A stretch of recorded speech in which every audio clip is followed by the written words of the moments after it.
Good morning, duelists, and welcome to the Yu-Gi-Oh! Championship Series in Bologna 2025. We're very excited to bring you a whole weekend of action-packed dueling. But before we get started with our first feature match, I'm going to hand you over to our Konami representative, Dom, who's got some words for you, our viewers. Good morning, duelists, and welcome to the Yu-Gi-Oh! Championship Series Bologna 2025. It's great to see that so many of you have joined us for this event this weekend.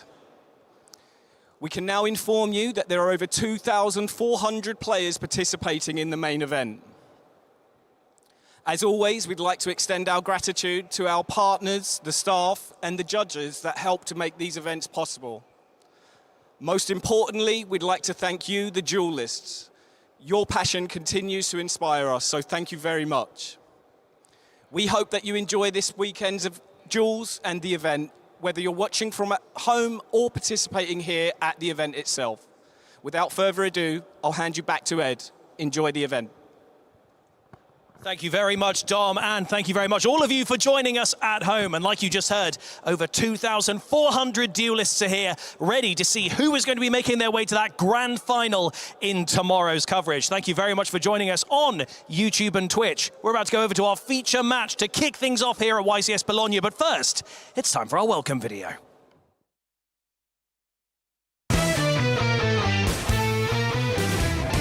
This is your coverage team for the Yu-Gi-Oh! Championship Series, live from Bologna 2025. It's time to choose your caster. Alberto Morazzi, Marcello Barbary, John Alexei Russo, Mike Patukas, Sebastian Lemke, and new character unlocked, Dale Tewksbury. And the final boss, Ed Templar. We are your coverage team for the Yu-Gi-Oh! Championship Series in Bologna. Make sure you guys stick around and tune in all weekend because we've got some great coverage coming your way.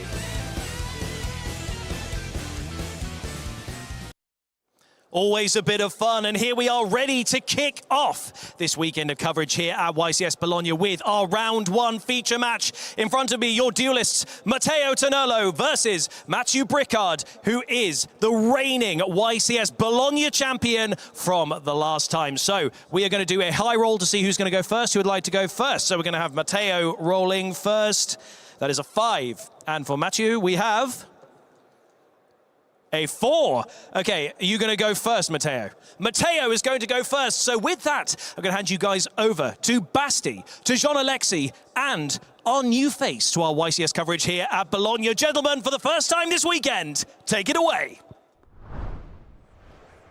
Thank you so much, Ed, and of course also a very warm welcome here from the casters here at YCS Bologna. Myself, Sebastian, joined by John Alexei this time, and then for the first time ever, the Yu-Gi-Oh! Championship Series event. Dale, welcome to the team here. How you doing? Thank you very much. It's an absolute pleasure to be here. I'm super excited to get involved with everything Yu-Gi-Oh! Related this weekend, and what a way to start YCS Bologna. It is indeed. Yeah, Bologna last year was absolutely. interesting, right? Because it brought up some new strategies that you didn't really see before. It was basically the moment that that Fiendsmith control deck was invented. And so that was interesting. Maybe we're going to have another story like that this weekend. I mean, yeah, and of course we are going to have it during the first round. The last winner last year, it was Matteo, with a very interesting strategy because he was playing the Fiendsmith cards as well as the Musketeers. And it was a very creative way to win it all and to win the entire thing.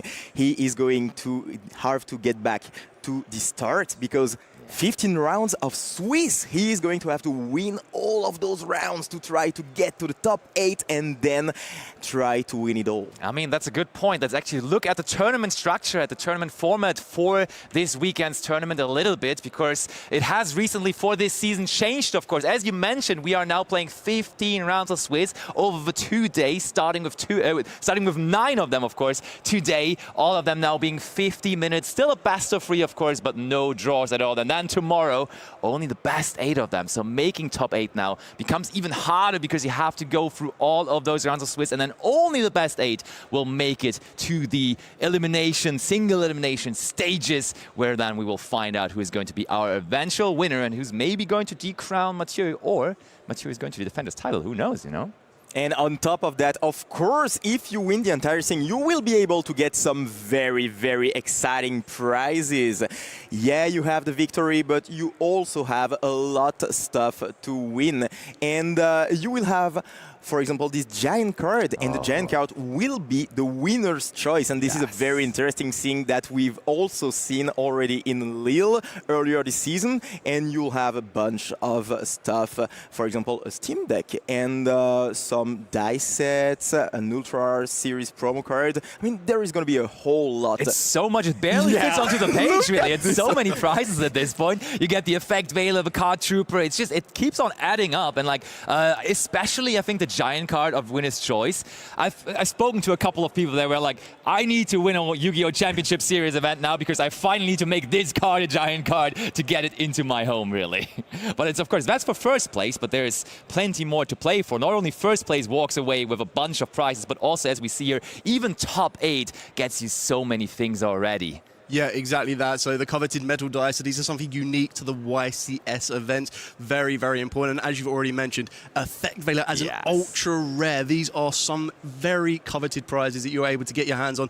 And it really does give you an absolute amazing award for your achievement, making it into the top 8 of a YCS. Then, of course, you get the beautiful sleeve followed up by the top cut game mat. Again, absolutely amazing prizes to get in your hands on. And remember that Championship Series promo card pack that you can also get for making day 2. So all of that hard work is going to be well and truly worth it. There you have it. The top 256 duelists will make their way into the second day by usually winning at least like 7 out of the 9 rounds today. Sometimes only 6 wins can be enough, but surely all of them are here to win this weekend. All of them, and that's the beauty of round 1, right? All of those 2,400 duelists entering at the moment think they can maybe take down the title here at YCS Bologna, but we shall see who it is going to be. And for the very moment, we have a featured match on hand for round 1. It is the defending title holder. It is Mathieu Bricard from France playing against a fellow Italian here from the Italian home crowd in Bologna.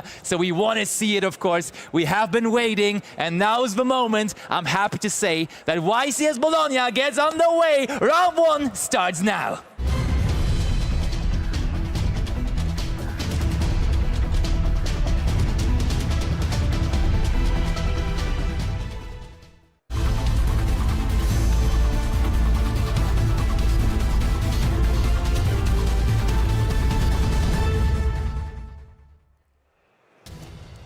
And what a way to start things off here. Mathieu, defending champion, of course, against the Italian player. And look at that matchup. What a matchup. Fire versus water. Oh, yes. That is literally amazing. And of course, Mathieu would have loved to win the dice roll in this matchup because, I mean, you know that Mermail is such a strong deck going first. You have so many tools to try to get rid of your opponent. And this is a great way to start things off with the Atlantean Dragon being able to search a card, a Sea Serpent, from the deck to the hand. It's usually not the normal summon you want to see, but it can get you where you want to be, especially when you have to discard, of course, of Atlantean Dragoons for it, making sure that is going to resolve. And I mean, immediately seeing this matchup here, it clearly reminds me of that super insane match we had in the semi-finals of YCS Birmingham also earlier this year, where Dinkabui, just with like a couple of seconds left essentially before going to timeout, then managed to clinch it out in the end. Very sportsmanship behavior from his top 4 opponent there in that match, and in the end it was Fire King winning that tournament. And therefore now I think Mathieu and Dinkabui, they teamed up together for YC's lead and built that new version of Fire King, including those cool new Jurek cards actually. And I mean, for the moment it only says Fire King on the overlay here for Mathieu. I wouldn't be surprised if we do also have the Jurek cards in his deck again though. Yeah, exactly that. The Jirax have really kind of stepped up the strategy for the Fire Kings. They have just such great synergy. And what it does give, even though Matthew did not win the dice roll, they have a lot more capabilities to interact with their opponent during their turn. So outside of the normal hand interactions that you'll usually get with Ash Blossom or maybe Drow and Lockbird, you also have that added benefit of being able to utilize a card like the Jirax as well. Yeah, absolutely. You have the ability to disrupt your opponent and try to just get rid of all the bodies and on the field. And this is, of course, very, very strong during the opponent turn because you cannot always try to play around those ones. And the fact that you're able as well to play something like Dominus Impulse is, of course, very, very strong against the Mermail strategy because the Mermail strategy revolves around the ability to just resolve your special summons. And if you cannot resolve those ones, I mean, you might be in a trouble, especially considering the fact that he started with not the best way to start things off. But for now, there is absolutely nothing that Matteo is playing, so Matteo is pretty fine trying to just get things on the field. Oh, there is the Minstrel. So, we're discarding the Coelacanth, and Matteo, does he want to chain something? He has to chain Kirin, and Kirin will destroy Olcanix in the hand, so that is good to get things underway. And it's a full Fire King hand. This is not necessarily a good hand to start with, because you want to pair it up with other things, because if Matteo now finds access to cards like Mullin Glacier or something, he may just get all of those other cards out of the hand. On the other hand, though, we see Matteo already immediately establishing field presence here. But there is Ash Blossom and Joy Spring, I believe, on the Ponix here, yeah. Yeah, exactly that. Trying to stop getting any more advantage for the Fire Kings is going to be incredibly important. We've already seen the activation of the Minstrel, and Matthew reacted very, very well here because he knew that he was going to get the full hand knowledge, and you want to make sure you're getting that Kirin out of your hand onto the field in order to prevent more of a presence here, which is exactly what we've seen with the Ponix and the original Garunix as well. So very, very well navigated here, and I think we're going to be seeing quite a lot of back and forth, which is what I really do like to be seeing within these duels. Yeah, absolutely. But we talked about the fact that the Fire King strategy had a lot of hand interactions to be able to try to stop your opponent. But the problem is that here you don't have a lot. Yeah, of course you have some field presence, but you don't have anything to actually stop the opponent. And you would have loved to have something like, for example, Dominus Impulse, but also access to the Jirax strategy or the Garunix, being able to try to disrupt the opponent, being able to try to remove a body on the field, because here Matteo is going to be able to have access to the extra deck strategies, and in the extra deck you have a lot of things to try to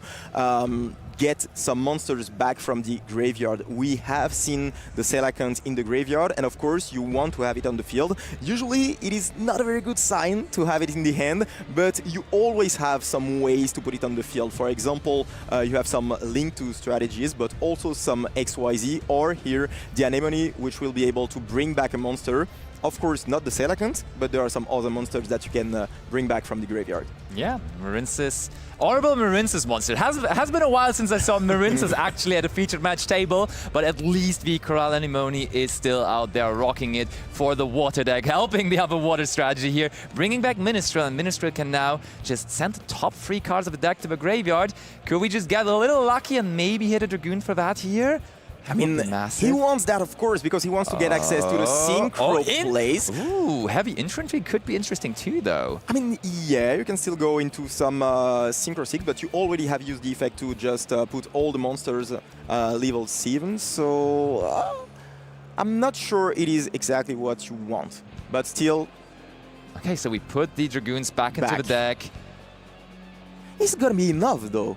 Because you want to get access to these synchro plays or the XYZ plays, and here you don't have access to those. The fact that you started with not the best starter, of course, not the best normal summon, probably the worst one, and on top of that you had the Coelacanth in hand, Matteo doesn't feel great at the moment, and it might be the escape for Matteo, to be honest. Even if he only had Engine in the hand, it might be enough. Yeah, exactly that. I think you've got to be very, very careful with what exactly Matthew has on the field. Actually, we just set a card. We set a card being totally uninterrupted, and Matthew is going to be able to draw for turn with already 2 bodies on the field. He has the Kirin, he has the Garunix, he has the Ponix, and already 3 bodies. I think it is gonna be it. to be honest. This is hilarious that he decided to destroy the Fire King high up to Garunix, because that is now going to also trigger the Ponings that we already knew about. And the Kirin also comes back, or brings back the old Kinix. Okay, we have the infinite impermanence for the Ponings, but we know Matteo just literally has nothing else left. Trying to destroy the Imperm, but we may as well just use it there. And Mathieu, it looks like all of a sudden he is going first. Yeah. That Mermail deck, Atlantean Mermail, has so many tools going first. Like, you can either go for the Barrier Statue because the water one is still available to the players. You can go for Mulan Glacier. You can go for so many different things, but none of those were available here for Matteo, apparently, and therefore now we see Mathieu on the play. Mathieu told me a funny story about his last couple of weeks, because he has been playing this deck non-stop essentially since YCS Lille, and he has been winning die rolls like crazy. And now on the first round of the YCS, he loses it, so he's like, oh no, the streak is over of me winning every single die roll in the world. Still, seemingly doesn't matter. I mean, literally 19 die roll won in a row, which was absolutely amazing. He came to me and he looked so happy when he told me the story. But for now, as you just said, I mean, the Atlantean Mermail strategy is very good going first. Look at that! Game 1 goes to Mathieu!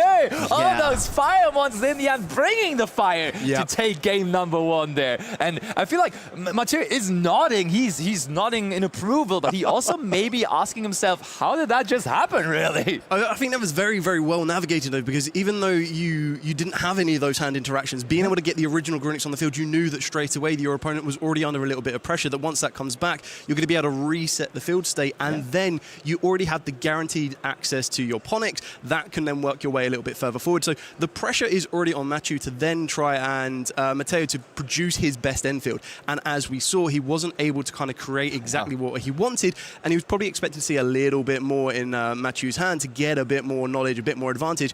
And I feel the one big thing that we haven't seen yet is, apart from sending the miscellaneous Saurus during the last combo, we don't know exactly where Mathieu could take it during the next turn. He's already prepared for going second, as we've just seen. So now it kind of goes back onto Matteo to be able to go, okay, well, I know what I should be starting to expect a little bit now. How do I counteract this and increase my chances going first? Yeah, absolutely. So now Matteo is going to have to win the second game, of course, because he's back against the wall. And this is a very hard situation, a very tough situation to be in, to be honest. Because, you know, in this matchup, it is very hard going second. Yes, because as you just mentioned, yeah, he had access to the Garunix trying to destroy the entire field. But if there is a Barrier Statue on the field, I mean, this is way worse, because you cannot just special summon, and it is pretty much over. So it was pretty hard for him. But luckily enough for Mathieu, very, very difficult hand to play for Matteo, and now he has to win the second game. But on the third game, what's gonna happen? You know, I wanna think about the third game, because stay calm. We have a second game to play first. Okay, that's right. But if there is a third game, this is going to be very hard, because usually the hand interactions that you play are not real things to stop the opponent. You know, usually you play Demold Charmies. We've seen the Purulia because it's a water monster, and we've also seen stuff like the Favalos or even the Meowls in some deck lists. So I don't know which one he's playing, but is it going to be very useful against the Fire King strategy? We are going to find out maybe if there is a game 3, but for now it is going to be the game 2 between fire and water. Yeah, exactly that. I mean, I could definitely see that the duelists are going to be ready to dive straight into this. And taking a look at some of the side decks, I think it's going to be very, very interesting on Matteo's choices. And as you mentioned, being able to go second is going to be a little bit more difficult. It's going to be hard, But there are some cards in his side that I see could very easily come in for the Chummies. All right. I mean, you mentioned it. Players are ready. We want to see it. So let's go straight into game 2.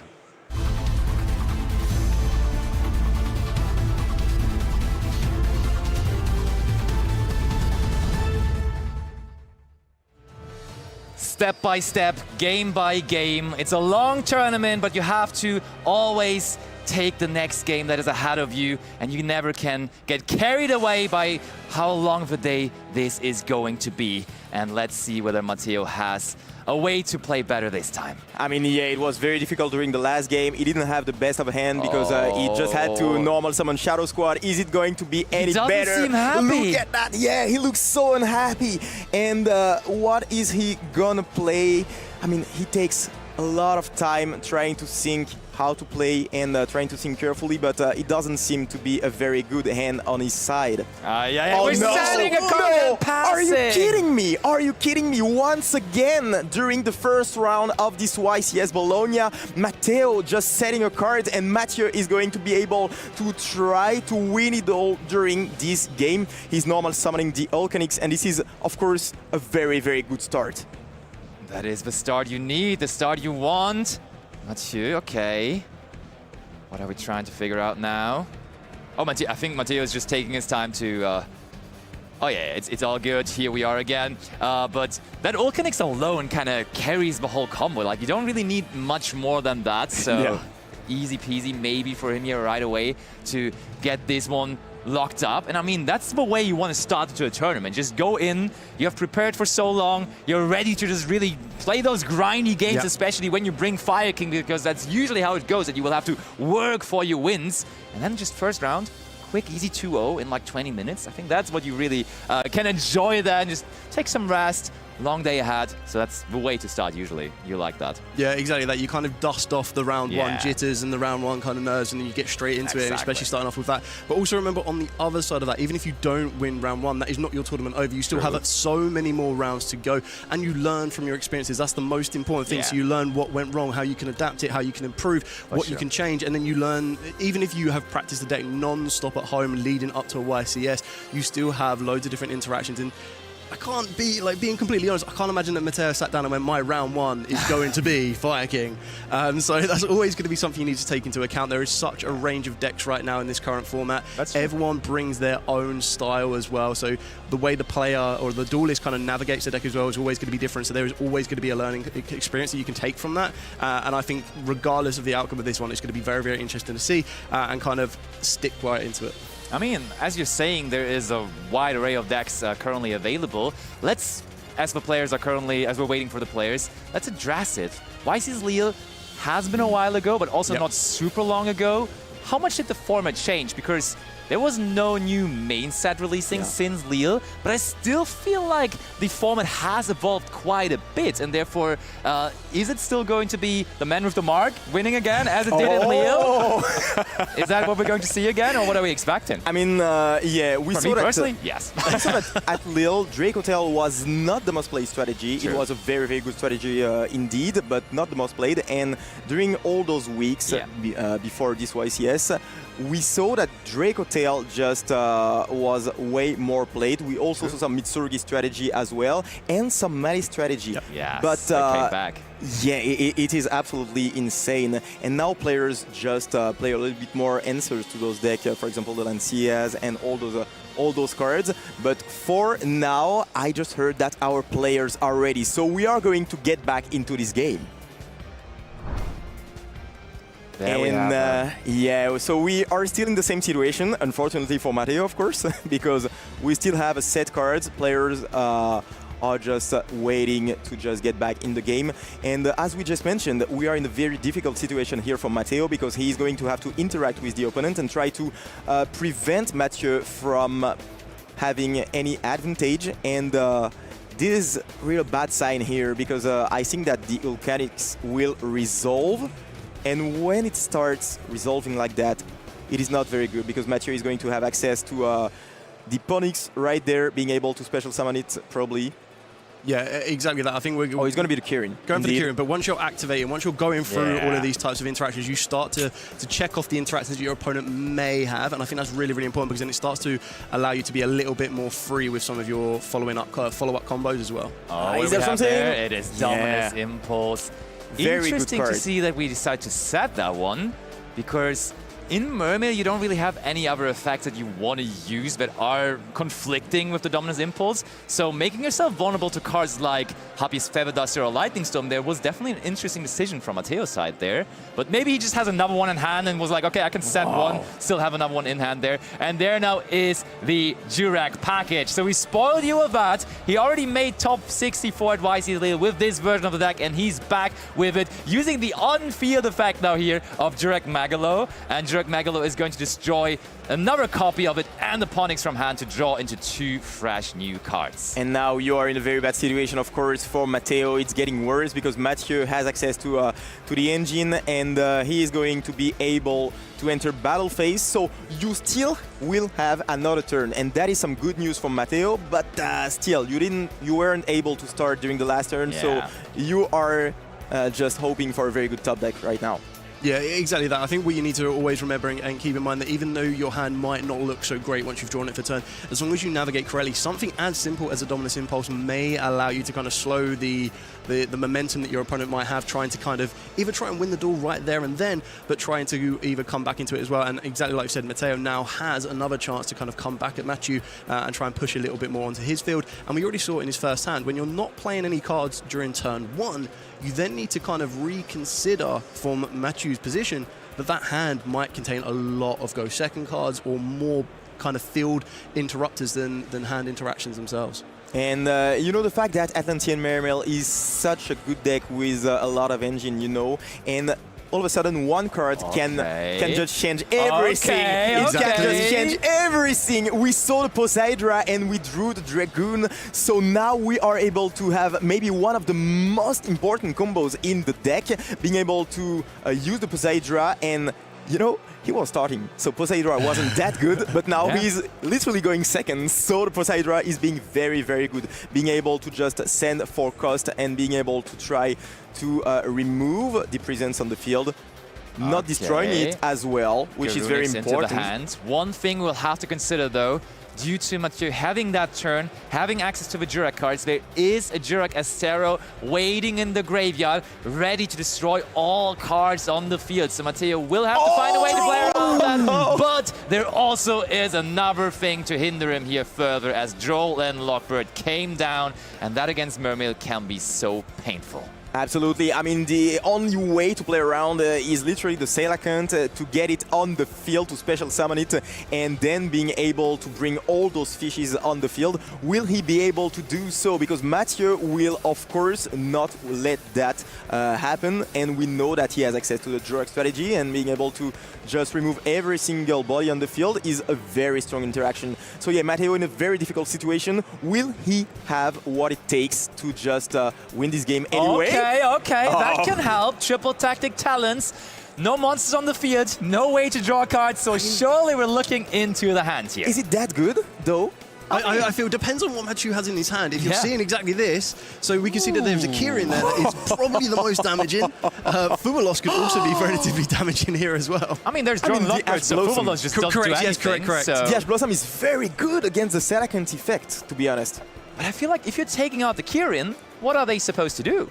Yeah, I agree. I feel that you could probably play through the Ash Blossom here on this one. Can you? I feel you could. I feel that you still have. Hard. So, but remember as well that if you take away the Kirin, Mathieu is just left with an Ash Blossom that he will probably end up using, Fumalos, which isn't going to do anything, and then a Grunix. But, I mean, if we get to that point, if it goes back to Mathieu, there was a Ponix destroyed in the standby phase. So Ponix will be able to come back if Mathieu's turn is ever coming again. But more importantly now, Matteo sees there is no way to put any monsters onto the field. No defense from Matteo in this turn besides that one Ash Blossom and Joy Spring. So if we find a way to make 8,000 points of damage work here, through, of course, still the Jurek Astero in the graveyard being able to summon our Jurek Meteor, then this could be the possible way to win. But while I'm saying that, how would you ever do that, really? Because playing through Jurek Meteor is tough, but then additionally to that, having the Jordan Lockbird applying as well, and the Ash Blossom, I think, even though that talent resolved here, we should see Mathieu feeling relatively safe. I mean, yeah, if it wasn't for the Drone Logbird, I would have said that it was very, very possible, to be honest. But it's going to be such a statement here if Matteo manages to win the entire game. It's going to be very hard, and we can see that he tries to find a solution, tries to keep the bodies on the field. Will he be able to do so? He will be able to perform a Link Summon. Will we see the Anemone once again?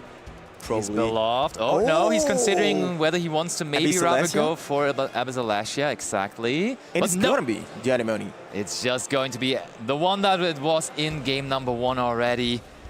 Corral Anemone able to bring back To the zone it points to a water monster from the graveyard. Which is it going to be this time around? I mean, you don't have much choices, so it's going to be the Shadow Squad, of course, which is going to be there. And now we are going to perform another Link Summon. We are going to go into probably the Neptavis, I guess.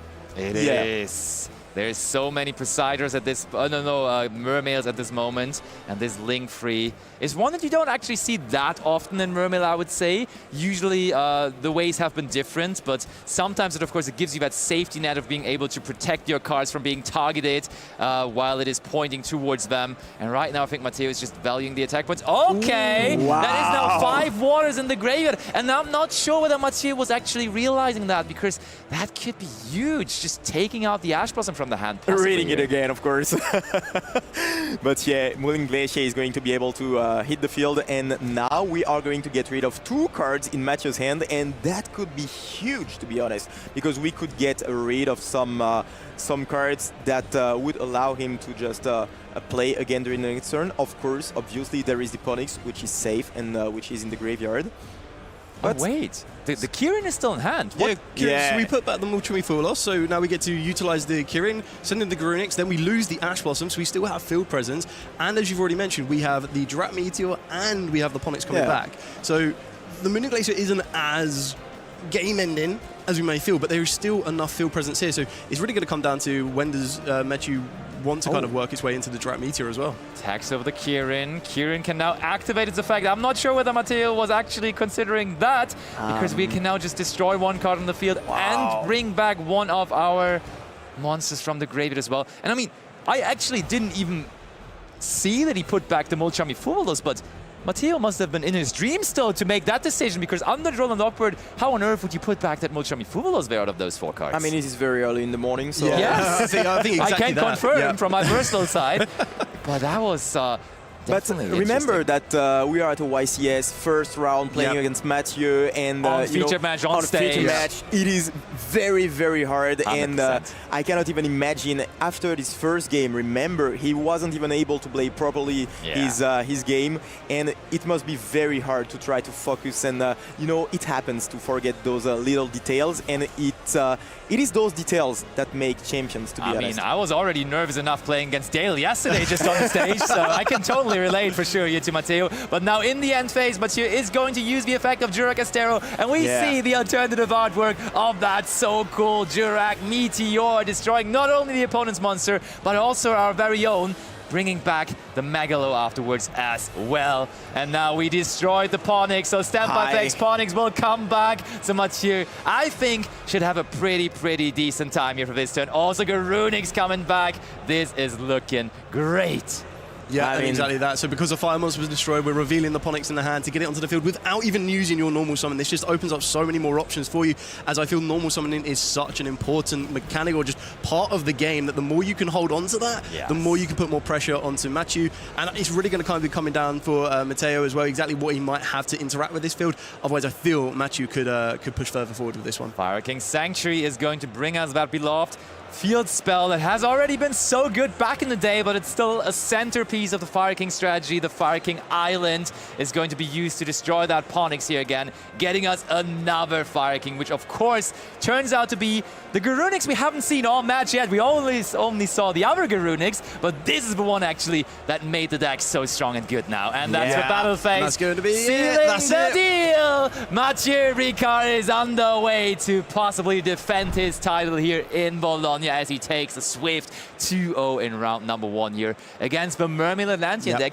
going second, impressively enough. But that second game there, he almost didn't need to use his Garunix there, which was crazy, because that is the centerpiece of the entire deck, but then it made sure to close it out there. Yeah, absolutely. Water versus fire was won by fire, but we still have another game. We have backup feature right there. So right now, I just heard that the players are still shuffling their decks, so they are trying to get into the game right now, and we are going to have a very exciting matchup. Oh, we do. I was waiting for that. We had a very good matchup during the main feature, but the second one, I mean, those are some very interesting strategies, and especially one that has been up recently. Ooh, I think I'll make a hint. I think both decks could very easily and likely include the quick spell, the fallen and the virtuous. There could be... That is right. People at home, what could that be? Tell us in chat.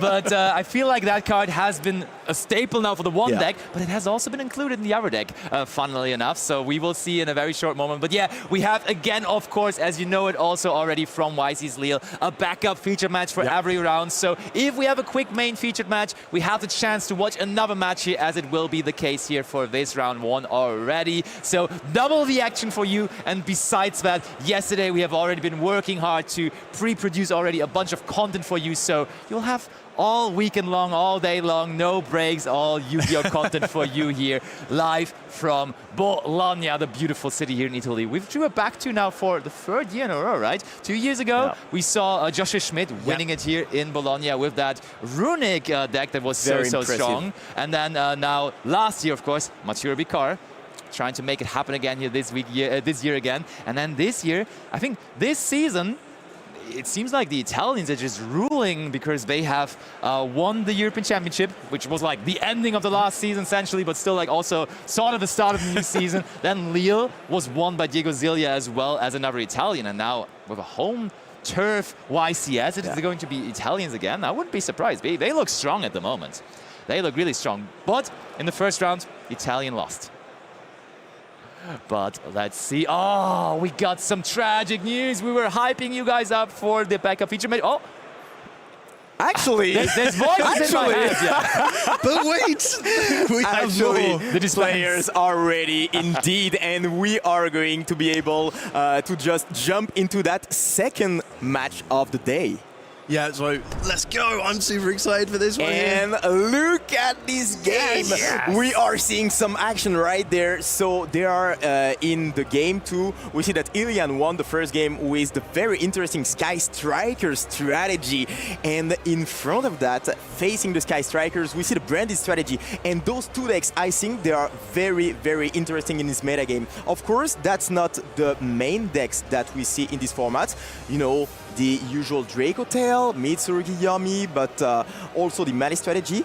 But still, they are very strong. Branded strategy being able to break some field as well as the Sky Striker strategy. It's going to be very interesting to see if, yes, with the Branded strategy, you are able to put on the field a field which is strong enough to just resist all those powerful tools that the Sky Striker have access to. I mean, that was huge. Brandon High Spirits revealing the Saronir, so we got the Titanic Lad into the graveyard, and now we also have access to the effect of Saronir in the graveyard as we resolved that card fully to also destroy the Saronir in the hand, making sure we get Retribution in the graveyard. Easy peasy with the Albion, the Shrouded Dragon. We also have the Branded Fusion in the graveyard ready. All of that before even resolving Branded Fusion, so I feel like Arvin is quite the Branded expert, and he even is using the new alternative artworks from, of course, the Chronicle stack, the Fallen and the Virtuous. But that Branded Fusion does the same thing it has always been doing, and it is unstopped and uninterrupted here from Arvin's side. Yeah, so this is what I absolutely love about the Branded strategy, especially with the Sky Striker matchup. So you can assume that in round number 1, Arvin is fully aware that his opponent is on Sky Striker, and I think one very, very important card or section of cards within inside this deck is going to the Bystials. Bystials being able to interact with that Ray in the graveyard is going to be absolutely massive, because one of the biggest advantages that Sky Strikers have is that ability for Ray to constantly keep recurring itself back onto the field, and we're going to be able to back everything up with a Mirror Jade, and then maybe even a little bit more as well.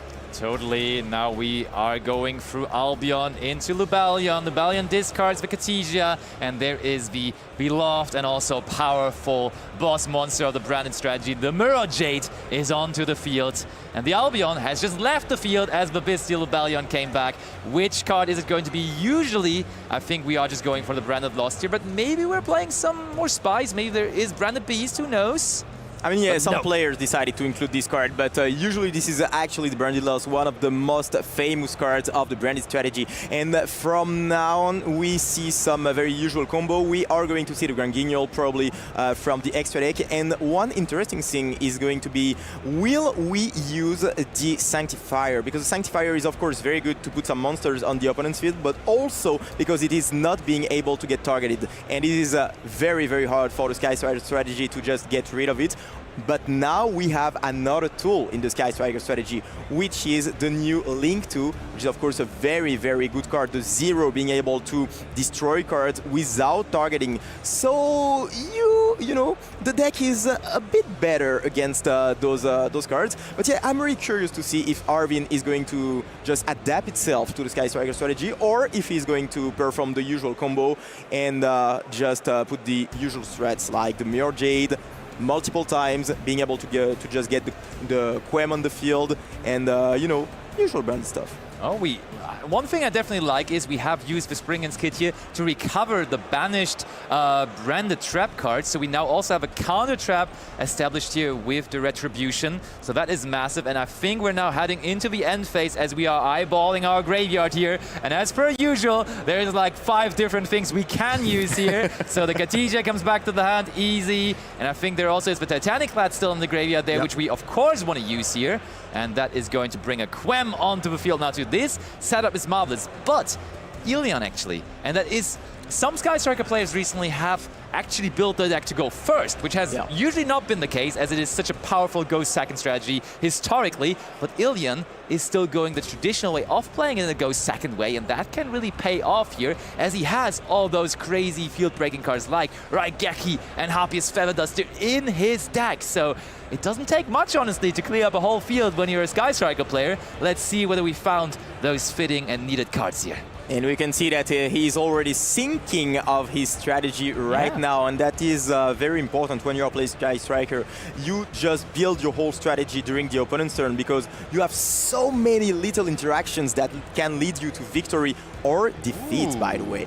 And we actually see the branded banishment being activated right away during the draw phase, bringing back the Albion and performing a fusion summon right away. And we are going to see the Light and Darkness Dragon. Such a strong card, of course, against the Sky Striker strategy, being able to negate some effects, and a lot of effects, of course. Oh, for sure it can. Just as the usual, as the original Light and Darkness Dragon, the Light and Darkness Dragon Lord here, which Ilion carefully is reading right now, and I don't know whether he likes what he just read there. He's going to be able to just negate all of those effects continuously over and over and over again. And now the branded Lost also activates to make him search a card as well. Yep, exactly. Remember, Light and Darkness Dragon is mandatory as well, so it will allow you to not only be disruptive, but once it loses all of its attacks and it can no longer negate the effects, it will still activate. So that's the other additional benefit that you get with Branded, is you could activate your own Branded Fusion, and then because it is mandatory for your Light and Darkness Dragon to activate, that will also potentially block any kind of hand interactions that your opponent may have to try and stop your most important card being Branded Fusion. I just had to read up on Light and Darkness Dragon Lord, but that card does only go after spell and trap card activations, and therefore it was not just going after our branded Lost Flame, which would have been funny and ironic. Okay, now the Upstart Goblin, that one will be negated immediately by Light and Darkness. Oh, but we have something. Wait a second. Hold on, there might be another thing to add to the chain here. And that is Forbidden Droplet. That's the card you want there. And look at that. Of course, the Forbidden Droplet being used during this format, used a lot. And here it could literally save Ilion, because you will be able to negate a whole lot on Harvin's field, and especially the Light and Darkness Dragon, because the Light and Darkness Dragon only activates 1 per chain. So now it will not be able to activate it. Look at that. He's sending 2, and this is very, very important, because we know that there is a Retribution set. So if we did not send a trap card, which is a little bit rare in a Sky Striker strategy, the Retribution could just react and stop the Forbidden Droplet. So being able to send down the different dimensions is very, very important here. I mean, Branded Retribution can only negate cards that lead to a summon of a monster, so it couldn't stop the Forbidden Droplet. Still, though, it's good, but there is that! Called by the Grave on the Joel and Lockbird too. But what are those last 2 cards in hand? They better be good here.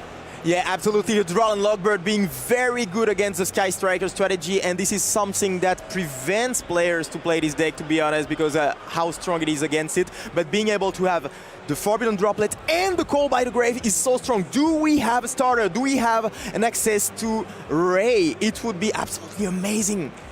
We need it. We have dealt with the field here. Some things to still consider. Mirror Jade is negated, yes. It can still pay cost, though, to bring monsters into the graveyard. And there is the monster that enables it all. The main deck monster, the star of also nowadays the Chronicles. It's funny because we have the two Chronicles decks here basically playing each other with a Sky Striker deck, and Ray immediately, of course, becomes a Link 1 version of herself. There is the Hayate. Yeah, going into Hayate is very interesting, and usually we play less Hayate in the Sky Striker strategy now because we don't need it as much, especially considering the fact that we now have access to Zero, which is a direct access to, for example, Engage or whatever card you need. But here we choose to just go through the Hayate. But look at that field. I mean, this is so huge to try to break with Sky Striker cards. And I mean, on top of that, we are only 19 minutes remaining in the round, and this is game 2, so Ilian better trying to win this game here to make it a swift 2-0. Otherwise, this might be a stretch to win it all, to even finish the match overall. But are they now going to use the effect of Katizia? What do we have left to fusion summon into here? Katizia plus that Dragon Lord is going to make another Grand Guignol, interestingly enough. Okay. That one's sending Rinfram. Okay, that's quite the work to get the Rinfram into the graveyard when we could have just... We're skipping up, we're going into game 3. We're going into game 3. It actually makes sense because, of course, as I just said before, there were so many monsters, like literally 6 monsters, and for the Sky Striker strategy, it is so hard to just get rid of those monsters, especially considering the fact that we actually use Forbidden Droplets. So we were not able to use something like Widow Anchor to take those monsters as they were already negated. But yeah, it was very interesting to see that he just discarded or used more the different dimension ground, and it was in the graveyard. So he was actually expecting maybe to go first. Yeah, he wasn't going first, so maybe he just sided out some cards like Lightning Storms or Feather Duster, which are some very good cards against the Brandy strategy. But now we are going to go into the game 3, and it's going to be very interesting to see if he chooses to go first or if he chooses to go second. As you just mentioned, some Sky Striker players, they decide to just go first nowadays because you have so many more tools, considering the fact that you have access to the Zero getting so much advantage and getting access to some very powerful cards like the different dimension ground, of course. So yeah, it's going to be very interesting to see what decision he's going to take. And I think also it will be hugely influenced by how much time there's left on the clock, because can you really, in the amount of time that you have remaining, break a full branded field? And then Sky Strikers don't just end the game on that turn through a full branded field, so they will need another turn eventually as well. So maybe just the safer option here is to try to make as best of a field as possible going first, and then try to win the game and the match on turn 3. I think personally I would prefer that. I think that is the way to go here, but it also just really depends on how the side deck maybe is looking for Ilian. So Dale, is there something that would support that decision to maybe go first here more reliably for Ilian? Yeah, I mean, we already saw in game number 2 that he plays the different dimension ground. I think that is actually really big against the branded strategy, because you shut off all of their Grave Recursion, you shut off their access to Fallen of Albaz. It does then force them to go into a Lubellion in order to recycle that Albaz that has been banished. So it can kind of stifle down a little bit. It also makes it very difficult for the Bystials to be fully active during the starting turn. And then when you look at some of the other side cards, and I'm not going to be giving them away just yet. Fair, but there is more. Some very good cards there. Yeah, exactly that. Fair enough. I mean, we have historically, like, looking at the last time that Sky Strikers were successful, of course, we all remember that top 4 finish at the World Championship from Rosalie there with the Sky Striker deck. And I mean, she also included multiple going first cards that we saw there. For example, I think I remember the Spiritual Water Art Aoi. That one was crazy to see there again. So maybe we're going to have that appearing here once more as that card became more popular with that recently again. But we shall see, and I think players are ready to get going here again. So let's see what the decisions were here. Game 3 of our backup feature match for round 1 gets underway. There we have them. Arvin taking a sip of water, awaiting the words of Ilian, whether he will be starting or whether Ilian wants to go first himself. I kind of... Okay, look at the smiles. Who's starting here? I think Arvin certainly is expecting to go second here. That last card might be the saving grace if he is going first here, but let's see. I do love, just as a quick look, that both people share, both players actually share a very similar card, as you mentioned previously. Actually. That we might be seeing, and this is going to be very, very interesting to see that that card come into interactions. So this hand, going first, the first 4 cards would have not enabled him any kind of play. But sometimes all it needs is 1 card. And I can tell you, as I've been playing some Branded myself, 1 Aluber just gets you a pretty decent combo on its very own, as it gets you arguably the best card of the deck, Branded Fusion, right into your hand. Yeah, absolutely. And I mean, he can literally go full combo because he can assume that Ilian doesn't have a lot of hand interactions, of course. And being Ilian, I mean, he's going to have to face the same field once again, and we saw that it was pretty hard for him to just try to get rid of all the threats his opponent had. Maybe this time he's going to have access to some going second cards, and that might be the changing factor, to be honest. But for now, Arvin, look at that, literally deciding to just get rid of a Drone Logbird, and this is a very, very strong statement. So you know that this card is very good against the deck, so if you see one in the graveyard, you might have another one hidden in the hin. You would always expect that, but I mean, we kind of had a glimpse at the starting hand of Arvin here, and we saw that there are in fact 2 copies of that, but there was an evenly matched, and I was like, surely the evenly matched is the one you're going to discard, especially when your Drone Logbird last game was hit with Called by the Grave, so you could just counter that really easily with it. But no, we see Arvin saying, no, that evenly matched may be handy at some point in this match. I don't know when that is going to be, but Arvin keeping it for that very moment. Yeah, exactly that. I think it's also going to be quite important that if you do decide to go down Lubellion, you have another option you can discard for that one that's going to present the field. But I think it also needs to be very, very reserved as well, because if we are expecting,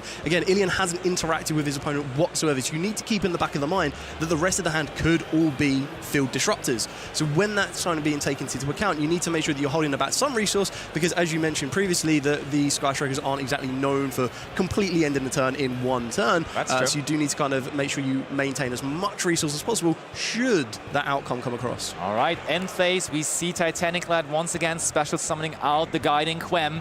Quem sends Fallen of Albus to the graveyard, and once more, we set a Branded Retribution to our field through the effect of Albion there too. So again, that is a very vulnerable field to cards like Harpy's Feather Duster and Lightning Storm. No, but was that the first one? have those? Did he just draw that for turn?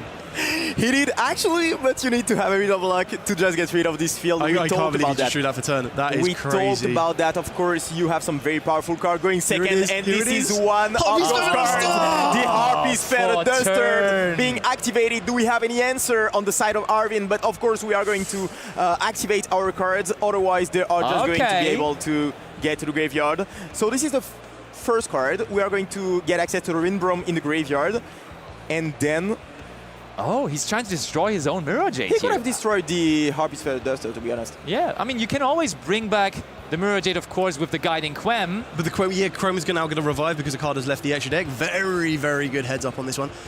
I think we saw that the evenly match was also destroyed by that Harpy's Feather Duster, which I think is actually quite an interesting choice, because choosing to set it does mean at the end of your opponent's battle phase you could use it, depending on how much of a field presence that Ilian would have left at that particular point. But that Harpy's Feather Duster is huge. I mean, I've got the feeling that you could have saved the Quem effect for maybe later, to be honest. But yeah, maybe Arvin didn't recognize the fact that he could have destroyed the Harpy's Feather Duster. But still, only one card used and only one Quem on the field. Oh, no Mirror Jade comeback for you as a Widow Anchor. Look at that. Negates it too. That field was completely taken apart by just one Harpy's Feather Duster. Ilian has made absolutely the correct decision to go second here in this also important game 3 of round 1. And the Channel Talent! Show me that last card in hand! And it is the Drone Logbird no longer in the We're about to hand. see it. Engage! Engage! Engage, actually! And of course, there are three spells in the graveyard. And Ilian, you can see that he's very happy about that. Of course, he can be smiling on this one. He has literally the perfect 4 cards combo in his hand, and he's going to be able to try to get back in the game. I mean, Ilian just living the life out here, right? Being in Italy in the winter, having some good food, now resolving Engage on feature round 1. This is how I would envision my weekend to go. And to be honest, we didn't go into battle phase yet, and you know that we are able to inflict more than 8,000 damages, so Ilian might be going for this one, to be honest. Do keep in mind, we still have Rindbrum the Striking Dragon in the graveyard. We have just used Retribution, and it's very important that we've used Retribution to bring our card back to our hand, even after True Tactic Talents has resolved, because there is a Fallen of Albaz in the graveyard. So this could be a very, very important stumbling block if Ilian does not remember that there is a Fallen of Albaz and a Rindbrum the Striking Dragon in the graveyard. I mean, Absolutely. there is going to be another one, and this is the triple tactics thrust. What is this hand? Ilian came into this game free with all the good cards. We Do you go for anything else apart from engage? Do you go for anything else apart from Please, just go engage again.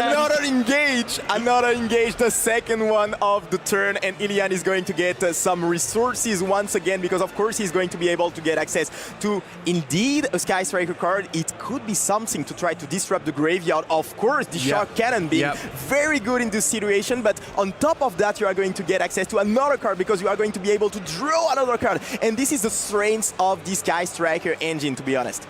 Yeah, I think this next card added is going to be the most important of this duel.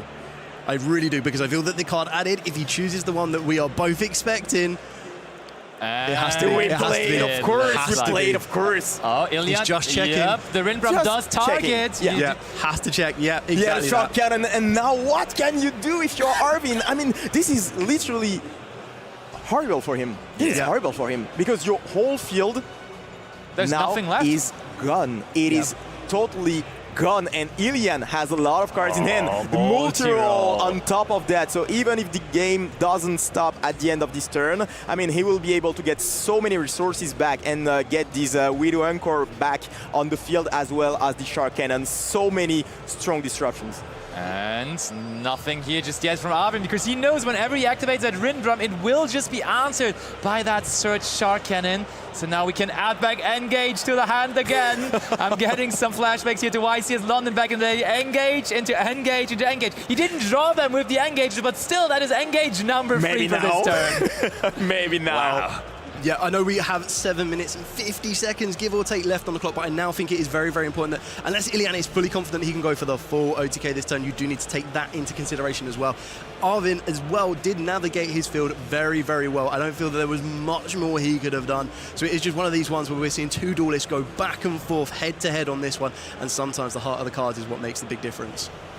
Indeed, and Ilian just smiling. He's loving it right now. He knows that he is just in the winning position right now that he wanted to be in. He made the correct decision. We're now on the battle phase, though. We have searched linkage, so linkage could be our way to end it all here, but we have to be careful. Is that 2 linkages? Did he draw a linkage off I Engage? think so, because we see the linkage. Is he going to be able to end the game on the spot? Remember, there are 7 minutes left, so if he doesn't end the game right now, you know, there are going to be some effects for Arvin as well. 15 for Hayate. I think we have to be really, really careful here, because if we eventually go for 0, we will put monsters into our main monster zone, so that would not give us the opportunity anymore to use our Shark Cannon. So if Arvin just waits with his Rindbrum now, for that very moment, it could actually be a way to stop Ilian here. So we shall see whether Ilian is thinking about that, because we did not use the multi-roll. Multi-roll could have been a way to stop that. Just Shark Cannon, no response possibility, but he had it into the battle phase, maybe seeing that the clock is ticking down here. Sending Lemnis Gate now to the graveyard with the Hayate. Ilian, have you thought about that? Have you remembered that there is still Rindbrum ready to do that? Because yes, there is a second copy of Linkage. Yeah, he is going all in right now. He wants to end the game on the spot, and he's going to special summon this 0. Very, very good card, of course, for the Sky Striker strategy. We know that this card is very good going first, but also going second, and here it might help Ilian just winning the entire duel. Okay, we use the effect of 0. So we're using what is our plan? Yep. Oh, no. You could have waited. He would have gotten those monsters onto the field, and he could have not chained the Shark Cannon anymore. But Arvin a little too quick there with the activation of the Rindbrum. But wait, the Rindbrum is still in the graveyard, though. I mean, no, he's going to take some vacation in there. Okay. He's going to get banished, yeah. But for now, we are going to push a little bit more damages, and this is going to be it, because, We are going to use the raise effect and win the entire game for the Sky Striker strategy. Ilian going 2-1 against the Branded strategy, and what a way to win this duel. I mean, this game was so hard to win because at first when I saw the cards, the 5 first cards, they were not enough to get rid of everything. But all of a sudden, the 6 card, the Harpy's Feather Duster, coming in clutch and being able to destroy all those spell traps was huge for Ilian right there. And we talked about the fact that the Sky Striker wasn't usually able to break the field and then win the game on the spot. We were wrong, because when you have the good amount of engages, linkage, and all those cards, you can just win the game on the spot. Another 100 years of Sky Striker, please. It always feels good, honestly. I mean, it's my most favorite deck of all time, which is seeing those engages coming down and just like that factor of just drawing an extra card. Like, oh, give me another one, just like that. It feels just so cool. It's so cool. In the end, it came down to those 8,000 points of damage that we were able to put up there just before the clock ran out. So that was our backup feature match. But of course, we had our main feature match as well. And on the main feature match, we saw Mathieu just showcasing that he's ready to win another YCS here possibly this weekend. And we do have an analysis, of course, prepared with Mathieu. So why don't we hear it from Alberto and Mathieu in our analysis corner? Thanks so much, Seb. I'm here with Mathieu. So first of all, congratulations. Thank you. How do you feel coming back to Bologna, you know, 1 year later? How are your emotion, essentially? Yeah. I'm fine. I'm very happy to be there, and I hope I can go far in the tournament. So first of all, we saw that you decided to choose Fire Kings. So why is that the choice? How do you feel with the deck and entering into the tournament? I chose Fire Kings because it's the deck I've played the most in the format since the last YCS. So I'm the most comfortable with it, and I'm hoping it will catch people off guard still. Well, I mean, I really feel like over the last years, one of the decks that has always been super popular was Fire King, as mentioned. And I feel like it's always difficult to play against the deck, especially if you are not familiar with it, right? Yes, of course. And the drag cards add a lot. Yeah, exactly. And so here for the first round, you encountered Mermail. And I mean, how was the feeling at the very beginning? You know. I mean, when I see the normal summon, I'm like, oh, it's Mermail, okay. Then, I mean, it's not a bad matchup, so I'm okay. And it was not a good starter, so... Yeah, exactly. I mean, I want to show you... I thought it was okay. Even though I didn't have any hand traps, I could, like, put a lot of pressure turn 0 by using Kirin. Exactly, yeah, so, because essentially it was quite a quick match, because essentially game 1 he had the Coelegant in hand, so didn't really have a chance to combo off, and I feel like your hand was quite good. It was good, but no hand traps, no disruptions at all. I don't know if he plays the Link to Abyss Keeper, but if he did play it, he could have summoned it from hand and then like do everything. Yeah. So I'm happy he didn't do it. Yeah, no, because otherwise I really feel like we would have not seen any of this at all. Yeah, I mean, the 3 monsters on his turn, yes, but then I'm not in a good spot. No, exactly. And for game 2, essentially, he bricked. So he passed. Yeah. And there was a situation in which he had the impulse on the Ponyx. That's exactly what happens. So I wanted to ask you, from this point when you see the impulse, where was the finishing line? So I had Kirin, Misk, and Megalo in hand, and I thought I would use the Misk to get another Megalo and draw 2 by discarding the Ponyx that's already been used, so I can get some value off of it and try and see what I draw, because I have a lot of extenders. Since I have Kirin, I can draw Garunix, I can draw Field Spell, I can draw Island, I can even draw like another Kirin or Arvada that extends my play a lot. So I had a lot of good draws.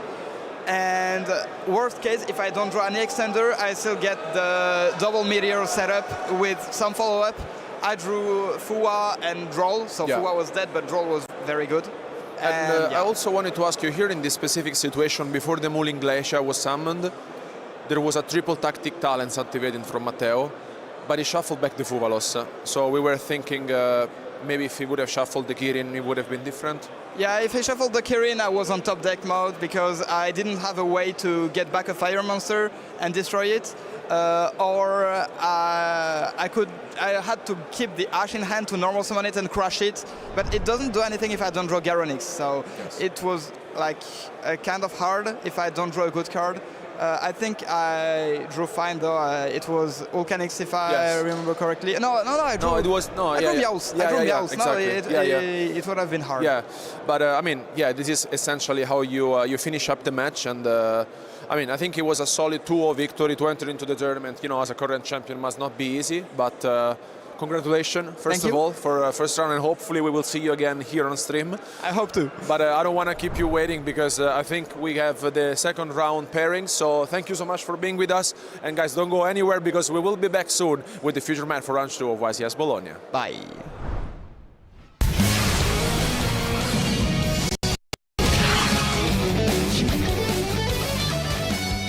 Welcome back, duelists, to the legendary 5Ds deck breakdown. Today, we are going to be looking at the beautiful Black Rose Dragon. Now, we will be getting to its most recent support from Doom of Dimensions very, very shortly. But it did start way back for Time Wizard format, and Alberto is going to take us through exactly what you can find in here for that. I mean, absolutely, especially looking at those cards. The first one that comes to my mind is the Lone Fire Blossom. I think is the card of Time Wizard. Honestly, it's so powerful. You can revive it back, for example, with Call of the Haunted, and it's always been one of those cards. Every single time it's onto the field, it brings one another plant monster and gives you easy access to most of your deck, essentially strategy. But not only that, you can pair it up with Miracle Fertilizer, and there's also the Black Garden. These cards have always been used throughout the years during Time Wizards events, and I really feel like they've always been amongst the most consistent and strongest cards of the current format. I really feel like if you pair it up with the new strategy as well, this is something also out of the extraordinary. Yes. Yeah, exactly that. Talking about Black Garden, leading into Garden Rose Maiden, an absolutely amazing reprint in the Akiza deck for the legendary 5Ds, because it opens up the door for so much collaboration with the brand new Doom of Dimensions cards, utilizing Bramble Rose Dragon and of course that Rage Rose Witch. But just straight from the deck themselves, they have a very cool combo that can lead you to the beautiful Black Rose Dragon chibi artwork that we're going to be able to show you in a second. This combo is going to consist of 2 Rose Dragon monsters, being White Rose Dragon and Red Rose Dragon. Now, it doesn't matter which one you choose to normal summon here, as both will have the ability to enter the field of play. We'll start off with the Red Rose Dragon. There is no effect to trigger at this exact moment in time, but we will now go back to our hand with the White Rose Dragon, whose effect is if you control a Dragon Tuner or a Plant Tuner, you can special summon this card from the hand. Red Rose Dragon is a Dragon Tuner, so we will special summon the White Rose Dragon. Now you have 2 synchro options here. Option number 1 would be to go for the Ace monster of Black Rose Dragon.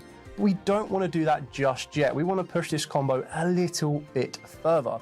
So we'll be using our non-tuner White Rose Dragon and our tuner Red Rose Dragon to perform a synchro summon and summon out Perilis, the Empress of Blossoms.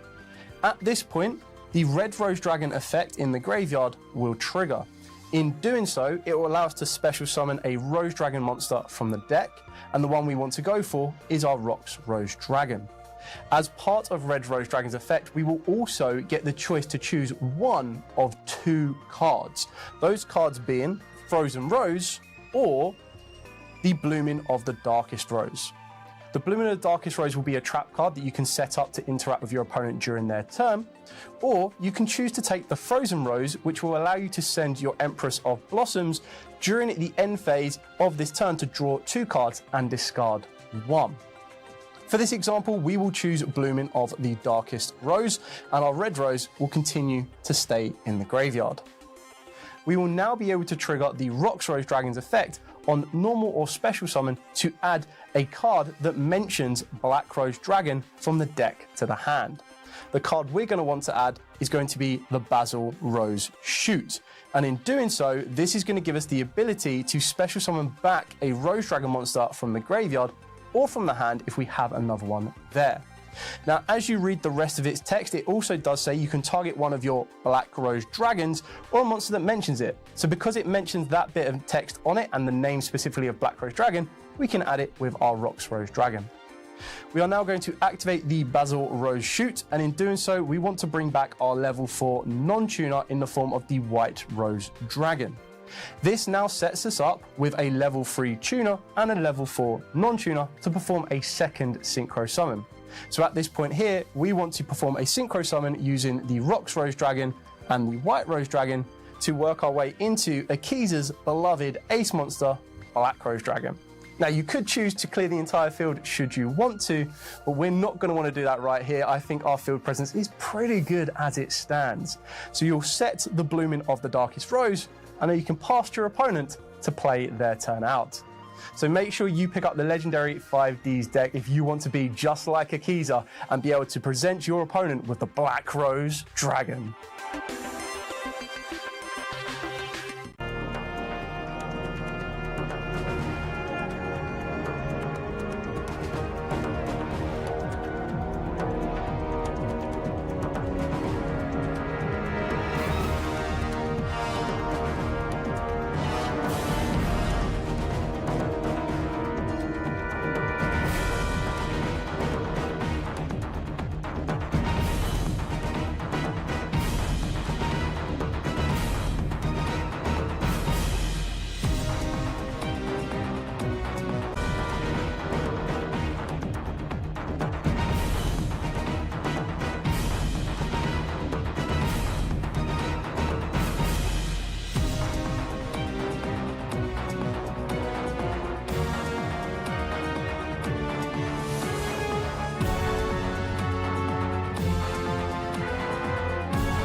welcome back, duelists, to our legendary 5Ds deck breakdown. This time we are going to be looking at Crow, Hogan's, Blackwings, and who better to take us through where Blackwings first started in 2009 than Alberto. Take us away. Yeah, I mean, it all started this way. So essentially, with the Black Whirlwind and the normal summon of a Blackwing monster, you got easy access to any of your Blackwing monsters deck. So what you did back in the day was, for example, activate the Black Whirlwind.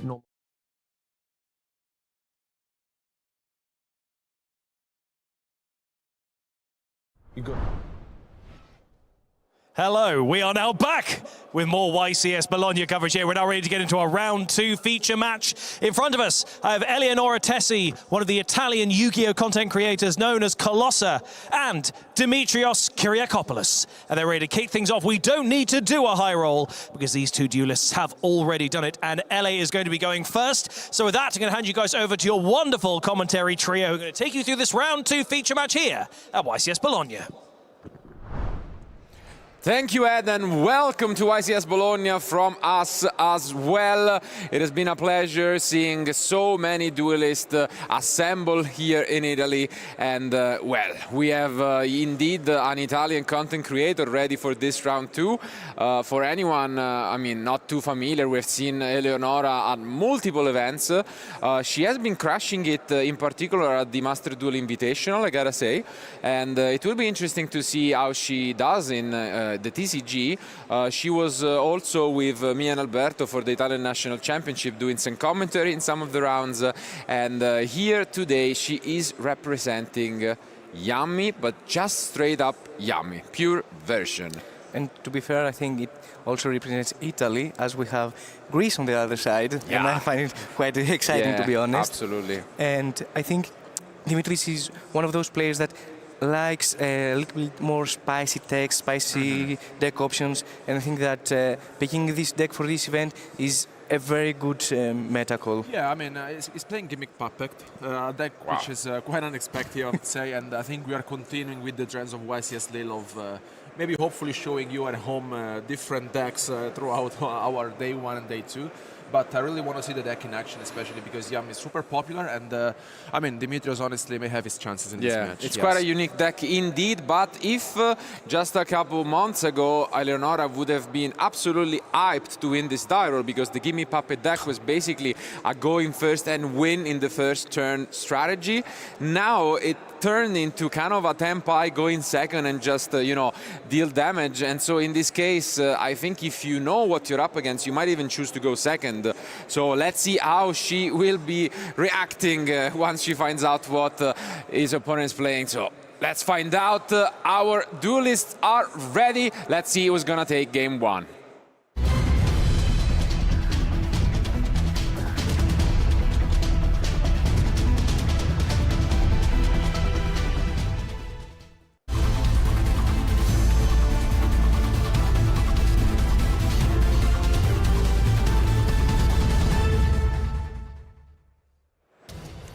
As you mentioned, Marcello, is very important, the dice roll in this matchup, because it is not about if Eleonora chooses to go first or second, rather than if Dimitris had won the dice roll and if he gave away his strategy by letting Eleonora go first.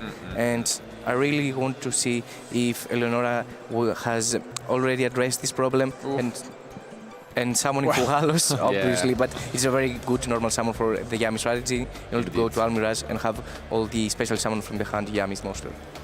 And that's definitely the best Yami you can open. The good news, I guess, for Eleonora at least, is that usually Gimme Puppet doesn't really play Entrops. It's on a lot of Field Breakers spells, and so most likely she should be free to do whatever she wants. But then we do know if there is one deck that really struggles against the Field Breakers, it is Yami, the pure version. Like, I feel like Mitsurugi really gave the deck an additional way, you know, with the prayers or maybe, you know, even purification in the main deck to have additional interruptions. But if you are not really setting up anything else, it's gonna be a bit rough. But for now, as mentioned, she can do whatever she wants. And most likely we're gonna hold you know, and try to end on an Herald of the Arclight. Ooh, but we decide to give up Didi Crow. Wow. Maybe this is an indication that Eleonora has a lot of engine in her hand, and she wants to extend in order to make a very strong field. If she lost the dice roll and Dimitris told her to go first, I think this is a good option in order to establish a very good field. However, you need to have defenses that are not shown. Yeah, no, otherwise it's just, you know, you cannot control this. I mean, if she really wants to push enough here and that's her only choice, it may be risky. But on the other hand, like, if she's really obliged to do that, it's just, you know, what is going to happen next. Yep. But in general, what do you guys think of Didi Crow at the moment as an entrap, especially in the main deck? It is one of those hand-ups that has some potential in order to address problems like Urgula to 5 mana, address obviously the Mitsurugi cards because they tend to activate prayers into the draw phase in order to play around roll. So sometimes it's better against decks instead of, for example, bestials like Magnamut. And I think it's a quite interesting meta call, to be fair. It's not one of those cards, but it's usually in the spot of Bell, so you can discuss if you prefer Bell right now or Didi Crow in the current meta state. I mean, I think it's okay.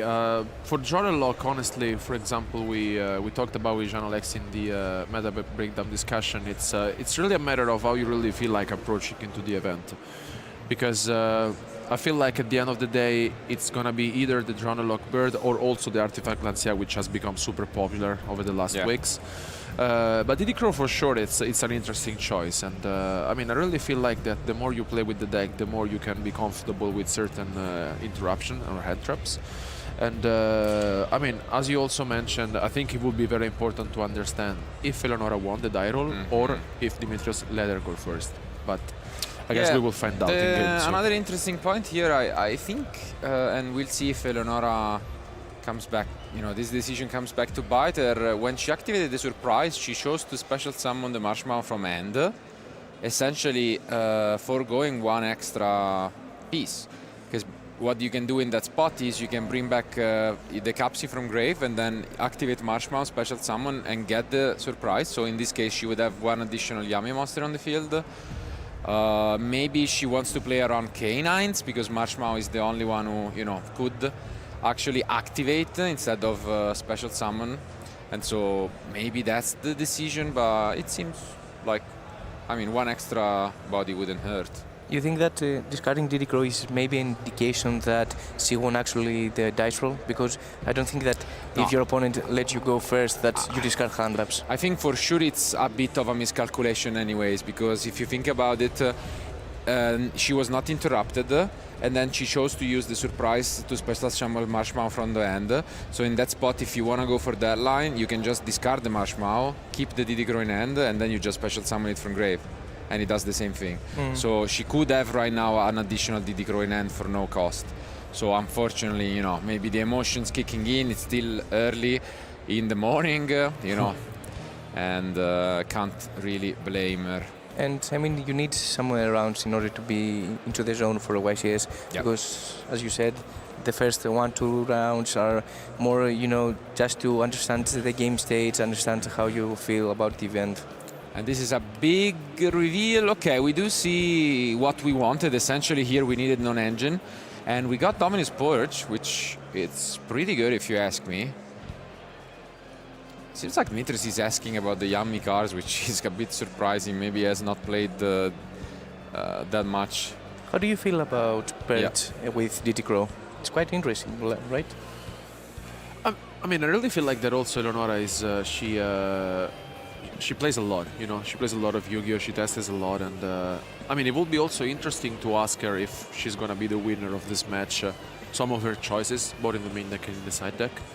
But I also really liked her approach in this game 1 in terms of she just went all in, essentially. This is what I have, let's just try it out. And no interruption from Dimitrios, which now hopefully we'll get to see some of his Gimmick Puppet deck in action. So yeah, and first and foremost, let's see if he has one of these Field breakers? No, not quite. But Mansion, the field spell, is one of those cards that you really want to see in the Gimmick Puppet deck. It is the card that lets you advance, and it has quite an interesting effect, and lets you, when this card is activated, that you can add one Gimmick Puppet monster from the deck to your hand, and also your Gimmick Puppet monsters cannot be destroyed by battle and are unaffected by the effects of your opponent's monster, except for their Xyz, which in this case they're synchros, obviously. Yeah, it's a really rough card for the deck. Considering we didn't set up an SP, which we also could have gone for, you know, IP into SP maybe as an additional way to get off this protection effect. So it might even be worth considering negating it here. And in the Gimmick Puppets, to be honest, there is a little mind game in order to when is the proper time to activate Rank Up Magic Numeron Force. And that's huge. We do use the Herald, but there is Cold by the Grave, and this is absolutely devastating if you're Eleonora. Sure, we can chain our Yami, but now we are in a rough spot because the Mansion resolves. We can't even negate the add effect. And yeah, as you can see, we're just gonna chain our Yami, but what does that even do? Mansion, as you said, Mike, just it's literally similar to the Tempai, you know, field spell, and it protects, makes your monster unaffected. I mean, the unaffected effect is there, so that's I also what like you the care second about. effect, honestly. The one that you detach and then essentially special summon one of your Gimmick Puppet monsters from the graveyard. I mean, I think the deck is scary. I mean, if you don't know it, it's definitely scary. Yeah, that's brutal. I think Dimitrios is still thinking whether he wants to chain, but no, he lets it go through. And yeah, this is not so relevant at the moment. We can just get more monsters on the field, but what do we go from there? Yes. I think that you need to change the filter right now. But yeah, there's no reason to keep the this filter from Yami. You need to go to a Croaky in order to have one more interruption and maybe deal with Mansion.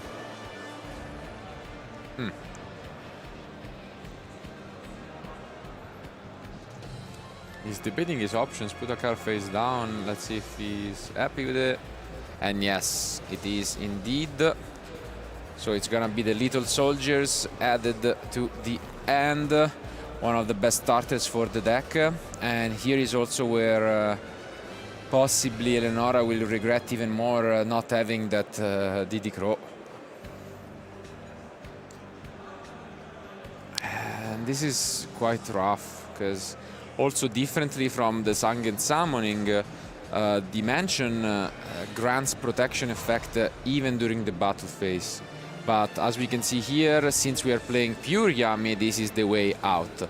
We can access a Kruki, and then if we go into a Synchro, we can just use the Kruki to destroy the Mansion, which I think makes a lot of sense. Yeah, I mean, there is no reason for you to not destroy the Mansion right now, because you need to have a Cookie as a backup plan in order to set two of your opponent monsters face down, which is very strong against the Gimmick Puppet.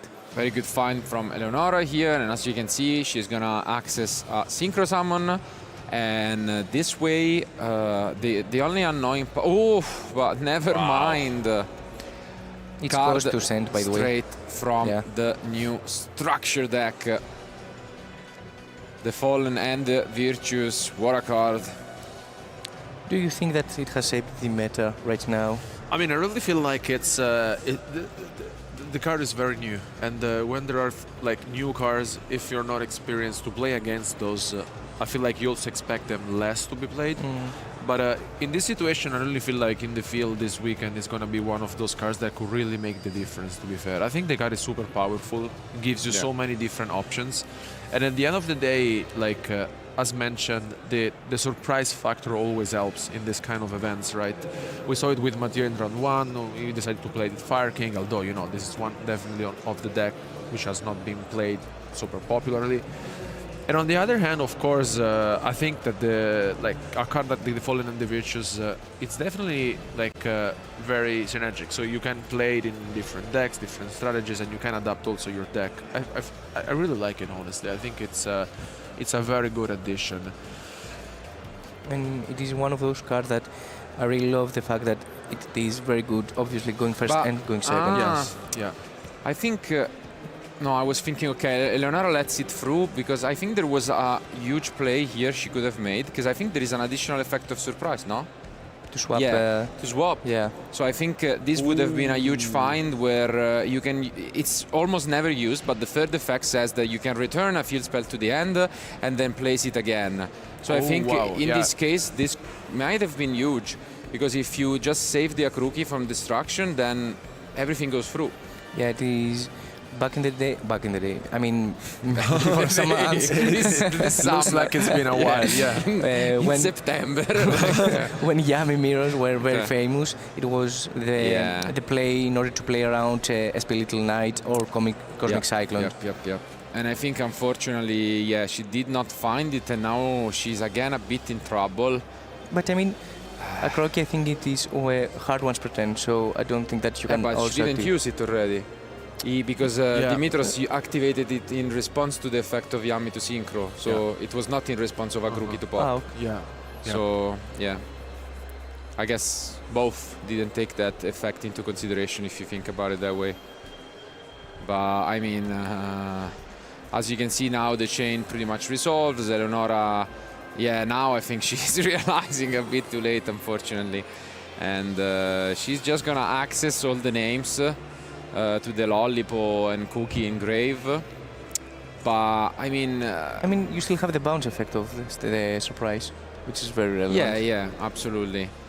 We still have a couple of interruptions. I mean, the purge can also be annoying, and Dimitris has already been through 3 cards, we could say. So he has obviously the little soldiers, but let's see. It's gonna be closer than it looks, but could have been even easier for Eleonora. Oh, but now we go and activate it now. Okay, fair enough.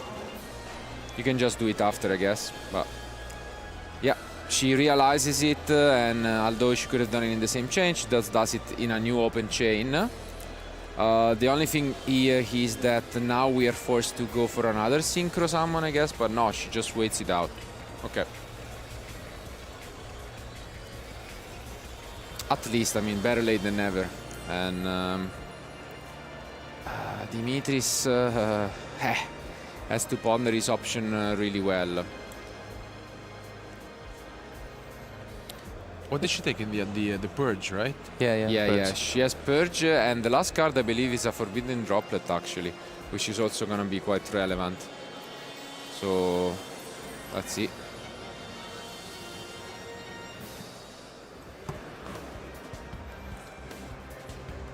So now we move forward. Is it the Rouge Doll? Yeah, I believe so. So we do have the Rouge Doll in hand. So we can reveal an Xyz from our Extra deck and special summon it. And now we have Cookie, but I think that mustn't protect us from Cookie. But we can chain it in a way where it works, no? Because we can chain one Cookie, chain two Cookie. Yeah. And this is exactly what she's doing. So good catch from Eleonora. Well played until now, so yeah, this is gonna work, because as you see, Akruki destroys the mansion, now they're not unaffected, and the little soldier will be answered, possibly. I mean, I think sending might be cost, because then it copies like either the level or the name. Yeah, the level. Yeah, it is cost. So just to explain the chain link before, is that when you synchro summon Cookie, can target up to face-up monsters on the field and set it face down. And also Croaky has the additional effect that when you synchro summon, you can destroy one card of your opponent.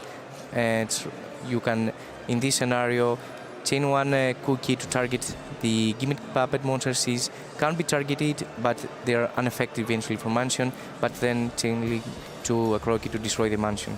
Yeah, so here we can chain to the cost, and I believe this is gonna work out, because basically the Rouge Doll can add itself back, but since we are the turn player, the way the chain would work is that if we get the Lolly, we can banish it as chain link 2, but Okay, yeah, she's thinking about it. You should be cookie. Yep, that works.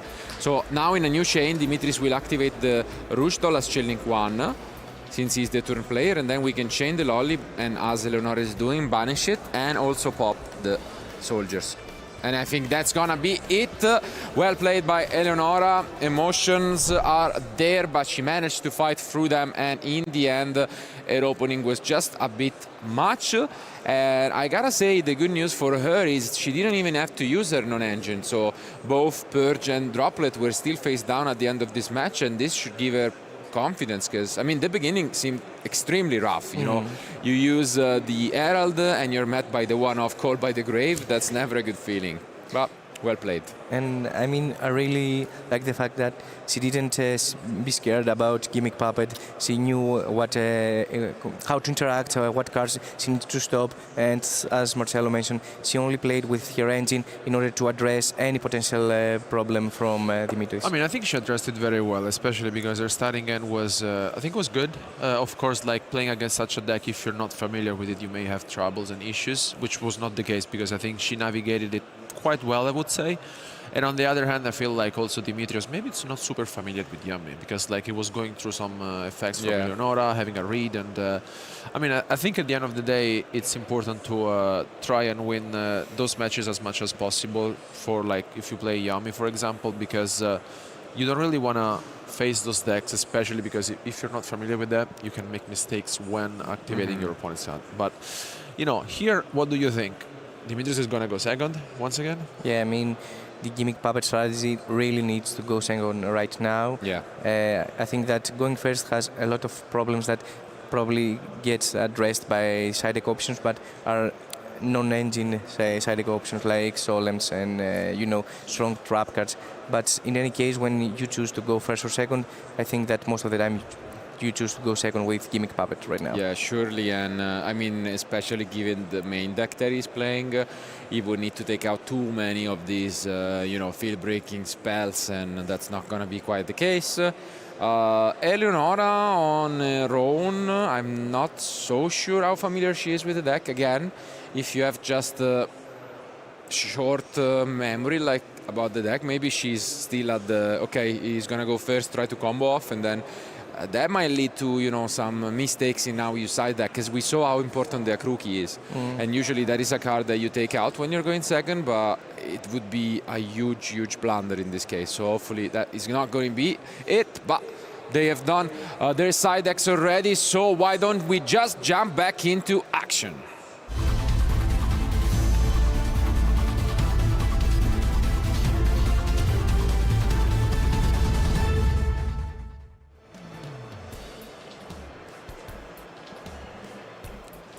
And right now I want to see the mini mind games between the two players. If Eleonora has addressed this issue that potentially she is going to go first and has side out all the Malchalmis, for example.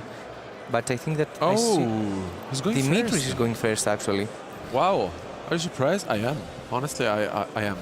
Especially because, like, looking at his side deck, there are a lot of different cards for going second. Yeah. A lot. But maybe he just got too scared from the previous opener, and let's see. I'm really going to see how Gimmick Puppet has adjusted into the current meta state, and obviously for being a limited list, and how they can address the fact that they potentially go first. And since Dimitris chose to go first, I want really to experience how he's going to establish a very strong field in order for Eleonora to struggle going second. As we saw before, Little Soldier has been summoned in order to send the Gimmick. Which one it is?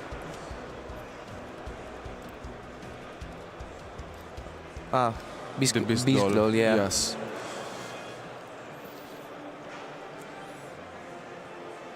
Yeah, this is the best card in the deck by far. The Rouge Doll does so much for the deck. And we kind of see an XC strategy against the Synchro strategy, which is quite interesting. So here we add the access this cattle screen. Oh, and we see As to Fugalos, which is very interesting. Okay. That's big. Yeah, this is the answer that you need to have. Yeah. Soldier has changed its level, that's why he can be used for Exist material. And here it's good because you summon the Machinix. That's how you pronounce it. And yeah, it's now it takes one of the key cards of the deck, which is the rank up, of course. And I mean, as mentioned, I think the deck is very good. Well, putting pressure onto your opponent, especially because of the many exquisite summon that he can perform. And I think at this stage, when you have the rank up in hand, you can surely overextend this. It's just about here, Dimitris is just having a thought on how to continue this. And yeah, here we're going to use the rank up, and at least Fugalos suggests that Eleonora had a good read, because it's definitely the first card you would take out if you were to go first. And I think it is also an indication that she probably won the dice roll. Otherwise, if your opponent let you go first, I don't think that you keep Fugalos. For sure, no. Yeah. And here we see the CXYZ Gimme Puppet Machinix, which is very good because one summon he gets the service puppet play, which acts a sort of brain control during your opponent turn or whatever, because essentially you get to target monster your opponent controls up to the number of Gimme Puppet monsters, exquisite monster you have, and take control of those monsters. I think it's very nice. And especially because now you also get to use the field spell dimension to detach one material, bring back one of your monsters in the graveyard, and then go for another exquisite summon in the form of number 40. Yeah. So pretty, very good start, honestly, here from Dimitris. Yeah. Yeah, you can see Eleonora having a read that all of these effects, definitely not one of those strategies you think you're gonna face off necessarily against in this event, and here is where you need to adapt quickly. To be fair though, I still believe that Gimmick Puppet are very strong going second in order for you to choose to go first. Yeah. I think that utilizing Numero Force, the rank up card, is very, very important, and I truly believe that even if this is quite an interesting field, I think that going second is very, very strong for Gimmick Puppet in order to let your opponent go second. I mean, I think the deck is also good in terms of if you win game 2, having started going first, I think you also have the advantage of, okay, my opponent knows that I can win going first, and going second I can side in all the Mole Charms, for example, so you also have that advantage.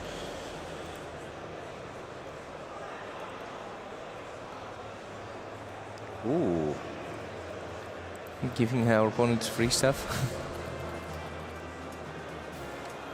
So special the Machinix into our opponent field from the effect of Fanatics Machinix.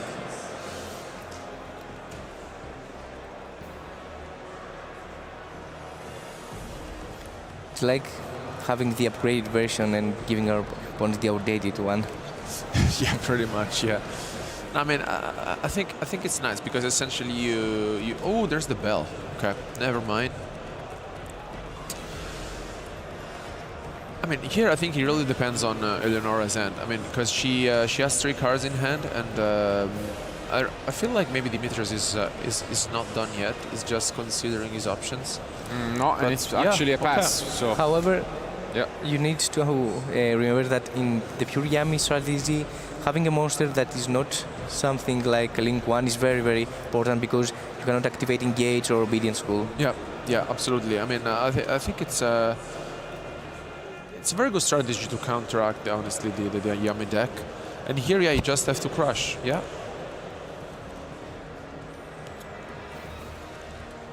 makes a lot of sense, and yeah, this is exactly what's gonna happen. So, but what I'm thinking also is, if this is your goal, right, to have your opponent having a monster on the field, not to activate the engage or any other cards, why don't summon the exquisite monster defense? Because the if you give them the gimme puppet, it's 1500 attack, and the C exquisite is 1500 defense, and the number 4 is 2000. So Definitely that would have been an heads-up play, because as you can see, it would have shut down the Sky Striker cards.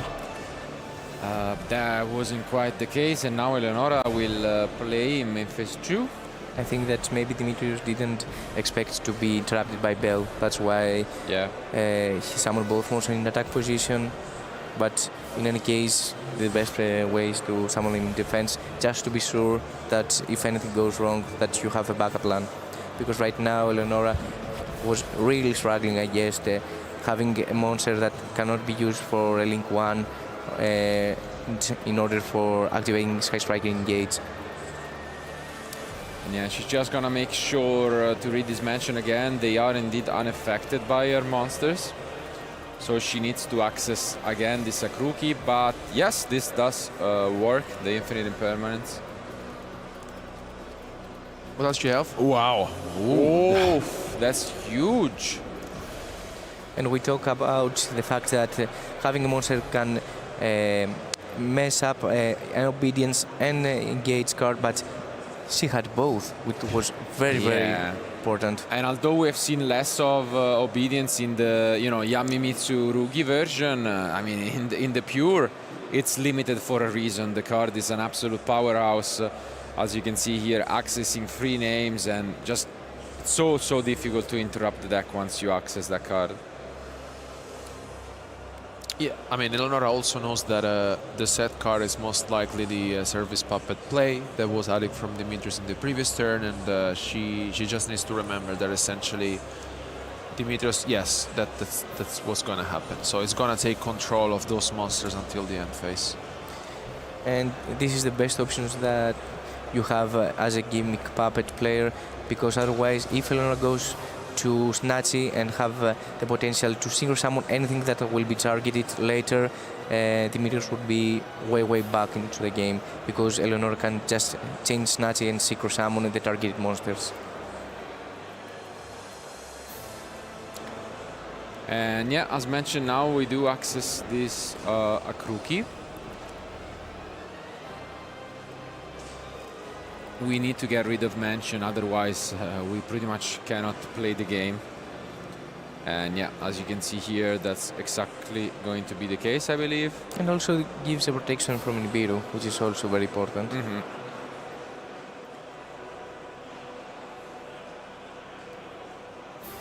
Yep. But is there a protection effect on the strings?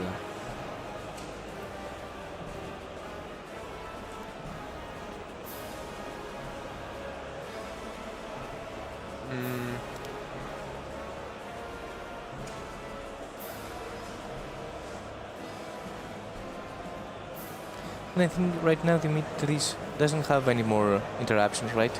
Yeah. At least not that we can see. Maybe hand-ups, but I think that in his strategy he mainly focused on field breaker cards. So I don't think he even has cards in hand. Yeah. I think not at all. Yeah. I don't think he has anything in hand. As you can see, like he's, you know. I think that he has 2 cards, to be honest, no? But where? Oh yeah. There, I think he has 1 of 2 cards somewhere. Yes. But where? Because they are not. I think yeah. I mean, he's not a magician like you, Mike. On your intro, I don't think sleight of hand is allowed. But yeah. As you can see here, absolutely great play by Eleonora, using the surprise to bounce and then chaining to get into a synchro. No, he does have. They were not on site at all. This is the magic of Greek players. Yeah, Greek magic. I see you. But yeah, that's huge. Because now we get the Marshmallow back. We can add back this surprise.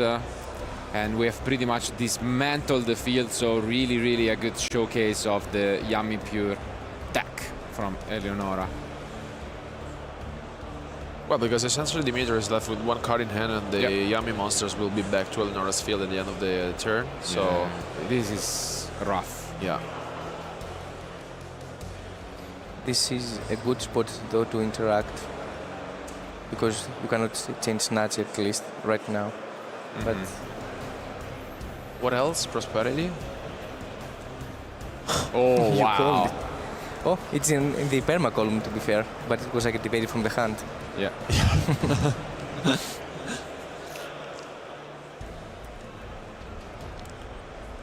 Well, once again, the Prosperity really helping her out, and I think she's also banishing 6 because, I mean, it really depends on here. Oh no, okay, just 3, but you really need to fetch something that may also be an interruption. Let's see. Yeah, okay, there's the Diddy Crow. It's okay. Yeah, this is what you were looking for. It's quite good. And I feel like against the... He doesn't get to shuffle, I think. Oh, yeah, no, because I think he didn't shuffle before, so they just shuffle just in case and put the other ones on the bottom. Yeah. Then why is he drew from Prosperity? Oh. Yeah. Yeah, I mean, anyways, yeah. Well, the deck is now shuffled. I mean, very good showcase from Eleonora, honestly. I mean, it's, we see that the last card in hand is another Ghost Bell, so not quite what Dimitris was looking for. Only one real card now. Now he has a hand, huh? Yeah, now he does. Greek magic again. And yeah, this is the last card available to him, but it seems like he needs a lot more than this to fight back. And this is the Fiendish Knight, I think? Yeah. But it targets. So I think it is a quite good spot maybe to Diddy Crow.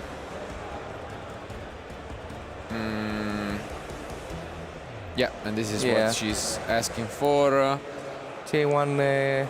Yeah, you can just chain your synchro and then use Diddy Crow and call it a day.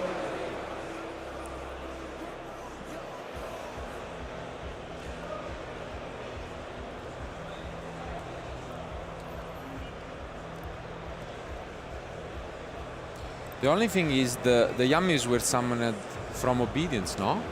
The one they took control, so they should be destroyed. Yeah. Oh, okay, they realized. Okay, nice. Yeah. I think that this changed a lot actually, because right now Eleonora doesn't have something to synchro summon, so maybe Dimitris can change his strategy in order to not provide monsters. Slightly, because basically here what happens is she can chain, but then Ghost Bell shuts it off. And yeah. Oh, we're not using it.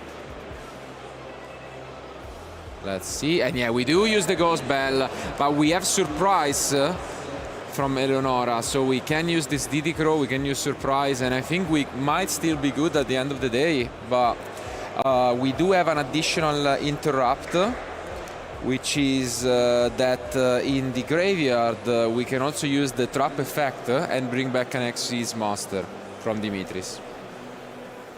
But I don't know how far that gets you, to be fair. And yeah, no Diddy Crow though. Wow. Really? Ooh, okay. Maybe we keep it for the trap, that's why. For the target of the trap. I think she's gonna use an on the trap, but then we can just... Okay.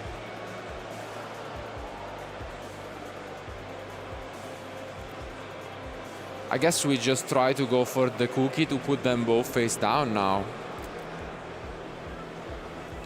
You need to control it. Give me Puppet Exismos in order to activate the effect of Puppet's play. And yeah, as you can see here, we can just go into a synchro, and either we use the cookie, which has not been used yet, or we use the cookie to put them both face down. And I think we can also use both now. Use cookie right now. Yeah, and yeah, this seems like there is not all that much that Dimitris can do, because also we have not used Mignon in this duel. So here we have an easy way to play the game, which is just turning this into, again, Snatchy, getting Mignon, and then we are good to go. Yeah, and I think right now Dimitris doesn't have any more cards. Oh, unless we have been through 3 Snatchy. Have we used all 3? Or maybe she banished 1. Oh, yeah, she used 3. Ooh, that's interesting, actually. Because we have Diddy Crow. Oh, wow. Oof. Because the... Wow. Does this open the game again? Because she also banished 3... Yeah, that's crazy.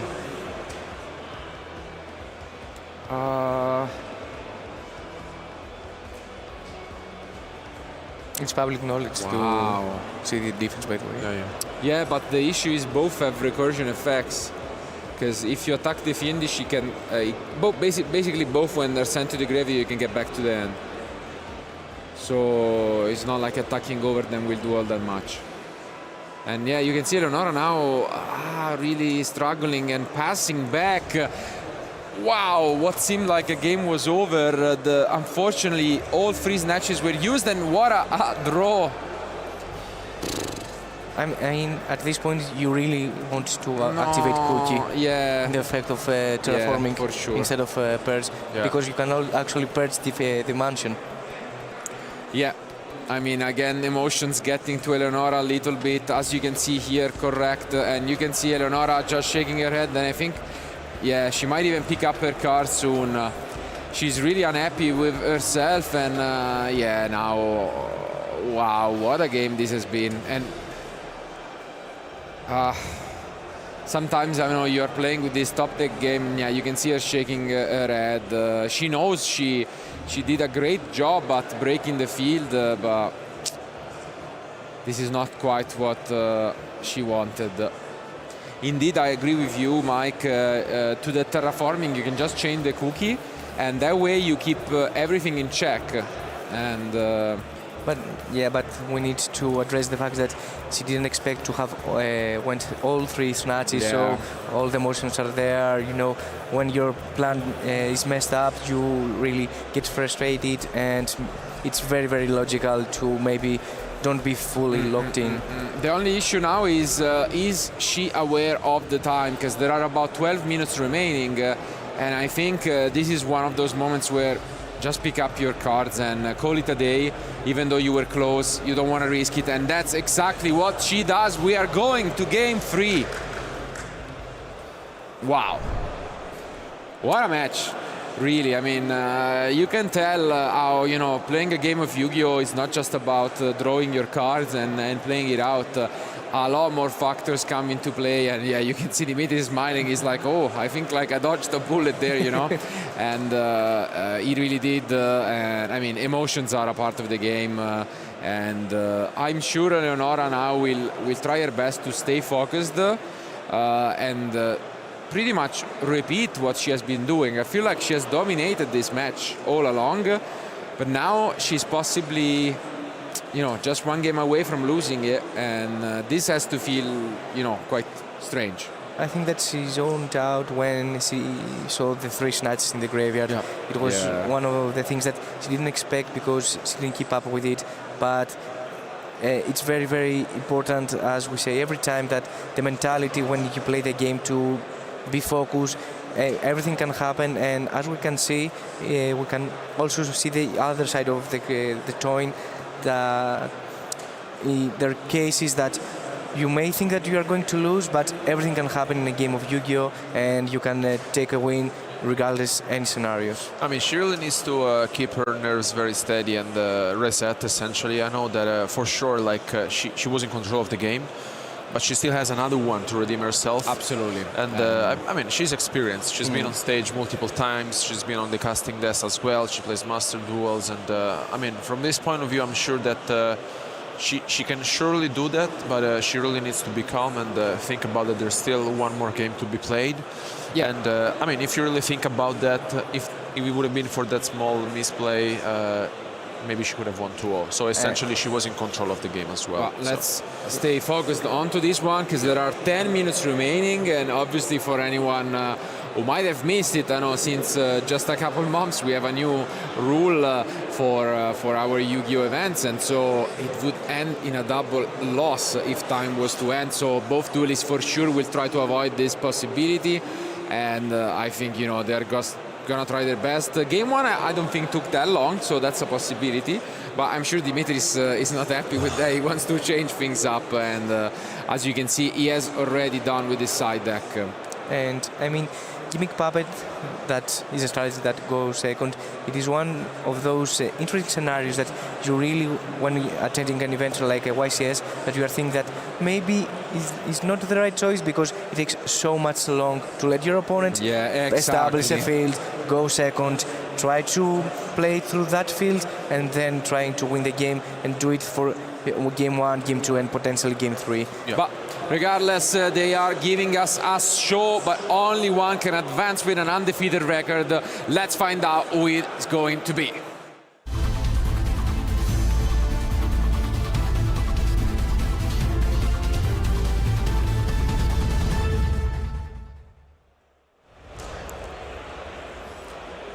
Let's see, Eleonora should be going first right now. I mean, as you both mentioned, Eleonora is very experienced with Yami. She showcased that she really knows the interaction, she really knows how to play the deck, but I think that she just needs to be focused and she can totally take the win. I think I see some Mulcharmi in the end from Dimitris. Let's see which one it's going to be. Oh, that's a spicy way to start things off here with the Inscription. Such a good card against, you know, Dracotail and a lot of decks this weekend, but I guess it works out well in this matchup too. Probably the second effect, I think. Yeah, even the first one is good though, not activating effect. Yeah, both are fair. I mean, to be fair, everyone has some merit, but even the third one to stop the field spell recursion effects, you know, and engage to follow it up. And yes, there is a Mulcharmi. Is it Fuvalos? And yeah, Dimitri is asking for a translation, but in the meantime, Eleonora is free to do her Yami combo. Addressing the current meta state, Inscription mainly used for addressing Dracotail, obviously.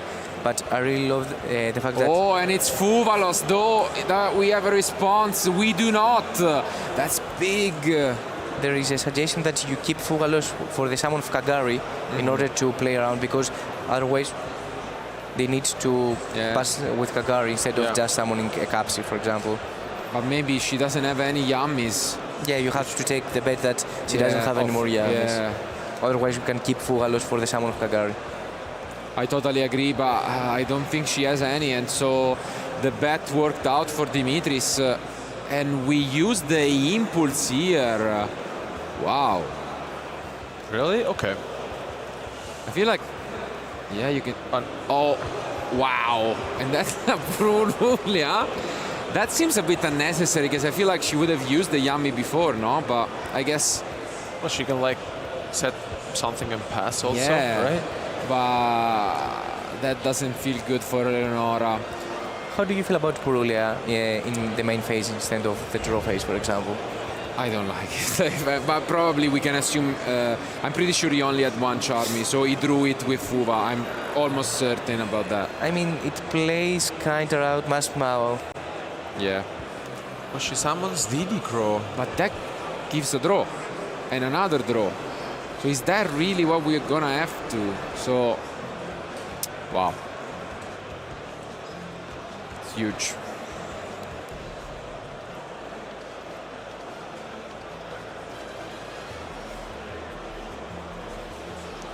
So she's continuing, right? Yeah. She feels like she cannot stop, but giving so many draws to a deck that is playing field breakers doesn't seem like you know, a plan that's gonna bring good news, but I guess desperate means and also 6 minutes to the clock. Yeah, but don't forget that we have already activated Inscription, which is important because it not only protects us from the turn that it has been activated, but also for the next turn. Yeah. And here we get the surprise. The issue is, again, we have less than 6 minutes to play this game. And I think we are done, so we are just gonna set a couple cards. Pass back to Dimitris, who has about 5 minutes to turn things around. So many good cards available, from Lightning Storm to Forbidden Droplet. Does he have some? And again, we start things off with that Terraforming for Dimension. we have seen mentioned as the first card all duels pretty much. But I mean, he has like 8 cards at this point in hand. It's fair that he finds everything, but I don't think he has non-engine. Is it really full engine? Wow. That's unfortunate. That we need to starting address our synchro monsters and summoning not Cookie, the Lollipop synchro monster, in order to have more monsters and maybe go for Herald in our opponent's turn in order to have more interruption, because we need to generate advantage from the second effect of the synchro monsters in order to reborn monsters from the graveyard. And here with the Condolence being activated, we pretty much have 4 minutes remaining on the clock. I'm starting to be a bit worried. Well, especially because I think the Gimme Puppet deck requires, some moves just to, extend your plays, and with so many cards in end, images as well may have different options to go for.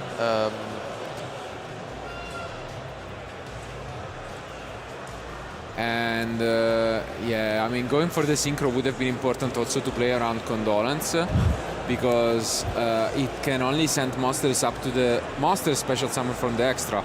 So if you have a synchro and you chain it, basically it negates the card altogether. Oh, she sided that in. Yeah. Wow. A Puffy strategy. That's spicy, but... Yes. Sebastian will be very, very proud right now. But yeah. Is that gonna work here though? Because you need another... Usually it's not the one you want to draw, no? You want Apophis the Serpent so that you can use it. Because alone it doesn't do anything? Because you need a second, no? Count continues. Didn't say the other, I remember. Let me check. Other, yeah. Yeah.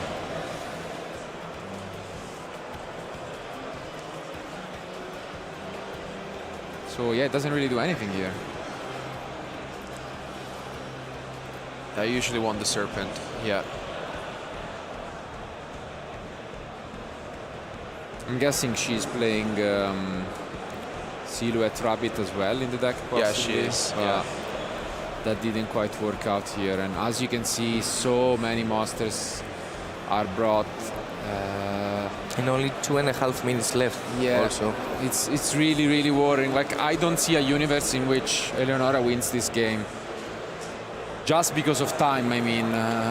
And Cookie right now, I think, doesn't do anything. Yeah, because the fifth due to Mansion. And I think she might have, unless she chains, but now she doesn't have enough names. Yeah, I think that we are resolving right now, because she just targeted 2 monsters and Dimitri just said that I have Mansion on the field. Yeah, and you can see Eleonora shaking her head, unfortunately. She has realized that just emotions and being short on time is not her friend, and I mean, it's heartbreaking to see, of course, because she has played so well throughout most of the match, and now, we are just pushing for damage, but also Dimitris maybe forgetting that the push from the field spell is there. Oh my, wow, this is a crazy end of a match.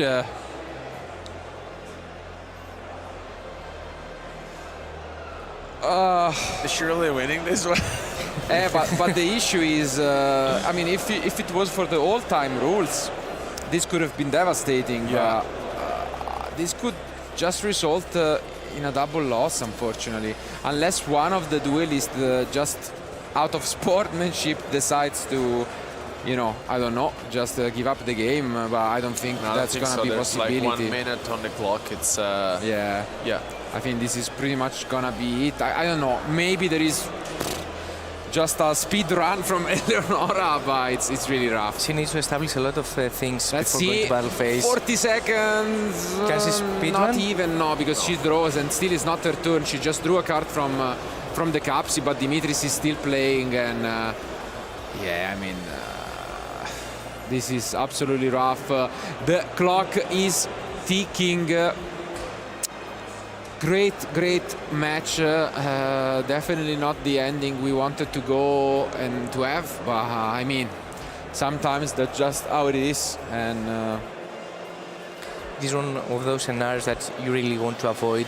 But as we mentioned, Gimmick Puppet and generally speaking the going second strategies, this is one of the issues that they need to address. They need to play really fast, because you cannot afford going all the time go second with the current time system. And I think that we just saw the handshake, and I think unfortunately for this match, because it was a great match, we'll end on a double match loss. Yeah, I mean, again, maybe not the ending any of us were hoping for, but still shouldn't take anything away from the action that we have witnessed. Both duelists giving their best, but we have always mentioned it. Playing on stream is never easy, and especially the first rounds into an event, it's really not that easy to come here, do what maybe you usually do at your locals events, and then you're playing at a tournament with 2,400 players with thousands of watchers, and here also we have a huge crowd gathering, because we are always slightly behind the main event stage, and it's a lot of pressure, but still both have a chance to advance to day 2, so they shouldn't let this match get to their heads. They've proven in some of the instances throughout the match that they're good players, that they're familiar with their deck, and what can we say? Dimitris didn't look too familiar with the Yami deck. Eleonora more reasonably so, maybe she wasn't familiar with the Gimmick Puppets, but yeah. To be fair, she quite made very good choices reacting with Gimmick Puppet cards. So I believe that she was really in control of the game. The only issue was the thing with the 3 knights in the graveyard, which is, as we can say all the time, it's way different playing in the main event, playing in the local, and playing in the feature match. You have all the pressure and feeling all these eyes looking at you and every play you make, and you need to step up and be very confident and straightforward, and do not mess up your thinking. Yeah, I mean, it changes so much, especially because I think she really played extremely well game 1 and game 2, and then of course, like, if there's also one small misstep, it changes the game completely. But I feel like she's super experienced with the deck, and also we mentioned this before, when playing against such a deck like Gimmick Puppet, honestly it's not easy, because it's one of those decks which maybe fall a bit under the radar, but it's still there, because with such a big field, over 2,400 players gathered here for YCS Bologna, it's one of those decks that honestly I think it's scary. And on the long run, if Dimitris wins matches, honestly, it's one of those decks, if you're not familiar with, I think you maybe have a lot of troubles. So I think more of our duelists, I mean, it's a long run. We have other 7 matches throughout the day. I mean, hopefully we will get them on stream soon again. Yeah. But I mean, so far I think it was a good show of both decks, I would say. Yes, absolutely. Also, how do you feel about going second strategies in the current meta state? I think it's risky. You need to be brave. But I also feel like that those decks that have always been good going second are always good also like in 2025. It's one of those strategies that, to me, of course, like there's a different approach. For example, you can play some field breakers rather than playing hand traps. It's really just a matter of how confident you are about your deck. I think this is something that has always been, the key of playing Yu-Gi-Oh, right? If you play a deck and you're familiar with it, you have play tested, and it's good in the current format, I think you just have to go for it. And I mean, I think also Dimitris showed us that the deck is also good at going first, because I think it established a very good field. He has a lot of different interactions, and I mean, I think at the end of the day, it's also a matter of will my opponent let me go first or second if I let them go first. So it's just a matter of mind games as well, which is also nice to see. Yeah.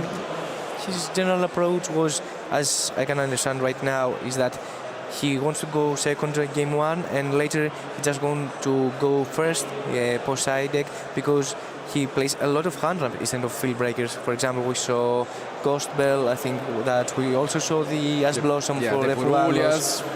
And I think it was quite a meta call in order to go second in the game 1 and later to try to go first. Yeah, I mean, no, I think it was a very good show off, and I mean, we both enjoyed the Yummy and the Gimmick Puppet decks, and hopefully we will get to see more matches like this throughout the day with different decks. As we witnessed in Lille, as mentioned, I think every single round was a different deck, pretty much, and hopefully we will continue with this trend. And I mean, I really feel like that now it's also time for a small analysis from Jean-Alex C, who is ready and will bring us the analysis right on your way.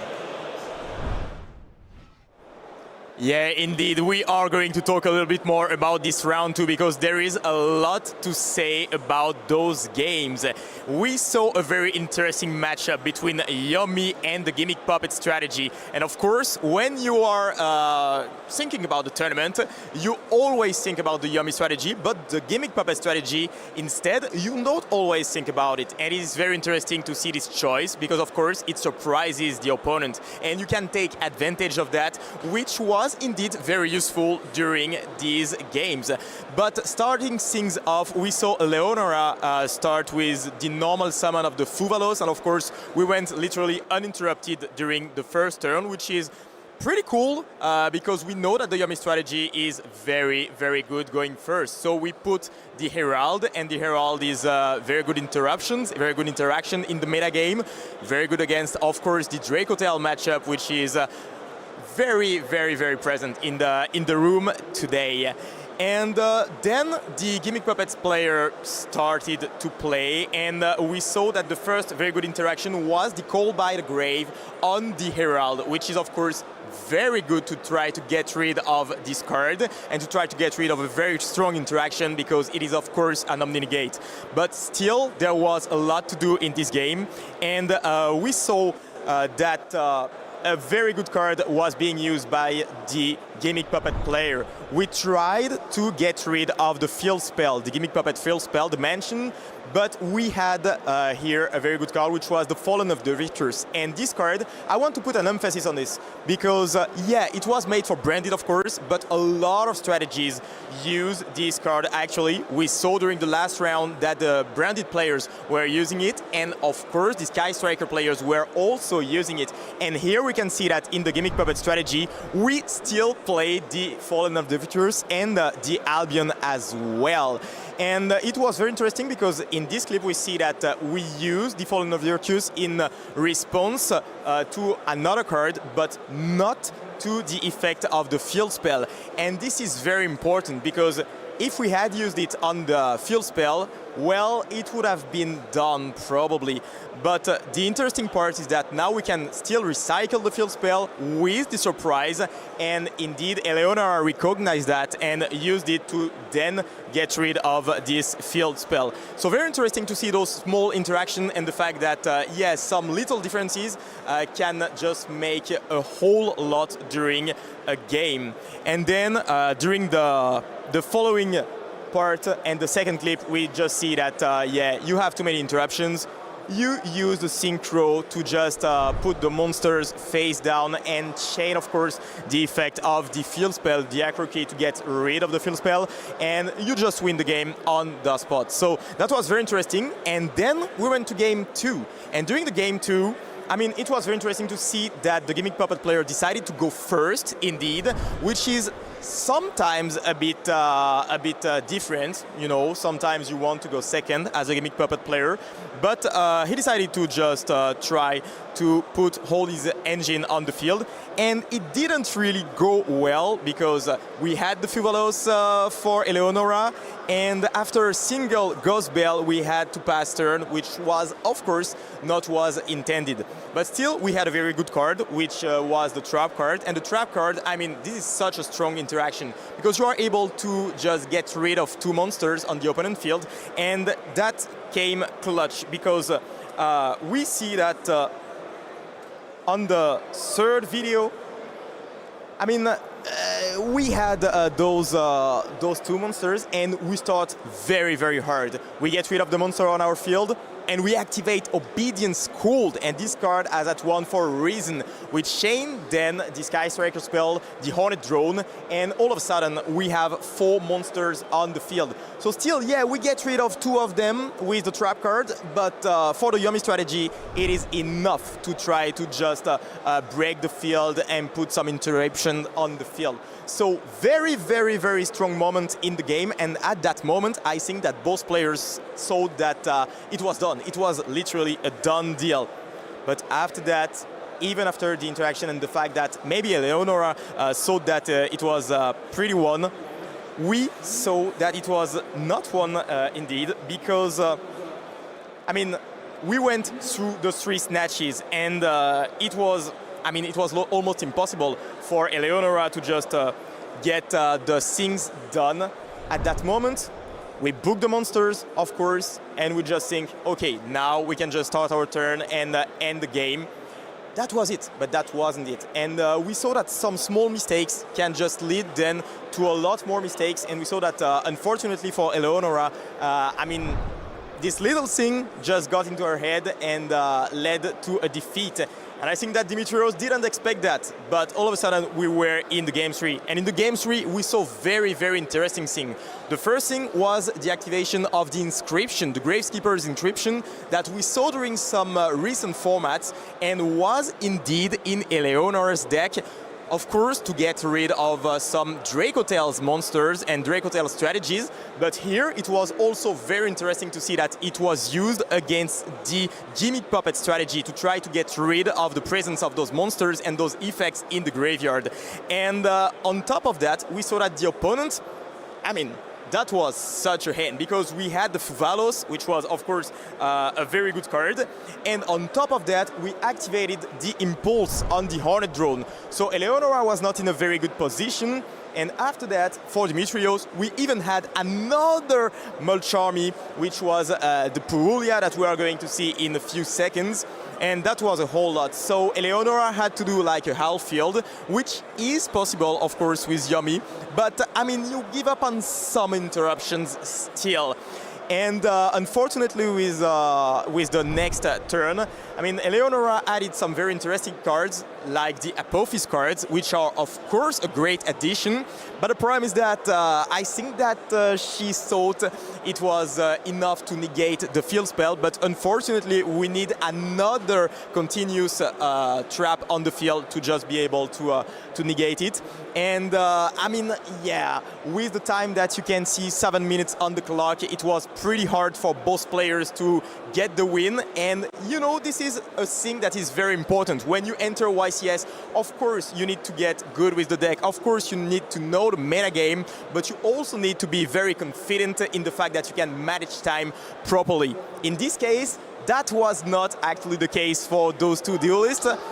But they will, of course, get back on track on the next round and try to win the next round to still get in the tournament well.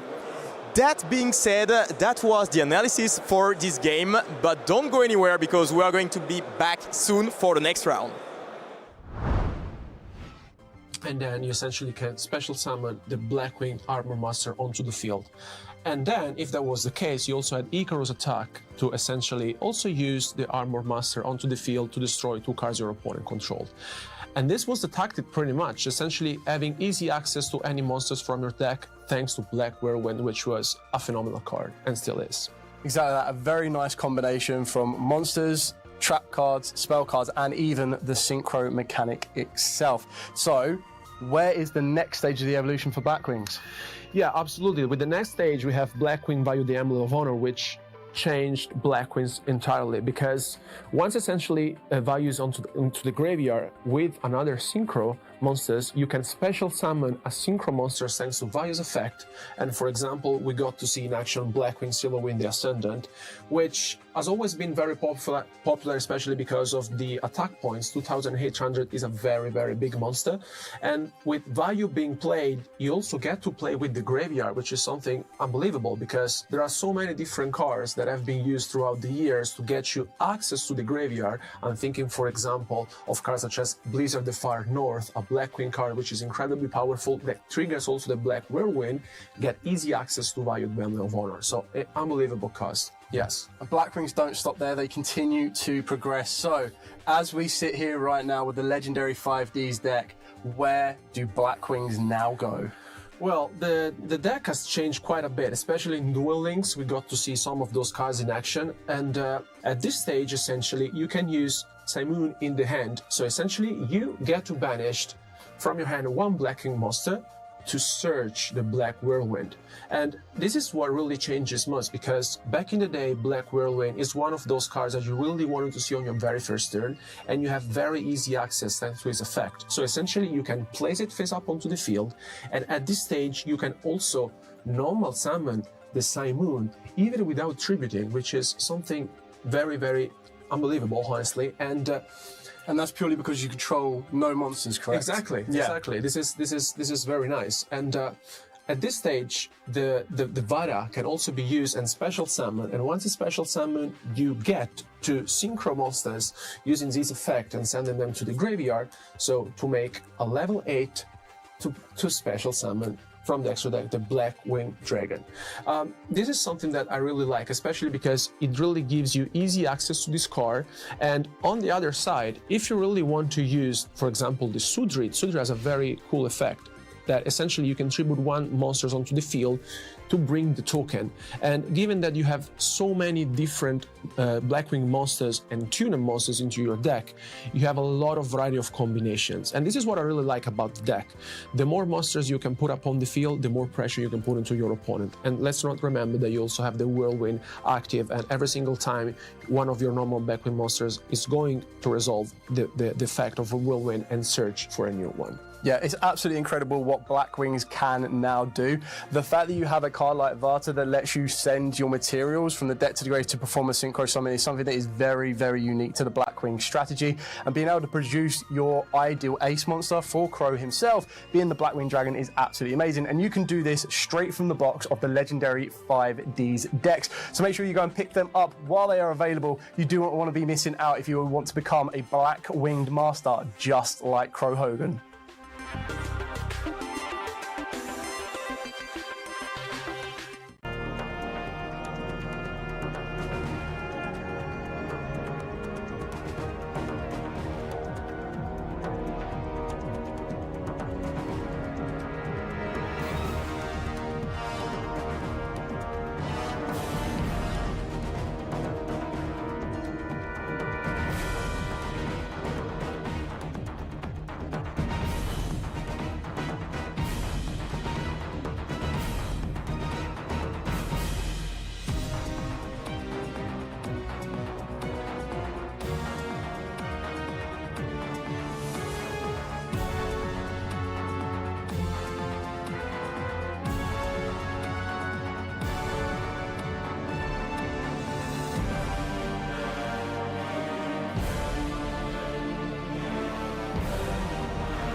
Hello, we're back to the Yu-Gi-Oh! Legendary 5D's decks discussion, and this time we're gonna be showcasing you duelists our beautiful secret rare chibi art versions of the new released synchro monsters and tokens for each characters. So first of all, I see in front of me three of the most iconic cards in the game: Stardust Dragon, Black Rose Dragon, and Black Wing Dragon. But I wanna ask you, which one of those is your favorite?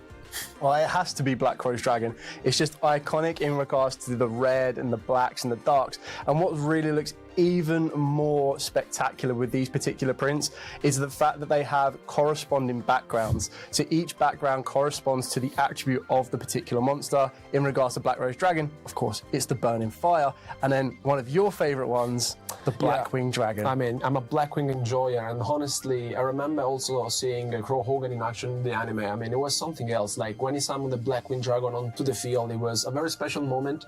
And honestly, having the chance to play those cards in our decks is something that I'm really looking forward to do.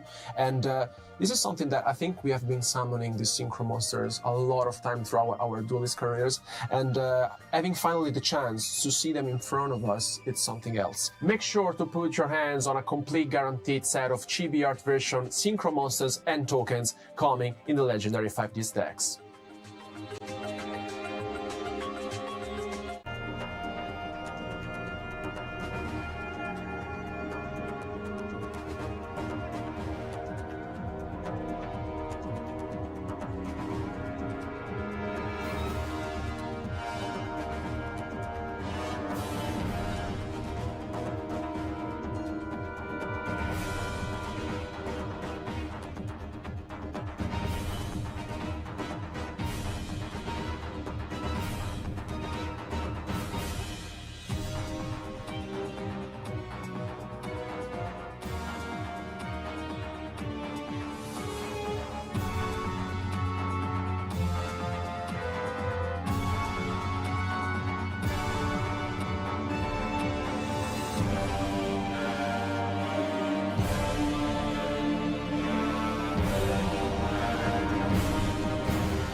And welcome back to the coverage of YCS Bologna 2025. I'm here with John Alexis, who is joining me in a beautiful meta breakdown discussion. So first of all, I think that we have quite a few events lately, and I was actually watching you 2 weeks ago at the French Open, and 10 rounds. So it was quite of a big tournament. We know that the French community in Yu-Gi-Oh is very big, very passionate about the game. So first of all, I'd like to ask you how did it go? How was the meta game throughout the day, and what can we expect to this tournament? I mean, absolutely. We had a few tournaments over the past few weeks, and we had a lot of things that we learned about those tournaments. First of all, Dracotail is at the top of the format, of course. A lot of players, a lot of duelists choose to play this deck, and we had almost 25% of the room, which was only Dracotail players. So, of course, this deck is very, very good, but the fact that it is chosen may just lead people to just play more out, but we're going to talk about that in a few minutes. Right behind the Dracotail strategy, we have the Mitsurugi strategy. Very, very strong, of course. We know that Mitsurugi can just be played in almost every single deck because there is nothing that prevents you from doing so, and of course it is very, very strong. We know that Habakiri is very strong. When you see Habakiri, you are scared about that. You're not very happy if you are the opponent. And but something that really surprised me was the fact that Malice actually is the third deck, the third. Welcome back, duelists. We are here to do a deep deck breakdown of exactly what is here at YCS Bologna in its representation. So, what do we currently feel after round one? Like, the first feature match was very, very full of underdog decks, I would say. I would like to say that. Totally, and then round two, straight away, what an amazing matchup. Again, another relatively unconsidered deck in the form of the Gimmick Puppets, backed up by one of the front runners in the form of Yummies. Yummy is an interesting one though, right? Because in the beginning, when Yummy was released, I feel like it was very much represented as a pure version. At this point though, a lot of people have just switched over to the Mitsurugi Yummy version of the deck, and I think the pure version has become less popular, as we can also see here with the deck breakdown there. Look, 16% of Yami Mitsurugi and only 5% Yami Sky Striker. Please note, this is just kind of the Yami deck with a couple of Sky Striker cards in there, but still, you really can tell that the Mitsurugi version of the deck has taken over. But speaking of taking over, I think we have a new sheriff in town. We have a new top deck in the room. The most represented deck here for day one is Draco Tail, with every 5th player in the room actually playing that deck. John Alexi, what do you think? Did you expect that before the event to be the most played deck? I mean, to be honest, yeah, it was kind of expected to be fair. I agree. Draco Tail was the most played deck over the past few weeks, as we just said during the first round. And then the Yami Mitsurugi was always the second one. So, to be fair, yeah, this is kind of expected. But one thing which is really interesting is the fact that the third deck is Malice Bestial, getting back on track. You know, it is still on the rise. And even if there are some answers in the side decks with Lancia, of course, still some players decided to go with this strategy. It has some very, very good things against the Draco Tail strategy. Of course, the D-Shifter, but also the Dimension Fisher. And on top of that, all of your interruptions, you can just interact with the opponent and banish those monsters. And that's, of course, very, very strong against this strategy. And right behind the fourth deck, the Vanquish Soul Canine strategy. I mean, yeah, the past week we've seen that players just... it's a very recent trend. Exactly, they thought that maybe the Vanquish Soul was the answer in this format because, you know, this is all about Draco Tail. Yeah, this is the best deck, but then players have some answers with the Retaliating and all those cards. And what can you play when you want to just take over and try to surprise the opponent? Well, get back with the Vanquish Soul, because when it gets uninterrupted, it is, of course, a very, very strong deck, despite the fact that you have only one Raisin and one Stake Your Soul. It is still a very, very, very good Doesn't matter. It really feels like the answer that people are finding for the format right now. I think it's super recent, like literally the last 2 weeks, after the Opens, after German Open, after French Open, all of a sudden more and more people realized maybe we have to find a different solution to the format. And I think a lot of the top players actually have found that very solution. So I feel like it's already a high amount of people playing it, but also a lot of top players, a lot of really competitive players are actually on that deck. So I wouldn't be surprised to see that actually being in the feature match later on as well. And I mean, we had some other decks in there as well. Pure Mitsurugi kind of falling off, still listed, but not really that much represented anymore. Not in the other category just yet, but definitely in terms of representation on the downfall. And then Luna Light, as per usual, just right hanging in there as well, right? Always a scary deck to be up against. Yeah, exactly that. And what I love most about it is 39% is obviously going to be considered as other. Yes, I love could the be other anything. category, because exactly that. It could be absolutely anything. We've seen that in round one. We saw that in round two. Yeah. It's going to be so exciting to see. We've already seen this in YCS Lille, that a deck that fits within that other category can still become the champion. Always. That's the beauty of it. But of course, we are in Italy here at YCS Bologna. But let's see where all of our players are from here this weekend. What does the country breakdown look like? And the nationality that sits up top is also the hosting country, Italy. Every second player in the tournament, 54% are from Italy, so they are doing their best to win another YCS here this season after already taking the crown in Lille. And right after, the Germans joining me here, 10%, not too bad either. John Alexi, after we have the French players, yeah. and this is very interesting because after that we have some people from the United Kingdom, from like Switzerland, from Greece. And what I want to put an emphasis on is that there are a lot of people who are coming from abroad, and that is very, very interesting indeed to see that you are very interested in those YCSs. Yes. You want to come and to have some pleasure in those duels, and that put a smile on my face, to be honest. Definitely. Like, we have some high caliber player from the US joining us this weekend. There's Jesse Cotton in the house. There's Steven Santoli as well. Like, some really well decorated players making their way over. Just in between rounds, I talked to a group of Albanian players also coming over here. Like, we have so many different countries, so many different communities all over Europe, all over the world, of course, being excited to play Yu-Gi-Oh! And I mean, the best place to Yu-Gi-Oh! This weekend certainly is here in Bologna at this prestigious YCS event. But speaking of playing some Yu-Gi-Oh!, I feel like two players in particular should be ready to play some Yu-Gi-Oh! Here for round 3. We, of course, have another featured match lined up for you. And I think it will be about time to throw it over to the stage because there, Ed, of course, is waiting with our next feature match. So, Ed, please take it away. Welcome. We are here with our next feature match here at YCS Bologna. So in front of me, I have Flaminio Rossi and Jack McLeod ready to kick things off for our round 3 feature match. Gentlemen, we're going to do a high roll. Who would like to go first? Flaminio is going to roll this first, and let's see what they've rolled. That is a 7. And for Jack, that is a 9. Jack, are you going to go first?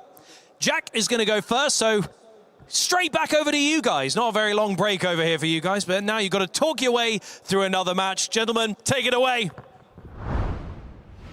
Indeed, actually the players are ready, and we saw that Jack was winning the die roll. Let's get into the round 3.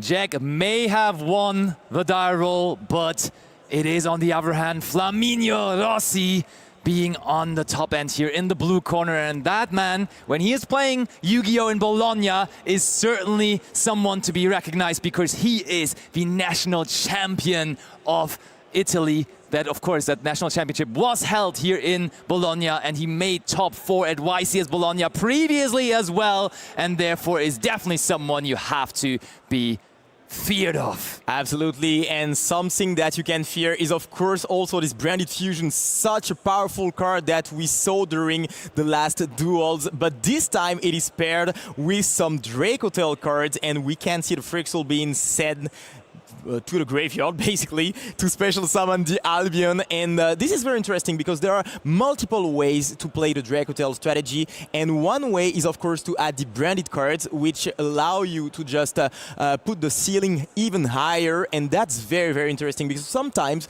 you think that the Dracotel strategy does something, but not kind of enough, you know, some players think so. And when you add those branded cards, I mean, you get a whole more.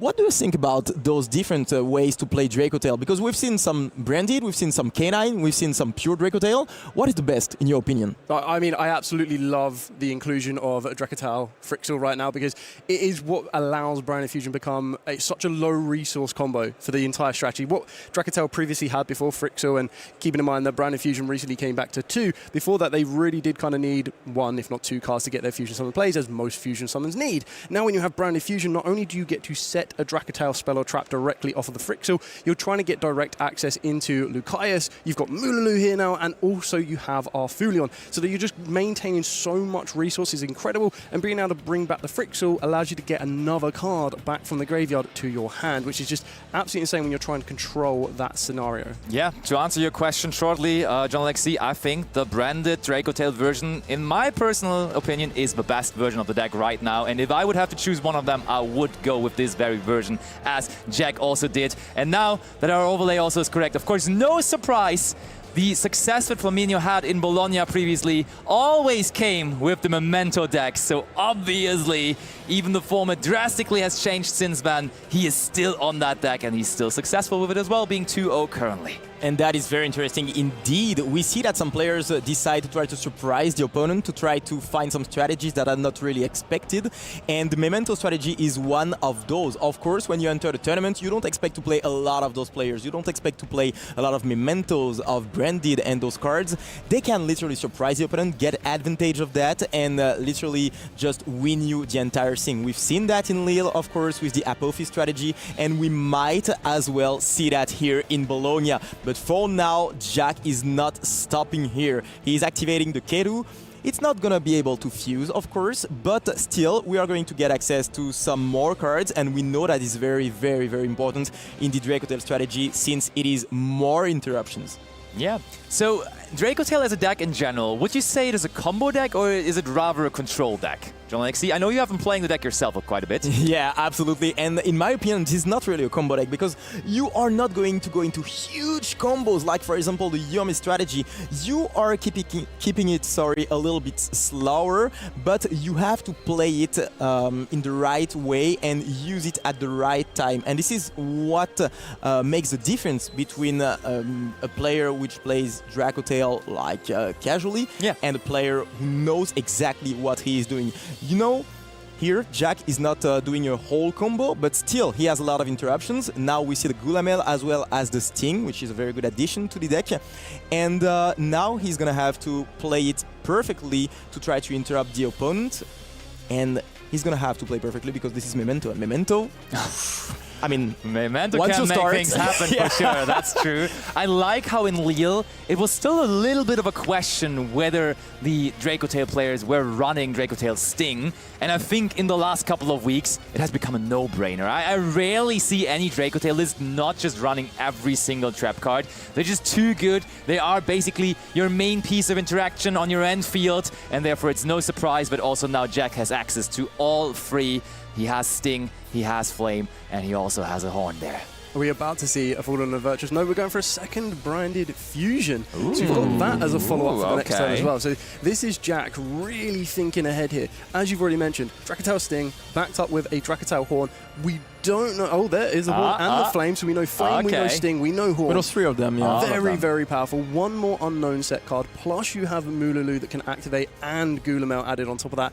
And it'd be very crazy not to have a Fae Mainer in the hand. So there's a lot of interactions for to be activated on this one here. So it's going to be very interesting to see. But it's great to see Jack thinking that step ahead that if the field does get broken, we have a branded fusion. I mean, yes, but it could also be a tell, right? If they're searching for a branded fusion, that could mean that the last unknown card in the Spell and Trap Zone is the Fallen and the Virtuous, and therefore we can't search it anymore. Could be both, though. Maybe he is valuing the follow-up more. I think both could definitely be applying, but Flaminio definitely has a challenge to go into here, and he thinks that challenge is not going to be doable as he just picks up his cards. Game one goes to Jack and his Dracotail branded deck. And I mean, we've discussed this deck is powerful. This deck is the most represented deck in the room right now, and it is that for a reason, as it is just so strong. It doesn't look so scary in terms of monsters. Like the monsters on the field, yeah, there's a Gulamel which can, like Thunder Dragon, Titan-esque, just destroy a couple of cards, but that's not really where the strength comes from. The trap cards are where the magic happens,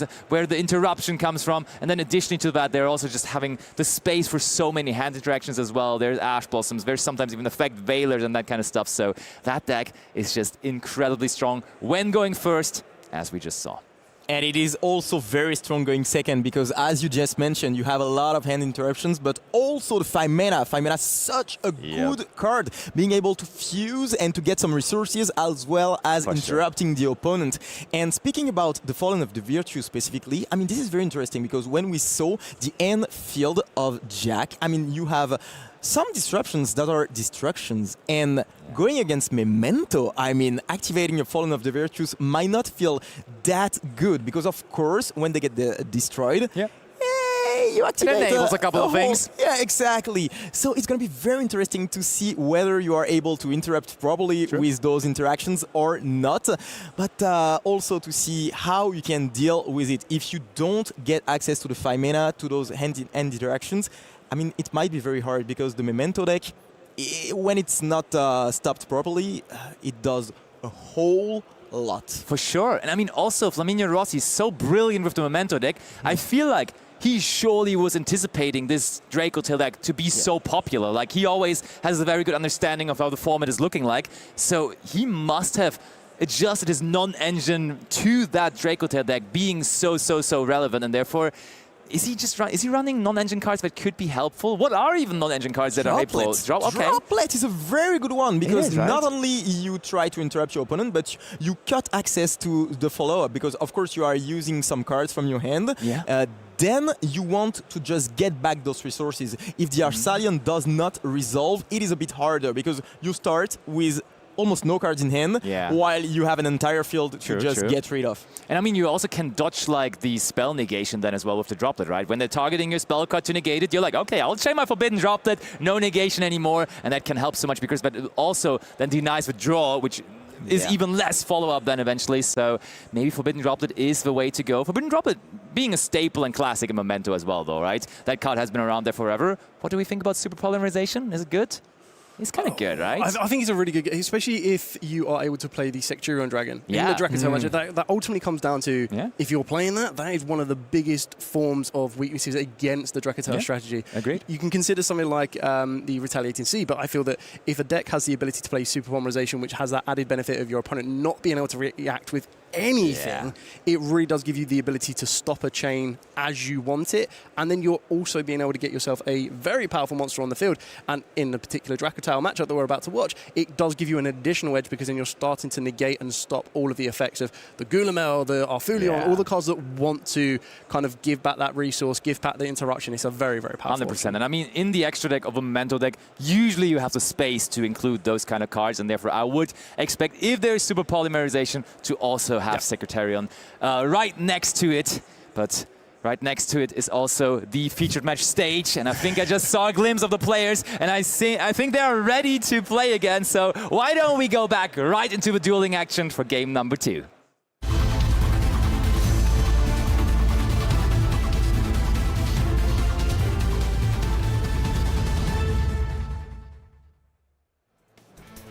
And we are actually back for game 2. Flaminio didn't have the chance to play during the last game. He decided to just literally scoop the game away. And this is also very interesting because considering the fact that during the last round we saw time was a decisive factor. I mean, Flaminio very well aware that he doesn't want to waste time and to be able to play probably the 2 last games. I mean, let's hope for him that it's going to be 2 last games. But for now, he's going to have to win this one to be able to see a 3rd game. And this is a very good way to start things off with the Anguish on the field, which will be able to just try to get access to some more engine. Ooh. But there is already the Tatsunuchi Chogo in hand. Does not matter. Usually you want to search that out with the Anguish, but when you already have it in hand, that Ash Blossom pretty much did nothing, and Flaminio is all smiles from here. Yeah, this is totally heartbreaking because against Memento you want to cut the things really fast because you don't want them to get access to those destruction, of course. You don't want them to have all the effects enabled, and here Jack decided to activate the Ash Blossom, and we can totally understand that. But Flaminio had the answer because he already had the monster, as you just stated. And the fact that Tatsu is so strong, being able to send 3 cards from the deck to the graveyard and get access to Gaddick and to be able to access the Fusion Summon. I mean, Flaminio is really well in the game right now. Interesting. We decided to add back the Tatsunuchi Chogo to our hand there with the Gaddick. Usually you're trying to get the Sleepy back in, but that was a bit different here, interestingly enough. Now Maze comes back, Maze searches for Fusion, and Fusion, the Memento Fusion, is of course, now that we have destroyed a couple of monsters in our possession, able to fuse with materials from the graveyard. I mean, Jack showed us the variant of Fusion summoning from the deck with the Branded Fusion, but there is small Charmy Fuvalos on the side of Jack, and no response from Flaminio, as it seems. Yeah, Fuvalos being, of course, very good in the metagame and played by a lot of players, taking the first spot of the most played cards in the main deck over the past few weeks, especially during the French Open. So that was a very, very beautiful statement. And here it is used against the Memento strategy, but it is not as good against Memento as it is against the other deck, because of course you can play through it and don't let your opponent draw that many cards. And on top of that, if you just perform the full combo, I mean, this is so hard, even with 8 or 9 cards in hand, to just go through it and win the game. Yeah, and I think you don't even need to give them that many draws. Like, Memento is just, I think, one of the original decks to play around the Charmies incredibly well. Like, whichever Charmy they're presenting you with, they just choose a different route to go. So now that you have the Fuvalos, the Memento deck just has unique ways to play, to summon from the graveyard, from the hand. You can just adjust your lines completely depending on what Charmy you're facing. And now that it is Fuvalos, maybe we're just going to bring that Akihiron back from the graveyard. But we shall see. That's the field spell first. Memento Miglan. Oh, what's next? A quick end phase, or are we going to extend a little further here? I think we can actually extend and use the fusion spell from the graveyard to get access to another one and get some more interruptions. Yeah, I feel there's no real, as you've already mentioned, to play through the Mulchumi Full Loss, there is no real reason not to push as far as you possibly can here without giving as many draws as possible. I feel that of all the decks, as mentioned, Memento is one of the ones that can present this field without giving much advantage back to Jack. And then when you're doing that, you've got that ability to kind of slow them down. So Ketu is something you need to be very, very careful is because once you're putting that monster on the field, Ketu becomes not only a search, but it then can become a fusion summon. So that's a card you want to be keeping in mind of. And then the Rahu, we already know how powerful that is. Yeah, absolutely. We've mentioned cards like Forbidden Droplet, and I think I've seen something like that. That definitely is helpful. Might be interesting, to be honest. And here we search, of course, the fusion spell, which will be used during Jack's turn. Here comes Akihiron through its own effect, and then we can also bring back Goblin through the effect of Memento Miglan. Use the effect of Goblin, and this is good. Like, we have given 0 draws to the Fuvalos after our fusion summon, of course. That was the one draw we had to give, and now we summon twice from the graveyard, and guess what? I feel like we are just going to send our boss monster to the graveyard now as well, which then can come back, and additionally to that also gives 0 draws into a Fuvalos. As we told you, this deck can just summon from wherever, and it chooses to summon from the graveyard right now mostly. And yeah, this is one of the strengths of Memento. Of course, this is a very good deck. It can be very strong going first and going second to try to break some field. But on top of that, you have the ability to play around some of the interactions of the format, especially, of course, the Mulch armies, which are not that effective against the deck. But also, as you just said before, also the ability to play into the Dracotail matchup, because you have the ability to just get rid of the cards on the field with cards like Forbidden Droplet, but also like the Fusion Spell, and try to dodge the interactions that Jack might have to use on your side of the field. So yeah, that's a pretty good situation, and it's going to be very interesting to see if Jack is able to break the field with some very powerful cards. We've got, of course, the Rahu, the K2 that you just mentioned right before, but also the Beyond Fusion, which can be used and is one of the best cards to try to break some fields. This was actually interesting here from Flaminio, because does he have Bone Party already in hand? As we search for another... Yeah, he does have the Bone Party already in hand. That only makes sense because we did search for a second copy of Fusion, and then we retrieved the first Fusion through the effect of Akihiron. So currently we're holding 2 Fusions in our hand, but that makes sense when there is the Bone Party already in hand as well. Surely not going to special summon here, as that would give another draw to Jack, but instead, and we have that option, which is nice, just searching to our hand.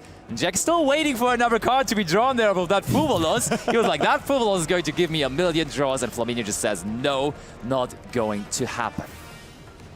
Yeah, I think it's actually really important as well to remember that Jack's already used Ash Blossom and Joyous Springs, so we're already technically down a card. So if Flaminio did want to give a draw, it would only balance the hands back out. But if you can kind of hold back a deck like Dracotail that wants to maintain their hand resource as much as possible, it's really going to put you in a much stronger position as well. And as you've already mentioned, being able to get access to Combined Creation is an insanely powerful boss monster for the Memento strategy. Yeah, but we had to shuffle back every single Memento monster from our graveyard there, in addition to that, even one from our hand. So I'm wondering whether there even is something that we can bring out with our Combined Creation at the moment, but I'm sure Flaminio, as maybe the best Memento player from all over Europe, has a plan ready. He gets that Bone Party. Look at that empty graveyard here to end turn 1. He could technically even activate Dimension Shifter right now. Don't think he's going to use that option, but technically he could. And now it is going to be back over to Jack and his Dracotail deck. And that's going to be very interesting. Not so fast. Oh, there's something. Yeah. Ooh, Sleepy is going to be summoned out as well. So we are going to have some cards in the graveyard indeed. Oh yeah, and that must be the end phase, right? Yeah, we get a draw for it. Doing that in the end phase here is certainly interesting. What are we trying to set up here? I mean, at least we have some monsters in the graveyard. And of course, the Memento strategy likes to have some monsters in graveyard to be able to just summon them back with the boss monster. And I think you can just give one draw for that. I mean, we just did. So let's see, we set up a Mace in our hand, which of course is the Snatch Steal Ask effect in the hand while we have the Combined Creation on the field. And we are also going to get the effect of our Twin Dragon from the graveyard, being able to bring back another monster then. And we just saw, yep, there's the activation of that effect, that Sleepy on the field, not too bad either, because that, when it gets destroyed, could lead to another send from the deck. But now, finally, the turn of Jack, faced with quite a formidable field after resolving that through the loss. So, Flaminio, and I think I recently saw pretty much of an uptick in Charmies again. Like, there was a time where the Charmies were kind of low in popularity. Yeah, Full Loss was still a staple, but we didn't really see that much of Perulia or Meowth. But recently again, I think everybody's just playing so many Charmies again, so having a good game plan against that is nice, and Flaminio has that. But what Jack has right now is again Rahu, Draco Tail. Yeah, so this is what I love about Ketu, is just a card on its own. Right. For Ketu on its own, is for the pure fact that if this resolves, we're not only going to be able to get a fusion monster that could become some form of interaction disruption, but you also have that ability to choose what you want to add to then fuse with. So you can go for a Pan, you can go for an Urgula.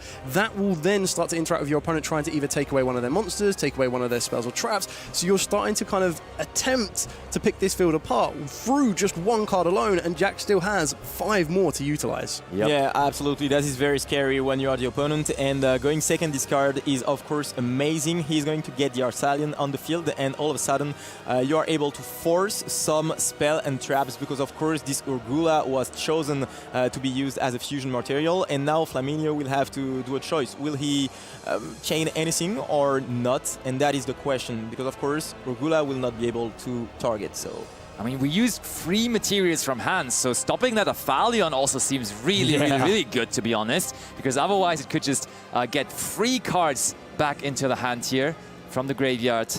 So we're targeting Mululu, we're targeting Ash Blossom, as it seems. Ash Blossom is very interesting indeed, because you want to special summon from the deck, and it stops the Bone Party in general, and Bone Party is a way to get some more interactions for Flaminio, so this is very clever here from Jack.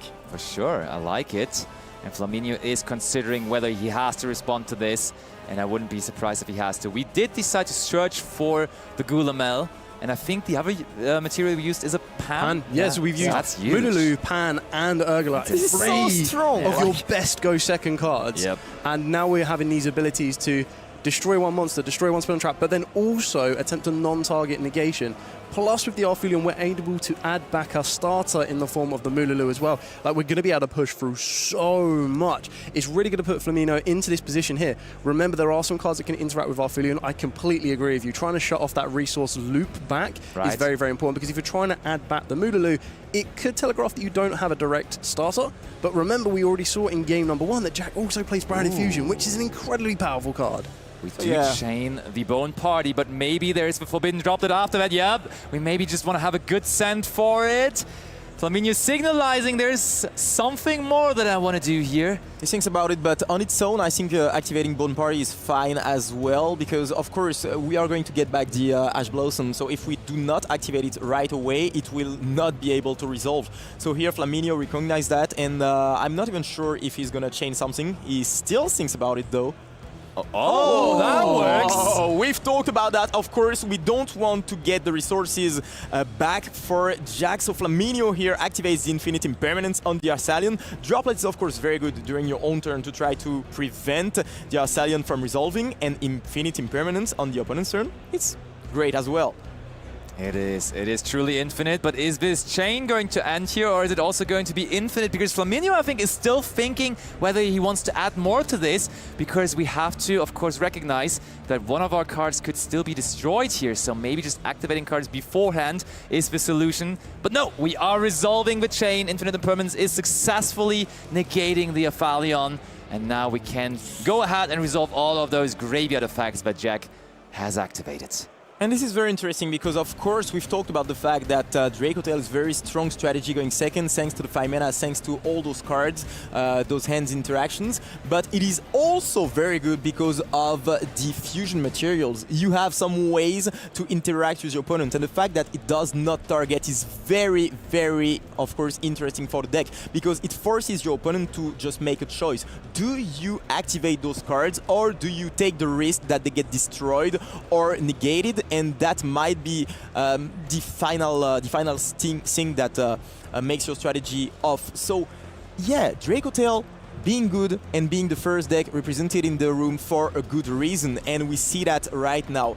But will Jack be able to overcome the fact that the Arsalian was not able to get the resources back? That is the question, I think, of this game. Yeah, exactly. But also remember, we still have Pan, Urgla, and Moolulu to set these cards. So we're going to get. I would be amazed if there's no Rahu Dragon Tail being set there. We're also probably going to be going for one of the trap cards as we've already used Ketu, unless we follow that up. Keeping in mind as well that Jack, probably knowing he's going second, you might take out one of those trap cards and add in something else. We might see a Ketu being set, a Rahu being set, and then maybe one of the traps that he may have kept in, if possible. I think going second, certainly in Draco Tail, it is pretty popular to side out at least one, sometimes even two trap cards. And that would most likely be what Jack did here. Which would be the one you leave in against Memento? I think Sting seems pretty decent against Memento, doesn't it? More than decent, even. Right? I think this is a very, very good card indeed, because you can just mess with the resources in the graveyard, and you know that the Memento strategy likes to have some resources in graveyard. But I think that Flame and Sting, they are both very good against the deck, but Horn not that good, because you can still put some monsters in defense position, and then it's not that useful. Agreed. So probably we went down to two trap cards, because I think both of them are good enough, and they are your main piece of interaction, and we did destroy the fusion. Here comes the tricky part though. We know that Flaminio has added back a Memento Fusion and also searched for a Memento Fusion. So the other set card could still be another Fusion. So this distraction here might have not been too nice, but there is the confirmation that we have Draco Tail Flame still in our deck as we're setting it right there. Yeah, exactly, and we're going to be waiting to see exactly. We still have Mace in the hand as well from Flamino. We've only used one card, which is absolutely amazing. Crazy, right? Two Rahus, I would highly expect one of those to be used. But still looking at the Memento field is still looking very, very powerful, because you have your combined creation. You're having these insanely strong monsters that are sitting there going, right, okay, come at me, let's see what you can do.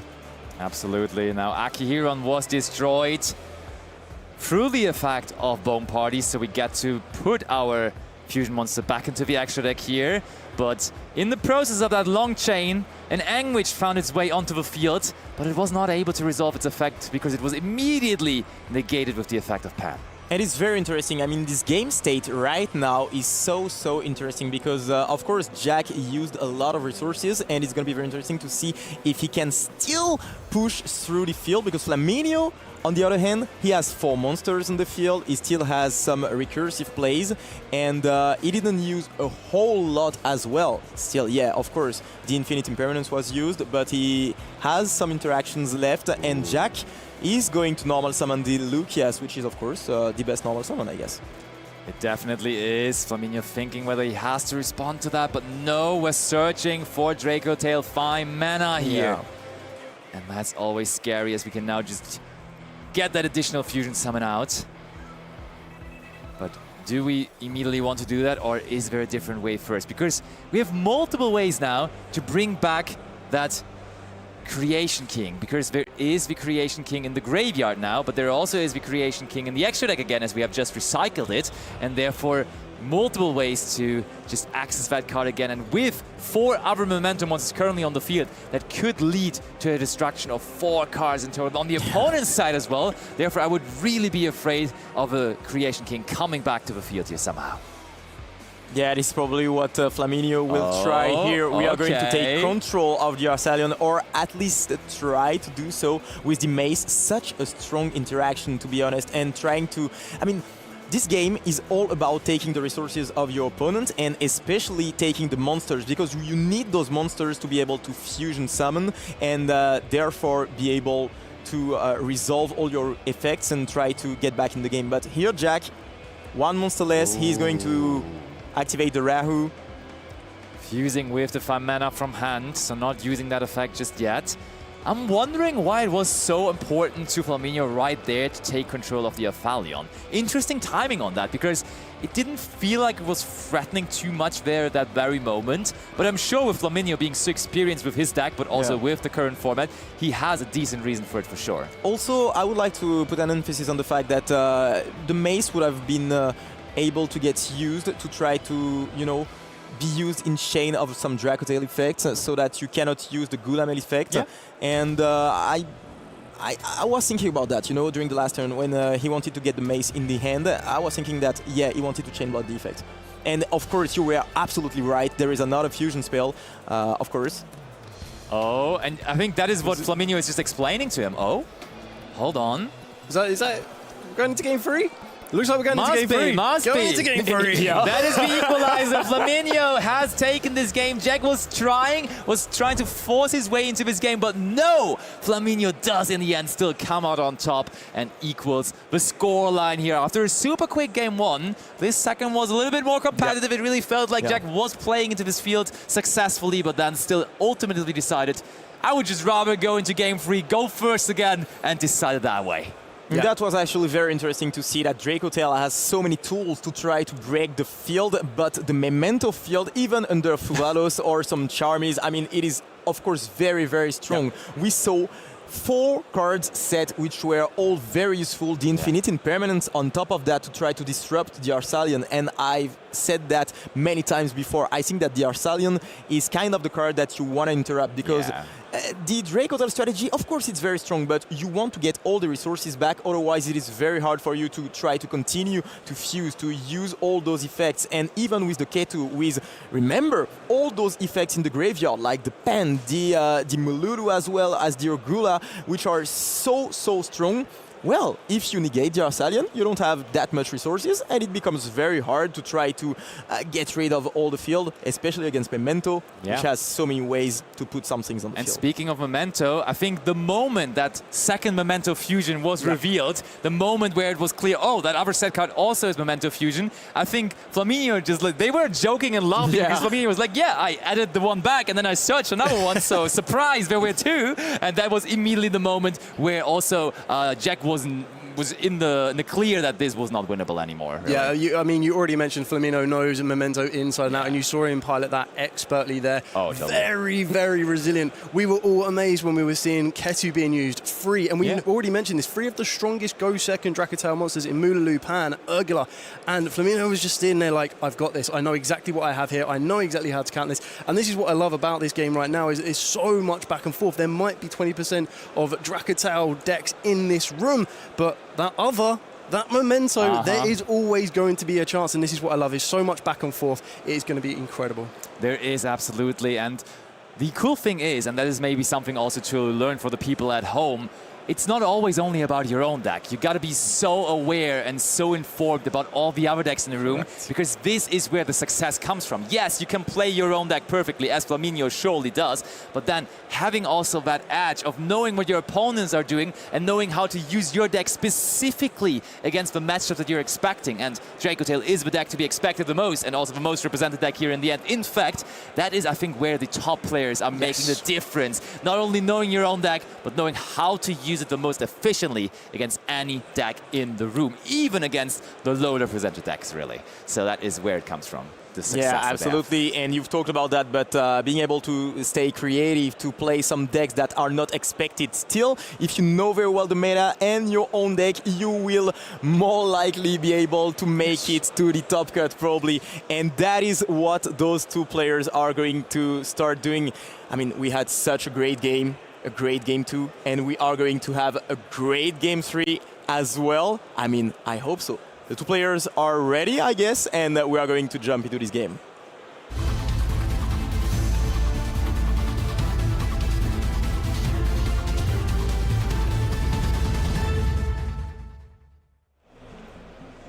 Straight back into round 3, game 3. Let's possibly see, I'm assuming Jack is going to want to be going first on this one. Flaminio does not look phased whatsoever. Oh no, he is as cold as ice. He is super good, and there's the Branded Fusion once more. Game 1, game 3, just a repetition of that, and we are going into the deck as that one is again resolving.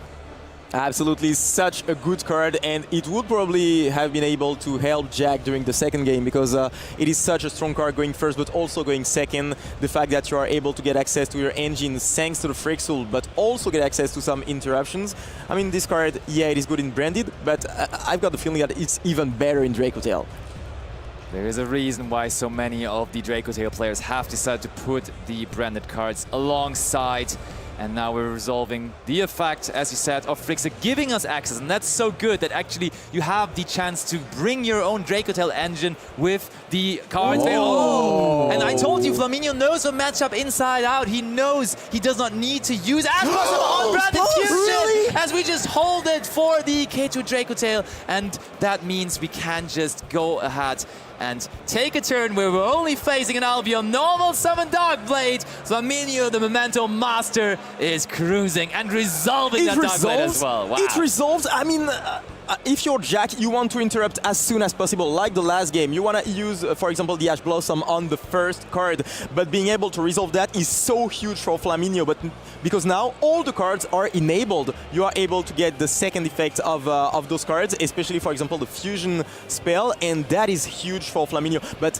that means two things. Jack couldn't play, so either he has a lot of spell cards, or he has something like monsters that are just interruptions, but no access to something like a normal summon or Defy Mana, and that is not good news for him. Yeah, and I think that shows you once again that Flaminio is just a veteran of the current Yu-Gi-Oh format, because he knows that against some decks you just don't need to use Ash Blossom and Joy Spring against the Branded Fusion, because let's face it, it feels like such a no-brainer, right? You've learned the lesson against Branded, you use Ash Blossom and Joy Spring on the Branded Fusion. But here, he did not, and he correctly did not, as using it at different timing, using it on Rahu Dracotail instead was the perfect move to give him a super good situation to possibly win here.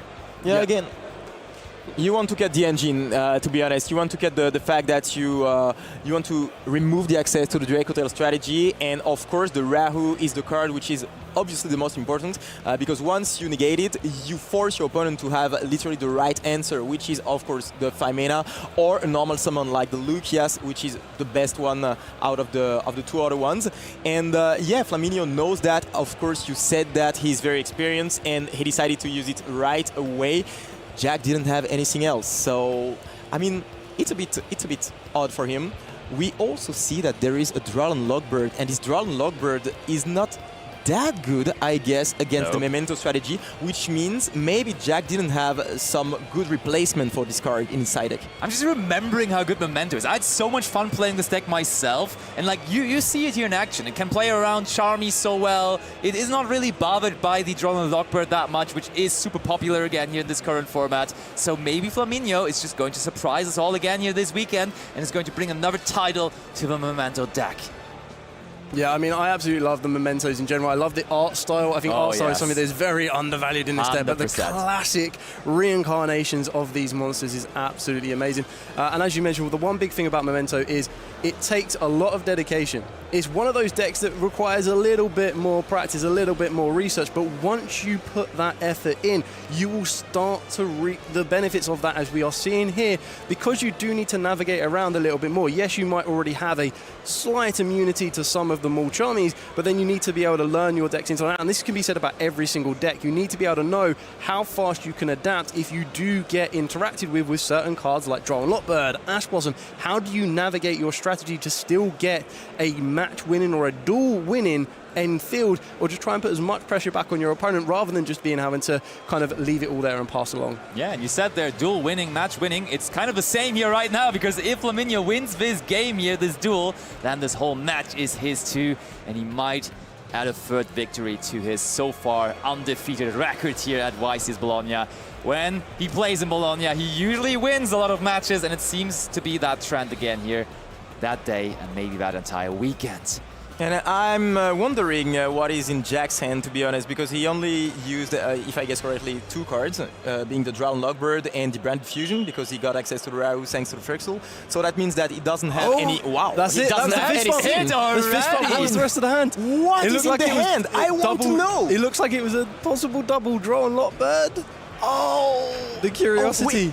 We had yeah, a second Dralon Logbird, but that was such a bad hand for Jack, and that must be heartbreaking, because I mean, he came here to play the game and to try to win it all, but not being able to play during the game 3, it is so hard. I mean, you must have been through that kind of moments. We all have been, and you know, you can do a whole lot, and after that, it's all about resetting. It's all about shake it resetting. off, shake it off, and then you can just go exactly, in. because this is only the third round, so you have a whole lot more. How we said, you have 15 rounds till tomorrow, so you have to just reset and get back during the next game, which is sometimes difficult, and watch differentiate some great players from the other players. For sure, you just need to make your mind clear again, every round at a time. You are still in a long and big tournament, and therefore you can't afford to get carried away by just one loss.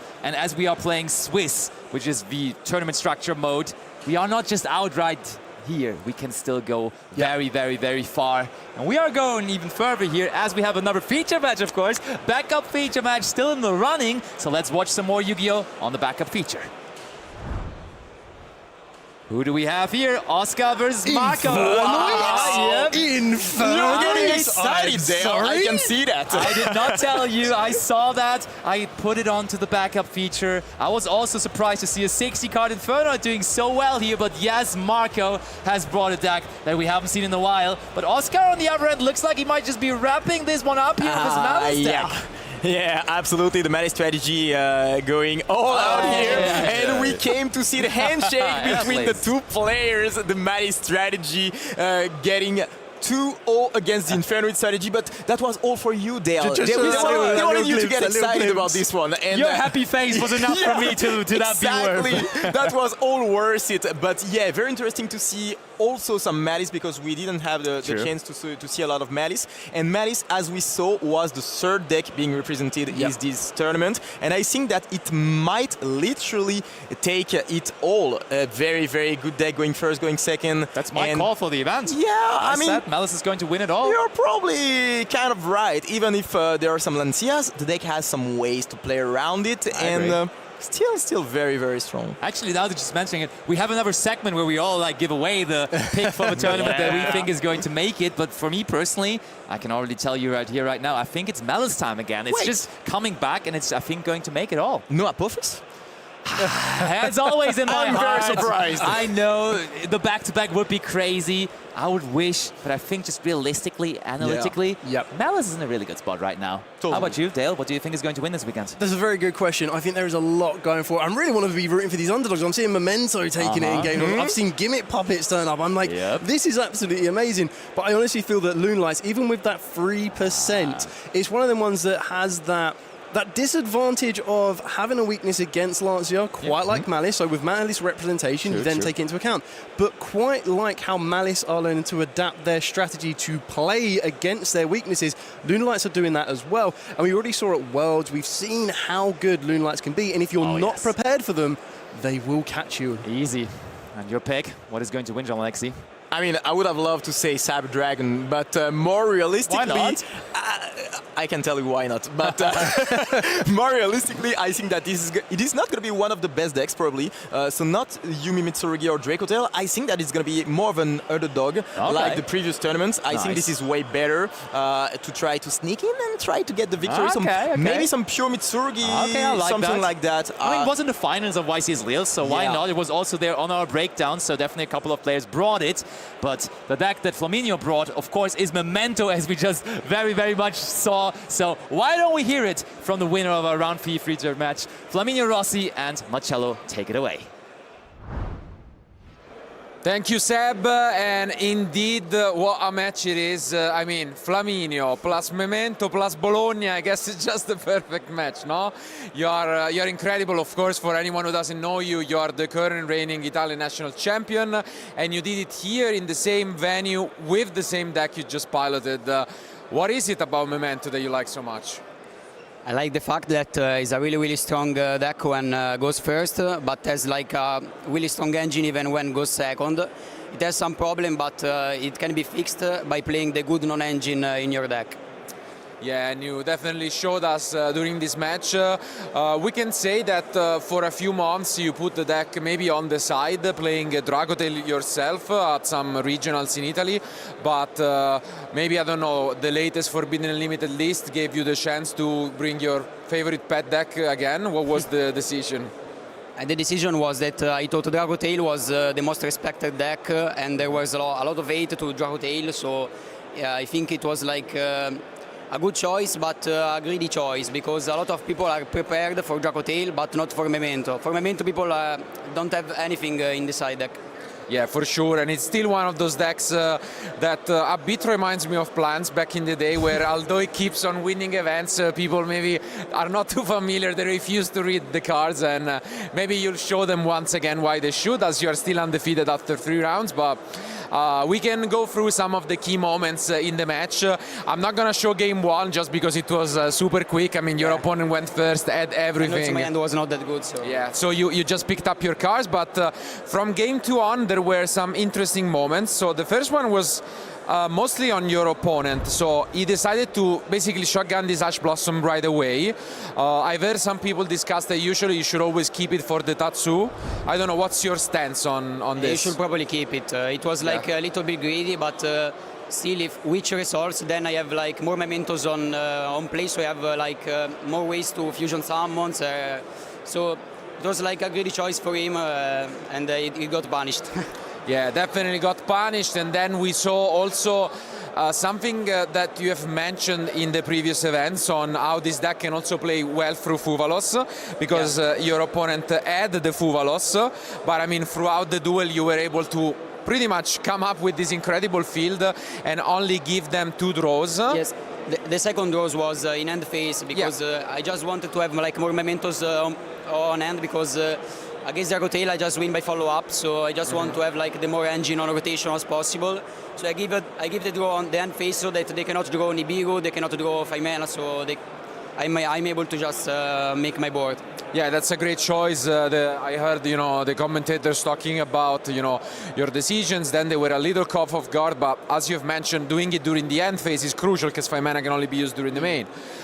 Then your opponent, tried his best. Dracotail for sure is also one of those decks that plays very well going second, but this was one of the crucial moments where, they established this Artalion and then you had impermanence for it to just top advantage, right? What is your strategy in general when playing against Dracotail? Just to generate as much advantage as possible. So by using impermanence, I will cut their engine, so I'm fine with it. And the 2 fusions were like thought about it, so the 2 fusions were good because then I will play around Durgula, so they cannot pop both. Absolutely, and again, it was another decision when you were going for it. You already had the bomb party in your hand going first, and then why not setting up double fusion? And it's a great way to have safety again. And in the end, this your opponent tried to play a little bit longer, but this was just too much follow-up for him, and so Jack decided to pick things up. But I think game 3 is where you really showcased your knowledge about this current format, because the game begins and your opponent opens again the branded fusion. No response. Then they set, as we can see, this row, and what happens next, Flaminio? The Ash is really good against Dracotail. Yeah, you do have Ash, but I don't think many duelists would have kept it not for the branded fusion. So explain a bit about that. The thing is that branded fusion is just a way to set the row. So if you Ash branded fusion, you have like a lot more punish by my opponent. So I will just let my opponent use branded fusion, set the row, and then just let him use the row, because the branded fusion doesn't do anything. Yeah, and you heard it here first, so free masterclass from Flaminio here. If you're still playing at the event, you wanna take this, free advice and maybe use it in your next rounds. But then finally, your opponent just passed on this. I think that's a huge sigh of relief on your. And you were able to combo through. What also was an interesting choice from Jack, which was this Drone Lockbird being played against you. I mean, it's like good paired with other Entrap, but alone is bad. But if you pair it with other Entrap, it's like a nice card. All right, but it's all right. Yeah, we all know that even if your opponent has a field, you can just go for the Acheron, and that's 8,000 damage. In this case, it was just the thing is that if you have draw when you are passing with nothing, it's really, really bad. So. Exactly, and you just showed it again, dealing 8,000 damage easily, and getting that comeback. I think maybe after that game 1 you were not feeling as confident, but it was a good match. I'm prepared against Dracotail in the side deck, so yeah, so that's good. You can get 1 game down. So again, it was a great showcase. If maybe we have one last question, is if Dracotail could be considered a good matchup, what is the deck you do not want to play against this weekend? Probably, I mean, the worst matchup of the deck is still Malice. Okay. It's like back in the national. Yeah. So I lot prepared for Malice. Okay, that's good to hear, because maybe you have missed it because you were playing, but you can go back because we have published the deck breakdown for the event. So it will be interesting to see whether your prediction aligned with it. But thank you again for being with us. Obviously, we wish you best of luck. As already mentioned, this venue have brought you good luck in the past. So hopefully we'll see more of you tomorrow once we advance to day 2 and then the top 8. So thanks again, guys, for being with us, but don't go anywhere because we'll be back soon with more action live in Bologna. Played deck, and people thought that maybe this deck wasn't the best deck after the recent limitations on the cards, but still some players decided to bring the deck and it worked very, very well. So it was very interesting, but we saw some tendencies, and it's going to be interesting to see if we keep going into that direction or if things just change a little bit. And I also feel like, for example, back to YCS Lille, which was not a while ago, it was actually 2 months ago, but it seems a very big period of time. For example, as you mentioned, Malice was not considered back then. For example, I remember most of our players were not siding Artifact Lancia. It was not there in the side deck at all, and I really liked how the trend changed throughout the past 2 months, especially because on one hand I really feel like that the metagame slowly adjusted itself. We also had Draco Tail back then in Lille, but it was not really a big thing yet. And then at YCS Pittsburgh, for example, once again Draco Tail, I think, dominated the field, right? Of course, also the mirror match, I really feel like it's very difficult to play. Most of the time when you start with Draco Tail, you really have a good hand, but sometimes you get counteracted, and there are so many good cards in the current format, and that I'm thinking of, for example, Ghost Bell, Ash Blossom, that stop all the traps of Draco Tails, for example. But as you mentioned, Mitsurugi, I really feel like that's always been one of those contenders, being there at the top tables, winning matches, and I really feel like it's one of those also decks that can be combined with something else. We have seen it, for example, with Yummy, which is, of course, still one of the best decks in the room, I would say. But I really want to see how our players this weekend are going to approach the event, because, of course, it's 15 rounds of Swiss rounds and then top 8. And also the trend, how is it going to be? For example, we talked about Artifact Lancia.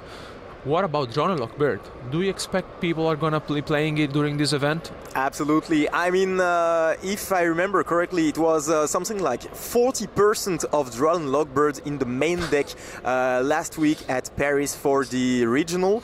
And so that means that people are just considering the fact that they have to stop decks like Mitsurugi, of course. And Droll and Lockbird is a very good card against this deck in particular. And in the side deck, there were even more Droll and Lockbirds. So almost the entire room was playing this card, and I think that might be a deciding factor regarding the fact that, I mean, if you have to face a lot of Droll and Lockbirds during 15 rounds, it's going to be a lot. And you talked about some cards, for example, Lancia. Yeah, Lancia is back in the side decks. I talked about the winner of the French Open, and he just told me that, I mean, yeah, Lancia is back because he thinks that Malice can just bring it home and just win it all, win the entire event, because it's still a very strong deck going first. Going second, you have still some very, very powerful tools like the Shifter as well. Shifter is, of course, a very strong card. You still also have some cards like Dimension Fisher, which is back into the main and side decks of the Malice players. So all those tools against Draco Tail, which is, of course, the deck which is expected to be the most played. I mean, the deck is dangerous. Malice is very dangerous, so you have to get some tools to try to beat the deck. So the Lancias, they are back in the side decks. And I think that during this event, it will revolve around the ability of the players to just try to think of what are going to be the matchups and try to adjust their main deck and their side deck to those threats. For example, the draws. The Lancia, of course, the Shifter and the Fisher, all those cards, but also another card which is very good against the Draco Tail strategy, the Retaliating Sea, which has seen some plays in the side decks, and a lot of players, they are playing it. Even if your deck cannot play under such a restriction, you can still play the retaliating. We've Yeah. seen that especially last week with some Mitsurugi Yomi players. You know, when you're playing Yomi, you don't really want to get your resources banished and not going into the graveyard, because you can still not activate your synchro effect. But still, some players decided that they wanted to play the retaliating to try to counter the strategy. So it's going to be very interesting to see how the trends are going to be. And we know that there are not only those 3 decks, but also some other decks that are just sleepers. Yeah. For example, the Fire King strategy or some strategies like that. What deck do you expect to be able to try to sneak in and try to beat the 3 big elephants in the room? Well, on top of my mind, for example, I have K9s. Of course, I really feel like the K9s, it's one of those engines that needs to be mixed up with something else. I think it really can counteract well Dragotail. But what I'm thinking is, for example, if you remember at YCS Lille, I think every single future match we had a different deck. Absolutely. I think this is what I really enjoyed over the last events. For example, over the last for the last few months. Of course, there's been a trend lately for Dragotail, obviously, and for example Mitsurugi. But what I really feel like that sometimes the creativity is what really brings you the added value to the table, right? Because, for example, thinking about the past, I'm considering Memento, which has always been one of my favorites, because it's always been very difficult to stop your opponent, where to activate your interruptions. And for this event, honestly, I'm a fan of Lunalight, I have to say. I really like the deck. Also, I have memories from the World Championship this year, seeing Lunalight at the top tables, also in the finals. And I feel like the Lunalight can be a solid choice for the event. But on the other hand, I have to say that I'm a big fan of Sky Striker. I was playing Sky Striker right after when it was released years ago, and I mean, of course, the deck has some potential. Of course, Dragotail, as you mentioned, is scary. We have to face it. It's just the way it is. But on the other hand, I really feel like the Sky Striker is very consistent. It's always been one of those decks that, you know, really takes some time to get things started, but when it pushes, you know, you're in trouble. So Sky Striker is definitely one of the decks I'm looking forward at the future match table for this weekend. And you have one in your mind? I mean, I think that Lunalight is a very, very good deck indeed. The fact that you are able to just bring those Liga Dancer on the field, I mean, this is very, very scary, because there are a lot of decks that are not able to just out the card.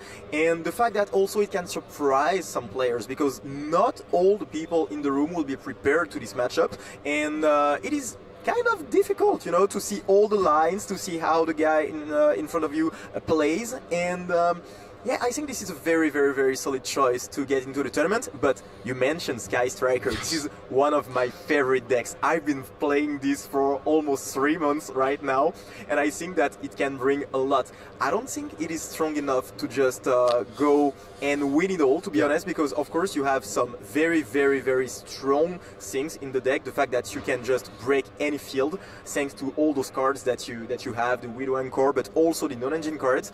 But I mean, there is a problem, and the problem is that when you have to face a complete field, it is very hard to break this field. We've talked about Yomi Mitsurugi. I mean, going first, the deck is very, very, very scary, and it might be too hard for the deck to break the field and just install your own field and be able to just get another aggression on the turn 3 of the opposite player. So I think it's going to be very hard for Sky Striker to just perform. But I mean, I hope it will be the case. I really hope so. I really hope so. I hope it will be the case. Yeah. But on the other hand, there is a deck that I really like. The branded strategy. Oh, yes. The branded strategy, it had some new cards, and not only used in the deck, but also in some other decks. You know, the Fallen of the Virtues, a very, very, very good quick play spell, which has seen some plays in a lot of decks, especially in Sky Striker, by the way.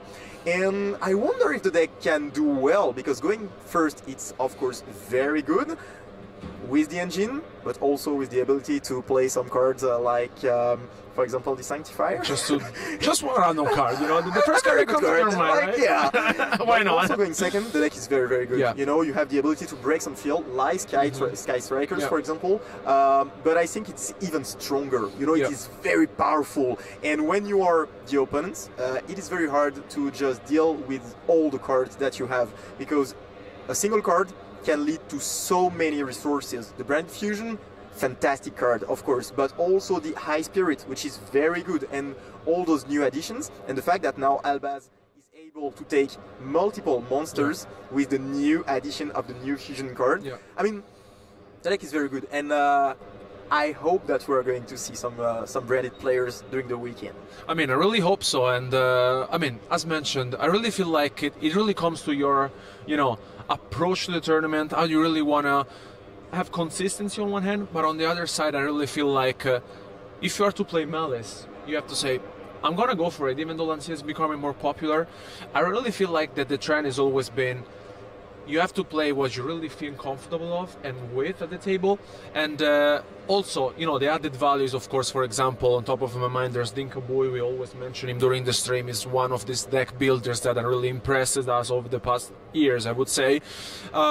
If there's going to be one of those decks we're not expecting, and hopefully we will find out, because usually this is what happens, this is what we really love about the game. We have a trend of decks, but at the end of the day, there's always that deck you haven't thought of. It's all of a sudden, Apophis. And I mean, hopefully we will get the chance to see all of this in action. So thanks so much for being with us, and don't go anywhere, because we will be back soon with more coverage for YCS Bologna.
Hello and welcome to the Yu-Gi-Oh! Legendary 5DS Decks breakdown, and here we are talking about a little bit how this is gonna change our format, not only the TCG but also Genesis format and Time Wizard format. I really like that we got a variety of new cards coming in, but also how we can adapt these cards during our format. I'm thinking, for example, as a Time Wizard enjoyer, how, for example, the Crow deck will have an impact and like the accessibility of those cards in the Time Wizard. But for example, on the other hand, I also really feel like that for the Genesis format, we quite have a few options in mind. And for example, if you will be approaching a tournament for the TCG or the Genesis format, how would you be adapting those decks? So the one that stands out the most for me is the Stardust and the Synchron capabilities that you now have.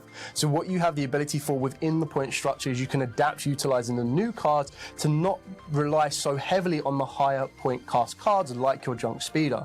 Utilizing the brand new cards like the Full Speed Warrior gives you quicker and faster access to a much more wider range of Synchron plays, which is really, really good to focus on either a Stardust outlet or just a pure Synchron operation for the pure fact that you have so many cool and core reprints in that one.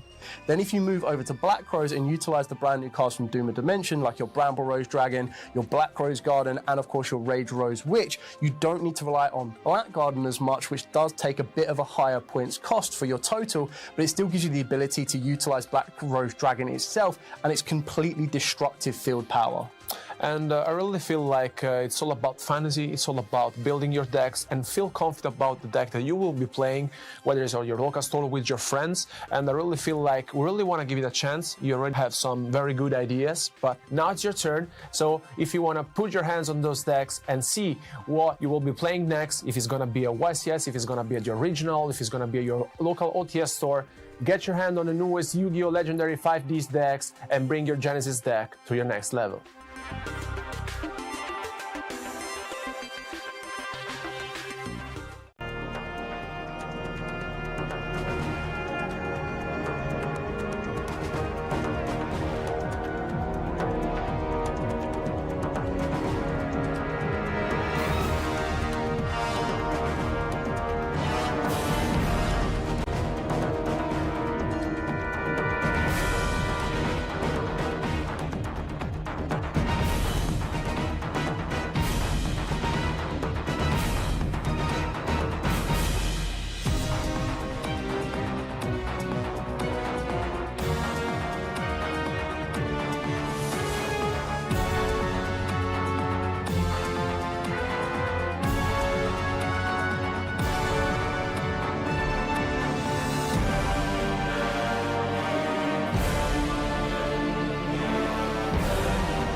Welcome, duelists, to the legendary 5Ds deck introduction video. So today we're going to be talking about the brand new product where you not receive just one or two, but you will receive 3 ready-to-play decks straight from the box. So, Alberto, tell us what our duelists can expect to find in this product. Well, what's that? Because our duelists will be finding 3 ready-to-play decks, as you mentioned, themed after the iconic characters Yusei Fudo, Aki Zedishiki, and Crow Hogan.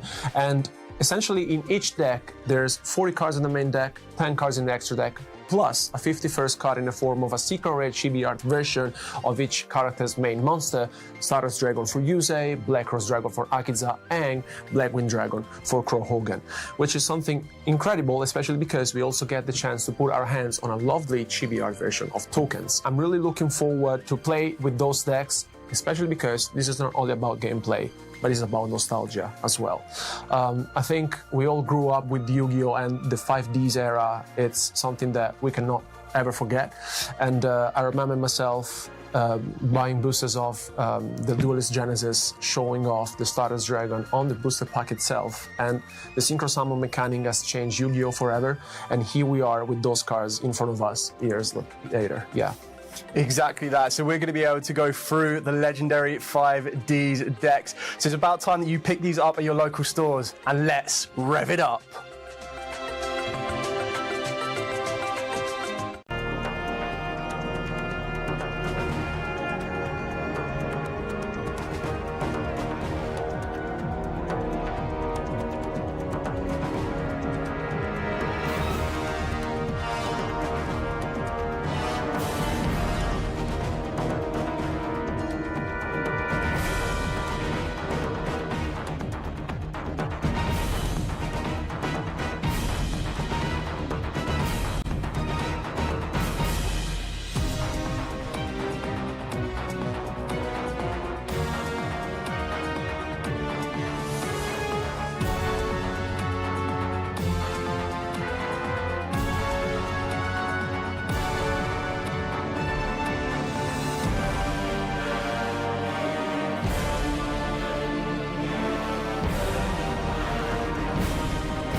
Here at YCS Bologna, alongside the main event, we also have public events. What can you do at these public events? I hear you cry. Well, very simply, by entering these public events, you will be able to gather, like Star Chips, tickets that you can exchange for a range of amazing prizes.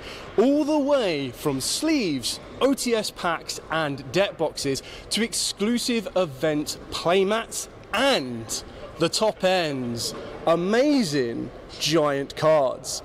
Not just that, but on top of it, you can also get your hands on the coveted Time Wizard plushie. So head over to the public event stage to enter these events and get your hands on these amazing prizes.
Welcome back, duelists, to the legendary 5Ds deck breakdown. Today, we're going to be talking about something extra special inside these decks, and they are going to be some amazing reprints that you're going to want to get your hands on one way or another. Starting off with the classics. So not only will you get brand new cards and free ready-to-play decks, but you're also going to be getting a host of reprints, and these reprints are going to be massively important for the competitive scene. Starting off with the classics being Effect Veiler and Drow and Lockbird, backed up by Ash Blossom and Joyous Spring, of course, Ghost Ogre Snow Rabbit, Ghost Motor and Mullet Chill, and Ghost Sister and Spooky Dogbird.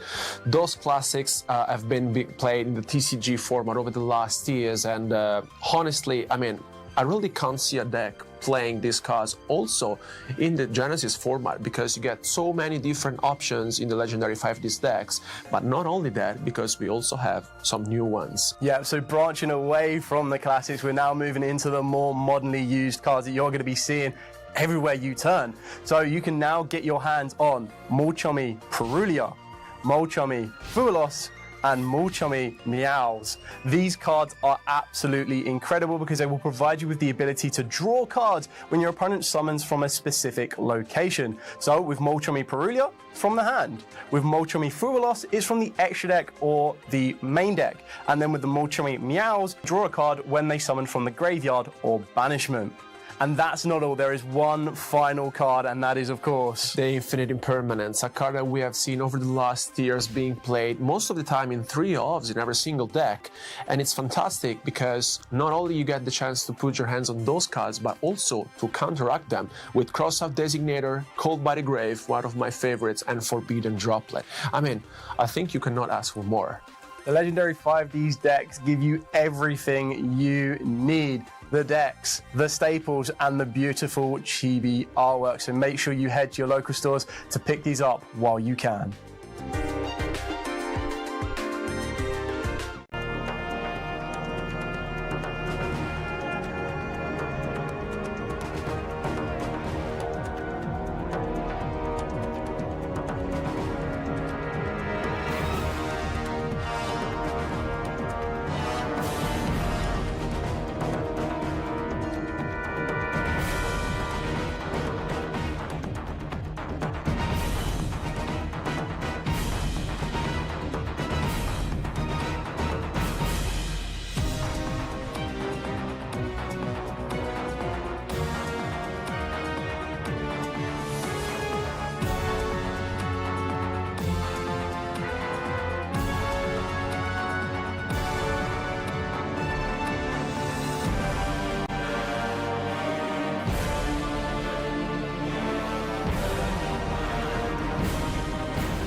Hello and welcome to the Yu-Gi-Oh! Legendary 5Ds Decks Breakdown. I'm here with Dale, who's gonna guide us through Yusei Fudo's decks and showcasing us the newest card that have just been released. So first of all, I'm incredibly excited to see these new cards in action, but also tell us a little bit about, how to play them and, the newest interaction that can be seen with the new release. So I absolutely love the new cards that have been added to Yusei's arsenal on this one. We've had a lot of revamped cards from his classic Sonic Chick now becoming the Crossroad Sonic Chick, and the Cruel Bolt Hedgehog now becoming the Anchor Bolt Hedgehog. It is looking very, very promising for the Synchron strategy. The whole idea behind the Synchron strategy is you want to be able to completely develop your entire field with Synchron monsters being tuners, and then some cards that will act as non-tuners or just non-tuners in general, to work your way into the brand new Ace Monster Junk Warrior Extreme. So being able to utilize cards like Junk Synchron and Scrap Synchron that can replace itself from any Synchron named tuner just makes getting access to these Synchron monsters even more viable. There is an amazing combo that comes all at the back of one of Yusei's original starters in the form of the Speed Warrior, now the revamped Full Speed Warrior, and we're definitely going to be able to show you how to rev it up with that one very, very shortly. If you really want to see those decks in action, now is going to be the moment to guide us through some combo. Let's check them out. This combo is going to start from a very lonely Full Speed Warrior, but it will eventually turn out to a full field of the Synchron family. So by normal summoning down our Full Speed Warrior, this will allow us to add a spell or trap that mentions Junk Warrior from the deck. Very, very specific, but it will allow you to get hold of the Synchro Fellowship, as this one does mention Junk Warrior.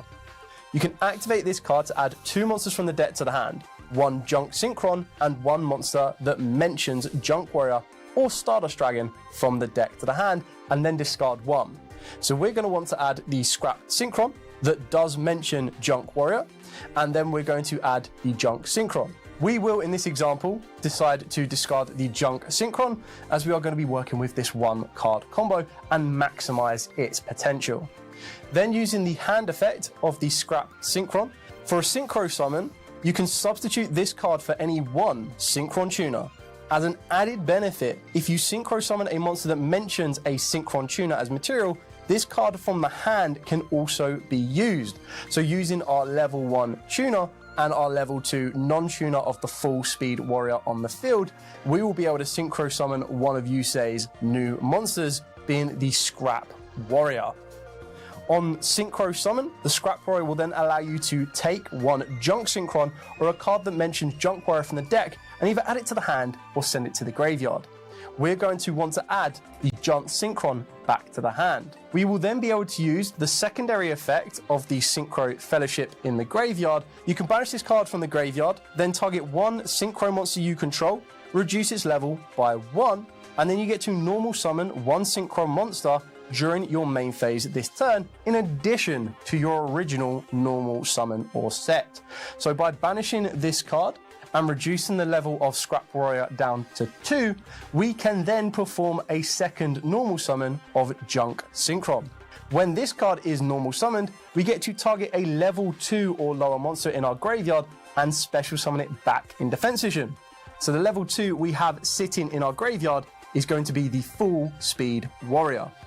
By bringing this card back from the graveyard, we can now perform another Synchro Summon using our Junk Synchron and our Full Speed Warrior in order to Synchro Summon out our Junk Speeder. Now, for the fans of the Synchron archetype itself, you should know what Junk Speeder can do, but just to show you how the Synchron family enters the field of play, on Synchro Summon, Junk Speeder will allow you to special summon as many Synchron tuners with different levels as possible from the deck. So we are going to be able to summon out Revolution Synchron, being a level 3, our Will Synchron, being a level 5, our Jet Synchron, being a level 1, and our Assault Synchron, being a level 2. Now, as it currently stands on the field, we have 1 noticeable non-tuner in the form of the Scrap Warrior, but we also have a very special effect thanks to Will Synchron that allows you to use it as a non-tuner. So we're going to be able to use our Will Synchron as a non-tuner level 5, and we'll use our Revolution Synchron as a level 3 tuner to perform a Synchro Summon and summon out Yusei's almighty ace monster, Stardust Dragon. It doesn't end there. The rest of this combo's potentials are endless, as you still have plenty of tuners and non-tuners left on your field to keep on going. It'll be amazing to see what you guys can Synchro Summon with this particular deck. So make sure you go down, pick up your legendary 5Ds decks, and have as much fun revving it up.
between all the great advanced dueling here at YCS Bologna. We want to use some time now to talk about the new alternative format, the Genesis format, because here this weekend there also is the first European Genesis Invitational here live at YCS Bologna. So Dale and I are going to talk about which decks are currently ruling the Genesis format, which are winning, which are considered to be a really viable option for maybe this invitational. Maybe we're going to see them live on stream as well. So Dale, what's your current opinion on Genesis? What do you think is maybe the best deck, or what are the valid options right now? Yeah, I think Genesis is a really fun format. I think we're starting to see a lot of different decks take shape on this one as well. Yes. The alternative options you get, a bit more added creativity. The point system really does help as well, because it starts allowing you to discover cards you wouldn't usually play, and then that adapt strategy. So you look at cards like DD Crow, you look at cards like Skullmeister as well.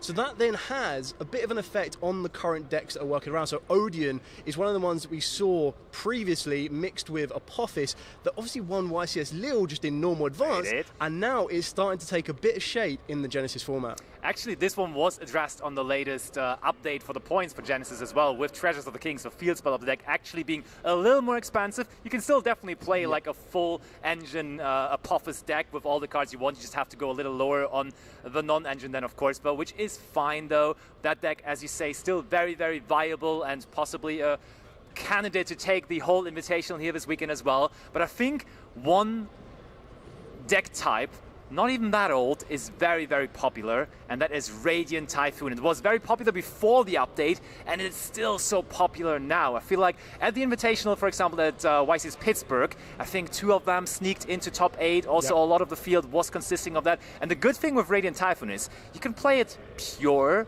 because it gives you great options to go into rank freeze and all that kind of stuff, but also you can mix it with runic cards. And that's funny to me, because at first when we saw Genesis, we were like, oh, there's no way you can play runic cards, right? Because you don't have an extra monster zone, so you cannot special summon any of the runics.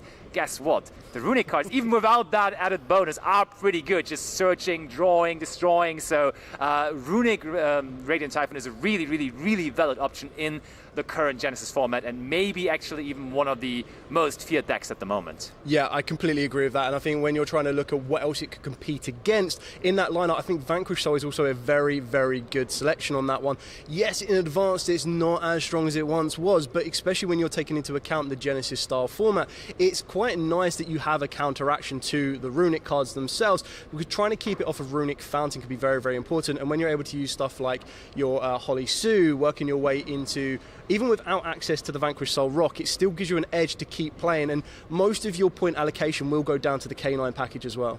Yeah, I mean, the thing though is, with the most recent update of points, Vanquish Soul has been really, really hit. So like playing Vanquish Soul has become a lot harder, combining it with the K9 cards specifically, because you're kind of not getting there below 100 points anymore, and that is the total that those tournaments are being played in at the moment.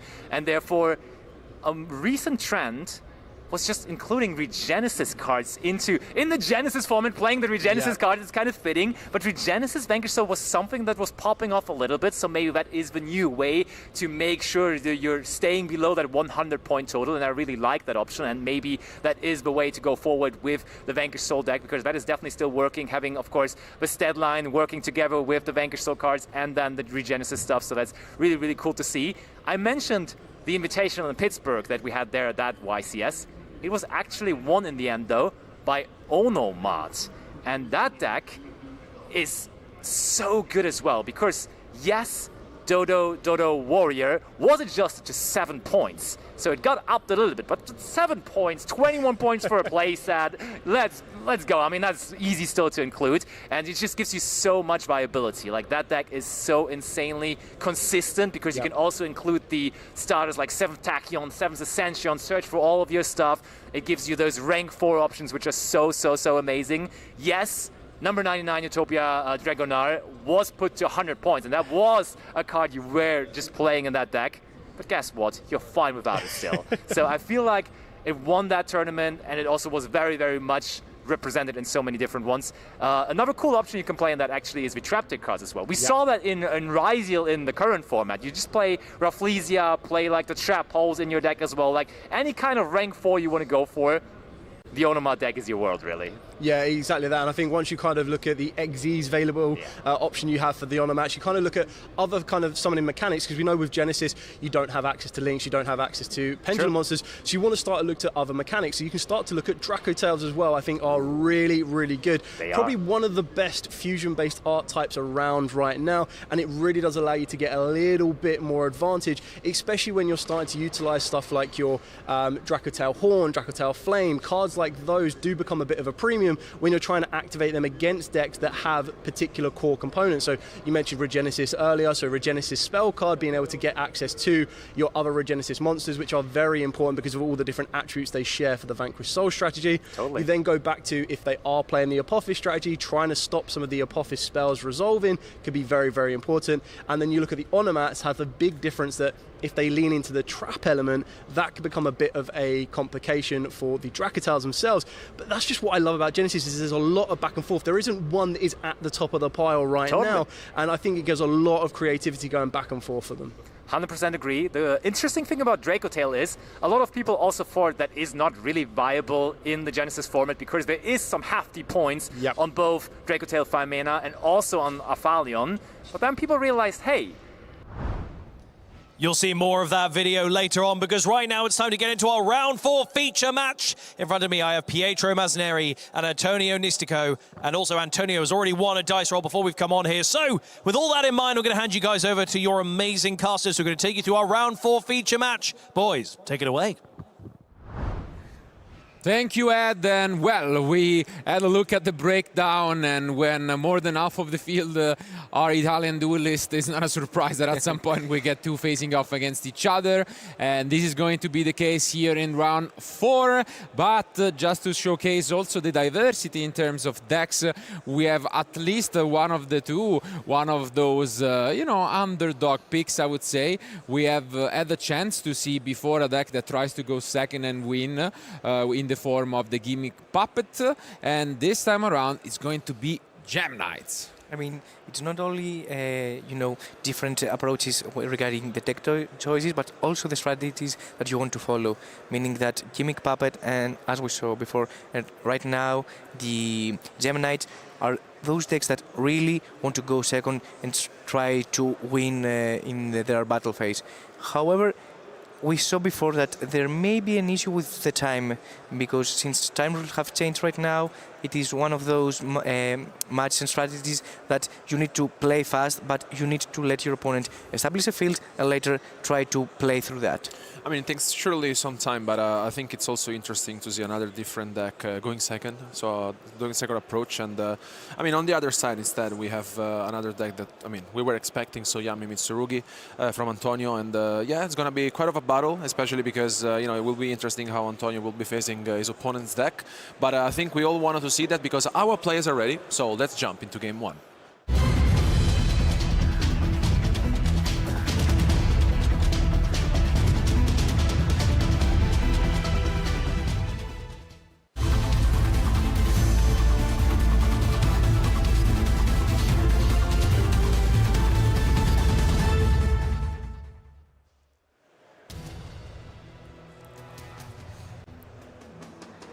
And here we are. Antonio won the die roll, which is, I think, a good news for Pietro, because when you play a deck that blinds second, you actually hope to lose the die rolls so that you don't give away information. And we start things off with Marsh Mao Yami. You talked about this before. How do you feel about activating the effect of Marsh Mao in order to be summoned instead of normal summoning?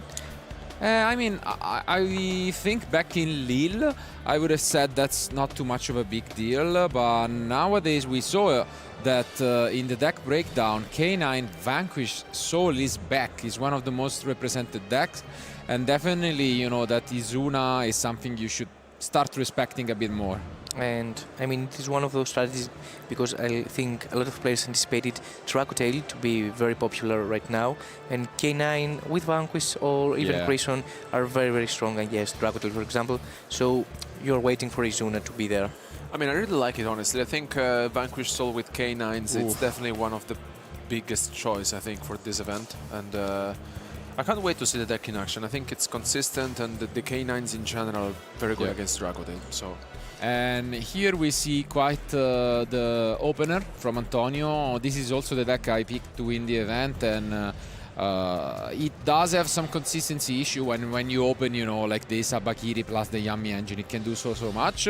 And we see Antonio with an heads-up play. Essentially here, by chaining the Snatchy, you can choose to protect your Sagi from the Ash Blossom, which is a really good play, I would say. There is an argument right now debating about if you can keep the Ash Blossom instead of Sagi for a ritual spell in order to be protected by the summon of Murakumo, but I don't see quite if this is the case. Yeah. For the rest, I think we do have Capsi because we didn't go for Capsi.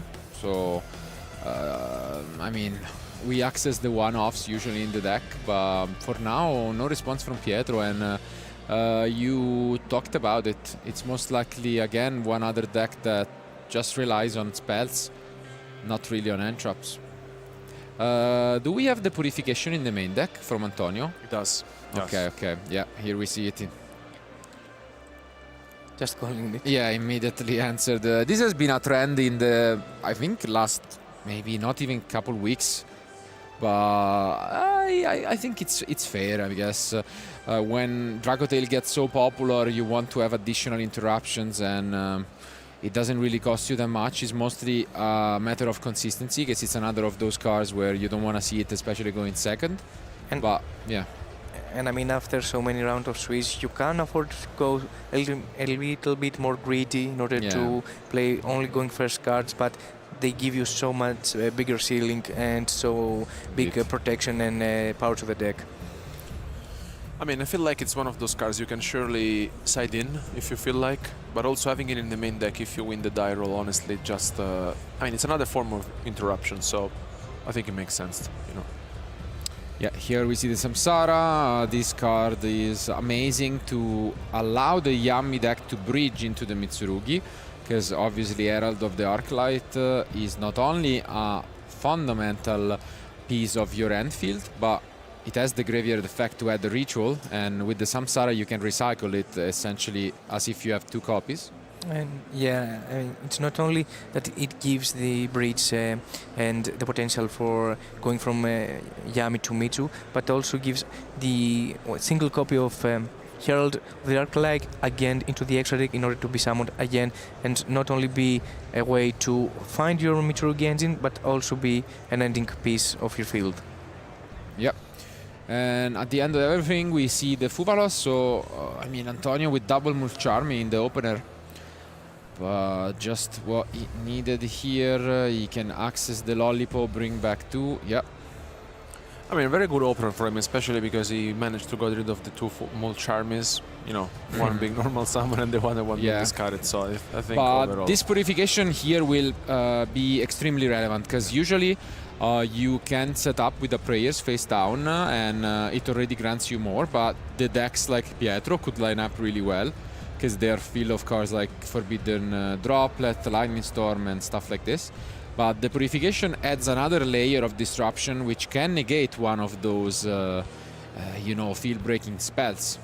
So great stuff, but let's see if Pietro can pull this comeback off. And to be honest, this is exactly one of the reasons that why I don't really like the going second strategy overall, because look at this field, it's really scary having Epimasquerena, Murakumo with prayers on the back, Purification also, and obviously all the Yamis in order to be chain linked. How you can deal with that? It is one of those fields that seems very scary. It's tough. I mean, here I think it's just a matter of, for Pietro, I mean, if he really has some field breakers, like maybe Forbidden Droplet, because he's main decking them. Also, there's the Lightning Storm. He can surely play around those. If he maybe doesn't find any other solution, he could also maybe consider to pick up his cards to prevent his opponent to know what he's playing. It depends honestly on what his end looks like. He also has, you know, Sky Striker cards in it just to help him out navigating through his opponent's field.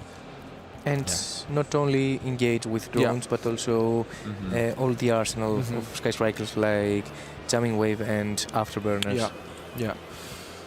Okay, we do not start things off with non-engine, and I mean, I think Dark Ruler is one of the few cards that can help you with such an opener, but instead we open with the Dispersion, I believe. And yeah, as expected, Antonio is just going to have a read at it. Again, one of those decks you don't really expect, especially once you are 3-0, I would say.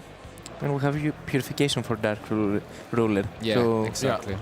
But obviously you're not going to see Dark Ruler in a deck that wants to just win by damage, you know. It's like playing it in Tempai, so not really what you are looking to use. I mean, I can hear the logic that you Dark Ruler in order to clear the fields and establish, you know, a mini field later. But yeah, Gemini that really wants to have all the damage in the battle phase. It's quite odd.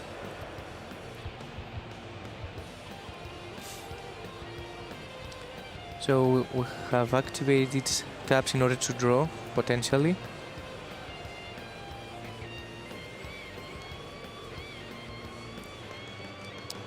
And Neperim is one of those cards that you really want to see in your opening hand or access through your spells in order to start your engine and obviously to eventually access your fusion monsters, which is why this deck is very, very strong right now. Yeah. But I feel like if it really doesn't have any form of interruptions, it's going to be very difficult for Pietro, because this is a lot, honestly. Yeah, okay, it starts with Jamming Wave, eating one of the two face-down cards from Antonio. And this is a big 50-50, yeah? Yeah, absolutely, because, yeah. I mean, Purification against Surprise makes a ton of difference. There was a mind game that players used to keep their better cards far away from the deck. So I want to see if actually Purification will be on the top corner. Oh, is maybe chaining something to it? Droplet maybe? Because... Yeah.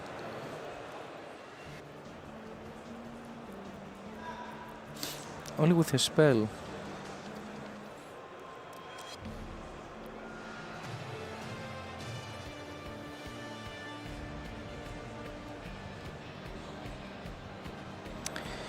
You had one more spell. Jamming Wave will also be able to destroy a card.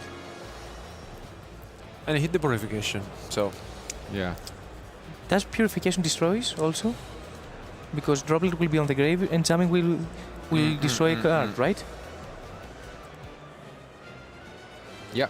Yeah, so Jamming Wave can destroy a monster right now. Let's see.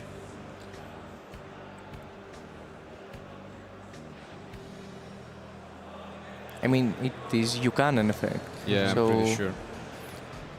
I'm definitely sure about it. But I think regardless, we are going to use enough. And wow, we are actually playing another interesting card here. But as you can see, Antonio debating a bit, clarifying what Pietro is going to go for. Yeah, Jamming Wave check on resolution, so it definitely can destroy a monster. Yeah. And I think Pietro just informed Antonio what's going on here. Very good and heads-up play from Pietro. So the discard was probably due to Murakumo.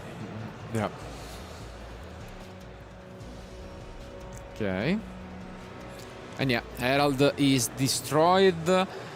A resolution from the Jamming Waves. Antonio in a new chain can activate both the Herald and the Murakumo.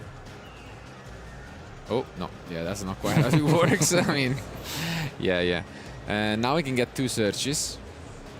He's playing, I guess, the usual 1/1 of Ritual and the Ritual spell. Let's see. Yeah, and that's exactly what we're going for. I'm surprised he didn't go for a Prayers, but let's see. Yeah, Nephilim was the card that was added at the start from Dispersion and that we knew about. But there are still a lot of things that can be done. I mean, we still have prayers in order to recover Murakumo to destroy the field. We still have the SP, we still have Snatchy to Akroki, we still have Cookie to set 2 monsters face down, and Yeah, obviously any potential hand trap in the hand. Yeah, it seems quite a lot, and I think Pietro with 2 cards in and... Ooh, Xilophonia! That's quite an interesting one, yeah, the Gorgon. I really like this card. It's very, very strong against Dracotail, and obviously it has so many applications, because when you see SP, you probably wait, an IP, you probably wait for the SP to be summoned, and Xilophonia is there in order to caught you off guard and potentially stops you plays that you weren't expecting to be interrupted with. I mean, definitely a nice addition, especially something that you don't really expect from this deck.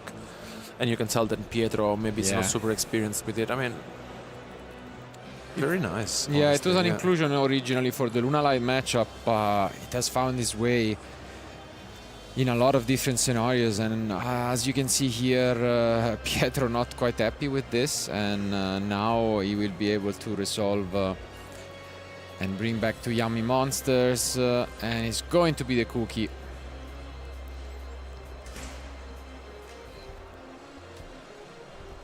Do you destroy here or you wait for maybe next turn to Cookie? Next now we get the play. Brilliant, the one off. Yep.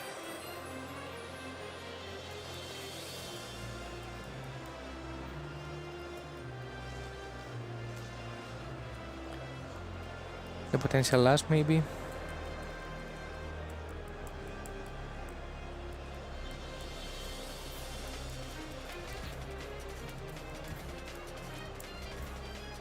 Oh, nope.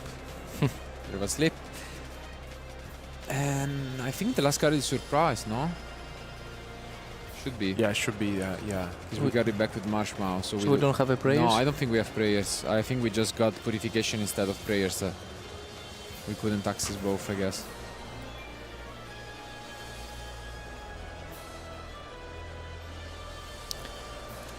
And so it's actually maybe closer than it looks, because I mean we still have a few interruptions, but and we still have the Creaky, yeah, and we still have the Brilliant Fusion. Yeah. I mean, Piero needs to find a very nice play in order to push through all this field, but it's something.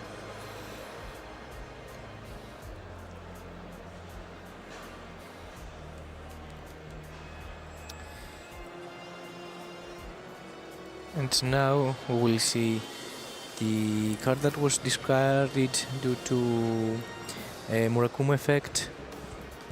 Yeah, anyways, we had the option to recover, and we're gonna fusion summon using materials, and finally we access our first fusion monster of this duel.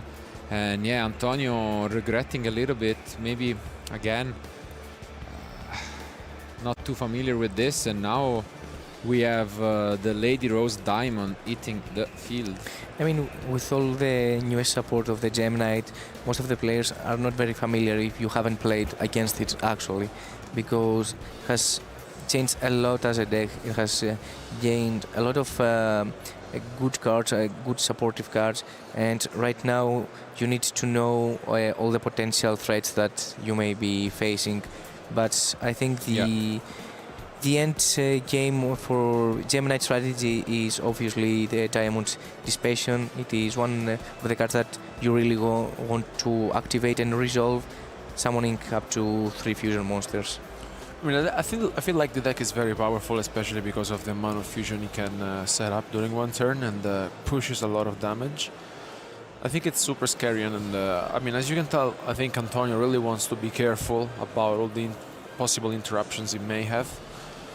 But definitely, you know, something that here comes the Brilliant Fusion card we have seen before. But here the Lady Rose Diamond keeps the Snatch in check, because you can just banish and pop in response possibly. Yeah, but we still have the surprise. Yeah.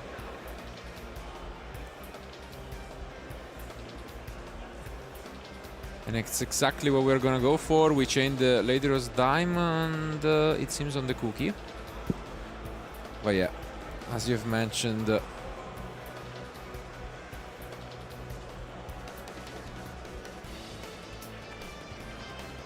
look at this, very, very well played by Pietro, who manages to surprise his opponent, take the most out of it, and maybe the lack of knowledge of his own deck, and is able to negate the surprise as well as resolving the Lady Rose, essentially making that Snatchy useless. And now Antonio is completely vulnerable.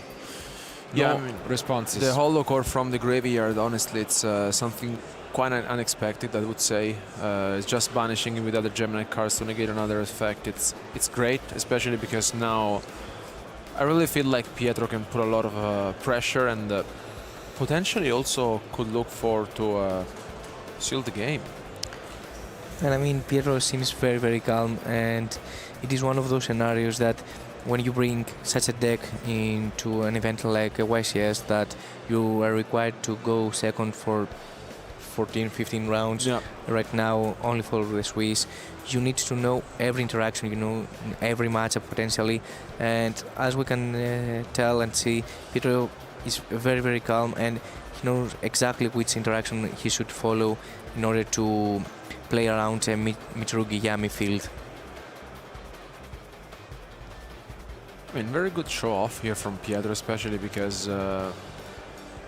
as mentioned, if you're not super familiar with the deck, there are so many different options and effects that sometimes you may forget about, and here it comes like another fusion. I mean, we mentioned it. I think Gemini is very good at putting a lot of pressure into your opponent, and the more advantage you take, the more pressure you can put, and the more fusion summons are gonna happen. And you can tell that Xylophonia right now provides such a big role into Pietro's plays, because right now everything that is pointing by Xylophonia cannot, they have their effect negated, which is very, very important. Because in a deck that wants to summon a lot of fusion monsters and just bring and bring and bring monsters from the extra deck into the field, it's very important to have your opponent kind of semi-locked, having 3 zones blocked in an essence that their effects are negated.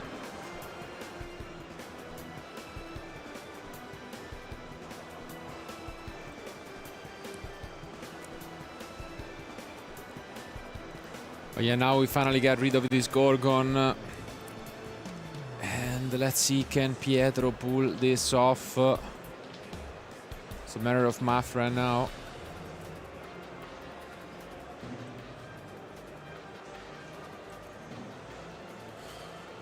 And yeah, I think it's just some calculation.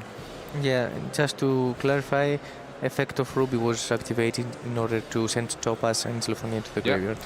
And now we are just calculating, because we are entering battle phase. The Minion has a boost, so hopefully Pietro took that into account.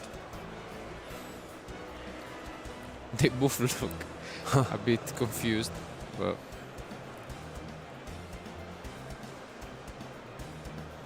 yeah, they're going through all the different effects and... Yes, because, I mean, if he doesn't win in this round, Pietro, I don't know what field he can establish that it will be scary for Antonio to play through. Definitely. Especially with all this follow-up in his hand. Yeah, it seems like it would be completely over. I mean, you can tell they'll still be very careful about the life points, you know, calculation and everything, but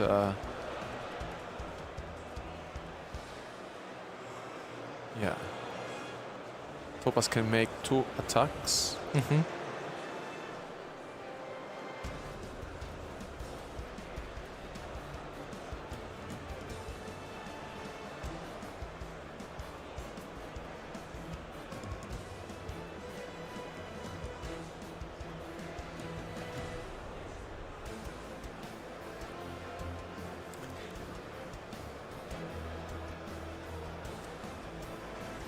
And yeah, as you can see here, basically just going through math once more. Well, I think here, I mean, almost there. 400 life points remaining for Antonio. I wonder if there may have been something else that Pietro could have done, but honestly, this looks already a lot from him. Yeah. I mean, there is a potential threat. Right now, you cannot activate the effect of prayers to special summon, which is very, very important. And also, you can only have 3 synchro summons with the effect of Snatchy to play around things. But I still believe that you just activate Mirror, special summon Murakumo effects to destroy the field, and the only real interruption is the Geminite in the graveyard, Holocore, as we saw before. Because if I'm not mistaken, the Geminite Lady Rose can only have her effects activated in our turn in order to banish and destroy. And yeah, unfortunately, as we can see, it seems like those 500 from the field spell were the difference in the end. Very unfortunate from Pietro. Really, really well played, but in the end, it's all down to the details, and Murakumo can just come and clear most of this. There is a protection effect from the lady we shouldn't forget about, because I think the first time your Geminites are destroyed, they are not. But we are not gonna be allowing that, because we do go and negate the ritual spell. Do we have more from Antonio?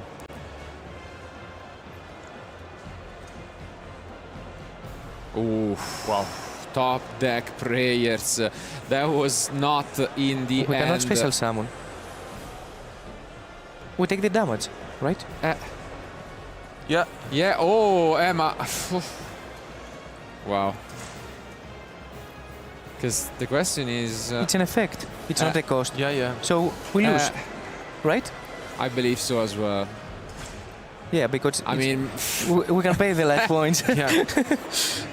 Yeah, I mean... Yeah, I think that in any case, since it's an effect and you committed to special summon Murakumo, as you saw, I think it's pretty straightforward. Yeah, Antonio, I think that he just realized that. I mean, I'm pretty sure anyways, because the rest of them, we know Abakiri, we know pre-preparation, which is useless. And so there is only one card we are not aware of, and everything else is useless. And so as you can see, he just picks up his card. What an ending to this game. One. Wow. I mean, crazy stuff. I mean, we have talked about this a lot.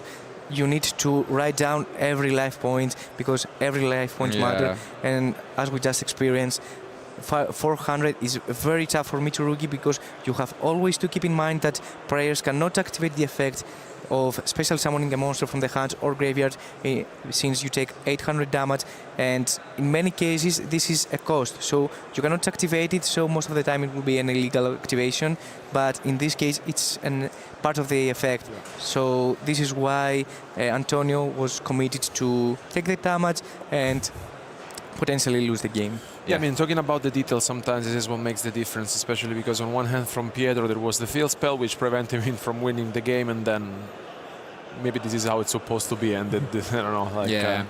Definitely an interesting way to start things off here in round 4. Again, we witnessed pretty much the full Yami Mitsurugi combo, setting up this new inclusion of purification in the main deck. And gotta say, it was quite impressive that in the end it was not enough. Pietro managed to really get down to the details with the last brilliant fusion play and get things off.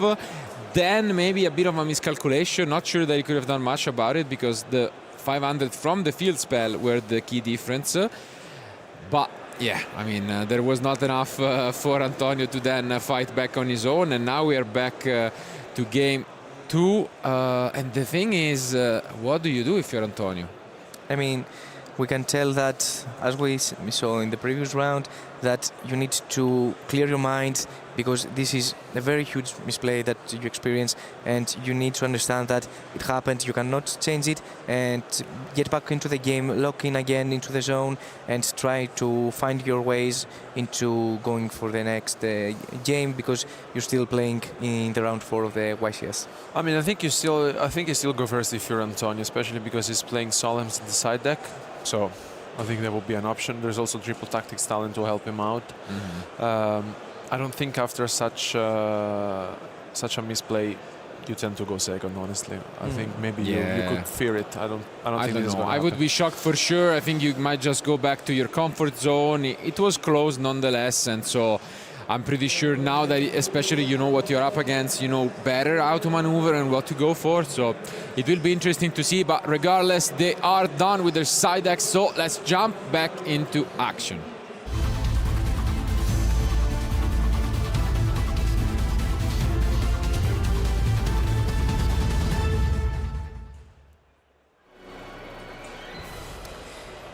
And to be honest, this is where the mind games begin, because Antonio knows that Pietro plays a going second strategy. However, he potentially can read that his opponent has also a side for going first, for example, Solemn card, for example, Heatwave, for example, maybe a different dimension ground that it may find the way. However, we can see that Antonio lets Pietro go first. Antonio, definitely familiar with the strategy, decided not to risk it, or maybe yes, depending on point of views, and gonna go second. I believe we do have an Ash Blossom in hand, and it would be interesting to see for what card he wants to keep it. Brilliant Fusion. It's most of the cases. Yeah. Because they can search it, obviously. And Armadillo, one of the cards that also used to be a very popular card in previous formats.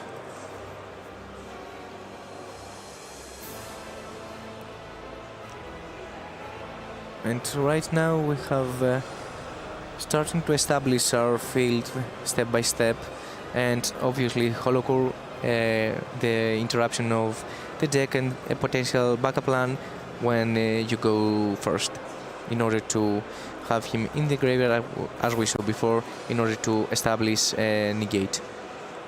Yeah. There are ways around your opponent making you start in this deck.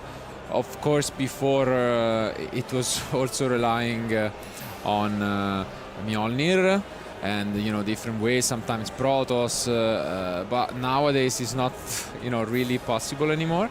But let's see what Pietro found as a way to counter this strategy from his opponent. I mean, Protoss is not legal anymore, but his cousin is. Eschatos. Could be the case.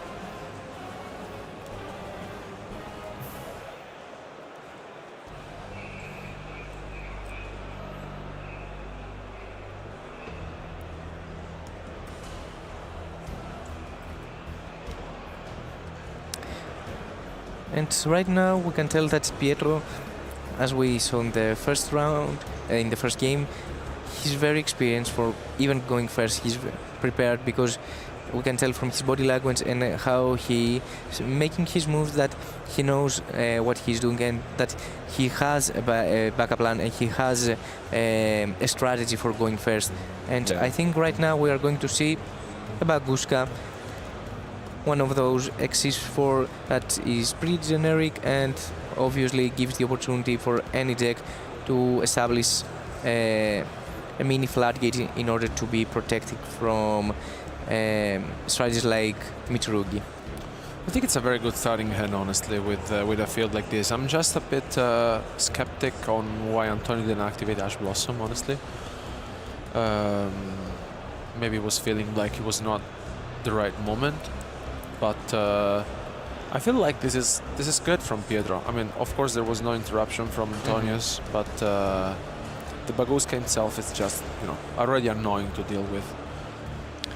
Yeah, I mean, you have to go normal summon a Yami, make it to Snatchy, summon a Croaky, special summon another Yami, synchro summon without an effect, and have a Croaky to destroy. Is a Croaky even gonna be there? That's the thing. A Croaky, it's not played by many, and especially going second, it's not really, you know, in the deck often. I mean, you keep it. You definitely play it, in my opinion, due to Dracotail. Yeah.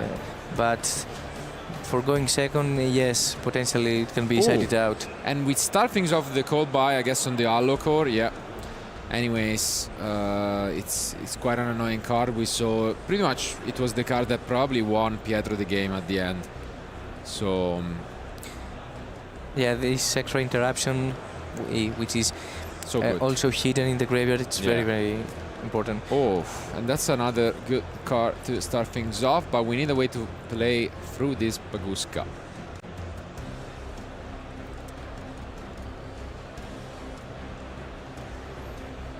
And yet we have access to our Mitsurugi, but obviously Saji can be activated in the graveyard, but we need to find quickly an out to Baguska in order to summon eventually Murakumo to destroy the field. Yeah. I mean, SP is always a solid option, and we could access it. Yeah, but can you afford to give Gemini a turn? Because it would be very scary. Having I know. Because Pietro has the a lot of setup. Yeah. Let's see. Because as you can see, of course, through the Baguska, the Murakumo will be in defense, and then we get to add the card. Can we make Xylophania to negate the Baguska? Or it's only for activated effects?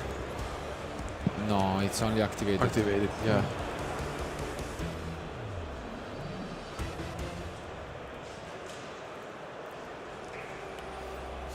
Okay, now we get the prayers. And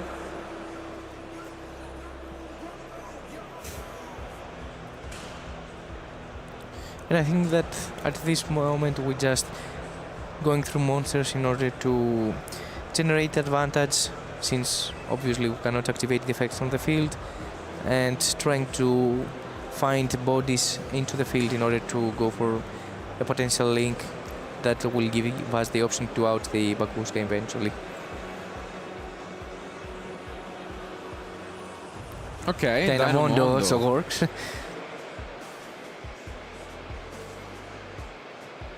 Yeah, that's big. Yeah. Good find by Antonio.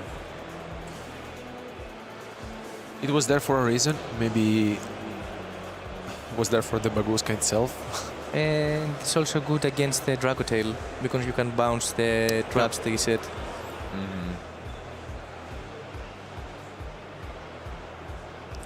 And now Antonio can go through every potential place that he can, since he has both engines in his hand, and Pietro right now doesn't have, I believe, any more real threat into the field and graveyard apart from any potential hand trap.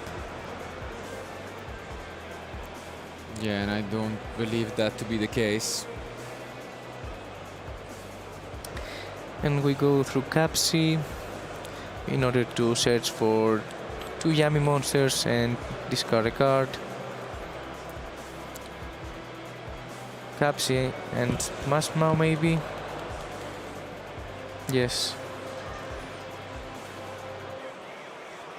And at this stage I think it is very important to see the discard. I think that I have seen in Antonio's hand Purification, so I think, yeah, it's a good discard, because Purification has also a graveyard effect, which will be very important going second if you manage to discard it and have it in the graveyard in order to special summon from the graveyard Murakumo potentially. Snatchy will be summoned, and then Lollipop will be special summoned since we control a Link 1 monster. Surprise will be activated, targeting the Diamond, and Seraphinite.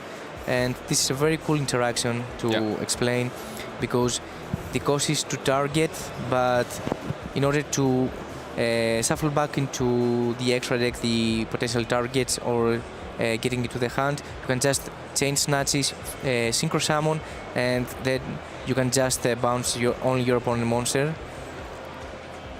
And at this point I think Antonio has so much damage into the field, also purification into the graveyard, and I think that's game, yeah.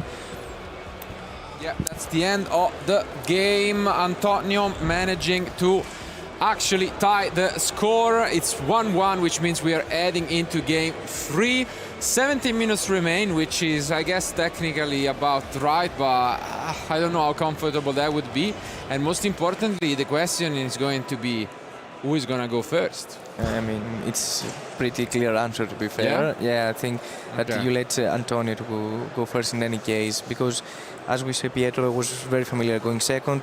He has all his knowledge for going second, and I think if one matchup you are prepared to go second in this YCS is probably Mitsuyami. I mean, I feel like in general it's I mean, Antonio seemed prepared for this kind of matchup. He navigated the Baguska very well. On the other hand, I mean, Pietro, I feel like it's super confident to play against the meta decks, especially with such a deck.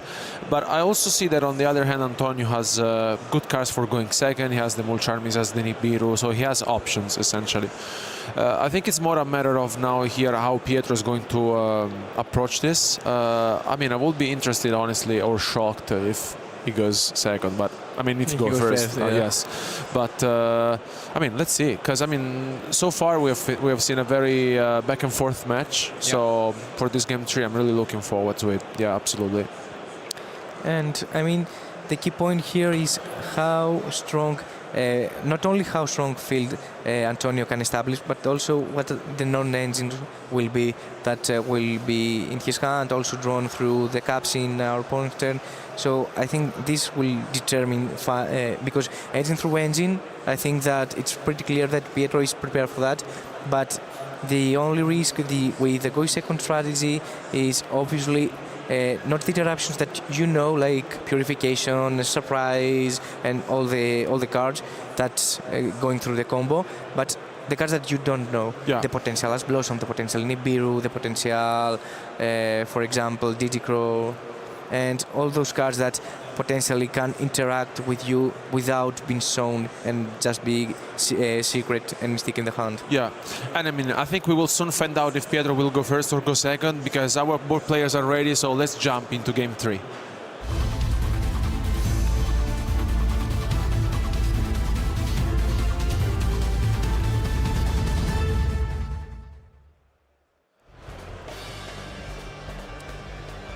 And we can tell if Antonio or Pietro is going first. Yeah, I think Antonio. No, Pietro started. Yeah. I mean, again, they keep surprising us. We thought Antonio was going to go first, and no, instead, pretty much every single duel in this match, the player chose to go first. And this could be a matter of just surprising your opponent, trying to get them to side deck in a bad way, taking out those Mulcharmis, siding in Solemns, and then that is where you use the Nemesis flag. So that could be the case. Let's see though if Pietro just wants to repeat a similar opener as to the one in the previous game. And I think I can see warning in Antonio's hand. So I think this strategy right now works very, very well for Pietro. Indeed. And I mean, to be fair, this is a very mini choice, but let me tell you, it is a very, very important one, because it can only be determined through a lot of playtest and understanding that your opponent will side out potentially Mulcharmis and side in cards like Solemn. Yeah. So I truly believe that Pietro has tested for a lot of hours for this moment. I mean, we wanted to be shocked, and here we are. I mean, I think there's a lot of playtesting behind these choices, as you mentioned, and for sure, I think also the deck is powerful at going first. Of course, there's another strategy going on. It's completely more, it's more controlled. But I mean, I think so far we have seen both sides of the deck, like both going first and going second, what the deck is capable of. And if really Antonio's heading for going first, he may have some cards which will be pretty much useless for, you know, at this point, and I think it's also a Solemn in his hand, so it's will be really interesting to see how this will turn out. And I want to see if Pietro is going to access, as you mentioned, Nemesis flag, or he's going to Baguska again. Because as we saw, Antonio has not an easy access to Dynamondo, but he's there and he potentially is in interaction with Baguska that you can easily access through your engine. Obviously, if Pietro has more interrupts with the Mitsurugi engine, for example, potential Last Blossom, or even now we have the Holocore into the graveyard, and Antonio needs again a card like Call by the Grave, for example, in order to push for Holocore to be banished. And I want to see how Antonio is going to approach this. Well, there's also the Armadillo. You were talking about this before, and it used to be, you know, one of the normal summons of the deck, and it still is, because at the end of the day, that's what the card does. And I think the card is still really nice, because essentially, in general, it's it gives you another layer of addition. So. And I mean, it is normal summon because we have Seraphinite on the field, so we have an additional normal summon. Seraphinite used to be summoned through Brilliant Fusion, and this is why it may be odd to see here without Brilliant Fusion on the Spell and Trap zone. However, now we can just access it through our engine and gain this very important effect of an additional normal summon. Yeah, we have already set up the negation in the graveyard, so we are pretty much safe from any possible other interruption from Antonio. The only concern might be time, because 11 minutes remain, and that might not be enough.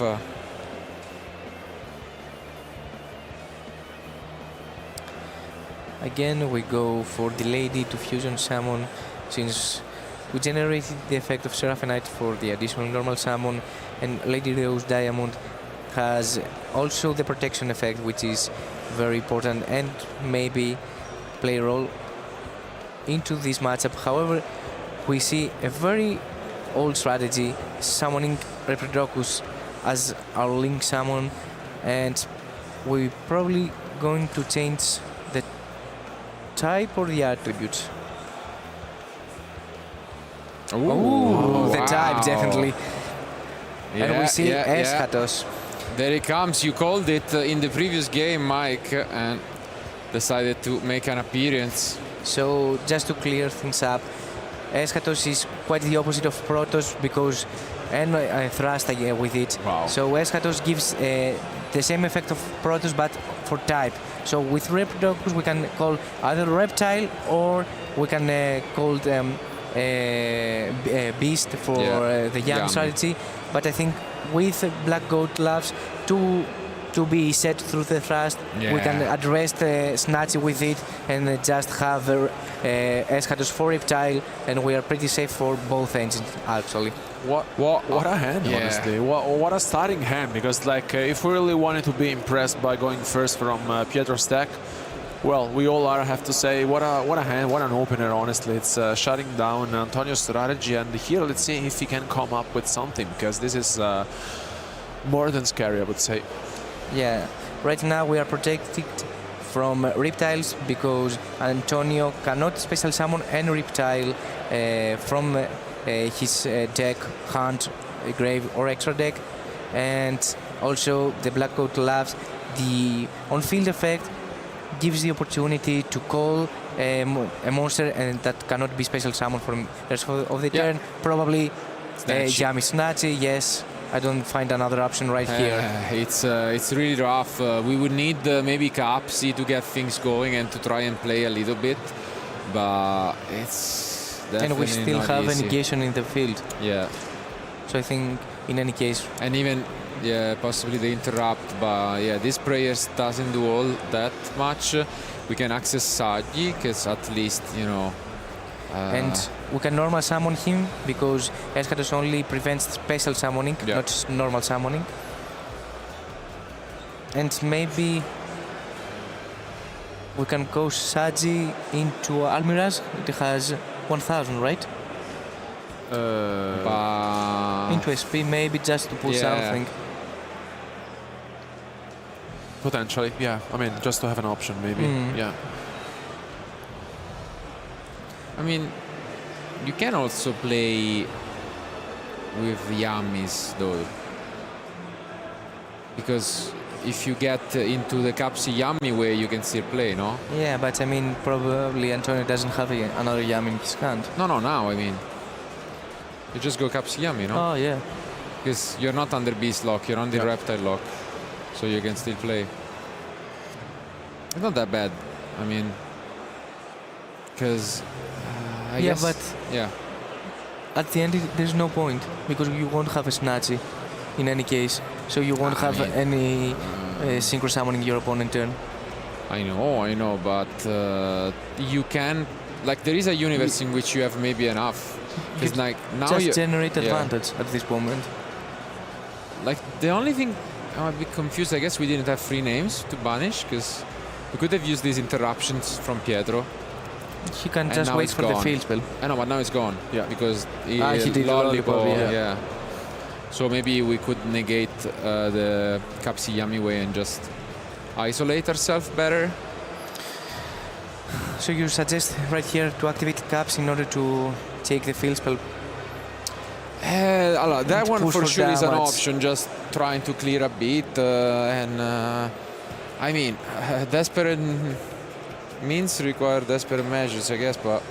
Because there's only 6 minutes left also. Yeah. You need to go for, a win, yeah. Because, I mean, if you give them a turn back, there is no way you win this game, like ever. But, I mean... Because even the tricks that Antonio has pulled off in the past with this bounce, which could make sense here, are not really going to be the case. Because, okay, of course, first we access another monster. So just to clear this, you can activate Surprise, Special Summon Masmau, and since on Resolution Masmau activate the effect, can target the Surprise on the graveyard. But because it's a common combo, players used to do it faster and just take Surprise from the field.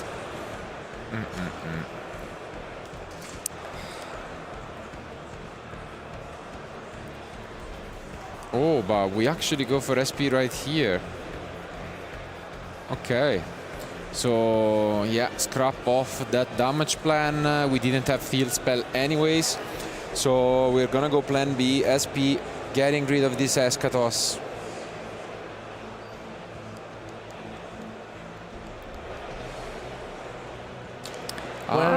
Where are we going though?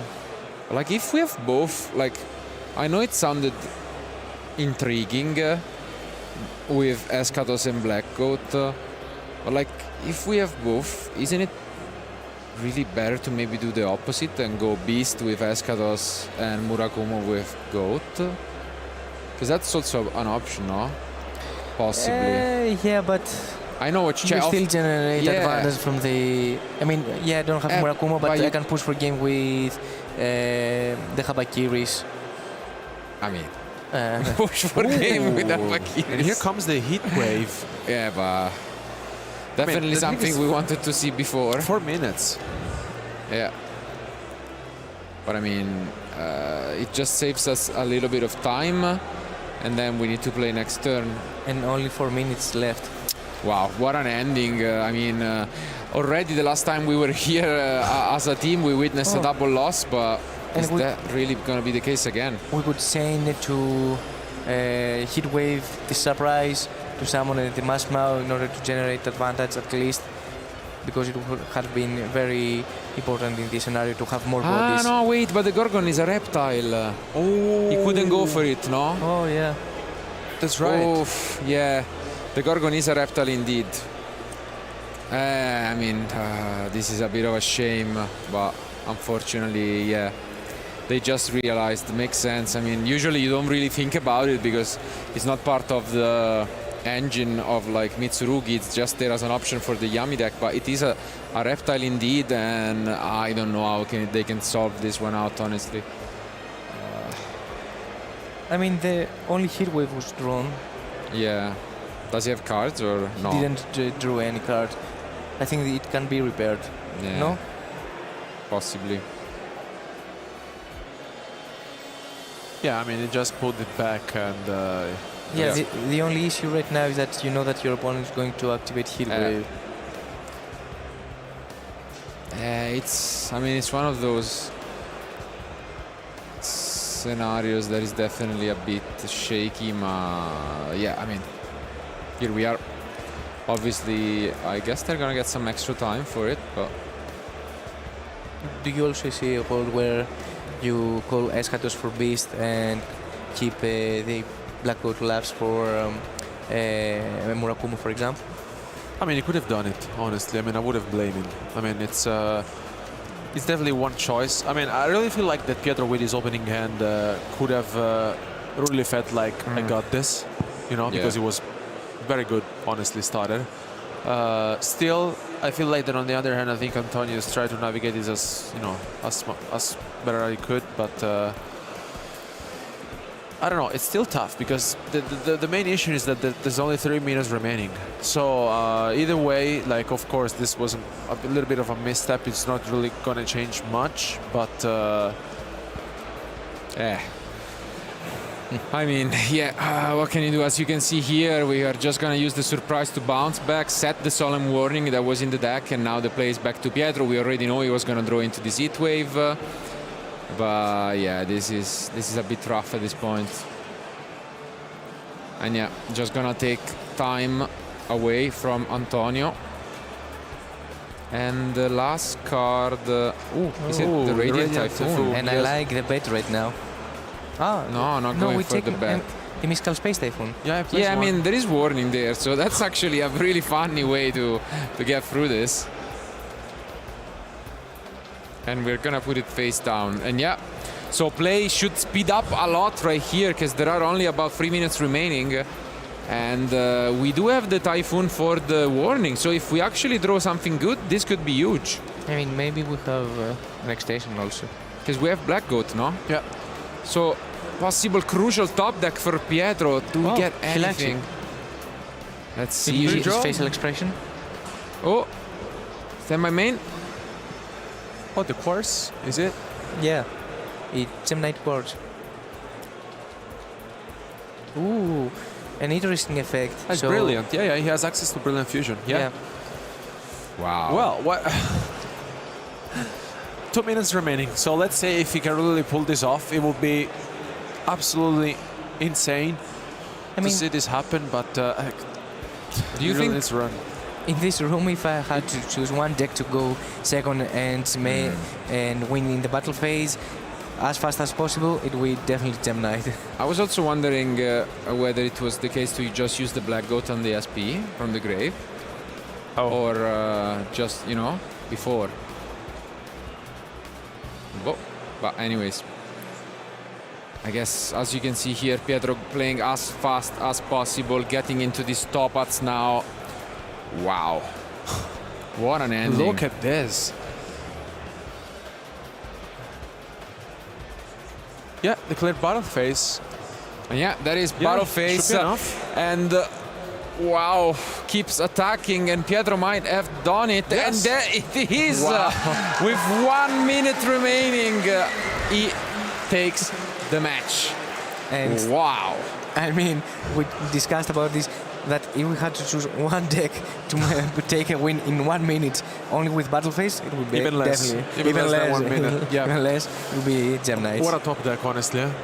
From the course. Actually, straight out of a movie. Like, the one card you have is the Radiant Typhoon, which we have not seen, and then they get the Mystical Space Typhoon for the Solemn Warning, because with that warning, the game would have been Antonio's, if you think about it. So that must be also crazy way to go out with just MST taking it home in 2025. That's great to see, but wow, what a match. I mean, you have to give it to both.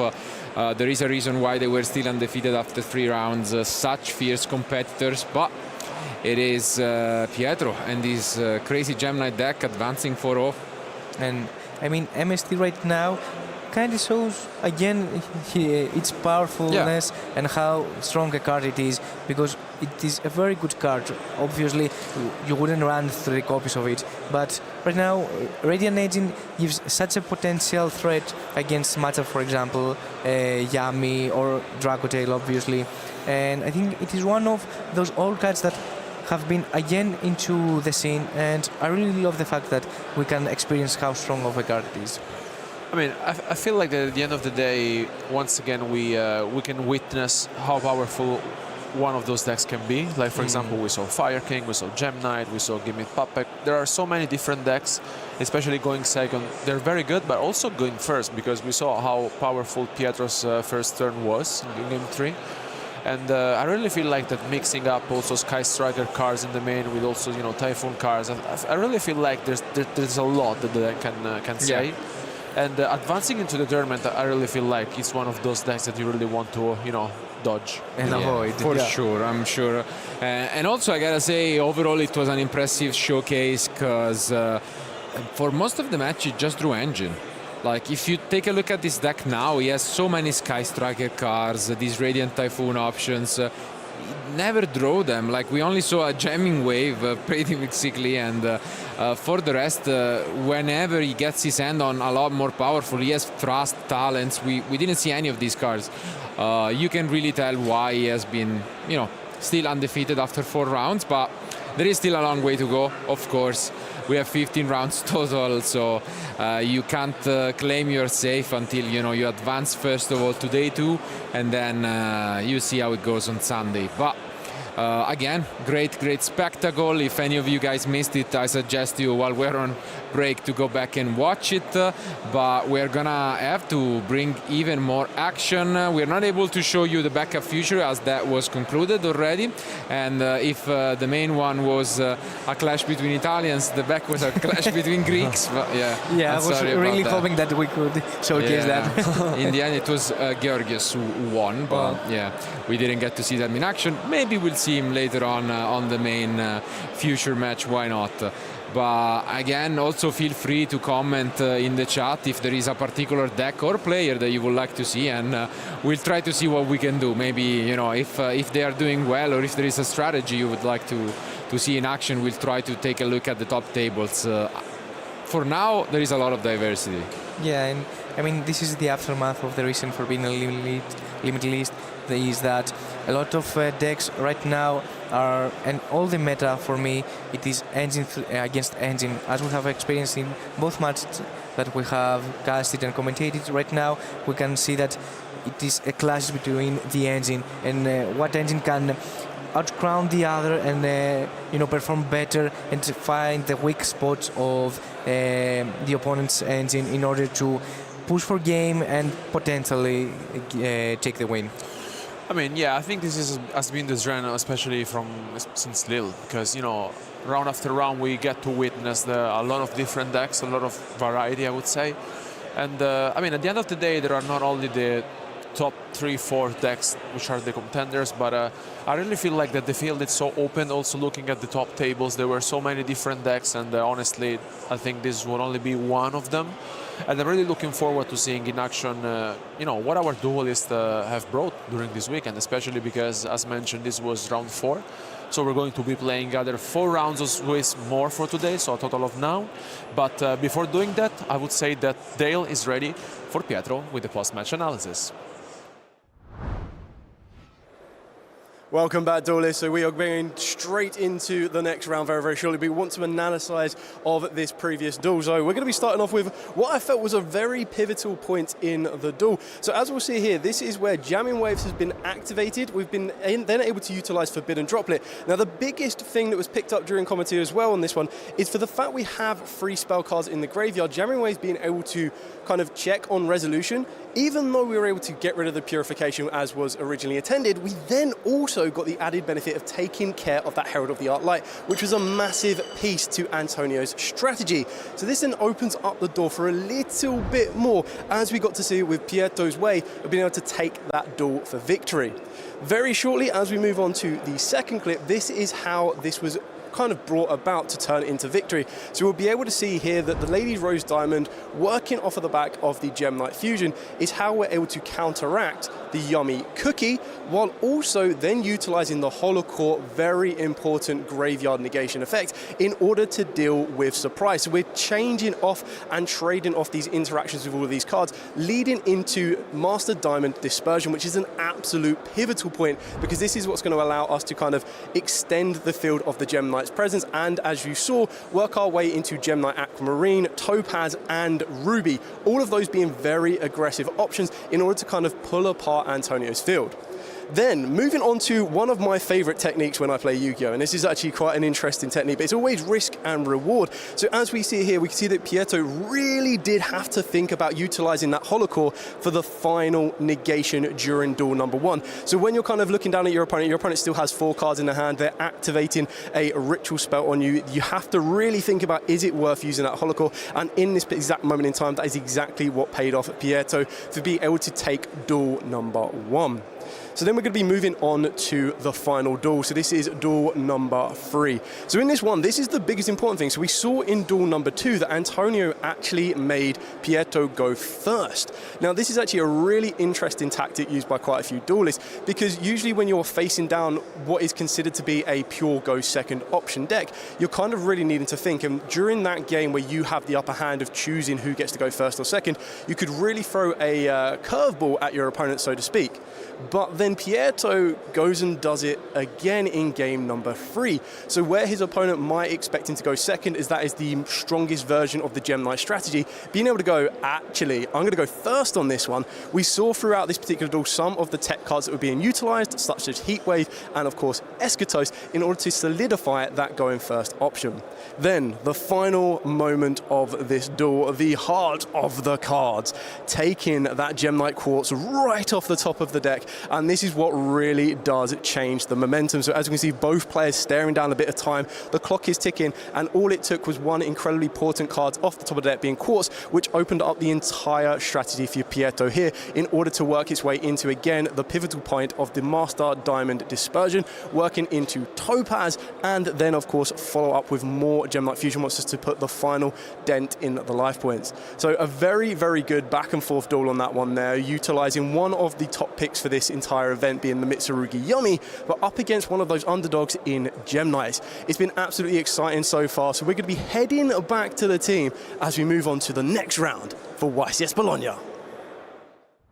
But then people realized, hey, you can search so much in this deck, so you can be fine with just playing 1 fire mana, and then 1 Aphelion as well, and then the deck is still insanely powerful, especially because of the trap cards you were mentioning, because the trap cards, setting them up is winning you against a lot of decks anyways, and the format is a little bit slower paced, and therefore the grind potential that Dracotail offers you so much is so good. And then even if you use a mana, you can just take it back with the Aphelion into your hand, so like you have so much recycling potential within the engine, and therefore just only playing 1 copy of arguably the strongest Dracotail monster is still fine. You're not going to have that explosive turn zeros as often, because you're not going to draw it as much going second. Still, the deck is very, very fine. And next up, I would like to talk about something that is not necessarily belonging to one deck specifically, but with the most recent point update, we also saw Nibiru the Primal being actually going down in points, and I feel like that card is shaping up the format, because everyone now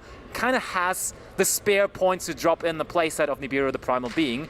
Therefore, it's just in anyone's and everyone's deck, and I feel like you have to, if you're playing Genesis at the moment, you have to find a way to play your combo, to play around Nibiru, or to have like a backup plan when you are getting Nibiru, and therefore that card is kind of being a significant factor in the format right now, even more so than before, because now the points total is even lower for it. So that is something that I'm really curious about, and Dracotail for that, in current but also in Genesis, is so good at it, because they're just, sometimes they're full comboing with only summoning 4 times, you know, and then the Nibiru in their opponent's hand is like, oh yeah, well, doesn't do too much there. So I really like that. And additionally to that, I think Jordan Lockbird also is still a main factor in this format right now, where Dracotail is also okay against, to be honest. So that's very, very interesting to see. Another deck that I have a personal relationship to, which is now also really, really strong in that Genesis format, is actually Punk. Punk is huge, because we have been talking about fusions, we have been talking about XYZs, but synchros are also very viable, and Punk most recently has gotten some support in Duelist Advance and Doom of Dimensions. It's not necessarily for the Punk cards itself, but the Psychic cards we saw coming from those sets. The new Teleport card, so we can call it Teleport Punk now, kinda. Summoning the Axon Kicker Fusion Monster on your opponent's turn, just wiping their field.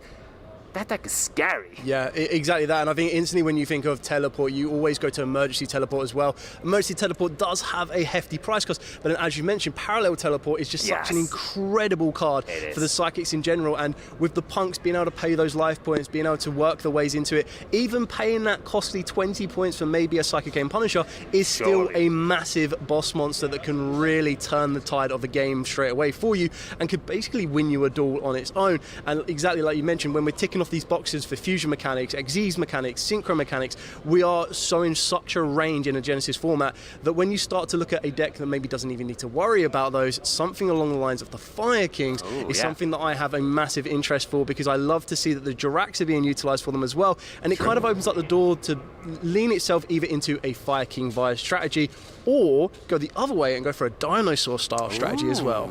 Yeah, I like that. I think the Soul Eating Oviraptor actually was even lowered in points a little bit, and therefore you can actually play more of the dinosaur part of the deck, so that's really cool to see. And I mean, Fire Kings in general, like since Dinkabui winning YCS Birmingham with him, everyone has that as sort of their favorite deck. Like a lot of people are enjoying that as their maybe second option, but of course also as their first option, because it's still a competitive option even in the current format. But in Genesis, it's surely a decent option as well, and therefore I wouldn't be surprised to see that deck performing good too. One deck we rarely see though in current, we do see plenty in Genesis though, is Archmage. Archmage is so unique in what it does, because it is so recently released as well, but with the power pattern and everything, it sets up a remarkable field actually, which plenty of decks just struggle to play through.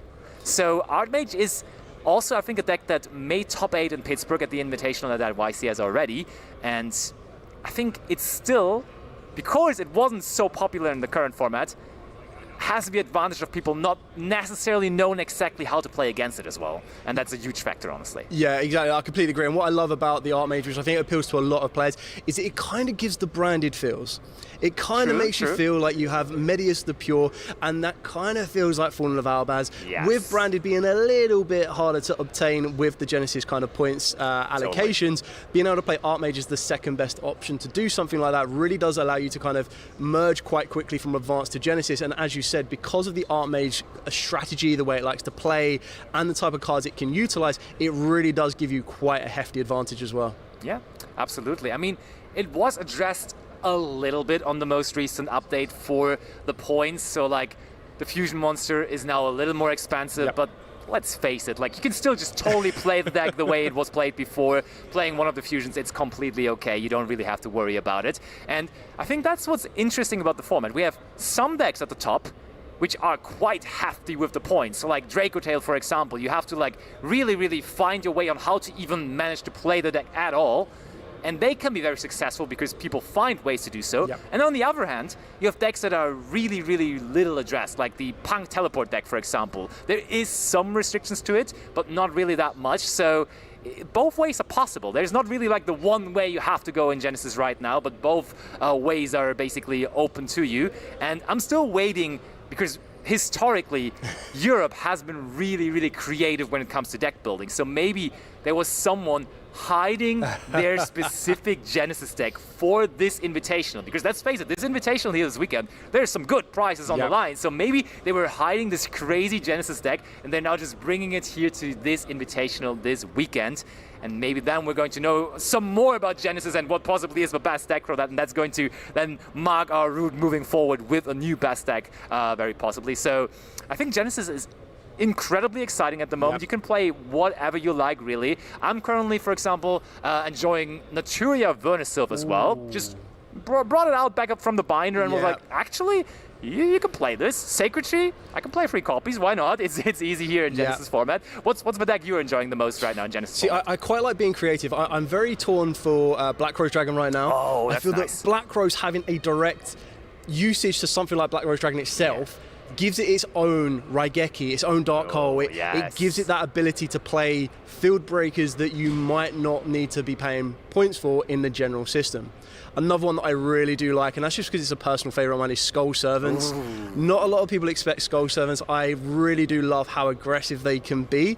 They don't have much of a defensive side. You don't need it. You just win on one turn, easy. One level 1 Skull, and how it turns up, yeah, getting access to King of the Skull Servant is really, really fun. But that's what I'm loving about Genesis, is you have to worry about different interactions from your opponent, with Ash Blossom being such a premium style interaction at 15 points apiece. And as you recall with Nibiru going down in price, that is something you now need to take into account. DD Crow being 0 points, Skullmeister being 0 points, even a Kaiju, it's not as cut and dry as you might instantly think. And this is what I love about the creativity of Genesis, is it makes people have to think about different interactions that they wouldn't normally do for Modern, and it also means that they can start to access cards that they wouldn't always normally consider for Modern as well. So being able to work around with that different options is really, really exciting and fun. It also makes deck building pretty hard, right? Because you do have the side deck also included in the 100 points. So if you want to play a Genesis tournament like the Invitational here this weekend at YCS Bologna, if maybe you have some spare points, you are very good to use them on the side deck to just counter specific matchups which may be very popular. But if you have like a deck like Draco... Welcome back to your coverage here at YCS Bologna. We have another feature match here in front of you ready to go. Lucas Lancelot versus Tobias Petzenhauser, and we are ready to do a high roll. See who will go first. Who would like to roll first? Okay, Tobias is going to roll first, and that is a 7. And for Lucas, we have a 5. So you're going to go first. Tobias is going to go first. I'm going to hand you guys over to your amazing commentators to take you through this feature match. Gentlemen, take it away. Thank you, Ed. And actually, yeah, we are back for this round 5, and we've got some very exciting news, because we have some Dracotel strategy, but we also have some very niche strategy. Some players decided to be very creative on the table, and I'm really so excited to be able to commentate that. Same. This is something I haven't seen in a while, but I'm very excited for it, because some recent support may be supporting what Tobias is about to do there, but actually, you mentioned Dracotail. There are some Dracotail cards in that deck as well. It's all not really making sense to me just yet, but maybe we're about to find out what he has cooked up there. Yeah, and that will be our feature match for the round. So let's not waste any time. Let's get into the action. Round number 5 starts now.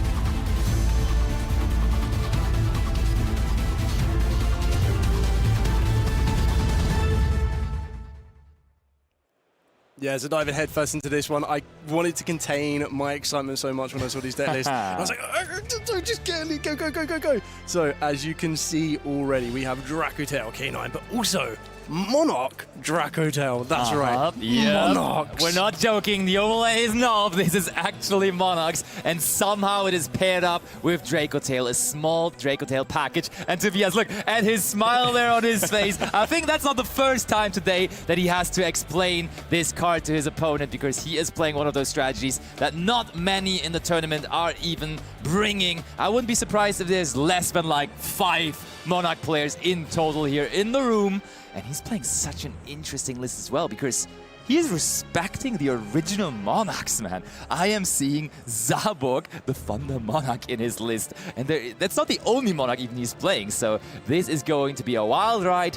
And I'm interested to see how he's actually making use of the Dracotail cards in his deck as well. Yeah, exactly that. Straight away, as you've already mentioned, we've already seen one, but we also get to see a very classical Time Wizard style Monarch in the form of Caius, the Shadow Monarch as well.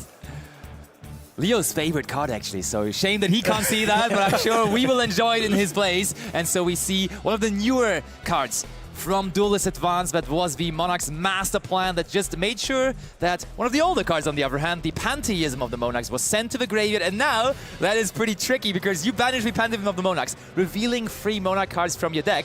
The thing is, they don't need to be different names, so you can just reveal the same card thrice as Tobias is doing here to make sure that the Monarch's Revolt is finding its way into the hand of Tobias. And you know, seeing Lucas just watching the text of the card every single time shows how important it is for players to just be creative and try to bring something to the table that players don't expect. And indeed, the fact that here, well, the Monarch strategy is basically X1, only one defeat, and I think that a lot of players were surprised when you show the Monarch strategy. I mean, you don't expect that, so you are not prepared to that, and you can do some mistakes. You can just misinterrupt, try to put on some interactions on some special cards while it's not the right moment to be honest. That's a nice card to be discarding there as well. I mean, for the moment it doesn't do much as there's no monsters on the side of Lucas, but this is Spell Card Soul Exchange, basically a new upgraded version of the original Soul Exchange,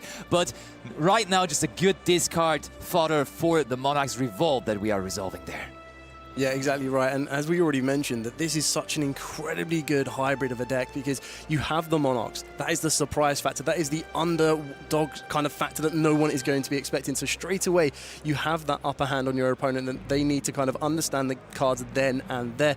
And already mentioned, there is a very, very hidden Draco Tau element as well that we are yet to see. And this is now funny because here, Tobias now leaves his opponent the choice because this card also works the same way. Monarch's Revolt is now revealing 3 of the Monarch monsters instead from his deck, and it makes Lucas choose. And I mean, how are you choosing which card to give your opponent when you don't know what they're doing? So Lucas kind of in the dark here right now. Look, we're getting him a phone and a tablet to make sure that he can read all of those cards there at the same time, because Tobias brought something that he certainly was not expecting. Speaking a little bit more about Lucas, by the way, absolute front runner of the French community, just fresh off of a top 8 finish also at YCS Lille, so definitely someone that is already making a name for himself, not only in general but also this season, but here confronted with a situation he was not necessarily expecting. Yeah, absolutely, and this is kind of a tough situation to be in, to be honest, because when you enter the tournament you think that you are prepared, but then you face a strategy that you don't know. Of course, as you just mentioned, the fact that Lucas is very experienced is good for him because he knows the Monarch cards, he knows how the deck works, but maybe the newest cards, he doesn't really got prepared for it. And a very good thing for him is that he's reading every single card, you know. He tries to make sure that he really knows every single effect to try to avoid getting surprised. And here we can see the Fuvalos, but how really good is the Fuvalos against the Monarch strategy? That is a good question. We've seen some very interesting cards in the extra deck of Tobias, and it's gonna be interesting if he relies on those extra deck cards to just bring his strategy to the winning part. I mean, at the very least, the Fuvalos has been proven to be an upside goblin here, as it was able to be chained to the Tessera, the Primal Squire effect, when it was special summoning the Edea from the deck, and now Edea also brings Eidos, the old Eidos, I have to say, because there's nowadays 2 Eidos, but that also comes straight from the deck. So Lucas now with 2 cards drawn, so that Mochami Fuvalos already proves to be a pot of greed here. Yeah, exactly that. And there's quite a lot you need to be very, very careful of on the Monarch side, because usually with Monarchs, if you consider the more commonly domain Monarchs, which was to not have an extra deck, straight away when you sit down against your opponent and you see they've got an extra deck already, that's something you don't really need to worry about. And then you see them starting to play Monarchs, you're like, this is odd, what is going on here? So Fuvalos is going to get double advantage, but also on top of that, you then need to start to navigate around other hand interactions that your normal domain Monarchs might not need to worry about. Sometimes you might need to be able to play under Nibiru, sometimes you might be able to navigate around an Ash Blossom or a Droll, but... Lucas, did he draw into something that he feels like is worth activating? No, I think we just gave the signal over to Tobias, but he is free to continue. But I mean, we see it in the deck name from Lucas. We had different variants of Dracotail already throughout the tournament here, and this is the Dracotail K9 variant, so maybe there's an Izuna or something like that waiting in the hand. We shall see, but this is the first tribute summon, the original way to play Monarchs, so we are tribute summoning out the new Eidos, the Eidos Beyond the World Monarch. I think it would have been more fitting if he would have actually attributed Eidos for Eidos, but alright, I think that will work. Yeah, that will actually work. And you mentioned the deck of Lucas, Dracotail K9, which is a deck that he is used to play. He's been playing this deck for weeks now, and it worked pretty well for him. There are basically 3 variants of Dracotail, if we just don't talk about the Monarch Dracotail that we have in front of the screen right now. For sure. And the K9 Dracotail is very good, especially when people don't expect it, when they don't respect it. And you are able, after that, to just go through a little bit more interruptions and to get a ceiling which is very, very high. So Lucas still playing this this variant, and the fact that he's able to resolve the Fuvalus and draw multiple cards, I mean, he's able to dig into his deck to just get access to the K9 cards, but also maybe this 5 mana. I mean, I told you about the regular original Zabox of Thunder Monarch, but you just saw that's not the only Zabok in the deck of Tobias, because there is also the Mega Monarch version of Zabok as well, which we have just added there. Also, as the Idea went into the graveyard, we were able to recover the Pantheism from the banishment, but now Lucas wants to have a say here as he's activating the effect of Dracotail 5 mana in his hand. And that's never too fun for the opponent, because we have 2 very good monsters to fuse with there as well, as we are bringing out that Dracotail Aphelion. Yeah, this is literally the 2 best monsters to use as fusion materials, because you will get rid of the 2 monsters on the field. One will get negated and the other one will just get destroyed. So Dipan and also Mululu being so strong here, and on top of that you've got, of course, the effect of the Arcelion. We'll see if it resolves, and it looks like it's gonna resolve, but huge advantage here for Lucas. The fact that it resolves is very strong for him. Yeah, and I mean, putting monsters back into the hand, not necessarily always very great, but putting a tribute monster back into the hand when they have already used their normal summon, that can be quite tough here for Tobias, as Lucas continues to resolve his effects. We're setting the first Dracotail spell card. And yeah, we can see that the deck is obviously very strong, and Lucas here deciding to just start playing during the opponent's turn and getting access to the K2 as well, which is of course very, very good. There are no monsters on the side of Tobias though, so he will have to find access to more monsters on the field, because as it is now, it's not looking great for him. It's not looking amazing, but there is at least also, of course, the ability to use the on-field effect of Pantheism on the Monarchs, discarding another Monarch card to draw 2 cards. So maybe we're finding the cards that we need to turn this back into our favor here. Imagine if we saw a Dracotail card off of the back of this, even a Ketu. Yeah. Now that Lucas, even though it's Tobias' turn, has a monster on his field, that Ketu increases tenfold to then access Tobias' own Dracotail engine, straight away unlocking access to his own Urgula, his own Pan, and you're getting rid of these spells and traps that have already been set by Lucas that can't then be used, which is really, really important. And we see the Gospel here on the side of Lucas. On the effect of Eidos, the Underworld Scribe. We were trying to bring back a monster onto the field, but we are denied that. No way to get our tribute summons back up and running. Tobias, anything we can do here? That Gospel looks hard. There's 2 spells in the hand. I'm really trying to see what they are. And to be honest, yeah, this is the strength of Dracotail, basically. You are able to just interrupt your opponent using the 5 mana, of course, but also the hand interactions, which are very strong. And here the Gospel is coming in clutch, to be honest, for Lucas. It is, but I want to see the face of Lucas when if Tobias possibly activates the Dracotail card here, because I would be completely confused, because I'm still here in the casting booth, moderately confused on why those cards are in there, but maybe we're about to find out.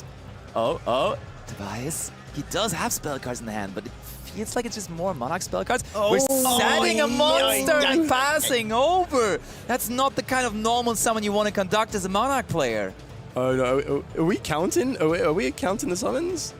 Well, using the Bureau on a set monster would be... I was so confused. I was like, what? I saw him counting. I was like, what are we counting? But no worries, Lucas is very experienced, of course, and he is just going to try to put himself on the path to victory, and it's looking great for him because he has his engine. Of course, we know that one of them is I guess the Flame or the Horn. I don't remember, but one of the trap cards, and the other one is the K2. So he's going to be able to activate the K2 and and get the most out of it, which is great. And I don't see a world where Tobias can just get a victory out of this game, to be honest. It is looking rough. You're sitting across one of the best players of Europe, and your turn was very, very much stopped.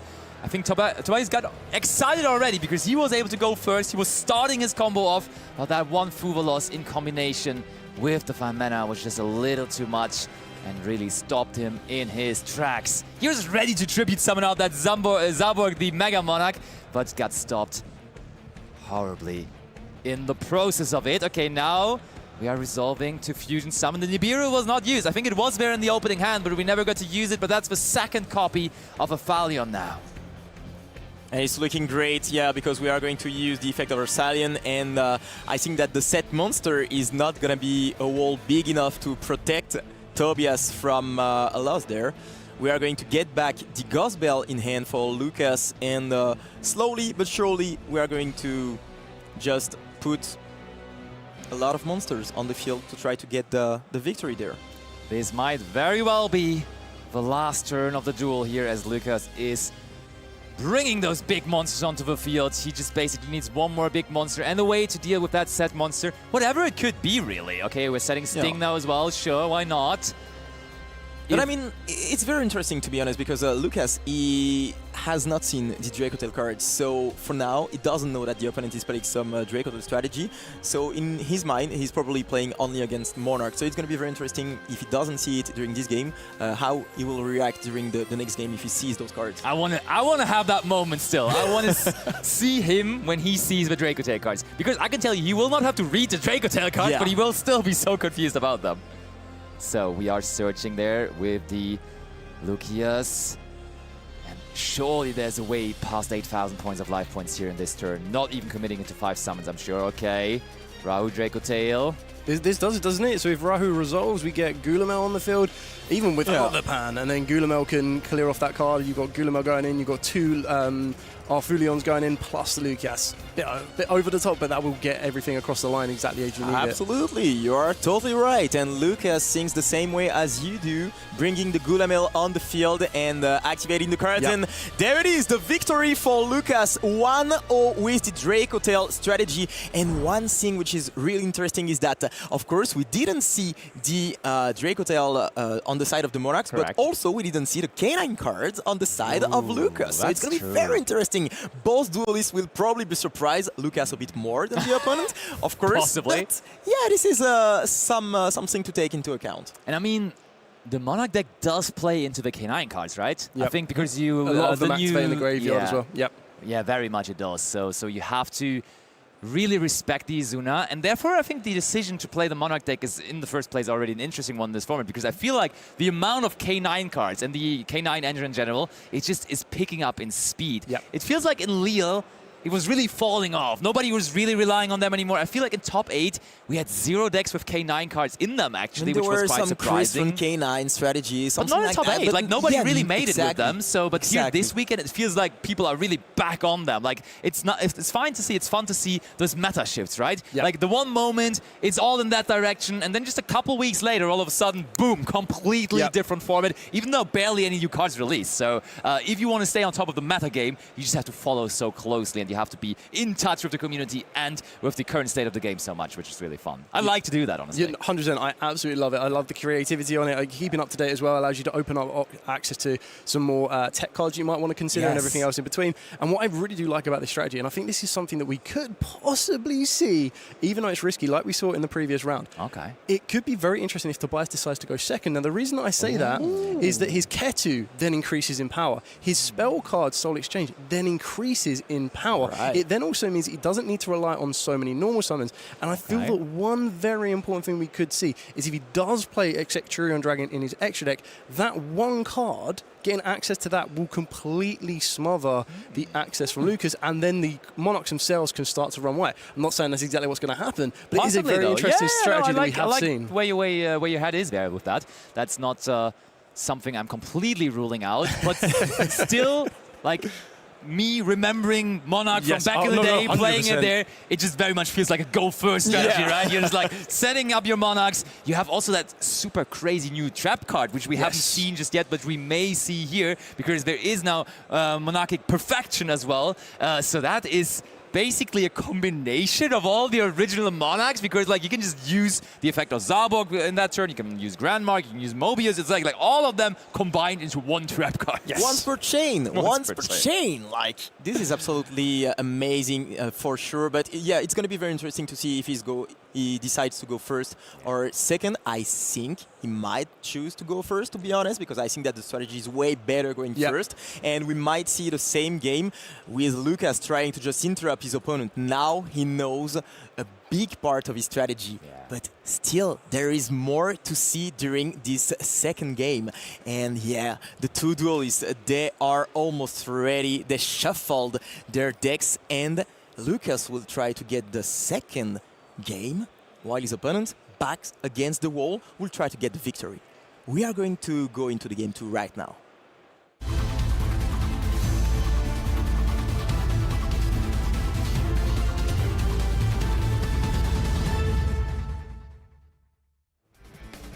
Tobias, the biggest Monarch here in the tournament. Let's see whether he can put up a remarkable field with that Monarch deck now as well. Or maybe he's going to mostly rely on the Draco Tail part of his deck here. Let's find out. Absolutely, and looks like he decided to go first indeed. Yeah, so, he's carefully thinking about it. And yes, we are starting off with the Monarch part once again. We did search for this last time. Oh, the trap card is there, but we are discarding it. So I don't know whether we have any way to get it back onto our hand or field. So tough maybe that it's already gone here. Absolutely, and Lucas reading the trap card, and he might be a bit surprised that you have all those effects on the trap card. You can basically activate all of them during the same turn, but once per chain and once per effect, of course. And they are very powerful as they regroup all the Monarch's effect in one card. Yeah, exactly. And I think one of the strategies to possibly aim for if you want to get that trap card back to the hand is going to be the Squire. But we have got more. Was it a bait of all time there with the Monarch's Revolt? Because now Pantheism of the Monarchs is just going to give us a draw to end. Additionally to that, as we saw in game 1 already, we still have... No! I was about to say we can use the graveyard effect of Pantheism.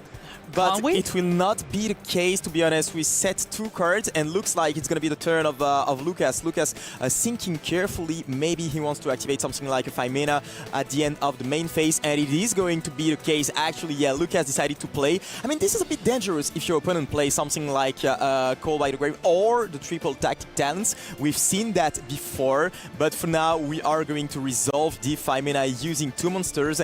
And now we see the Izuna. We see the Canine card for the first time during this duel. Lucas is going to be able to fuse them into the Arsalan. But I'm still confused on why we didn't use the graveyard effect of Pantheism of the Monarchs, because we saw him literally do it in the first game, and we also just double-checked with Pantheism. You can use both of the effects in one turn, but maybe there is no Monarch spell card that can bring us out of that situation. Could it possibly be a bit of a bait, though? Because if you know that Fey Mana is during the main phase only, you can attempt to go to the end phase. It then forces your opponent to then use the Fey Mana if they choose to, and you still have the Pantheon in his graveyard. Totally. Not saying that's exactly what it is, but that might explain why it has not been used yet. Yeah, I've seen a lot of players do that. Actually, you know, there is the fact that you can still have a talent in hand or something else, and you can try to kind of bait your opponent into playing this 5 mana.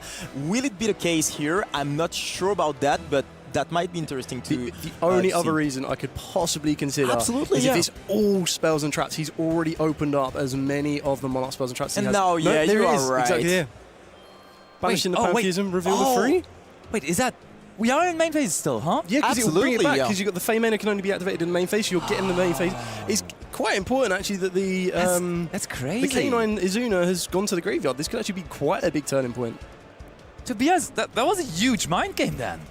I love it, but we are just searching for free copies of the Monarch's Revolt. Oh no, the Master Plan, yeah. And the fact that Luke has decided to play actually while I'm pretty sure that he knows that you can activate the effect in a graveyard, I mean, it's pretty interesting as well. Some players, they decide not to play and to let the opponent just go into the end phase so that they don't have a lot. Of course, you don't generate some resources, but the opponent, his turn is now over. Oh, yeah. Send in Prime. So this is how we can get the trap card back, because Prime will make you banish another Monarch spell and trap. You can banish that, and as long as you can get the Squire, Edea, to the graveyard, you will add the trap card back. Oh, you're so right. Does Tobias have enough to make all of that happen here? He still has those 2 set cards, which may as well be extenders, because he was clearly bluffing. Oh, no. We're in the end phase, though. But still, we have a little bit more, I guess. We still have Prime Monarch in the graveyard. That will still be a form of, well, a bit of a blocker, which could ultimately end up stopping a full OTK. But there's still 2 unknown trap cards, which could be, from the looking at the side deck, Solemn Warning and Solemn Judgment, which could be kind of big, but I'd like to think you might hit the Ketu here. But the Ketu is just going to be at the add rather than the fusion summon. So I think we're learning from game 1 not to present a monster on field, even in defense position. But this is going to be very, very interesting. Yeah, I think that's very interesting because during the first game, I mean, the set monster, it didn't bring a whole lot to the strategy, to be honest, and it brought the other effect of the K2 being able to fuse on the side of Lucas. And this time, I mean, he's going to normal summon the Lucius and try to perform his whole combo. If I can say that, trying to end the game on the spot. And it's going to be very interesting on the side of Tobias what you choose to activate and when you choose to activate, because, I mean, it's going to be hard, you know, to try to resist to Lucas' deck. We are considering what to even get here, and Tobias, sometimes you just have to look into someone's face, and in that case here into the face cam, Tobias just doesn't look particularly happy with the situation he's in right now. Of course, you kind of worded it positively that he doesn't have any monsters on the field, so that the spell cards of Lucas are a little weaker, but on the other hand, he doesn't have any monsters on the field, so it's both good and bad really at the same time. And Tobias just has to accept whatever is coming his way here from Lucas.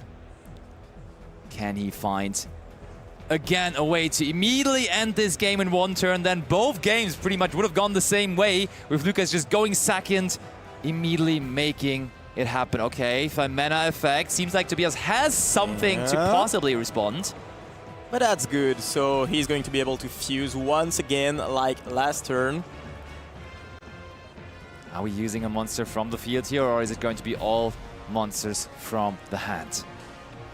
And you can see that Lucas thinks carefully, like we saw at Lille. He was thinking very carefully, trying to do the right move at the right time. And this is something that great players have in common. They try to plan everything in advance and try to just stay 2 steps ahead of their opponent. Like a machine, really. You just you can see the gears working in his head. He's just like making every decision as careful, as perfect as possible. And I mean, he has not only been successful in this season, like the success from Lucas just really goes back to already several and countless YCS tops almost, really making a name for himself here in the European community.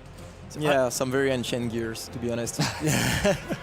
I honestly think that the only card that really threatens Tobias as it currently stands is the Rahu leading to the Urgla. Because those 2 trap cards right now, well, assuming they are 2 trap cards, if they are interactive for Lucas against him at all, you might want to be saving those, because Urgla is the only one that really kind of puts any pressure on them. On top of that, to be a little bit more defensive, we're trying to keep the Prime Monarch in the graveyard until there is no way that a Gulamel or even a Pan can destroy it. So we saw there previously with Mulalu and Pan going to the graveyard for the fusion summon, you're only getting half their effects when you think about it. Like, that's true. Pan's not destroying anything, Mulalu's not negating anything because there isn't anything there to do. So I would be very interested to see if Rahu resolves, and if it does, I think Lucas can then start to tick the boxes of no interaction. But straight away to buy his finger, there's his warning. Solemn warning. Okay, we do stop this, but that brings us down to 6,000 points. Yep. And that means the monsters on the field would already be enough technically to end the game here. Is it gonna be the end of the game though? There is still one last card, and let's see what Lucas is gonna do. He's entering battle phase. I think he just announced the battle phase. Do we have something on the side of Tobias? Prime could be stopped by Ghost Spell again. We saw Ghost Spell in the first game, so Lucas something in the battle phase. That's the first damage, and Tobias is grabbing his pen, writing down the damage, so that first attack goes through. And there are still two Arsalian on the field ready to end the game. Is Tobias gonna activate something? This is now or never if he wants to stay in the game. Let's see what he has in stock. Okay, third attack. This is the moment where you gotta use the Prime Monarch or Super Polarization! It ain't over just yet, and you see it there. We have discarded our very own Draco Tail card now, finally. So we do not only survive this turn, but we also finally reveal to our opponent what this deck is all about. And that's we are still actually in huge. this. That's actually huge because now you can fuse the Draco Tail cards to just bring your own Draco Tail cards on the field, and that, I mean, you need to use, you cannot use, by the way, the cards to get the Draco Tail, but you can still get something on the field. The question is, you cannot get the two Italians because it needs to be different names for Garura, but you can get Secturion, Dragon, and Spellcaster. There you go. The Secretarian is pretty good indeed in this matchup, which is, obviously fine into Draco Tail. And now you reveal two things to Lucas. So much. It's very, very important. So this is massive. The fact that Tobias took the first two hits meant that when he did decide to use Super Polymerization, you get rid of the one Arthulion that has not attacked, so that it is now even at 2,800 2,800 attack points because we've got the one banished Pantheism. True. The final Arthulion cannot destroy it, so that Secturion Dragon is going to be staying on that field for another turn. Plus, you add Prime into the mix. You add Prime into the mix as well. Tobias now has two monsters on the field that could very easily be used as tribute fodder. I think Tobias may have found a way for himself to really get relevant again in this match, because he has clearly survived, at the very least, this turn. But the problem is that the activation was negated of the Rahu, so now you can activate another one and just get another fusion monster on the field. Still, there is this Secretarian there, which is kind of a problem, of course, because we don't have a battle phase anymore. But, I mean... yeah, there is the Rogula in the graveyard. We are going to bring our own monsters, our own fusion monsters, and Tobias, he doesn't have any card in hand anymore, so it's going to be still hard for him. We have the Gulaman on the field, not able to activate the effect, of course. That is a dragon, so definitely no way to do that, but still, as you said, we are continuing to fusion summon, and there is now the Gulamel on the field. Because he's probably still trying to process the fact that Tobias has discarded a Rahu Draco Tail himself there for the Super Polymerization. 3 Rahus in the same turn. Yes, indeed. And Tobias is there sitting stoic like a Monarch, but he will need a good Monarch top deck as well, because I don't think there's any resources in the graveyard, right? There is no Pantheism in the graveyard anymore. No. There is the Prime Monarch, yes, which would be tribute fodder, but we need a tribute monster for that in the first place, and that needs to be our top deck here then. Yeah, I mean, that's very hard because we've got the Gulaman on the field, and the fact that we now get access to Horn, I mean, we're going to get rid, of course, of the Secretarian, so the Gulaman will be literally free to activate its effect. And as we just have one top deck, we might just be able to get rid of it. If it is a monster, then we can just chain Gulaman and get rid of the monster, which is, of course, very hard for Tobias to just go through. And yeah, it's not a very good situation. I am trying to think about a top deck that would save him and let him play the game. Very important to remember, if there is a master plan in the graveyard, banishing the master plan with Prime will allow him to target one of Lucas's monsters and then add a Monarch with 2,400 attack and 1,000 defense with the same attribute, so an Earth or a Water. At this moment in time, we are going to be banishing the master plan. Sorry, not the master plan, the Perfection. Yes. And you see that Lucas looks a bit surprised, to be honest. Like, he knows the cards, obviously, but it was like, oh yeah, I forgot about that one, maybe. Okay, Tobias, this card may change it all. Maybe a Draco Tail card to turn it around. Okay, what was that? Very good one. Was it a look of approval from Tobias' side there, or was he doubting the card he just drew there? Like, it looked like he was. Yeah, he looked like he was never doubted. Convinced by the card he drew there. So let's find out together. What is that top deck? Oh, is he? He's. Oh, okay. It's Ketu Draco Tail actually, right? It is ultimate rare Ketu Draco Tail. So, what a top deck! Okay. Oh. This is massive. Is it enough? That is. Will you add and fuse? You can add and fuse, right? Yeah. You do need to sacrifice the Secturion Dragon, but if you have a way to, what's the attribute of the Prime Monarch? It was probably the only card that would allow him to go through this field, to be honest. Possibly does.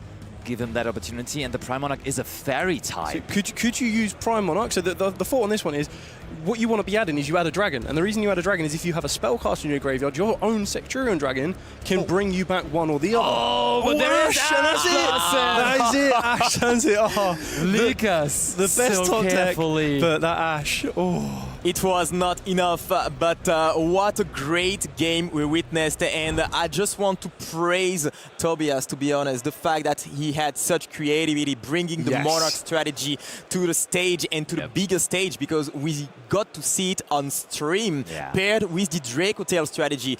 Unfortunately for him, he didn't get to summon that many monsters, that many Draco Tail monsters, because there was the Ash Blossom. But yeah, I really like the fact that even if there are some best decks in the format, you can still bring your own deck, your own strategy that you are confident with, and still perform very, very well. Remember, before this round, he was only X1, which means that it worked pretty well. And I think that we are going to see a lot more decks like that. For example, like Christian, Branded, Sky Striker earlier, and it's going to be amazing. I really love it. Creativity is unlimited in Yu-Gi-Oh! And let's see what that creativity brought us onto our backup feature match table, because that one is still playing, so why don't we check it out?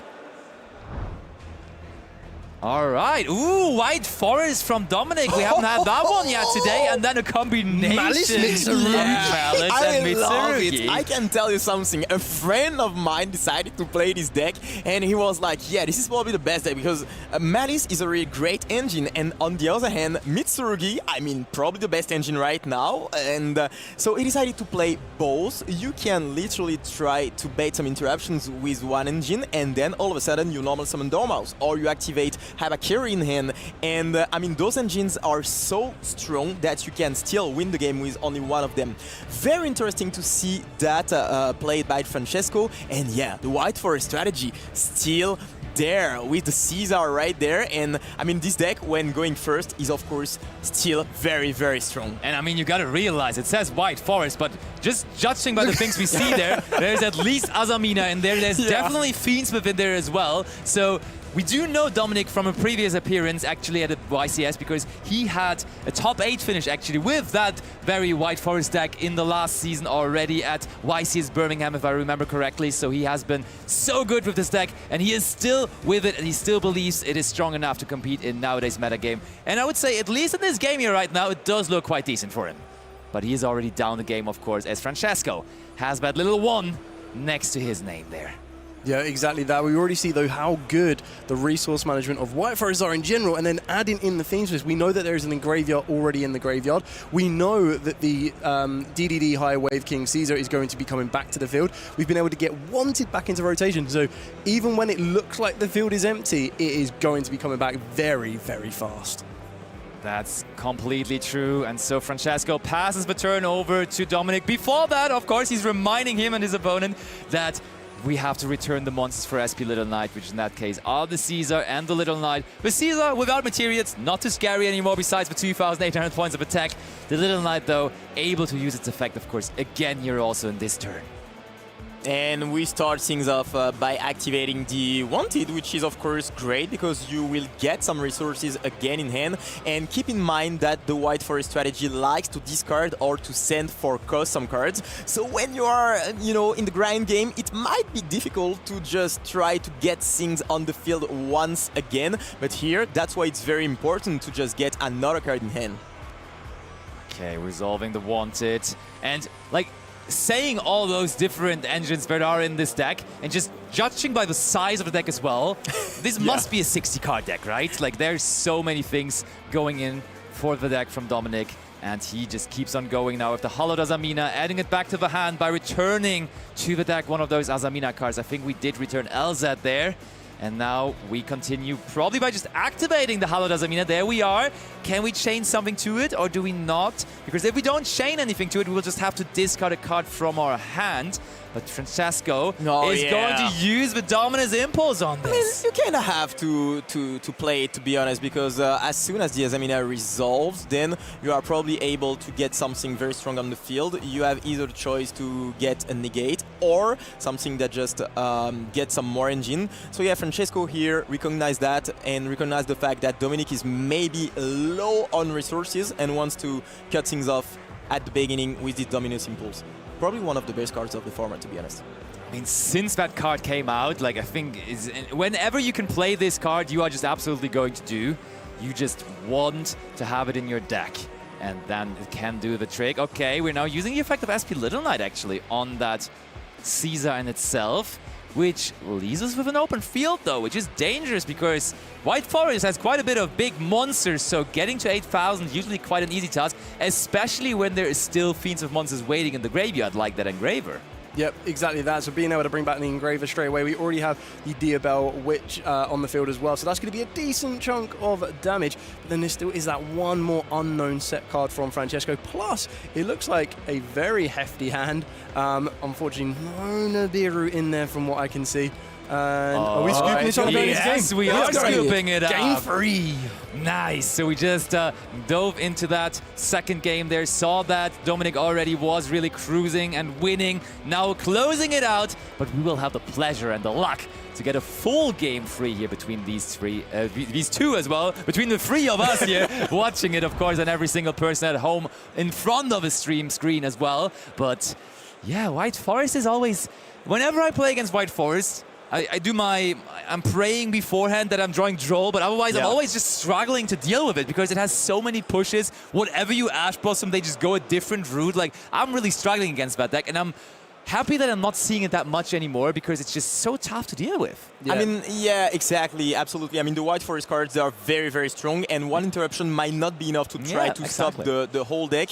One thing, on the other hand, is that you have to cost a lot of cards. You have to send a lot of cards from the hand or the field to the graveyard, and sometimes it can be difficult with a little bit more interruptions because all of a sudden you have nothing in hand, and then you can't do anything. And the fact that the Malice strategy plays a lot of non-engine, you play a lot of hand interruptions, and the Dominus Impulse, which is, of course, coming in clutch in those games, is very, very good.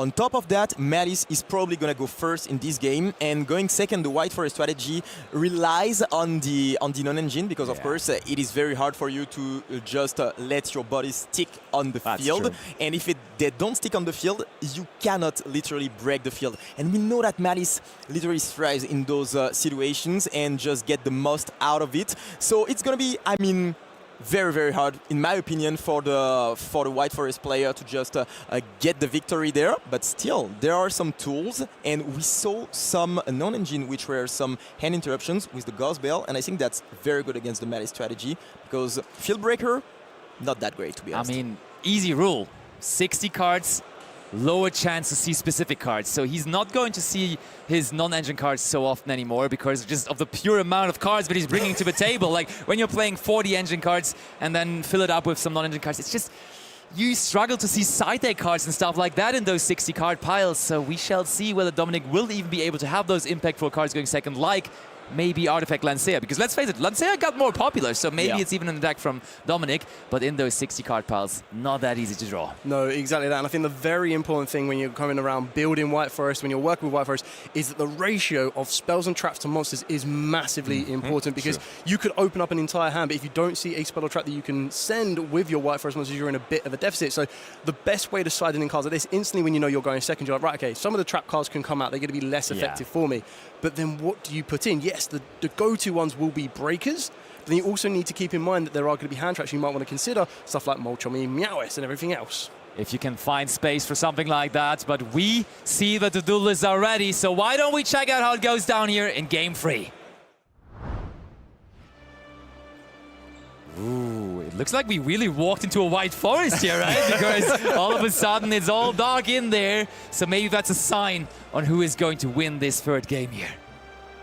Absolutely, the two players look ready, and we see the fist bump right there. Francesco probably going to go first in that game.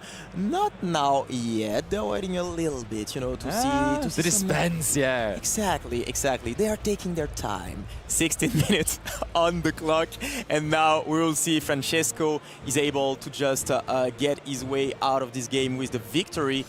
He's in the driver's seat, to be honest. And if he sees some engine, it might be a really good sign that he's on the right road.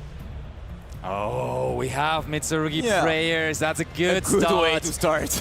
Possibly just using that in the draw phase right away to play around cars like Drone and Lockbird. But it is going unanswered, and sure enough, we grab that Habakiri, which is now going to be activated there as well. Yeah, this is definitely a very, very powerful start off of the back for Francesco on this one. And like you said, doing it during a draw phase, I think that is the most important thing as a Mitsurugi player, that if you are going to be picking this deck up, if you're looking into this deck or anything like that, one of the best things that you need to be careful of is playing around Draw and Lockbird, and activating prayers during the draw phase will allow you to do that, giving you as much advantage as possible before giving your opponent the opportunity to activate Draw and Lockbird. And you go right away into the ritual, and this is what is very powerful about this engine.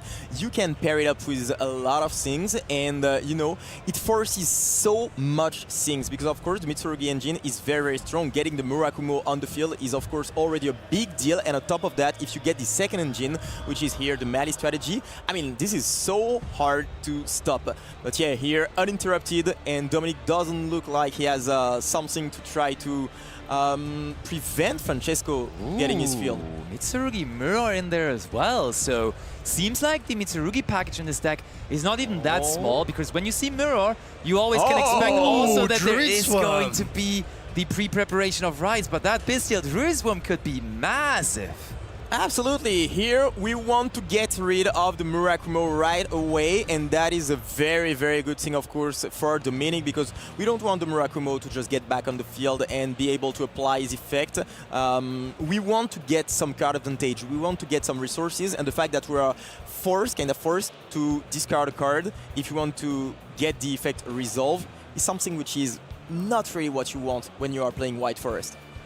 So we see that the mirror went into the graveyard, but what about the Jerusalem? Okay, yeah, now we're resolving the Jerusalem as well. I was like, okay. He was flying in the sky, literally. The thing is, one thing that we have to consider here is, yes, the Murakumo does not come back, but it will always still, as it was activated, be able to search. And Dominic also is asking at the judge, yep, that is true. That's how this card works. It searches first, and then only afterwards it comes back. So we are still able to grab. What are we going to grab? Maybe a normal summon of the Mitsurugi monsters? It could be the case. Definitely could be the case, but I think going for Purification here is actually really important, because I believe, seeing in Francesco's hand, he already has a normal summon, which might be a little bit more appropriate for what he's trying to achieve here. I mean, he is playing a mixture of a deck for a reason. He's playing those powerful Cybers monsters in there. Isver maybe the best, possibly best Cybers monster in the world. Let's see that. Dormouse, or what's the normal summon of choice here? Ooh, okay. So here we can see the Baldock being activated by Francesco, banishing his own Sagi to get onto the field, and maybe now we are going to normal summon Dimash here, and that is what is so strong about this deck. You are able to get multiple monsters on the field, and therefore you are able to interaction. Dominic, in his 60-card deck, still was able to draw 2 interruptions. We were saying, okay, it's going to be hard to find the right answers here, but not for Dominic, as he has a real perfect answer here with that Nibiru, the Primal Being. Yeah, and actually, that's literally absolutely insane, because, yeah, getting this Nibiru and getting a proactive Nibiru which is able to get rid of the 3 monsters. I was about to say that what you want to achieve is to go into the Link 3, and the Mitsurugi cards, they help in that sense. Yep. But the fact that you are able to cut the things and get back to one body with the Nibiru, I mean, this is absolutely huge for Dominic and Francesco. I mean, it's going to be hard to recover from that. There will probably be 0 bodies after this, because the Druid Swarm is a prime combo on this one. So send the token, and then straight away you've already made Francesco use up his normal summon. We've already seen Habakiri being used. We've got rid of the Murakumo. This is actually a very, very good trade-off back and forth here from Francesco. And the fact that we had to normal summon the March Hare means that we don't have really a lot Malice monsters. Otherwise, we would have summoned the Dome House or the White Rabbit or any other Malice monsters. I mean, he has 3 cards in hand right now, and we know 2 of them. One is Prayers, and one is the Great Purification. So there is not much potential to really extend from here on out anymore. So I think the White Forest that we're in here right now is really speaking for itself, as Dominic is the one in the driver's seat here.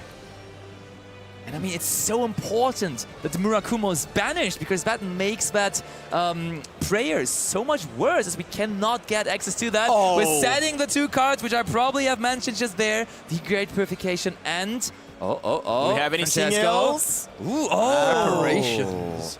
So we opened the Muro with the pre-preparation of rites. So that wasn't optimal, but now we can still make sure to get the Muro, but what else, that really? doesn't do a whole lot, to be honest. And I mean, if Dominic can play, he will for sure be able to play through that and be able to get the victory. I mean, yeah, Francesco, it's very hard for him.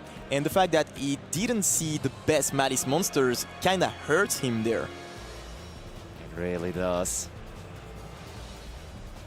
And very interesting to see that, yeah, we're saying that, of course, it's very hard to see a combination of very good hand interactions in 60 cards. Still, we got those. We said that it was pretty easy to play through interruptions with the Malice Mitsurugi strategy, but there was an Nibiru and the Bestial, so... It is Dominic's turn now. The world is his oyster. And in the draw phase, preemptively, Francesco wants to make sure, and I think that is somewhat smart, he wants to make his trap card live here. He wants to make sure that he has a monster to tribute for it. Even though it is not the Murakumo, at least it is going to be a Habakiri here, I would imagine. Yeah, I completely agree. I think that is massively, massively important. Keeping in mind that Dominic hasn't really gained any cards back, so we're still working with 4 cards on this one to enter, trying to navigate around this field. You know you're probably going to be trading off one of those cards with the Purification. The question then comes down to how many more can you do to push through. With 9 minutes and 40 seconds counting down on the clock, White Forest do have quite a long-gated strategy. They're not a very, very quick-moving deck in that sense, because there's a lot to kind of consider. However, when you're going second, there's less that... I believe we actually know everything apart from the 1 set card that Francesco has. I believe that is all kind of public knowledge to Dominic as of last round. So you should know that there's less interaction for you to worry. So we should be able to pick up some pace on this as well. I mean, this is the Purification that is set there, confirmed to be. That's no other way that could be. So Dominic now, normal summons Fabled Lurry, and that card alone can do so much damage, as nowadays we even have Fiendsmith Lacrima back into the extra deck for all the Fiendsmith players, and I'm sure Dominic is making use of that. I mean, it actually forces the trap card on the Fiendsmith stuff, because if you let everything go through, it's going to be so hard for you to get back in the game. So Dominic... Ooh, Hallowed Azamina. I mean, you kind of want to negate that too. Which one do you stop? I mean, what can you do now? And I mean, the problem here is, we have used the graveyard effect of Habakiri there, which we tributed from the hand for the Prayers, meaning if we use our trap card to tribute the Habakiri on the field, it's not going to come back, and that's less defense to... I mean, there's an Nibiru already on the field, so we're working in terms of attack points already on Dominic's side, so maybe Dominic finds a way to do this here, and that looks like Murcielago to me here that we have just summoned out there. Yeah, we are in a very good spot on the side of Dominic, and he had literally everything. The Fiendsmith access, the access to the Azamini cards, but as well as 2 very strong interactions on the opponent's turn. I mean, Dominic, what a way to play the game straight, to be honest. Yeah, very, very well navigated. I'm very interested that we've gone for the Murcielago on this one, depending on what we possibly had access to, because I feel trying to block off the Great Purification, which is exactly what we're going to be seeing here, is a nice trade-off for Requiem to kind of go through Resolve, and we already know how powerful the Fiendsmith kind of engine can be as well. And now I think Murcielago even has a graveyard effect, doesn't it? So like this was huge for Dominic. He had to negate that. And now, oh no, Francesco didn't know. He reads the Murcielago now. He gets a Deception for free. Right like that. So we have the Requiem now able to do the full Fiendsmith thing and Deception alongside it as well. We're tributing 3,000 attack points away there. Okay, Dominic. I mean, sure, but I'm sure we can find a different way to get 7,200 attack points onto the field quite easily here. And we all know, and Dominic knows, there is no further interruptions waiting in the hand from Francesco's side. And now we are activating again and we're just the fist pumped, we allowed know as exactly. Amina, and it's gonna be it. Of course, Francesco recognizes the fact that he cannot win this game, and Dominic gets the victory. What a surprising victory, to be honest, because, I mean, he wasn't in the driver's seat. The fact that the White Forest cards going second, they are not that good, because, yeah, you have to tribute those cards, you have to get some cards in the graveyard, and you don't do that much of card advantage. But yeah, here, very strong opening with the Bestial, with also the Nibiru being able to just get rid of everything, getting rid of the Murakumo, so the Mitsurugi part, and also of the Madi strategy. Very, very, very well played here, and we get White Forest to see them having another victory, basically. I think we kind of saw also the pros and cons of the combination of decks, right? Yeah. When you're combining Malice with Mitsurugi, that means that you're playing less Malice engine cards and less supportive cards for the archetype in general, meaning cards like backup at Ignister you probably don't have in your deck anymore, which are adding consistency. And like, if we just had more ways to push with our Malice part there of the deck, I think it would have been way better for him, and possibly he could have won there. But because he just had some Mitsurugi cards and some Malice cards, just didn't really do it, really. And therefore, in the end, Dominic was the one capitalizing from that situation, taking it down for the White Forest strategy. And he is still in the tournament with a 4-1 record, but another person, of course, still in the tournament with a 4-1 record, almost forgotten already after this exciting backup feature match, of course, is also Lucas Lancelot, who won our main featured match, who is playing the K9 Dracotel version, which has done him very well over the last couple of weeks and months, but is now his deck of choice for this very tournament as well. And his feature match was very impressively and quickly won by him against Tobias and his Monarch deck, but I think we should talk about that match. And therefore, we have Mike and also Lucas Lancelot, of course, in the analysis corner. So why don't we bring it over to them? Let's hear from the winner of our round 5 feature match. Hello, we are here with Luca, our winner of our feature match. Congratulations for your win, first of all. And I think that everyone wants to talk about your deck choice. It was Dracotail, but as we saw, you also included Izuna. Yeah. Can you tell me more about this? It's because in this meta, with Dracotail, you feel like Vanquish Soul, Mirror Match and stuff. So Izuna is a great card against those decks, and it puts a lot of pressure. And it's a monster, so you need monsters in Dracotail, so that's why. So it was kinda like a meta call to adapt in the current meta state? Yes. And also to address decks like, as you mentioned, Vanquish Soul, I imagine also Mitsurugi potentially. Mirror Match also, it is very strong, right? Yeah, it's good against a lot of deck in the meta, actually. Yeah. And also, obviously, we have some clips prepared, and I want to talk about one of the best opening hands that you can have going second. Yeah. It is obviously the Fualos plus the 5-mana. Yeah. Can you tell me how you combo? how you feel when you open this hand? I felt good, but when I saw the Monarch spell, I was like, my hand is not so good, but he did activate an effect to special from deck. So I did drop Fuvalos, and the effect that special from deck, special another from deck. So I draw 2 with this Fuvalos, and I drew the names with the 5-mana, so I could. I had only Pan in the opening hand, and I did draw the Mululu with the Fuvalos. With the Fuvalos. So it was good. Would you consider wait for another monster maybe since you had the Pan, or you wanted to interact at that moment with your opponent? At this moment, I wanted to interact because I knew Zaborg in hands, and I know that Zaborg is getting rid of the extra deck, so I didn't want him to let the time. And I knew that he did normal summon again with the Eidos effect. He did already use it, so he couldn't normal then tribute summon. So I did get rid of the monsters, so he couldn't tribute summon anymore. Yeah, and you protected yourself from Zaborg as a countered activation into your opponent playing Moners. What? Sorry? It was a counter move in order to deal with Monarchs and Zaborg. Yeah, and I did set Ornn, Dracotail Ornn, because I know that every card he has is like tribute summon or anything, so he does have to summon it in attack, and I can like interact with my turn directly by putting back a monster that he was tribute summon or anything like that. So it was good, yeah. Okay, on the second clip, I think it was more obvious. So you waited to activate Us on the Pantheism. Can you tell me about why you activated Us here? In the first spell? Yeah, on the. No, yeah. I did activate in the first spell. Yeah. Not on Pantheism, because he did discard the trap, and the trap does nothing on the grave except if you have a tribute summon monsters. So I opted brick, but he did Pantheism after, and he still bricked. So.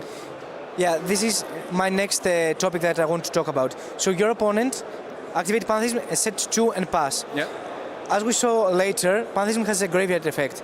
Would you consider that this may be a bait and just let your opponent potentially pass turn to you back in order to activate 5 mana, or it was a thought that it didn't cross your mind because you are not very familiar with Monarch? I am familiar with the old ones, the old Monarchs, but not the new ones. And I didn't think it was a bait. I think he did forget it, but as we saw later, he did add, I think it was, this one, and he sent the trap to survive.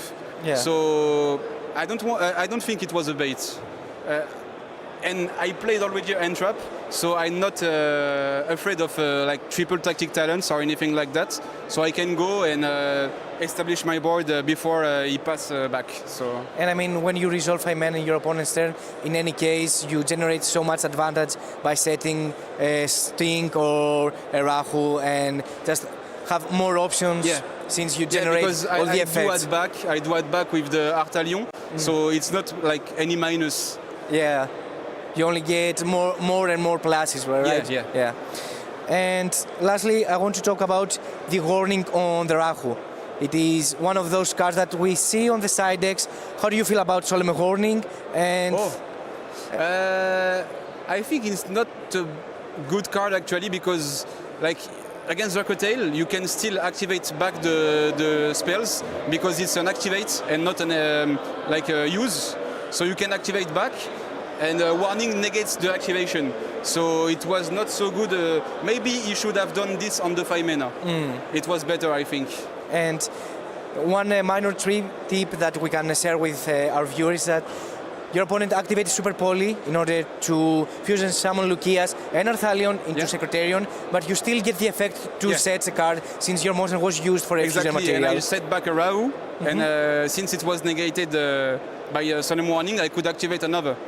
So it was good for me. Yeah, okay. And I mean, right now, you just won round 5 of the YCS Bologna, and I can see only that you are going through this and have the best results during the day and tomorrow. Thank you.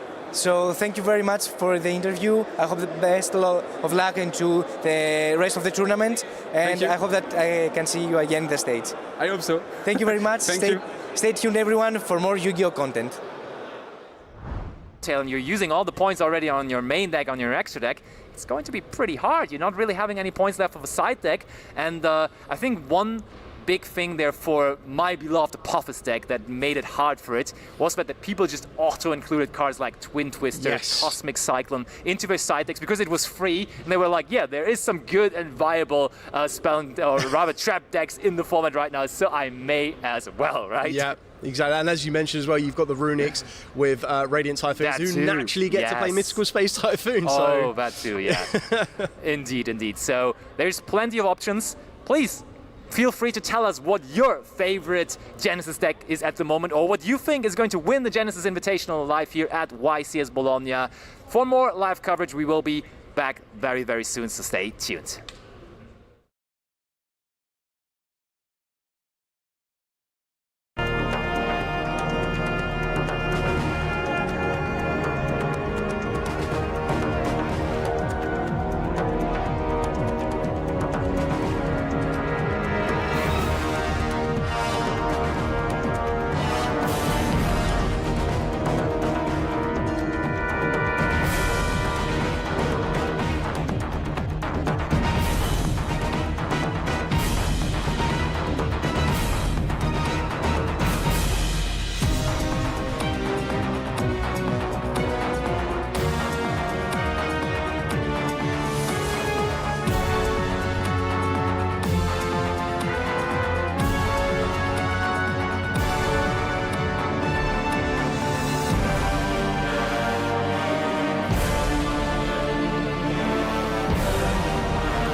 If you're just getting into Yu-Gi-Oh! And you think the Chronicles deck, the Fallen and the Virtuous All Foil Edition is a good way for me to start the game, you are absolutely right, and I am going to help you with that a little bit while explaining the basic combos of the deck. So let's start off with your most important card, Branded Fusion. While we do not have Branded Fusion in hand just yet, there's no need to worry because this deck has plenty of ways to access your most powerful fusion card. For example, by normal summoning Aluba, the Jester of Despia. If this card is normal or special summoned, you get to just add a branded spell trap from your deck to your hand. In this case, of course, your centerpiece, the Branded Fusion. This card is so important because it can summon out a fusion monster or fusion summon a monster that requires Fallen of Albas as material by sending material from your deck, hand or field to the graveyard, which is of course extremely powerful. So let's just do that. We activate Branded Fusion, we're going to send the Bestial Lubellion, which is going to come in handy later, and Fallen of Albas from our deck to the graveyard to summon out the oh so powerful Albion the Branded Dragon. This card, on summon, lets you fusion summon another monster by using material from your field or your graveyard, banish them.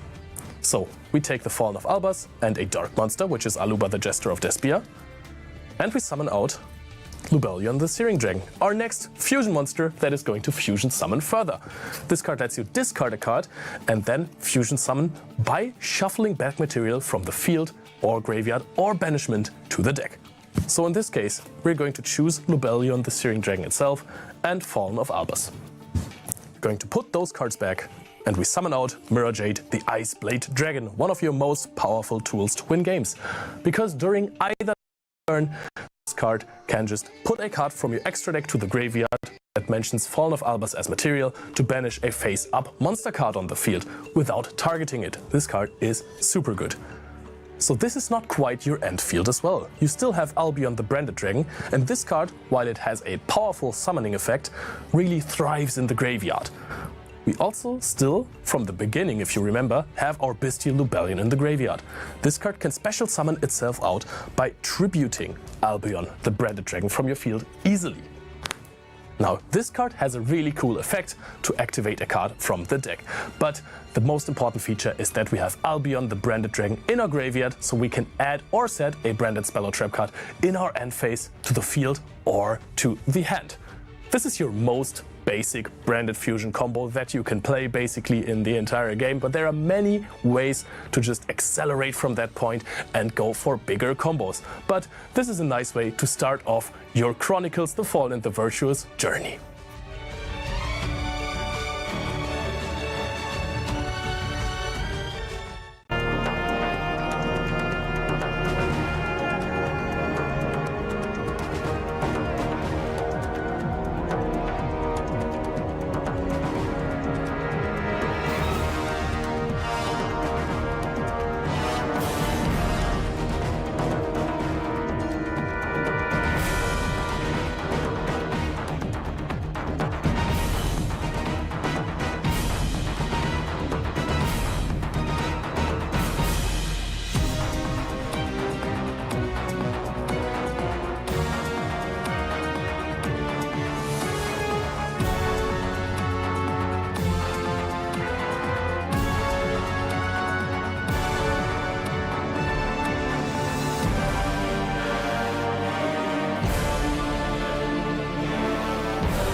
And hello everybody, we are back here at the YCS Bologna. I am joined by Mathieu Bricard, a French player who not only was the back-to-back finalist in the French Nationals in 2022 and 2023, but also is the previous winner of the YCS Bologna last year. Mathieu, how are you doing? I'm doing great, thank you very much. I just arrived this morning and I'm very excited to play the event. Yeah, you told me something off camera that you just arrived after 14 hours of of car ride. Not driving, and I'm not the driver because I can't. But yeah, we just arrived. You just arrived, and luckily you had some sleep, so it's fine. So you are, I guess, well prepared for this event, of course. Does it feel special for you to come back here after last year's victory? Yes, of course, a little, because it means that I'm gonna be on feature match, most likely round 1, I think.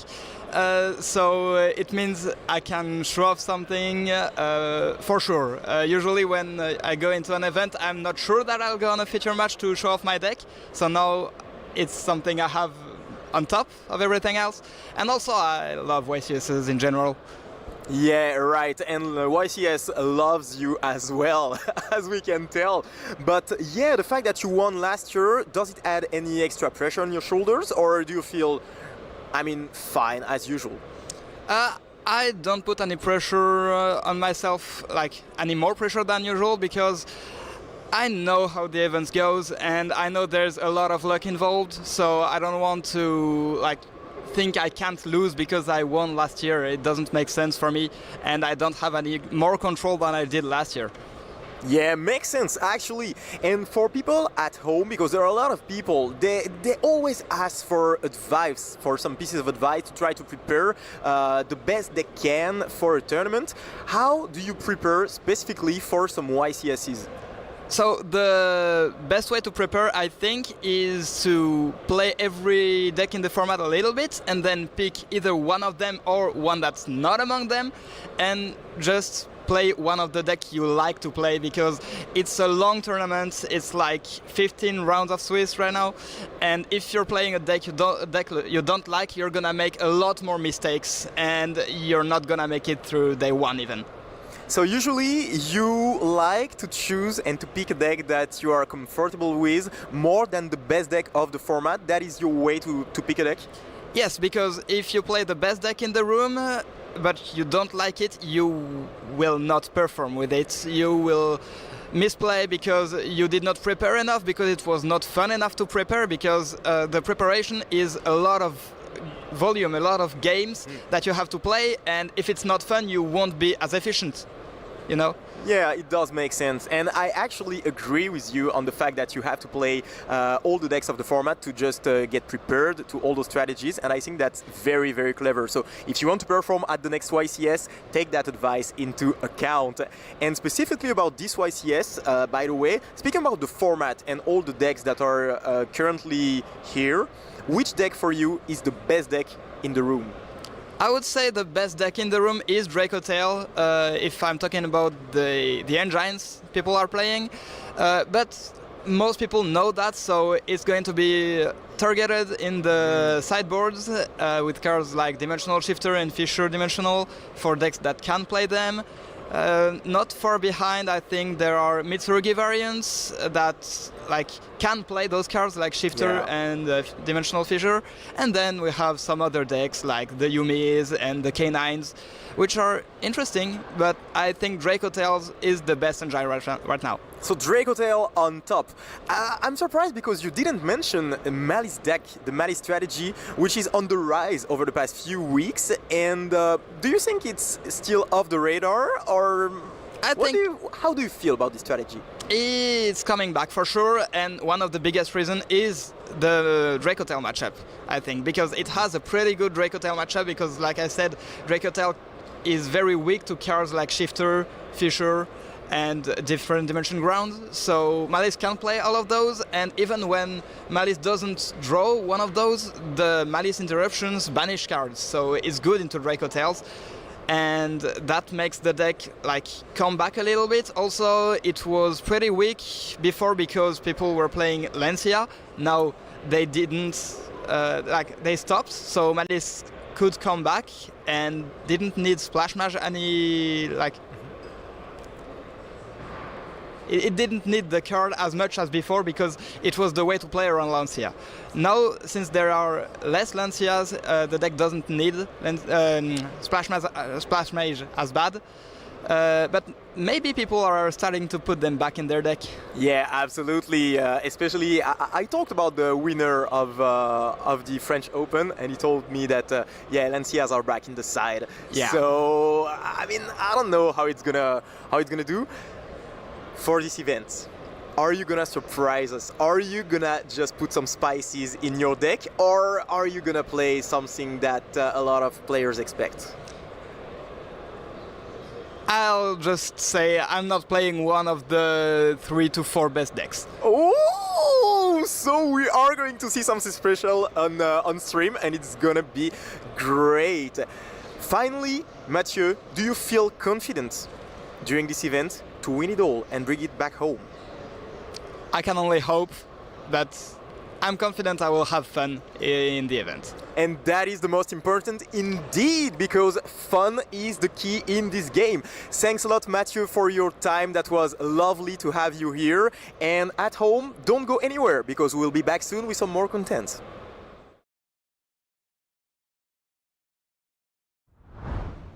Welcome back to your coverage here at YCS Bologna 2025. In front of me, I have our round 6 feature match, Esteban Rey versus Matteo Dalla Valle. And we're ready to kick this off, guys. Let's do a high roll, see who wants to go first. So Esteban is rolling. And that is a 5. And for Matteo, we have an 8. Are you going to go first? Matteo's going to go first. So I'm going to hand you guys over to your amazing commentators to take you through this round 6 feature match. Gentlemen, take it away. Thank you, Ed, and welcome to round 6 indeed. We have yet another clash between Italian players, but I gotta say Matteo will be the one on the edge of his seat as he's facing off against a former European champion in Esteban Rey. And I mean, the deck choice of both players are so go deep in discussion, because there are 2 decks that the one is one underdog, right? Yep. When it is one of those stories that you hear that it goes well to an event because no one is prepared for it. And I mean that it is one of those choices that they were on the table, you know, somewhere in the corner. And I think that it has a lot of potential. And the other that Matteo is currently into, and he's going first, as we saw in the dice roll, Vanquistle, which expect a lot from that. It was actually my pick for the tournament, so let's see how this goes. I mean, yeah, so to jinx it immediately, you know. No, but I mean, I really feel like that Vanquish Soul K9 in general. I think it's very consistent. It's a very good choice to me for this event, and I really feel like it really plays well against Dracotail. So I mean, I'm really looking forward to this. And on the other hand, of course, we have Esteban, super experienced player on the European level and also national level, and yeah, it's gonna be a clash. So I can't wait, especially because I think our players are ready. So I would say, without no further ado, let's jump to game 1.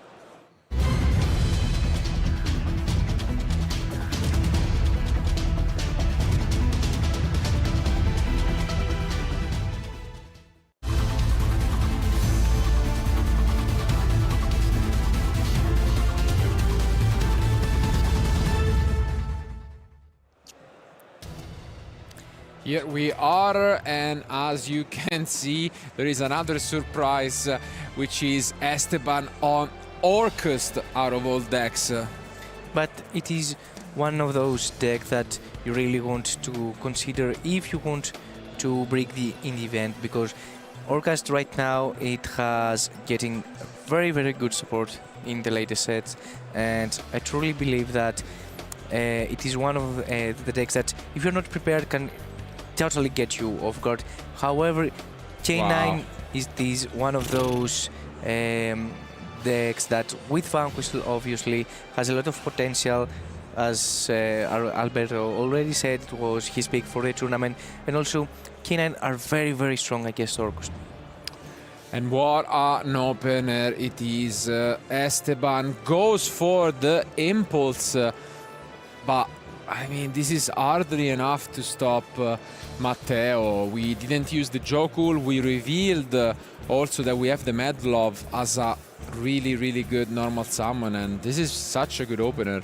You see Matteo is playing around Roll and Lock, but eventually now he's going to use the Jokul, and yeah, this is honestly a crazy opening.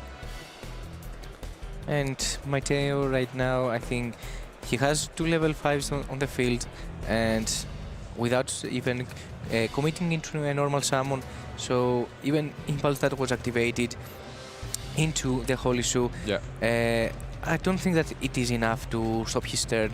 So I think that he's going to advance even more, and it is one of those scenarios now with the Noroi that you can actually commit to activate the second effect to even look into Esteban's hand in order to find, information which is very, very important when you are playing a Vanquish Soul deck, and give him the edge.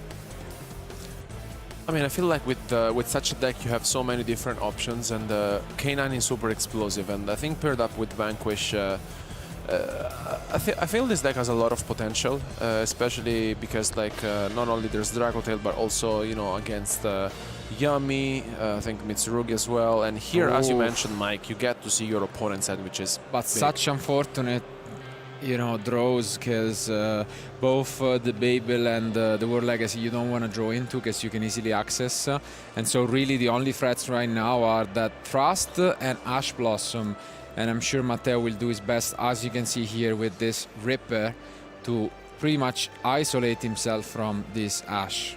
And I mean, right now Esteban doesn't have a play, actually, because Crown needs to be special summoned to a pointer of a Link monster. So I believe that Matteo can establish a field that's being protected from any interaction with the Thrust. Yeah, so you don't really need to do anything. I guess even the X-Force released is enough, no? Because they have the one play and then you use it without activating a monster, and it's really rough. So I mean, this is just amazing. We know the K9 cards are great still.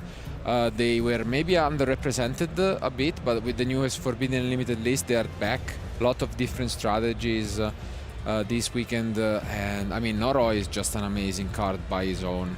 I mean, the only real threat right now is top decking a Harp Horror maybe to normal summon, and then your opponent may before, but you already have the bubble, so I don't think that it is a potential threat. No, not so much.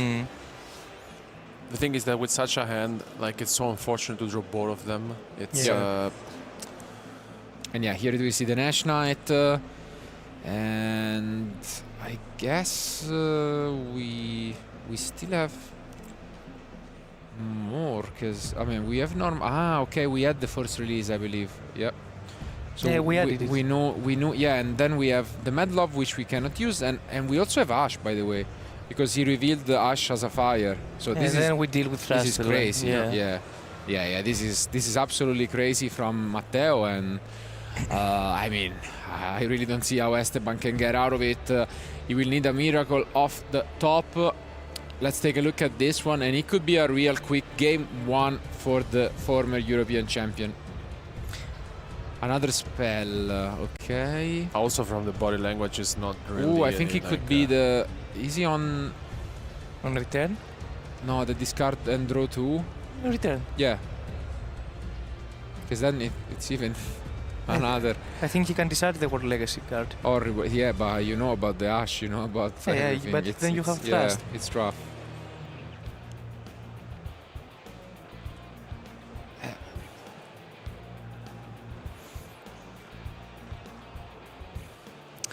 I think that we are committing too early into the Thrust.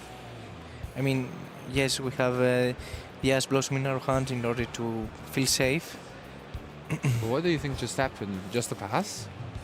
No, I think there was the Ash Blossom activated and then the Reaper. No, but you cannot... what I mean is, for sure we use the Olisu, but we already used the Olisu. So I think what happened is Esteban entered the end phase, and then Matteo was like, no, wait, before end of main I will use Olisu. And then he ashed. Would you consider... So it was a bit of a bait. Would you consider just scooping game one without showing into the effect of Noroi your hand? Because now a potential Lancia that It is potential side deck options maybe coming. I guess so. I mean, with Impulse, you say to your opponent that you're probably playing Malice. Yeah, exactly. You might get them to side some stuff. The worst part about it, if they side the Lancia, it's actually good against Orcust. Yeah. So, you know.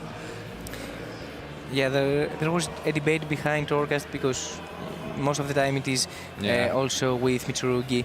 The discussion that it not maybe such a good pick for this tournament because Lancia has seen a lot of spotlights lately due to the Malice that has been brought back into the meta, and I think it is quite odd that you also been so behind if your opponent has Lancia. Okay, drew Foolish Bowler for turn. I mean, it's a start.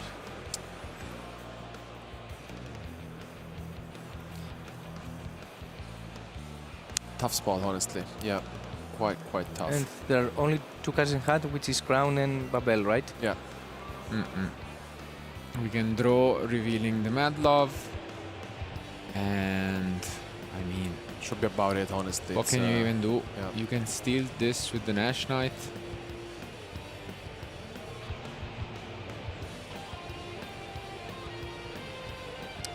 You don't care about stealing right here. No. Because both targets are in hand. Yeah. Babel doesn't. No, how it's called, the link one, the Galatea doesn't scare. Yeah.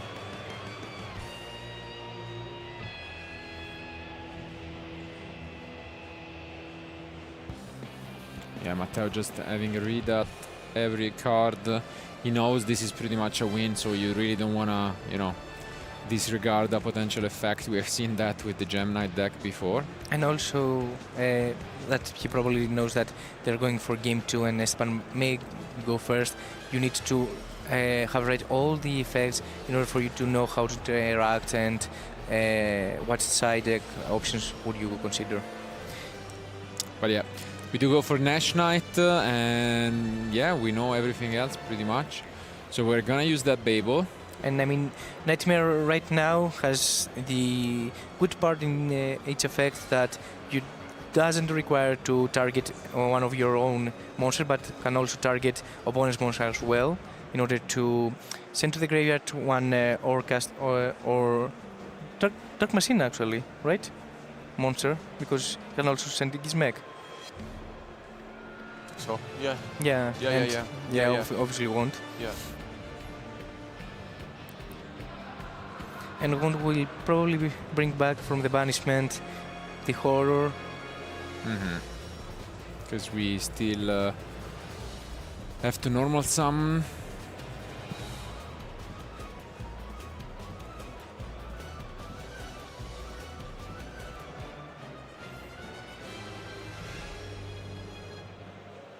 I think that you need to summon Crown into a pointer, a link pointer of your monster.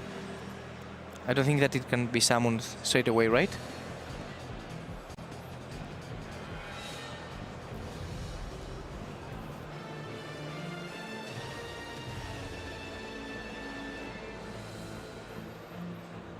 Yeah. No, but he's using the other effect, which is the secret effect of Ward Wand, which is you can special summon a Word Legacy from your end when it's sent to the graveyard. So that's what I never knew about that. Yeah. It's really not used at all, but it does come up, I guess. Yep.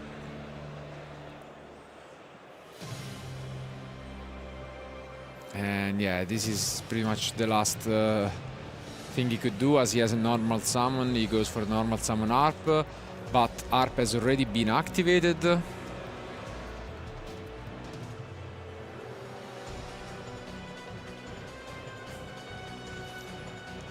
I mean, you can access Typhon right now. Yeah, and just generate one more turn, and then you have Babel with Harp Horror in the graveyard. I mean, good effort here from Esteban, But Matteo has four cards in hand, and one that he's going to draw with his turn, one with Borger. So I believe with 6 cards in his hand, too much, honestly. Seems too much. at least I think right now Borgir cannot activate the effect. Has 3000, right? It's something. Yep. But during your own turn it gets even scarier, because the banishment is not going to be from the end but from Field and Grave, and that's if you get it online again, it can be extremely disruptive against Orcus. I mean, in this case we just summon Holy, so activate the effect to take control of Typhon, and I think it's already game. Oh, but no, we are going, for an Olisu effect. Esteban knows what's going on, and just picks up a game that looked unwinnable from the very opening of Jokul plus Olisu with the right attributes. I mean, we've mentioned it, the deck might have, lost a couple raids and couple Stake Your Souls from when it won the European Championship, but in terms of power, it still has everything. Yeah, I mean, it has taken so much support lately, and I truly believe that it's a very good option to cut people off guard at least. I don't know if it is considered the best deck in the room, but definitely it is one of those that you really need to be prepared for and at least know some basic interaction, because if you let Orcus starting comboing and getting into link climbing and obviously getting to the link 4, which is the main reason to play the deck right now, it's going to be very scary. I mean, I really feel like also that, I've always been a fan of Orcus. I also remember there was there was Giovanni Barone World Championship competitor showing off on stream how the deck works. I still feel like though that Esteban is not super prepared against Vanquish, because also looking at the side deck, there's not really many options. I think he really wants to play more on the key factor of him having the deck to be beaten, especially in this tournament, because we talked about how different our field is, especially with different decks, and this is one of these other decks, among the top tables that essentially is just winning match after match, and it was quite unfortunate for him, especially to start things off in game 1 with such a hand, because sometimes it just happens. Yeah. But hopefully he can redeem himself, especially because it's a very experienced player. Whereas on the other side, Matteo didn't really see much of Esteban's deck. I mean, it was you could also tell that he was reading some of them, so maybe he's not super familiar with the deck, which makes me think maybe he was just hoping that something like this may happen again, so he doesn't need to read any other cards. But although it's also limited, there is one card that he could draw that would make things much easier for him, and that is Dimension Shifter, which, to be fair, I'm shocked to see it's only in the side deck for him. It seems like it would be a no-brainer to just main it, I think, for this event, given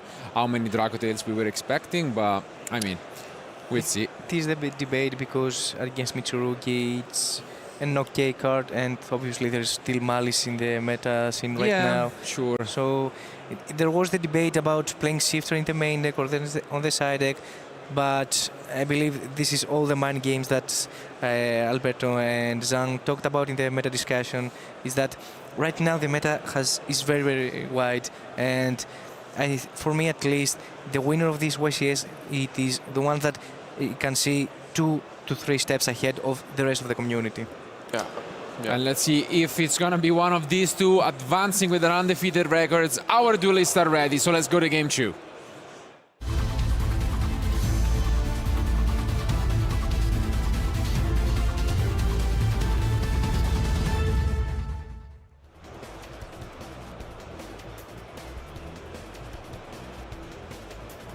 The Orcus deck has a lot of one-card combos, so not to jinx it, but most likely we're gonna see some. Oh my! Oh!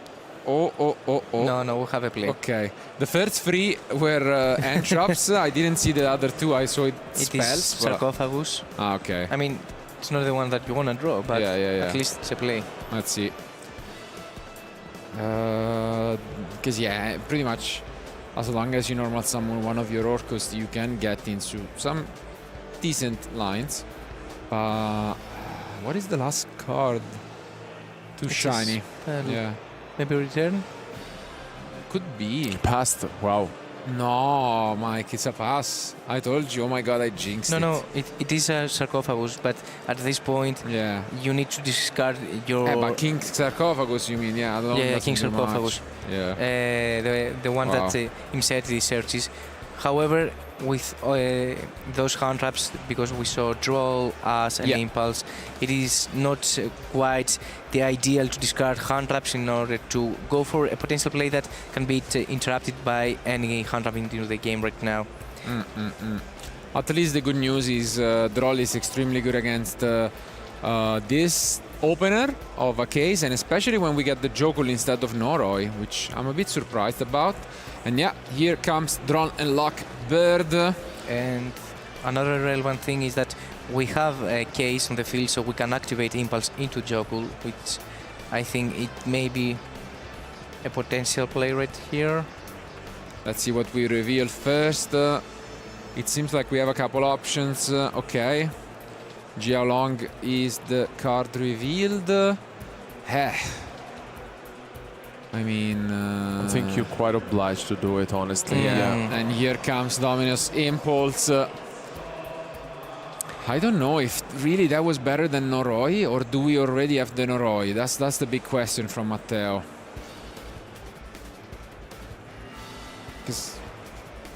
Okay, no, we are just gonna normal summon the Jokul, but we cannot add. So alone it doesn't really do much, and wow, we have Rose are drawn. One of the few instances where you're not that mad about drawing it.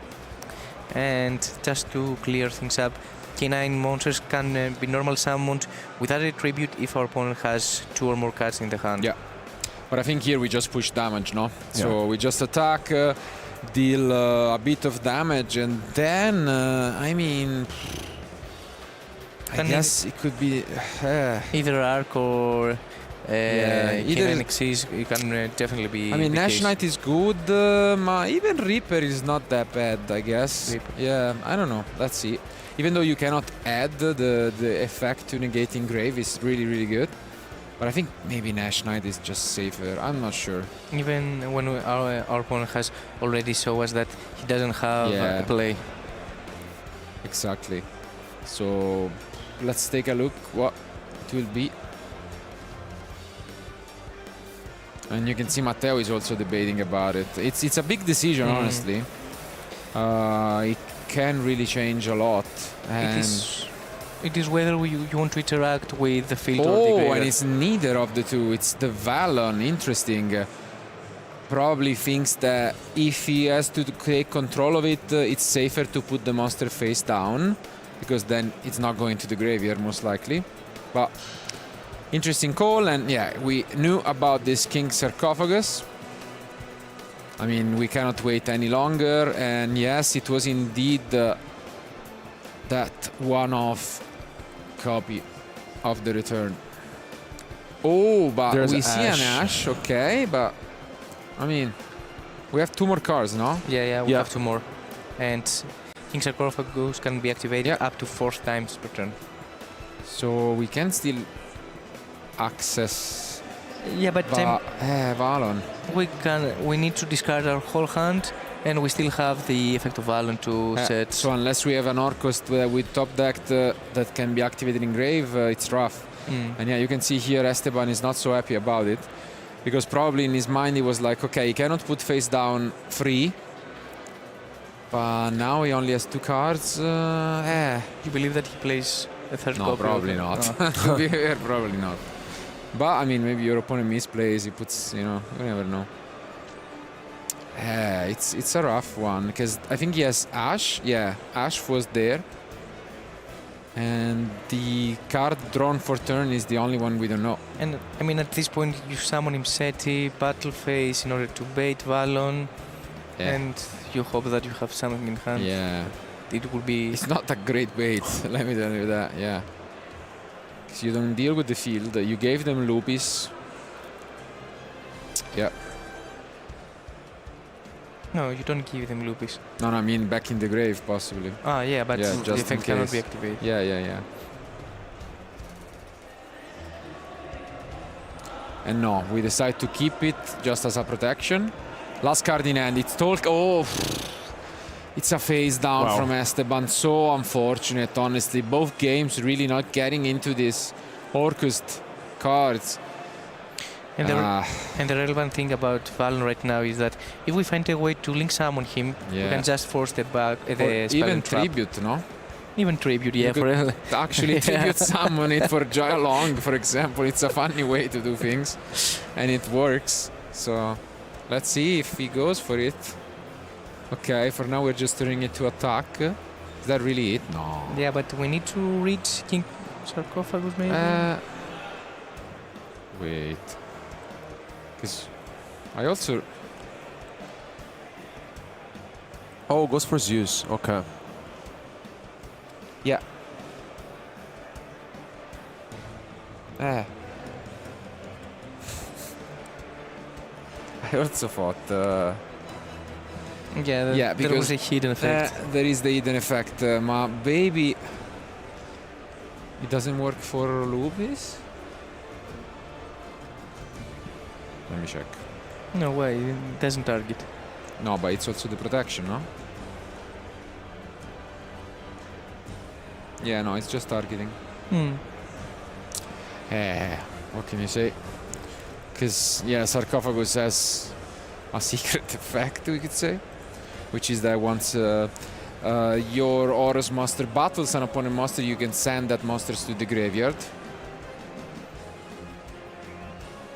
And right now, I think that Matteo, it is within an open field, an empty hand, and he has anything that he needs in order to advance his plays and combo off. And literally just establish one interaction. He doesn't want anything more. And you can see Esteban being a bit flustered right now. Oh, was there a change of mind? Seems like he put Razen and then realized that, yeah, he couldn't use it because he already summoned. I mean, I guess a bit of sportsmanship maybe, but yeah. This way he's gonna be allowed to take back things. I've played so much Genesis that I forgot that we have Rock of the Vanquisher because links are not in there, and now I'm more used to seeing Vanquish all in that other format. But and to be honest, when we played on the stream for Genesis, you didn't need not quite the Rock. And again, bit of a poor. And Skeleton, it is one of those monsters that you really don't want to see, because it doesn't advance endgame play, and also Galatea does right now. You don't have to discard. You don't have a discard in order to access Crown. Yeah. Because obviously Babel right now. And as you can see, unfortunately, Esteban has seen enough, doesn't attempt to go for it. I mean, what can you say? Obviously, congratulations to his opponent, but you know, former European champion. This just explains how, you know, at the end of the day, you can have your unfortunate draws sometimes, and what can you do? You can try your best with what cards you have, but if the quality is just that different, there is not that much that you can do. I don't know, maybe the only consideration that we can make is if he was believing a bit more in his opener, maybe using that King Sarcophagus right away and hoping to go either into, you know, the Vampire or just trying to play. But of course, I don't blame him. If your opponent has any interruptions, you are completely exposed. We knew that that was not the case, but I mean, I don't blame Esteban. You had Droll, Impulse, Ash, so your opponent is not really doing too much, most likely, and that was the case. But I mean, if then you draw another poor card, what can you do? I mean, I think it was the correct play because, as you said, an interruption, and obviously Izuna was there also in the deck. That it is a big threat for you when you play Orcast. You cannot commit so much, and as we saw, it was just a Valon pass. So I think with a single Orcast, for example, Horror or Nightmare, it could definitely advance his play and be crowned the winner of game 2. However, it was not the case. Yeah, no. Although absolutely. this was a really good match, the good news is that it only lasted, about 20-25 minutes. So we still have an amazing backup future match with quite the spicy deck. So why don't we just jump into that? There it is. RB Mecha Phantom Beast is in the building, facing off quite the field though from Matteo. But we see that Manuel actually won game 1. So if as the situation is looking, Matteo is gonna take this one. We could see some RB action in the next game. I mean, right now Matteo has only 2 spots left that he needs to cover in order to have every spot of his field taken. Yeah. He just activated a Funk Dock, but as we can see, I think it's all done. Jumped right into it at the right moment. We saw an amazing field from Matteo. 4 monsters, 4 face down cards. 5 monsters. Yeah, Manuel just calls it a day. And you had 5 monsters, 4 spelling traps, and the field spell. It was 10 cards. How you can even face such a field? Only with cards like Evenly Potential. I would be curious to see how game 1 went, because, for example, when you, I think the trend today is facing decks you may not super be familiar with, and I think Mega Phantom Beast is for sure not one of them. I think we've never seen this deck in action, and honestly, it's great to see, also some variety and how our players essentially are approaching these YCSs, especially because, as mentioned during the past weeks, thanks to the French Open and the YCS Pittsburgh, we had a lot of different decks. But, Dragotail, Mitsurugi, and Yami were, of course, the most popular ones. And on the other hand, of course, like here on stream, I think it's still great to, showcase for you at home how these decks perform, especially against, a deck such as Yami. So entering into this game 3, honestly, I have no idea what could happen, because we have seen anything, honestly, on stream so far. RB is definitely an interesting and more recent deck that found its way with these quite old, I gotta say, Mega Phantom Beast cards, but the synergy is there. And although this is a deck that can go second and even just close the duel out in one go, it has the ability to go first. It's playing cards like Solemns, and also it can play without a graveyard, kinda. So they play Shifter, Dimensional Fissure. Maybe it's not really going to be the case in this matchup, but we saw some Yami cards, so it's always a decision of, when it's Yami Mitsurugi, maybe it's alright, because you still cut off a lot of the power from the beasts. So it will be interesting to see if we see those banishing cards come into play. You definitely choose to side them in and play with them, because Yami, if we take the 20 support, Yami really strikes against the Dimensional Fissure and Shifter, of course. And Mitsurugi, yes, it can activate the effect, but they lose a lot of resources. So if you manage to play through the field and actually manage to play the establishment that they have gone through, you can actually generate the advantage in order for you to play through this field, and they don't have more follow-up. But what if I told you that just took a peek at the side deck and he actually had an out last game? What if I tell you that? From that field of 4 monsters, Herald and 4 backers. 5 monsters for backers. I don't know if Mike was playing, but I don't maybe no. But there is playing 3 copies of a certain Thunder monsters, I can tell you that. Denko Seika. Oh. He could have basically shut down everything, attack over the Herald. That would have been so hyped. Unfortunately, we didn't see it, but there is still a game we can witness. So let's go to game 3. Were you playing when the card was released? I don't think so. I think it was, 2017? No, 2015. 15? For, already Necrots. I played only once because I liked the card, but obviously I didn't know how to play well the game. So it's been 10 years already. Yeah. Actually, even slightly before. I think 2014, end of 2014, because I remember in Shadows it was also played a bit. So I think it came out at the end of 2014, start of then 2015, because I think YCS Milan it was there. Anyways, good old days.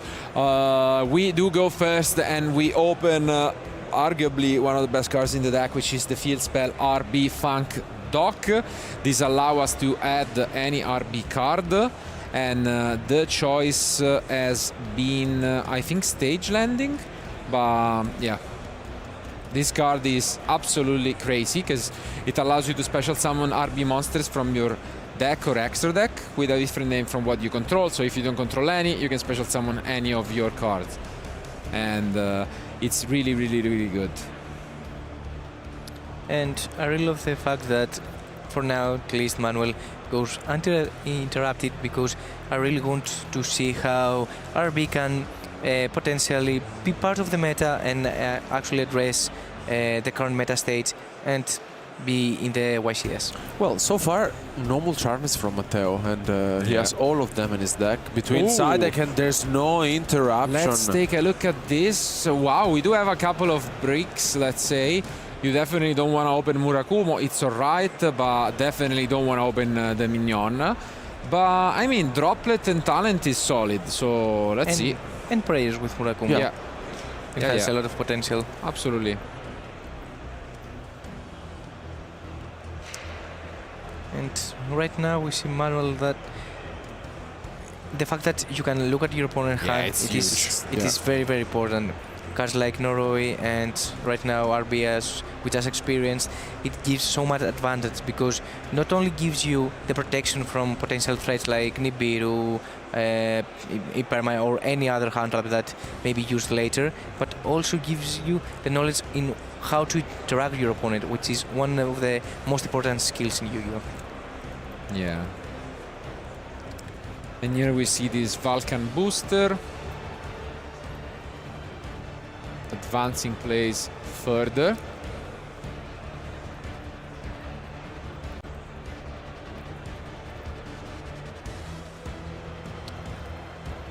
And do you believe that Matteo feels quite confident in Game 3 against RB? No. In YCS? For sure not. For sure not. And even less maybe on stream. And here we see the Shepherd's Crook.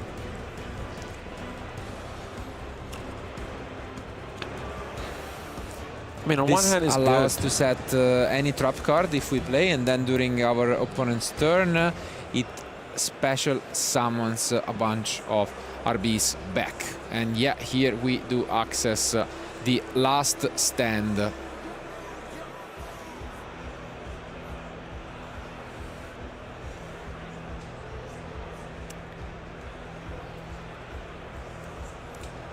Again, we take a look at this hand. I mean, yeah. It's solid. I mean, it's a good hand from Matteo, honestly. There's no interruptions, but he has Droplet plus Talent. It's lacking Yummies, but sure. I mean, any Yummy from the top would make it absolutely premium. And yeah, that card is set. And 3 cards are set. Wow. And I saw a Solemn out there, warning, I believe, which is huge here because it allows you to play around, you know, Droplet, Talent, and so on.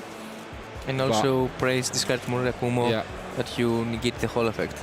So on the field right now we just have also the Driller, which is great because essentially by paying 500 you can target one monster your opponent controls and discard to destroy them both with, you know, it's another interaction, which is pretty cool.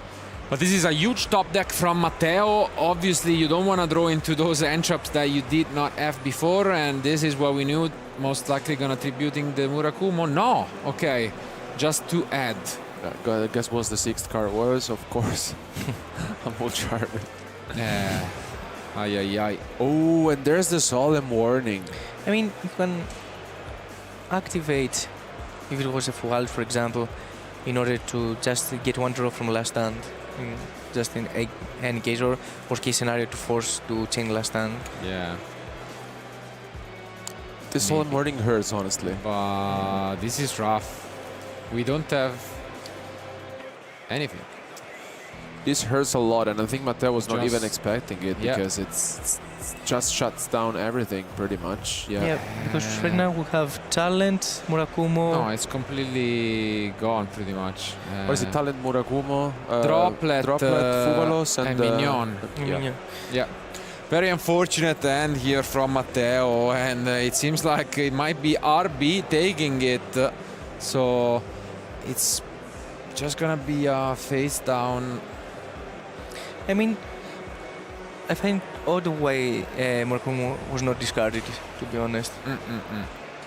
I agree. I don't know what was. Maybe because you wanted the press to resolve, so you wanted to bait out your opponent because it was your own play. But still, I think that having an additional ad would be very important in this scenario. Yeah. And now we are back in the driving seat.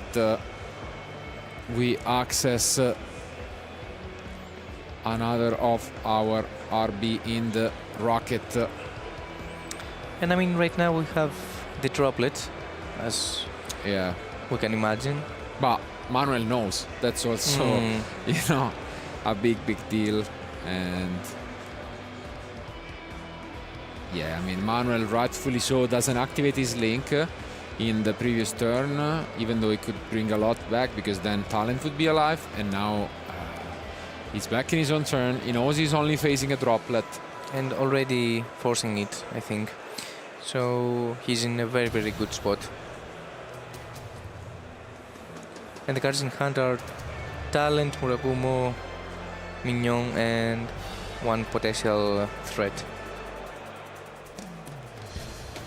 Well, yeah, here he activates the droplet, but I mean, we already knew about this. Nothing more that Matteo can do about it, honestly. It's, I mean, on one hand, it's good that we kind of see the RB Mega Phantom Beast deck in action without any interruption. On the other, we can't. You really have to feel bad for Matteo, honestly. It's just left with 3 cards in hand here and just a few hopes remaining. And I think right now there's only one unknown card from Manuel, and he has all the engine of his deck into his arsenal that and there the Fugalos, yes.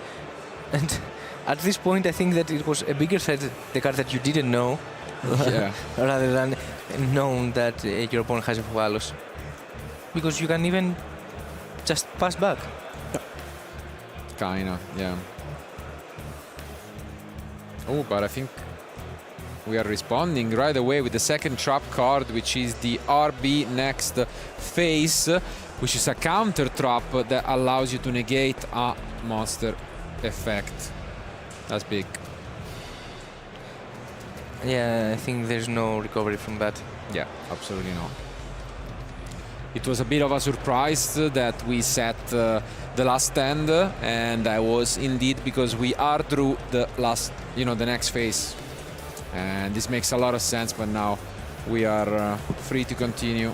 But you believe that Matteo was familiar with RB spell and traps? I mean, maybe in game 1, which we didn't that's see. That's what I I'm would talking assume about. so, since he lost it. So yeah, meaning that he probably searched through Neuron the RB traps, and you can understand that when your opponent sets the last stand, potentially he has the next phase as a potential threat.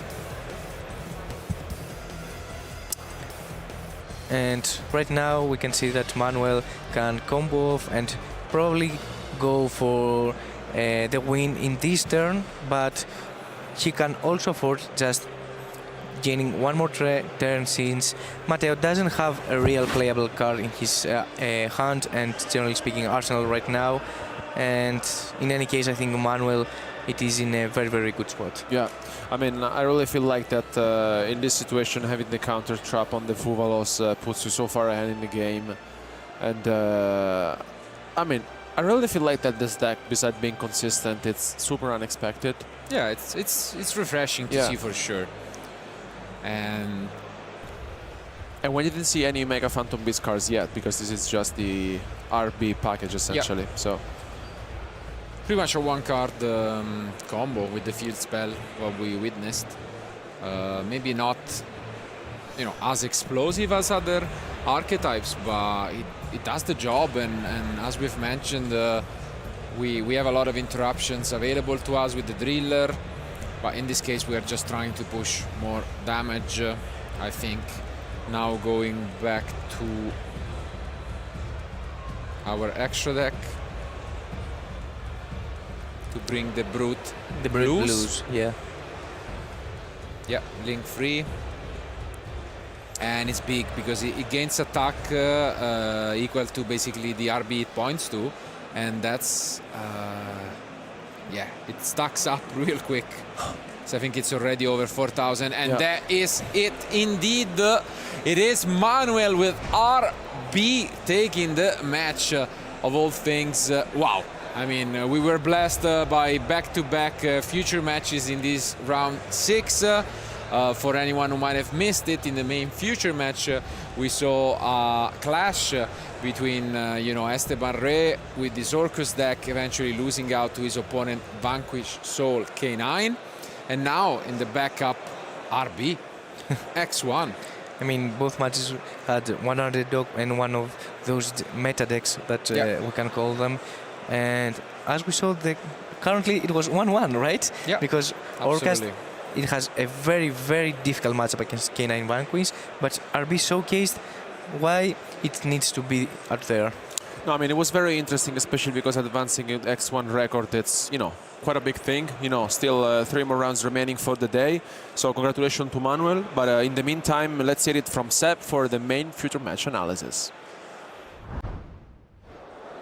Thank you so much. Yes, we had a very exciting backup featured match there indeed, but I will go back to our main featured match where we saw Esteban with the Orcus deck competing against Matteo with his Vanquish Soul deck. And I would say, let's get into the first clip that I've selected here. And that sees the opener of Matteo there in the first game. And it was quite the opener, to be honest, because we saw him having full access to all of his K9 cards. Even the Dominance Impulse on that Vanquish Soul Holisu was not able to really stop him too much, and eventually he was just getting more and more resources out, and I think that is going to be a main factor here in the tournament today and throughout the entire weekend. The K9 cards are back, ladies and gentlemen. In Lille, 0 K9 cards in all of top 8, but now completely different tournament. YCS Bologna, the players are really trying to find a different take on the format, and I walked through the top tables and saw the players there.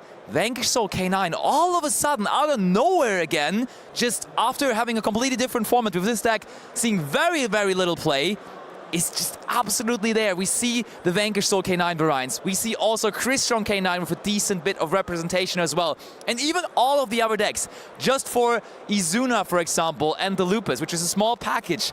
So many decks just trying to include that little bit extra K9 cards are once again in the center stage, and I would not be surprised if we see multiple decks in this tournament in the top 8. I mean, after this opener here, we don't even need to watch much more from the first game, because it was all after looking into the hand with the Noroi, going into the direction of Matteo altogether completely. Here, we are considering whether we want to deal with our opponent's monster. The Nash Knight, of course, there, and Nash Knight is able to take an opponent's monster. So that was our main piece of interruption here, which we decided to use on the Girsu here, which I thought was sort of interesting, because the Girsu was not really a problem at that particular moment, because usually against Orcus, it's smart to clear their one monster, because when you clear their one monster, being an Orcus monster, of course, it means that they cannot go into their Galatea Eye.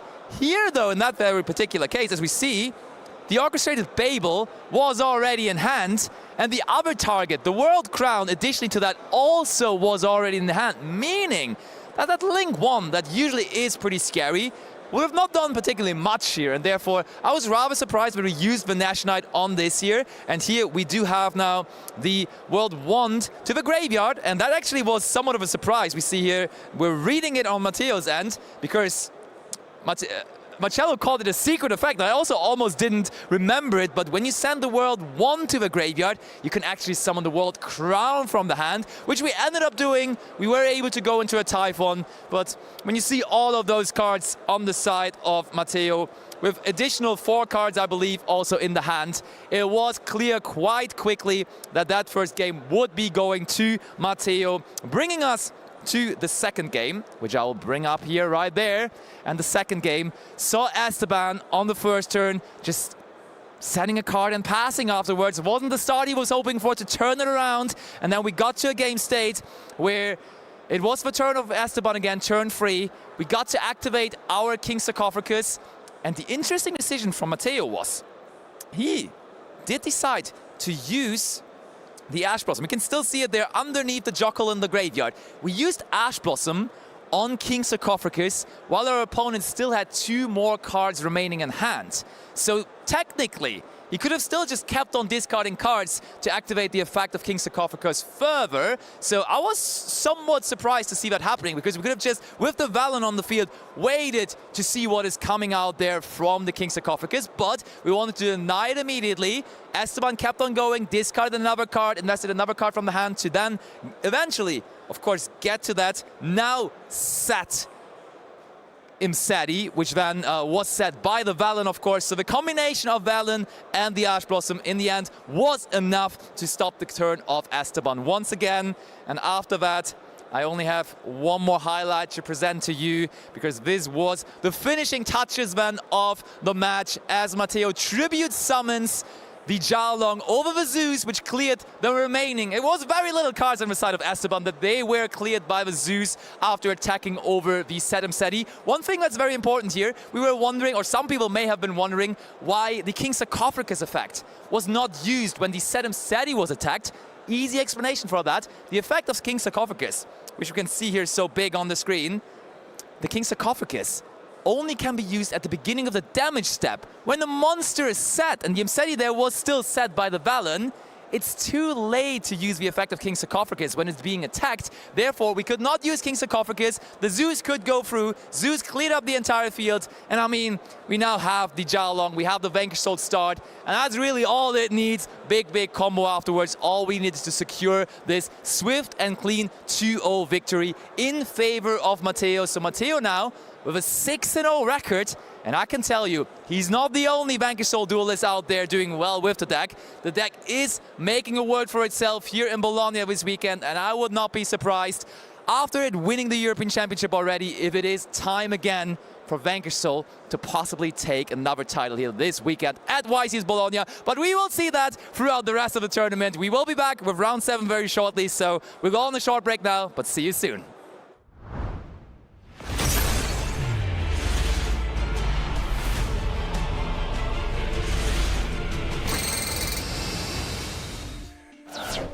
With the release of the Chronicles deck, the Fallen of the Virtues All Foil Edition, everyone is trying out their branded combos. Everyone is trying to understand how to best use those branded cards. And in this video, we're going to give you a little more background on some of the cards, even the more basic cards where you think, oh, I already understood those cards. We're going to give you a couple more background stories to fully use their potential. And Leo is going to start off with basically the heart and soul monster of the deck. Yep, of course, the card. Without it, nothing works in this deck. It's basically material for every fusion monster. Fallen of Albas, what a card. This card, you basically have the entire deck working around it. Every single card says, search for a card that mentions Fallen of Albas or something like that, and you need it for basically every branded fusion monster. But of course, this card also has a crazy effect. When it's normal or special summoned, you can discard a card and then fuse, of course, with itself as material and monsters from your opposing side. And let me tell you one thing. You can use this card on the opposing turn. If you summon it out on their turn, there are plenty of opportunities in the deck. So setting up a Call of the Haunted plus Fallen of Albas in your graveyard, that's already a crazy interruption on the opposing turn. I think people see this card as just their way to resolve branded fusion, but it is so much more than that, because also playing into fields, just having this as a normal summon even, is applying a lot of pressure to your opponent. And especially now with also the new fusion monster, the dragon that devours the dogma, actually it's even more powerful, because that one can use 2 monsters from your opponent's side of the field. So this card went up even more in value for the deck.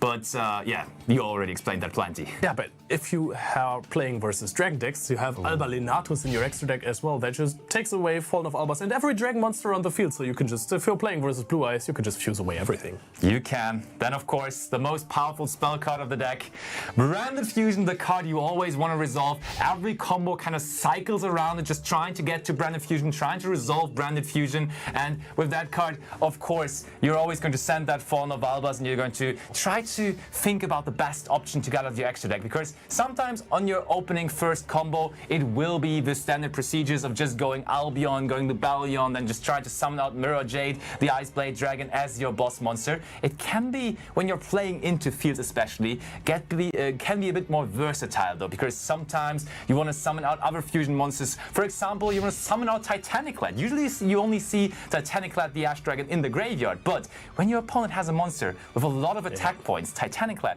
can actually get a lot of attack points itself to just attack over opponent's big monsters, for example. If you've ever played versus Lunalight and then they have a Liger Dancer, Lunalight Liger Dancer on the field, which also threatens to destroy everything you have with 3,800 attack points, Titaniclad is just an easy out to this powerful card. So that is very strong. If you're now thinking, hey, okay, Branded Fusion, incredible card, but I only play 2, in fact, that's not the only one in your deck. You have other cards like Aluba, the Jester of Despia, that just searches out Branded Fusion, but that's also not all that does. If this card is in your graveyard, it also kind of sets up another interruption or protection rather. If your fusion monsters get destroyed, you can summon it back on the opposing turn and then negate a card from their side of the field. If your opponent summons an access code talker, destroys your fusion monsters and then wants to attack for 5,300 damage, for example, you can just summon back Aluba, the Jester of Despia, and just negate the access code talker. I learned that the hard way. Aluba really, when it comes out from the graveyard, has been a surprise to many players, so it shouldn't be a surprise to you when there is Aluba around. Be cautious with those fusion monsters that could possibly leave the field. Main way to get to Aluba in the deck is, of course, Branded Opening. And I think everyone, when they see Branded Opening, they think, okay, discard a card, essentially summon out that Aluba, which is the most obvious and the common used way, but there's other monsters that you want to summon out in your combos from time to time with the Branded Opening, because Branded Opening, for example, can also give you access to the Guiding Quem, the Witcheress, and summoning out Quem on top of your already established maybe Branded Fusion combo with the Mirror Jade already in the field is providing you with so much more interruptions. Also, Branded Opening is, of course, providing you with that graveyard protection effect for your fusion monsters as well. So if your opponent activates Raigeki onto your field of a Mirror Jade and more fusion monsters, guess what? Branded Opening is there to protect your field. And not only that, if your opponent chains a Mulchami Fuwalos to this card because they think you're going to special summon Aluba, the Jester of Despia, from your deck, you can activate the other effect, or you can resolve it in a different way by just adding it to your hand. You don't have to special summon to the field, and then you can just normal summon it and don't give them a draw. But let's now get into the fusion part of the deck. One of the best fusion monsters that the deck has is Albion, the Branded Dragon, a card that on fusion summon lets you fuse again by banishing materials from field, from hand, or from the graveyard. Yeah, it's actually so good in that part of the effect, but it's not only that, because the graveyard effect is really what makes it so strong. Of course, getting your fusion summons going, the whole deck evolves around. You will always somehow be able to fusion summon, but then in the end phase, which is the so crucial phase for the Branded deck, having that opportunity to either get your follow-up to the hand with the Albion, the Branded Dragon in the end phase and already pre-planned for your next turn, or set more interruptions to your spell and trap zone with that effect is so good. Yeah, Branded Banishment, Branded in red, there are so many cards, you just name it, these cards are incredible. If you set them in your end phase, you have extra interruptions, so this card gives you a lot of play versus your opponent. It can, for example, also summon out another fusion monster that works on the opposing turn, Basti. Yeah, for example, of course, the one that you're always trying to go for, Mirror Jade, the Ice Blade Dragon, and that one is actually so good because it is not only providing you with that so important banishment effect. You do not target, you just banish one of your opponent's monsters by sending one of your cards from the extra deck to the graveyard to one of your fusion monsters, and then your opponent is kind of forced to react to it, but also they can't really know what you're trying to banish as you're not targeting, so it is really good because it can really be catching your opponent by surprise. It can go after the card they don't expect you to go after, so that part is really good. And you might might be thinking, I have to give up a resource in my extra deck for that. I have to put a card from my extra deck into the graveyard. But as we just explained, for example, the Albion, but also other cards within the branded deck have good applications and effects in the graveyard. For example, sending the Albion will give you value in the end phase. Sending Titanic Lad, which we talked about, also gives you value in the graveyard. But what about sending, for example, a card like Rindbram already, which gives you immediate impact on the opponent's turn, even by using its quick effect there? That is just another form of interruption. Of course, Mirror Jade, the Ice Blade Dragon, can be used in the graveyard or any other time it leaves the field under its owner's control. In the end phase, you can destroy all monsters your opponent controls. Which is pretty powerful because it will just always destroy them all. Like, if that card activates, your opponent already has to plan, in the end phase it is going to happen. In the end phase, I will lose my monsters. So how do I build my field the best way around that? Which is a pretty tough thing to do, because how do you build a field when you know it is going to be destroyed in the end phase eventually? So those are the basic cards, but I hope we could give you some background on those cards. Maybe you learn a thing or two about those branded cards in this video, and we will catch you for another branded video soon here on the channel.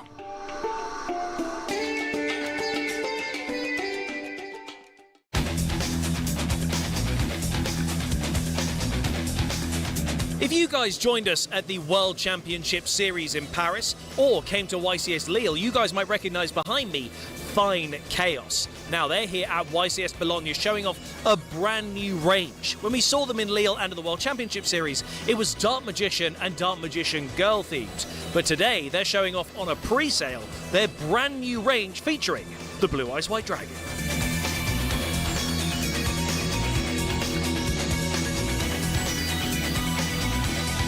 And what better way to talk about Fine Chaos than be dripped out in that Fine Chaos. Now, I'm joined by one of the guys from the team. Would you like to introduce yourself and talk a little bit about Fine Chaos to the people who may not know you? Yeah, sure thing. So, my name is Ludvi. You call me Ludvi because no one can pronounce my name. We're from Copenhagen. This is where the brand is from. And essentially, we're looking to take something with Yu-Gi-Oh! And take it beyond simply merchandise. And I had the pleasure of speaking with you briefly last time. But it's a pleasure to be back here in Bologna, where we're now celebrating the release of our new Blue Eyes White Dragon t-shirts and the Ichitsu ring as well, this one. Now, while we're continuing this interview, Livy is going to actually distress the shirt that he's currently wearing. So we're going to let him do that, and I'll throw some questions your way about this. Now, the last time we saw you, obviously, we had the iconic Dark Magician and Dark Magician Girl. We're now seeing the Blue Eyes White Dragon. What is it that drew you to this? Was there anything beyond the fact that it's one of the iconic monsters? Well, so basically, I can't take the credit for all of this because I have an incredible creative director, one of the founders of the brand. I'm a co-founder as well. We work together a lot here to really achieve this dream. But the dream is in fact his, so I cannot take credit for it. His dog's name actually is a Shiba Inu named Yami Yogi, so that's how much he loves this. So this has been like a dream of him to chase for quite some time now. And essentially we spent a full year trying to chase, and we wound up getting the license, which is actually incredible for us, being such a small brand as well, like to be able to work with a name like Konami's, which is just amazing for us, really.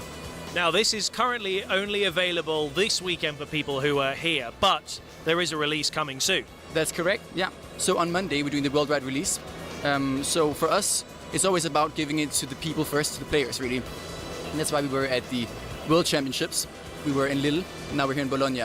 And we're giving people the first chance to see the Blue Eyes White Dragon and the rings here in Bologna before the actual worldwide base. Because we do make it very limited, and we want the players to get the first chance for this. Well, it's brilliant, and we know that it's always good to be a part of the community and the event so people can see, and people can come and get their hands on this over the weekend. And like you just said, you will be able to get your hands worldwide on Monday online, so make sure you guys do check that out and get your hands on some of this amazing merch. Maybe you'll distress it a bit like this, where we're hearing the rending of cloth while we try and do this, but I'm quite pleased to be doing this. Admittedly, it is over the top of my shirt that I wear under my suit, but I think I'm pulling it off adequately. I think you're pulling it off very well, sir. Indeed. Do you want to know why I'm doing this, actually? Go on, tell us why. So there's actually a reason. Beyond me just not really liking sleeves, personally, that's an interesting fact as well. We do believe that when we make garments, which we see as garments, not just merchandise, we want people to be able to kind of interpret them as their own. So I'm taking this beyond many levels of what people normally do, but essentially you should be able to wear a Fine Chaos piece and wear it in whatever way that you define it. So basically, the wearer defines the garment, and that's one of our key mottos, actually. I think that's wonderful and a great way of doing it, and we get to see you really personalize it fully to your liking. Maybe too much so. I mean, there we go, fully ripped off sleeve. Yeah. And there we go. That's how distressing works, and you can do this all for yourself. But thank you so much for talking to us. Make sure if you guys are here in Bologna, that you guys swing by the Fine Chaos Booth and come see their lovely setup here and try some of these amazing shirts, because I'm quite pleased with this. So thank you for talking to me. It's always a pleasure. Do you like your sleeves? I think I'm okay with my sleeves. I'll keep mine attached. But what will you do? Let's find out the next time we see you guys. Stick around. We've got loads more great coverage coming your way here at YCS Bologna.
Now that we're all already familiar with the basic structure of the Chronicles deck, the Fallen and the Virtuous All Foil Edition, we have some intermediate tutorial on some more cards in those decks that are not as self-explanatory as the other ones were. Yeah, indeed. Albion the Shrouded Dragon is the first card that I want to talk about, and Albion the Shrouded Dragon actually has its main purpose either in the hand or in the graveyard, because when you activate its effect, you send one branded card or Fallen of Albas to the graveyard from your deck as a cost, which is really important. Then, when it came from the hand and you put it back into the deck, you get to draw a card, or even when you just activate the effect from the graveyard, you still put back the Albion the Shrouded Dragon, but you're not getting to draw a card. But the important part of the effect has already resolved. You already got that branded card to the graveyard. It is very important to get branded Retribution Retribution, or sometimes Branded in red, or sometimes even Branded Fusion into the graveyard. Sometimes you actually need the extra copy of Fallen of Albas in the graveyard as well to bring it back on the opponent's turn as well. So I'll be on the Shadow Dragon, even though initially it doesn't sound that important. And also a major thing about this, in the graveyard and in the deck, it is considered to be Fallen of Albas. So sometimes when you have to bring back a Fallen of Albas with, for example, Guiding Quem, you can. Welcome back to your coverage here at YCS Bologna 2025. In front of me, I have yet another feature match for you, and we're ready to kick things off with Leah Libida and Joshua Schmidt. So, we're going to do a high roll to you guys first. Who would like to roll first? Joshua's going to roll first. That is a 10 for Joshua. That's that world champion level. Okay, and then we get an 8. So Josh, you're going to go first. Joshua Schmidt is going to be going first in our round 7 feature match. I'm going to hand you guys over to your amazing commentators to take you through this next match. Gentlemen, take it away. You saw it. Everybody is happy as we have Joshua Schmidt back into the feature match, still undefeated in the tournament. Maybe this is his tournament this season to put some success to his name again, because so far this season, in the first YCS, he wasn't able to get into the top 64. Maybe now, with a different deck, some different luck again, and of course, him having some previous success in Bologna as well, with being a YCS champion of YCS Bologna 2 years ago already. That could be the recipe for success here this time around.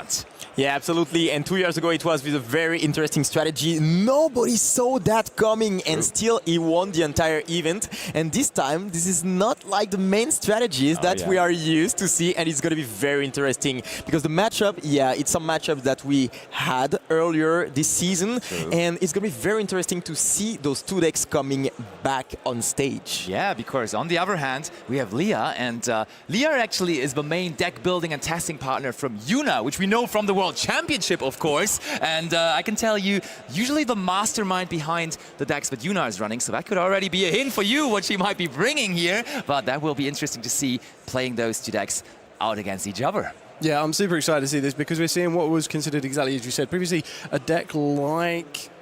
Try not to say it too much, but something something that kind of fell out of people's side. Dex might give it a little bit of a hint on that one. And it was one of these decks that really did have a nice little bit of an underdog story coming back into the fold. So we're about to see exactly both of those go head-to-head and exactly see two amazing duelists go head-to-head. So let's take it over to the feature table and let's see exactly what we have for you in store this round.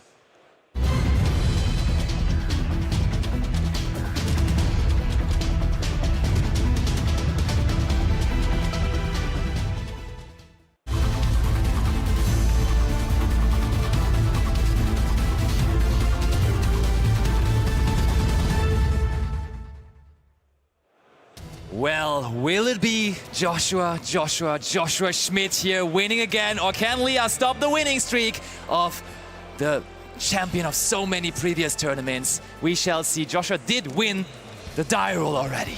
Absolutely, and this is a very good sign considering the deck he is playing right now. And I mean, Leah will just see it very soon as well. But yeah, the Vanquish Soul Canine strategy, very, very good, of course, in this metagame. A lot of players saw that maybe it wasn't the best, but still at 1 we see the raise now. Mean, who cares, but that card is limited. If you just open it, it's so easy, and Joshua shows us how it's to be done. You don't have to question whether it is limited when it is just in your hand. And that's very interesting because usually we want to start by the Noroi, which is of course a very, very good card going into the opponent, because you have the ability to not only special summon a monster from the deck, but also checking the hand. But here we start by the resin. So we'll see if we are able to get access also to the canine strategy in this turn. But very, very good start, being able to get access to one of the best monsters. Okay, Molcharmy Fubulos. Decent answer from Leah's side here. Will that be answered from Joshua in any way, or can we resolve that also powerful card? Seems like it is resolving. Yeah, I feel with this position here, you're not that worried about full loss. Yes, it will start to give a bit more advantage if you start to dive a little bit deeper into the second part of the Vanquish Soul strategy. Also, if you want to go into Rock of the Vanquisher, Infinite Impermanence as well. Okay. I mean, that is good to stop the Raisin, but that also brings us down to only 3 cards in hand. And if Joshua decides not to play into the Molcharmy Fubulos here, maybe Leah is lacking engine then. Yeah, but that's a very difficult choice, to be honest, because I mean the resin is not big of an interruption, so you have to do something. And the Vanquish Soul field spell is of course a very good way to get access to the engine, because of course we'll be able to search, for example, the Holy Issue, which is such a great card if we get the attributes in hand to just take control or special summon from the deck. So yeah, we will see in a minute what Joshua chooses. But yeah, what will you do in this situation? Because if you stop there, I mean, you might not have enough interruptions to just stop the opponent, but if you keep going, you might make the opponent draw a lot of good cards. The thing is, for the deck that Joshua is playing, for the Vanquish Soul deck, it is able to put up interruptions without special summoning from the deck, as we can just find a way to search for example, the Caesar Valiers or the Borger to draw into more interruptions that we can use from our hands. So I feel like Vanquish Soul K9 is one of the decks that can be okay into Multi Army Full Autos, and that I think is also partly the reason why Joshua has brought it for this tournament. Yeah, exactly as you said, especially with this Vanquish Soul Borger coming onto the field. We already know that Borger is probably one of the best kind of advantage cards, getting that a bit more hand advantage, being able to draw during your turn and then draw during your opponent's turn as well. Again, will really kind of limit the field presence of Leo as well. And I think that's something we want to be trying to focus on. As you've already mentioned, there are 2 cards from Leo's hand already. They will ultimately end up starting their turn with 4 cards. And a Dimension Shifter! Hold on, though. We're not even activating it, we're just revealing it. Yeah. Now, that is quite hard, because Leah knows that it's coming, but she can't do anything about it. Does she really care, though, with the Malice deck in her hands? And that's very interesting, because the fact that you are able to draw another card might just make you think twice about the rest of your strategy. If you draw an interruption, then you can just wait and stay on this Borger, but here we choose to go into the Link one, so you just give the opponent another draw, but it makes you have another interruption, because you will be able to special summon the Raisin on the opponent's turn, and it is going to be a very good interruption. Okay, Borger into the hand. Anything else, Joshua? Or will that be all? Because one thing that was so popular for the Vanquish Soul strategy back at the European Championship, for example, was the trap card of the deck. Yep, but true.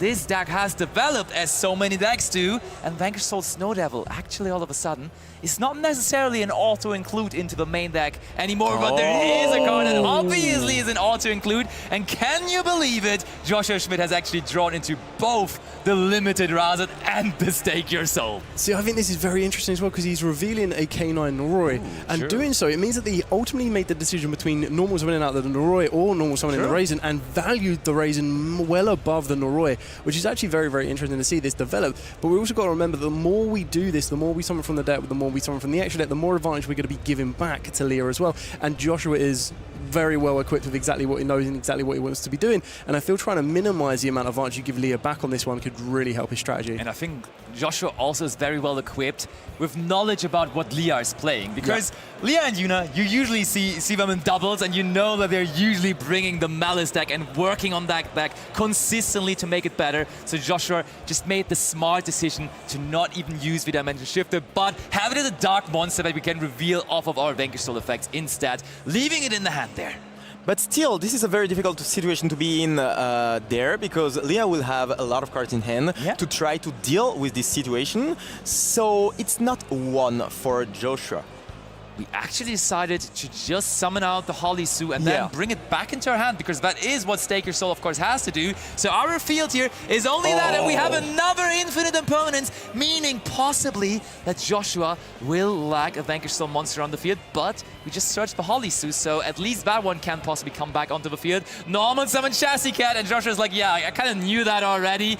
That is your deck. That deck has been in your hands for ages now, but there is Ash Blossom and Joy Spring for it. Yeah, this is a very good way to use Ash Blossom, because of course against the Malice strategy you don't have a lot of ways to use the Ash Blossom. Using a Chassis Cat, it removes 2 things. First of all, you remove 2 cards from the opponent's hand, because you don't get to draw the cards, and on top of that you remove the ability to just extend with another monster. And here we can see the impulse. And that is absolutely huge here.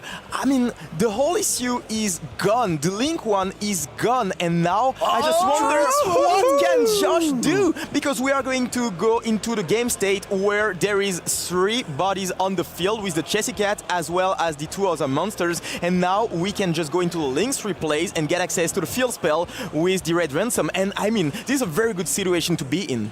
Totally. The moment you get to the Link Freeze and Malice is usually a start to accumulating advantage. Now we have the Druid's Worm sending the Rock of the Vanquishers as well. It was so important that we used those infinite permanences before, because destroying the Holy Suit there is crucial. I mean, yeah, I told you, it is pretty hard to be in this situation, and now we can see that everything is going well for Leah. Does Josh has anything else to try to protect himself? No, he doesn't! And it is going to be a very convincing game 1 here for Leah and the Malice strategy. I mean, I was a bit concerned because, this matchup is a bit hard for the Malice strategy going second. Of course, you have some tools, you have the Impulse, which is pretty good, but if the Vanquish strategy is going on, I mean, it is so hard to stop. But here, the Fuvalos, it makes Josh have to make a choice, literally, and he decided not to extend too much, getting access to the Holy Seal, but it wasn't enough. Thanks to the Infinite Impermanence, cutting access to the Resin and the Link one, and on top of that, we had the Impulse and everything with the Bestial to just get access to the 3 bodies on the field. Very, very impressive there, and what can I say? Let's recap the last 20 minutes for Leah. You look at the pairings. You see you're playing Joshua Schmidt, previous world champions. You're like, okay, that's going to be a hard one. Then you go, sit down at the table. You're like, okay, let's be calm, let's be calm. Judges come over. You going on the featured match. So that's the next step there. And then you sit down, lose the die rolls. You're like, okay, that's going to be a challenge now. And then you just win game 1 impressively like that. So that's a way to get into this action here now. Yeah, exactly that. But you're currently at this stage right now. We're at round 7. You're also undefeated. You shouldn't be fearing anybody. Everything should be a challenge. You are ready to take on head first. Both of these duelists, as we've already seen, are well equipped. Joshua is no fool. He knows exactly what's going to happen now. He is no stranger to being 1 game down as well. And it is not over until that final duel is closed. So it's going to be amazing to see what both these duelists start to side in. It's going to be very interesting to see how Joshua approaches this now. Like you said, previously he had a bit of an idea of what he may be facing, but now he knows exactly what he's going to be up against. And I think we might be able to start seeing some cards coming from the side deck that could really enhance his strategy against this particular matchup. And as we've already mentioned, K9 Vanquisher is quite a good matchup against the Malice Bestial kind of lineup, and this is going to give him a little bit more advantage going into this game. Absolutely. We shall see whether he will be able to turn this around, because he desperately needs a game 2 win here to stay in this match, to possibly stay undefeated. So we shall find out, is that going to be possible? Game 2 starts now.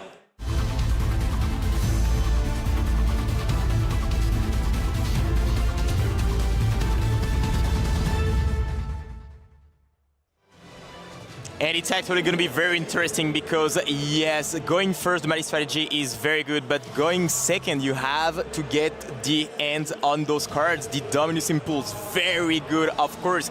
And all those non-engine cards, which will prevent Joshua from getting his engine rolling. A good start would be the Noroi, of course, because the Noroi will let you see what's in your opposite end. And oh, that's very interesting. Jokul revealing another one. This is not the best thing, but it lets you get access to your K9 engine and to level 5, more importantly. And we are going to go into the rank 5 right now, so it might be the Reaper. Yes. That is the Ripper, so a possible Mochami Fulos would have come down before that, of course, so we don't have to deal with this card that time around. But there is Ash Blossom and Joy Spring, which can just be negated, though, as it is an effect activating from the hand. Are we going to do that? Feels so easy, right? I mean, it's like an auto-negate, maybe. Yeah, it does feel a little bit on this one, but I think Josh is probably more than happy. I mean, I almost forgot. Game 1, we opened Razan and Stake Your Soul and did not win, but we just opened the Razan again here. Yeah, I feel it's actually very important here because depending on what else the rest of your hand kind of contains, being able to actually use up the Ash Blossom on the Ripper does allow your other cards to be a little bit more free, especially when you have so many power cards in the form of Rasen and, of course, Stake Your Soul. It's going to be very, very important to see how this starts to build up from here, but I very doubt that Leah is finished with this hand as well. Well, some people call that the world champion difference, right? Just opening those one-offs one at a time here in both games. I feel like this game, it might be more important than in the first one, though. Oh, Leah is still looking at her hand, though. Is there another thing coming down here? Maybe a Fantastica Dragon Phantasma here on that Link summon. You never know. But I think this is what's really important to keep Ripper around, though, because now you have a protection from something along those lines.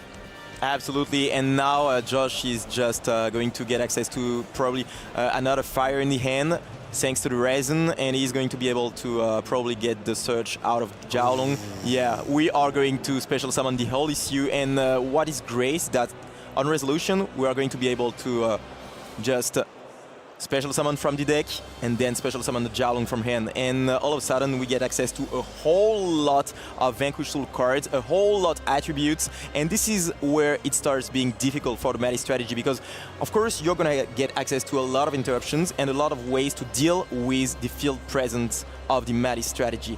And, you know, the first steps, they are pretty hard for the Madi strategy, going into a field, an established field. So it's going to be very interesting to see if there is another interaction on the side of Leah. And now that we have the Vanquish Soul start again, as we had it in Game 1 already, post-siding, the debate about Vanquish Soul Snow Devil might become a completely different one again, as that card does not really find its way into the main deck anymore that much, but siding it as a very, very powerful going first option is way more appealing and might be something that Joshua has chosen to do here in this tournament. He is, for the moment though, just going through the Vanquish Soul motions. That is our Borger. We're revealing a Dark, meaning we draw another card. With this very deck, with the Vanquish Soul deck, he managed to go all the way to top 16 at the European Championship, falling just short to qualify for the World Championship, not only in Master, but in the TCG as well. But this time, maybe we can go beyond top 16 even. Yeah, exactly. That's showing determination, never give up, never keep the top going. Want to be pushing not one more further, but trying to go all the way to be the YCS Bologna champion. And this is exactly what he's going to need to do in order to achieve that. So that is going to be Nibiru, the primal being, but there is, of course, the Ripper. So very well done from Joshua, not negating the Ash Blossom. Puts up a huge field that Nibiru doesn't do anything, but pay attention, it stays in hand, of course. Yeah, of course, and we are going to get so much card advantage over here thanks to Borger.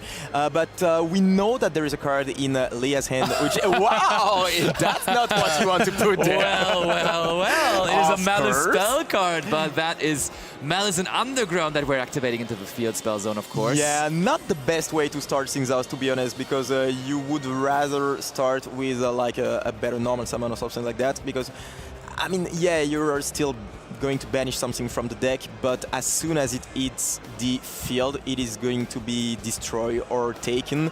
The Dormouse is not going to stay long on Leah's field, to be honest. Dormouse banished, and I mean, one thing, we did not activate the effect of Vanquish Soul start in the end phase. Yeah. Kind of signalizing, though, maybe that the one set card we have chose to set there is just already the hard-drawn Vanquish Soul Snow Devil. Very possibly. And I mean, destroying monsters against Malice is so powerful, as like, if you can stop them before they go into the Ling free, which you can do with that trap so easily, they have sometimes a very hard time. Oh, Joshua already considering to use a trap card here. I mean, yeah, this Dormouse is not going to stay very long, I can tell you that. But it is very, very, very hard, of course, for the Madi strategy to just have those bodies stick on field. You have some tools against that, but here we are going to use, of course, the Holy Sue. Is it going to be to special summon? Yeah, it is going to be the case. We have, of course, the card that we saw before, the Malice in the Mirror, which sometimes is not played in the deck when you are going second, because it is not that much of a good card. But here, it will help a little bit. We are going to banish the March Hare. I mean, that's not going to give that much of an advantage, but still. But it's still good that we didn't have to banish the Dormouse here, because Dormouse would not be able to come back, as it already did. But now, Joshua considering whether he wants to go after this. Now the Rock. What are we going to bring out? That is Rasen, but Rasen not in the column of the Dormouse here at the moment. Carefully from Leah summoned into the zone where already the Holly Zoo is in. But there is Caesar Valius, which is just an easy answer still to that Dormouse. So as you were already guessing, that Dormouse probably will not stay around to use its effect here. And one thing which is of course very good is that the Raisin is in the other Link monster zone. So when Leah will go into something like, for example, a Lingoribo or something like that, I mean, it will get destroyed on the spot. There we have it, all three different attributes. So bye-bye, Dormouse. You're now in the graveyard and will be hard to get back from there. 3 cards remaining in hand for Leah. Okay, the March here is one of them that we already know of. Only 1 card is unknown, because remember, there is the Nibiru still in hand, so it's going to be very hard. I can hardly imagine Leah winning there. It's going to be, yeah, very, very difficult.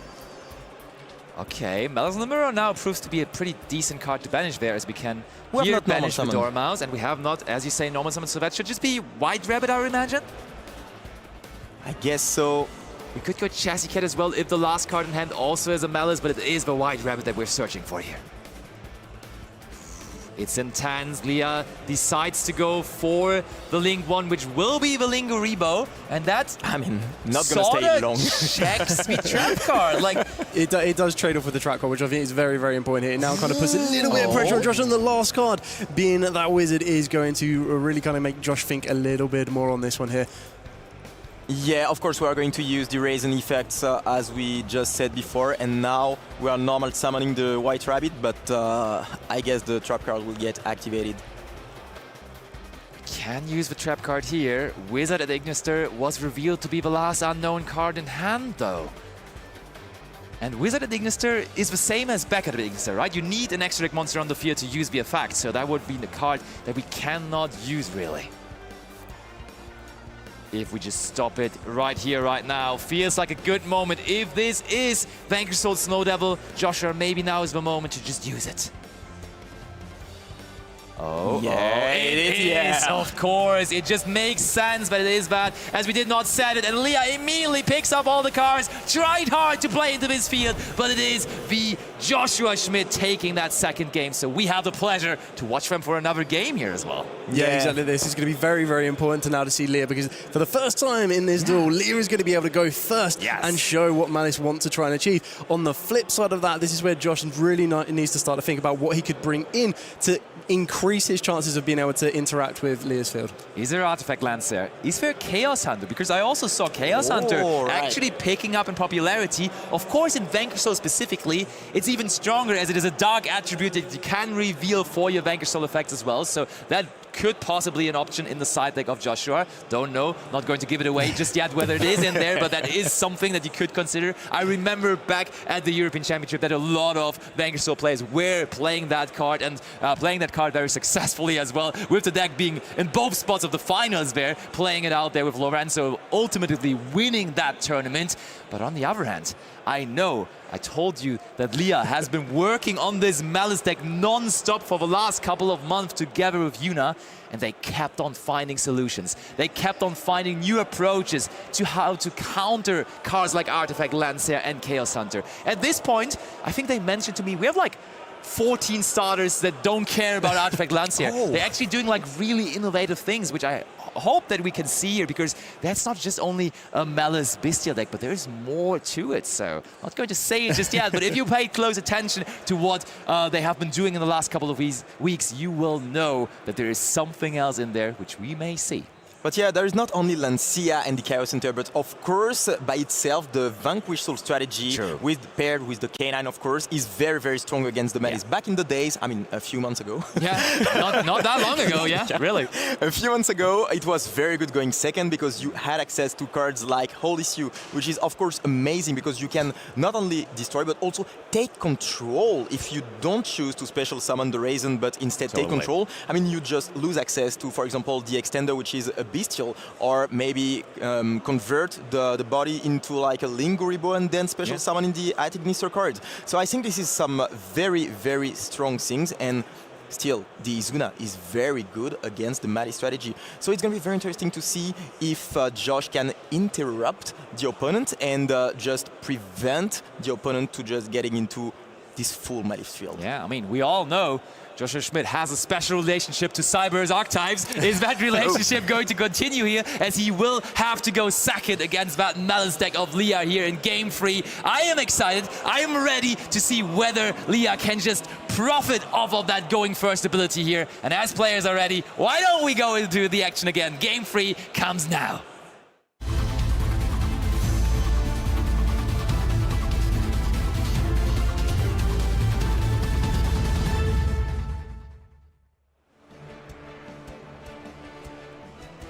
And indeed, the two players are ready. A last fist bump for this Game 3, and we're indeed going to see the Malice strategy going first.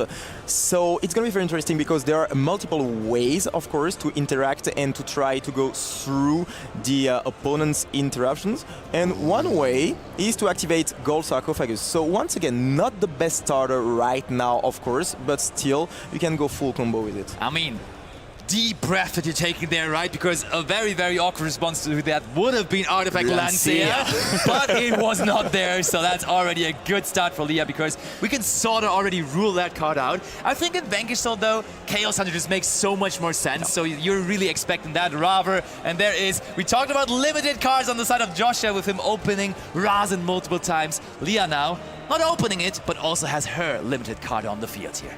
See, I think that is very, very important. Gold Sarcophagus just did 3 hand interaction checks. It checked Chaos Hunter, it checked Artifact Lancer, and it also checked one that we haven't mentioned there, that is Molchummy Meows. For the pure fact that you're activating your Dormouse. So if Joshua has it, he might be very, very tested, but he does have a different Molchummy on this one. And that's very strong. The Fuvalos, of course, very strong against the Malice strategy. Of course, you can go for a Hell Field, but you have to make a choice, to make a decision. And on the side of Joshua, that is very good, of course, because the Vanquishal strategy likes to have a lot of attributes in hand. And when you just have this Fuvalos going, you know that you have more chances to just get access to this Olysue, for example, or this Izuna. I mean, it's only fair, right? Leah had Fuvalos in Game 1, so Joshua now has it in Game 3.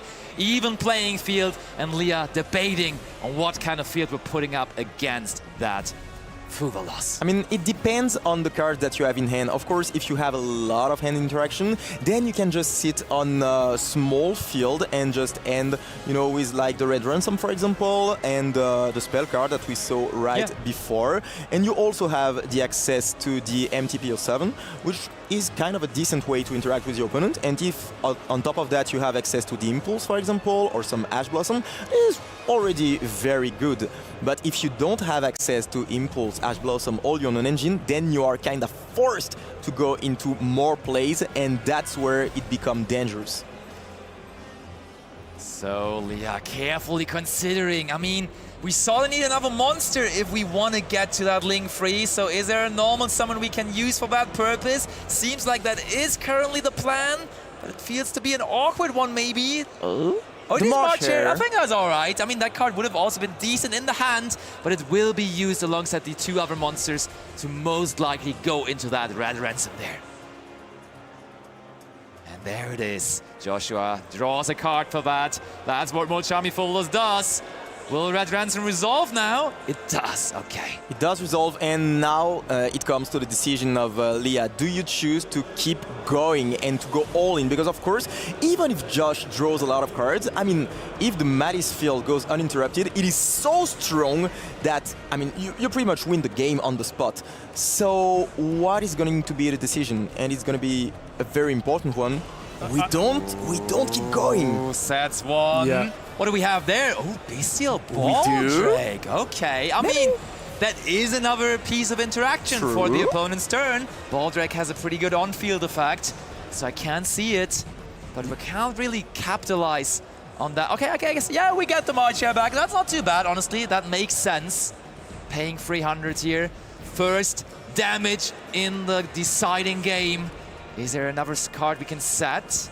Yeah, I think he's actually got to be very, very cautious on Leah's behalf here. That the issue with letting Joshua draw in a Vanquish Soul K9 strategy, we already know there are K9s involved, is that unlike other tiles of the deck, the Vanquish Souls, as we've already mentioned, they've got Holly Sue that can start to interact with you. They've also got the K9 Azuna. So what you're doing by giving them more draws over and over and over is you're giving them more ways to interact with you. Don't even worry about trying to break the field at that point. There's just cards that you need to be a little bit careful of that will interact to stop that field being built to its max potential. Interesting. Look at that here. We are using the hard-drawn GWC, banishing Red Ransom for cost.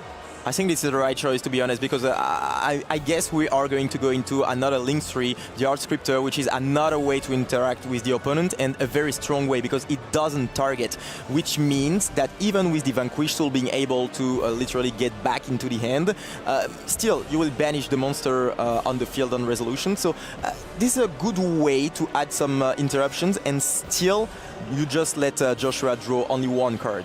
Chessy Cat will be banished too. Yeah. And do we better. have now a good card to banish with that as well? I mean, we do have the Malice in the Mirror, right? So do we just give up on that as another piece of interaction? I mean, you can draw 2 cards, which is of course great. You play a lot of non-engine, and we know that it's going to revolve around the ability of Leah to just... Oh, we just banished Marche, of course. We added that back as well, so we can keep the Malice in the Mirror, but we're getting 2 fresh cards anyhow. So maybe more ways to stop Josh from playing on the following turn. So, is there any more cards to set? Because we still haven't set the Malice in the Mirror. Should still be in the hand.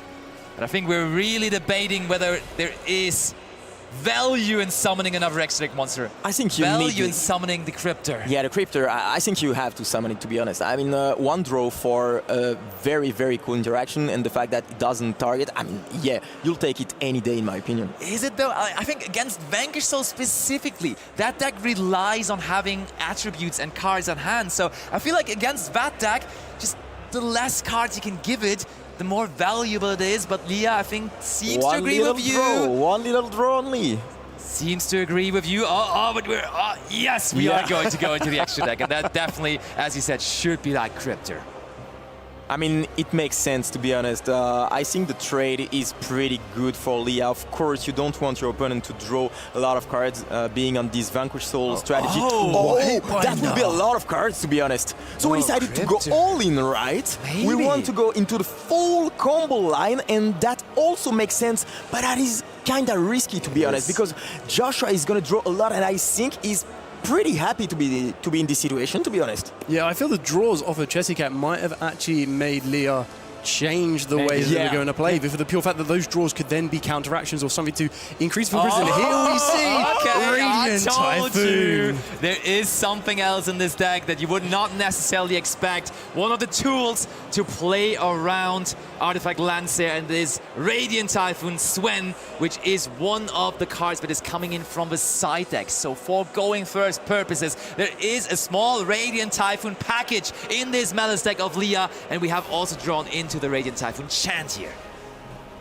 Activating that, searching for the other piece of the engine, which is Eldam, which quickly is summoned out as well. So basically the purpose of this package is, if you get hit with Artifact Landseer, these cards, without banishing of course, give you more ways to summon monsters onto the field, so you get to your Link Freeze easier. So we don't really necessarily need that here right now, as we already are well into our Link Freeze, but surely there's a reason why we're still continuing to go with these here. What are we going to turn these into? Leah, what are you trying to set up here? That's what we're all wondering about.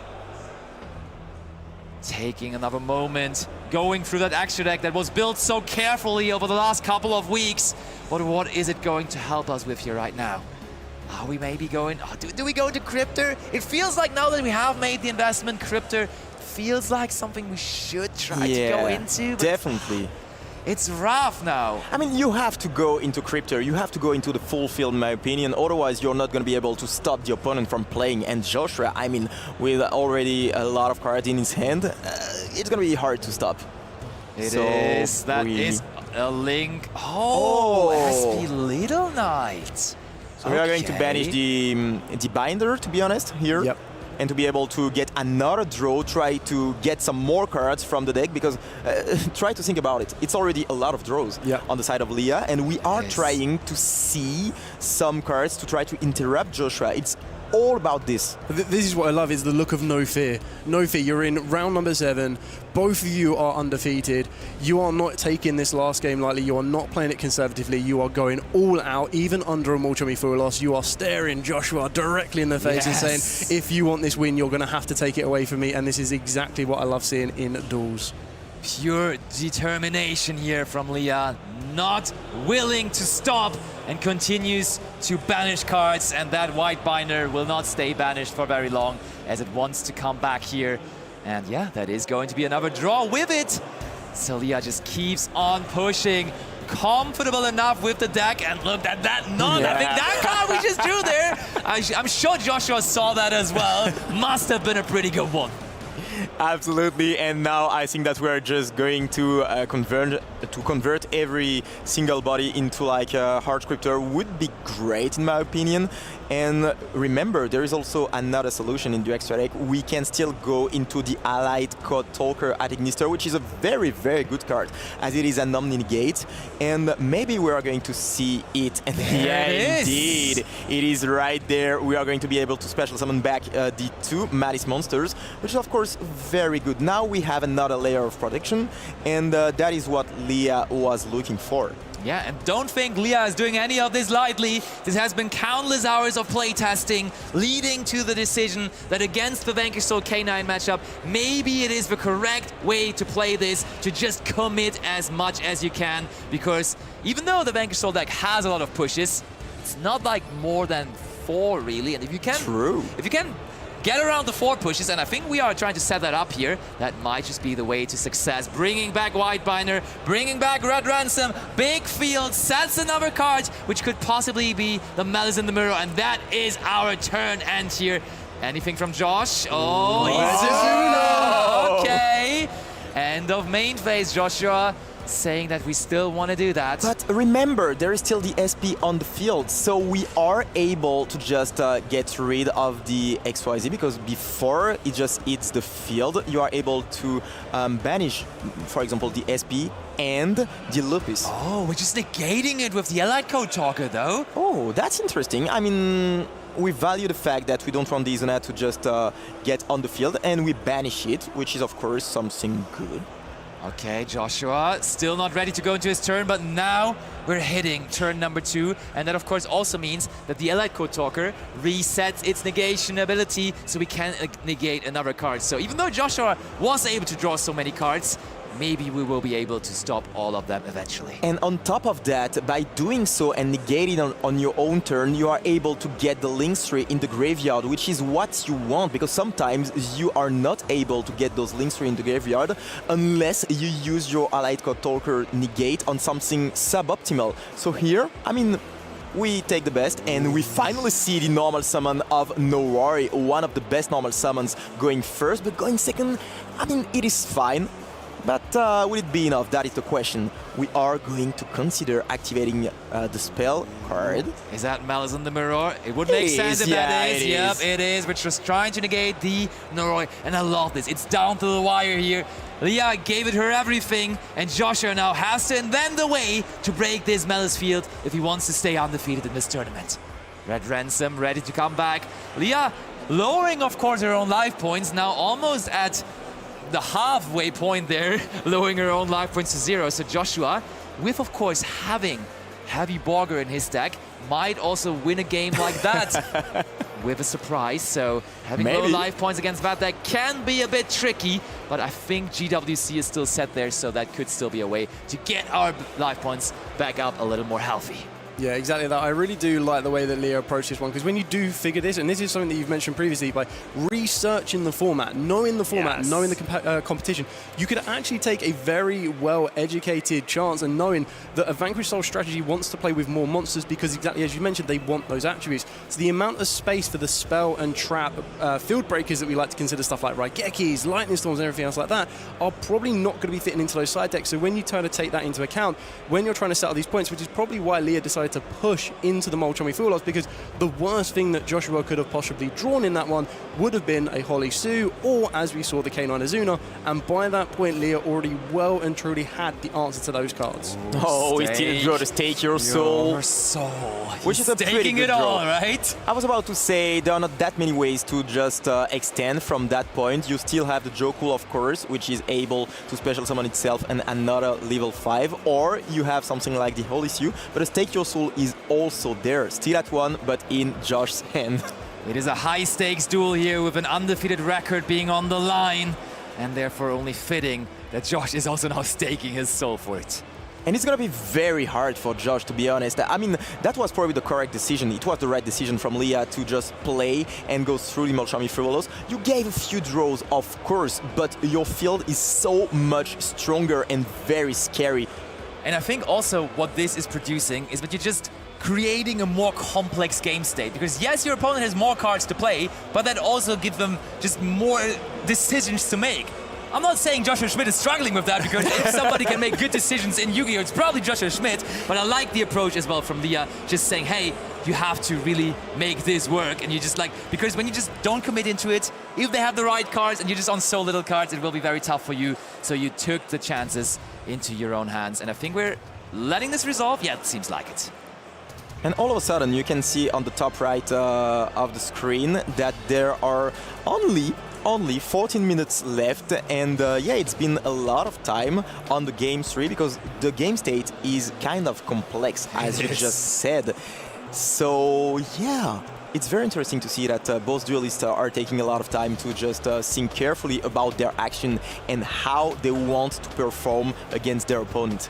Yeah, exactly. I think this is great viewer experiences, because what you should be doing when you're watching duels like this is you are seeing two absolutely incredible duelists go slugging it off back and forth, seeing all these different interactions, and you're seeing exactly how these can be navigated. So if Joshua is attempting to break a field like this that Leah has expertly put together, it's going to be taking the best of the best in order to do so, and it's just absolutely amazing to see this go on and on and on. And this is exactly what duels should be: a lot of back and forth, a lot of interactions, and it really does become a very good mind game as well, by being able to strategically think your way around trying to interact with all of these disruptions. Yeah, but honestly, still, Leah didn't waste a second on activating a damn TP. Yeah. It took her so long, and she made so many decisions to create this field, but that was just for her a no-brainer now to say, hey, I don't want you to have a Vanquish Soul monster on the field. Get that Dr. Madlov out of my sight. Yeah, it makes a lot of sense. Of course, I told you that the fact that you can banish without targeting is very, very strong against the Vanquish Soul strategy, because you can just get rid of all those bodies. And the fact that, yeah, and now the Madlov is out of the equation, and there are not a lot of ways to special summon back some Vanquish Soul bodies. I think the last way is literally the Holy Sue, but you need to have the Holy Sue and the Vanquish Soul card, so it's going to be very hard. So yes, there is not the Heart Scriptor in rotation, but still the MTP doing a lot of work over here, and I'm kind of scared here for Joshua. We still have access to the Jokul to try to extend, revealing this Holy Sue! This is actually really big, because we know that there's a Lantern in the hand as well.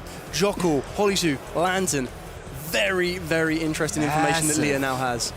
I mean, we were worrying about getting a Vanquish Soul monster onto the field. We stopped that Dr. Madlov to be on the field so carefully, so now just getting that Vanquish Soul monster on the field for free with the Jokul is so good. Do you want that to resolve, to be honest? I mean, no. You have to stop it, I agree. But on the other hand, I mean, if there is another Vanquish Soul monster in the hand and you can just special summon the Holy Sue, you are not in a great position as well. So it is a tough situation, and Leah is thinking twice about it.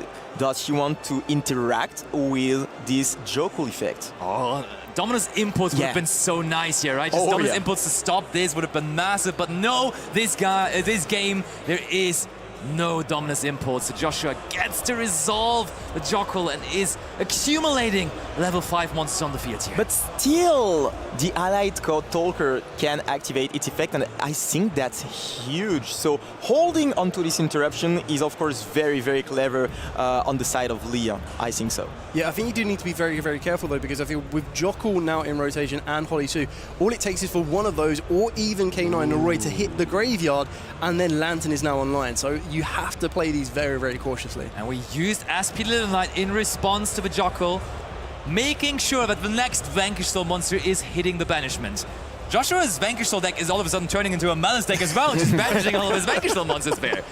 But let's see whether Joshua will allow that, or is there a response to it? It's really, like, it's fun to see these two players just going into the thinking tank over and over again. Just every decision is made so carefully. Time, though, is getting lower and lower. We're hitting the 10-minute mark any second, but we are able to search for Izuna. Yeah.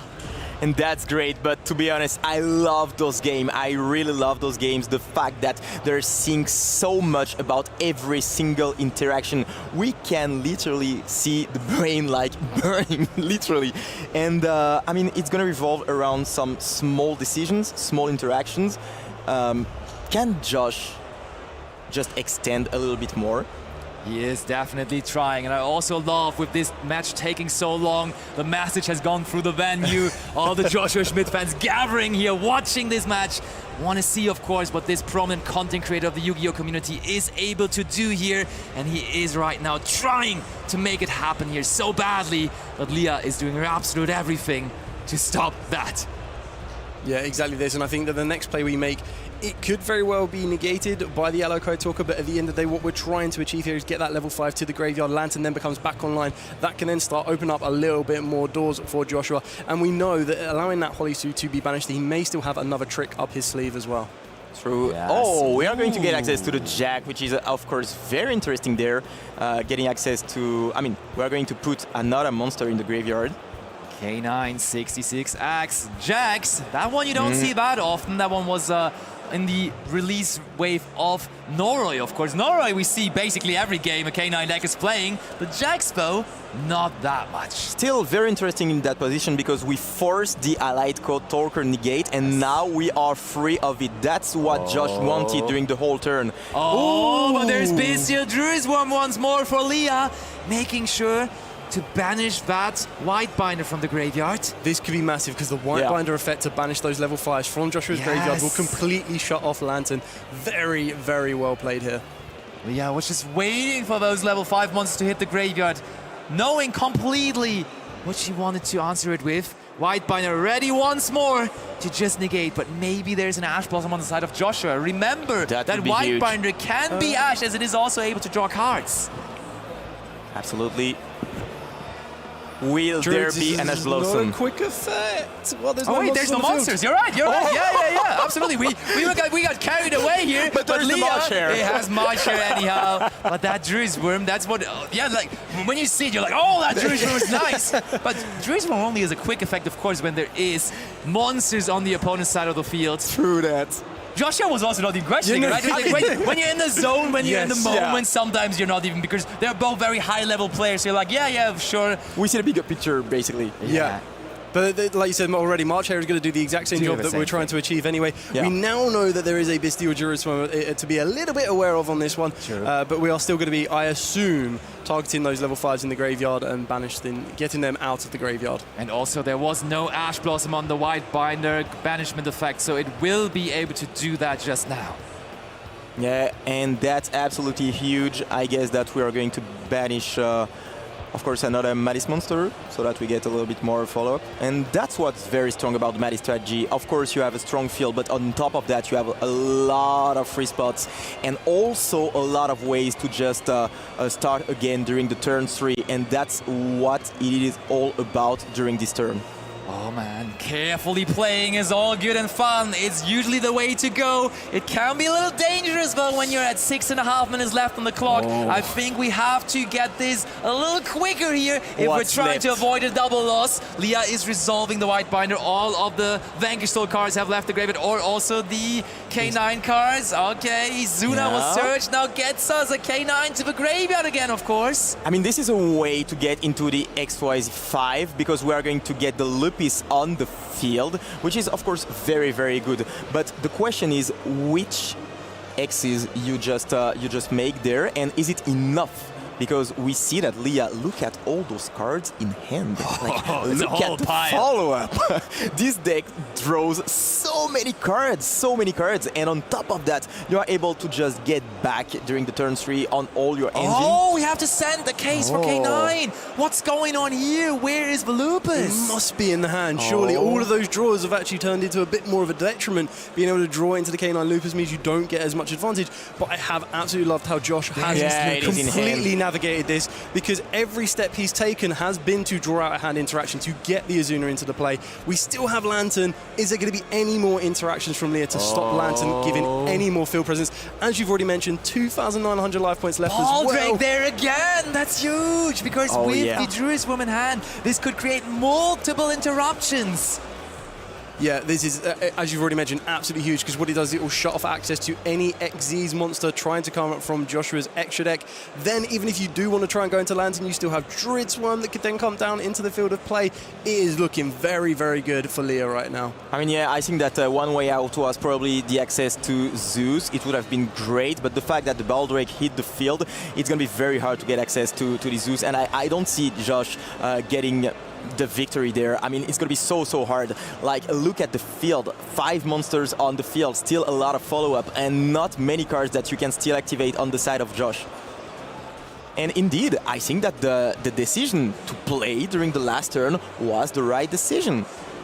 Seems like it, but the thing though is, you were saying Zeus could be a possible way into this, and with the Lupus protection, the Baldrake could be... Can't target it. You are right. It targets. So, possibly this might still be a way to do this, but we shall find out. We are going into this Exceed without fear, because Lupus protects from the Baldrake. I was praising the Baldrake, but it doesn't do too much here. Goes into Nash Knight.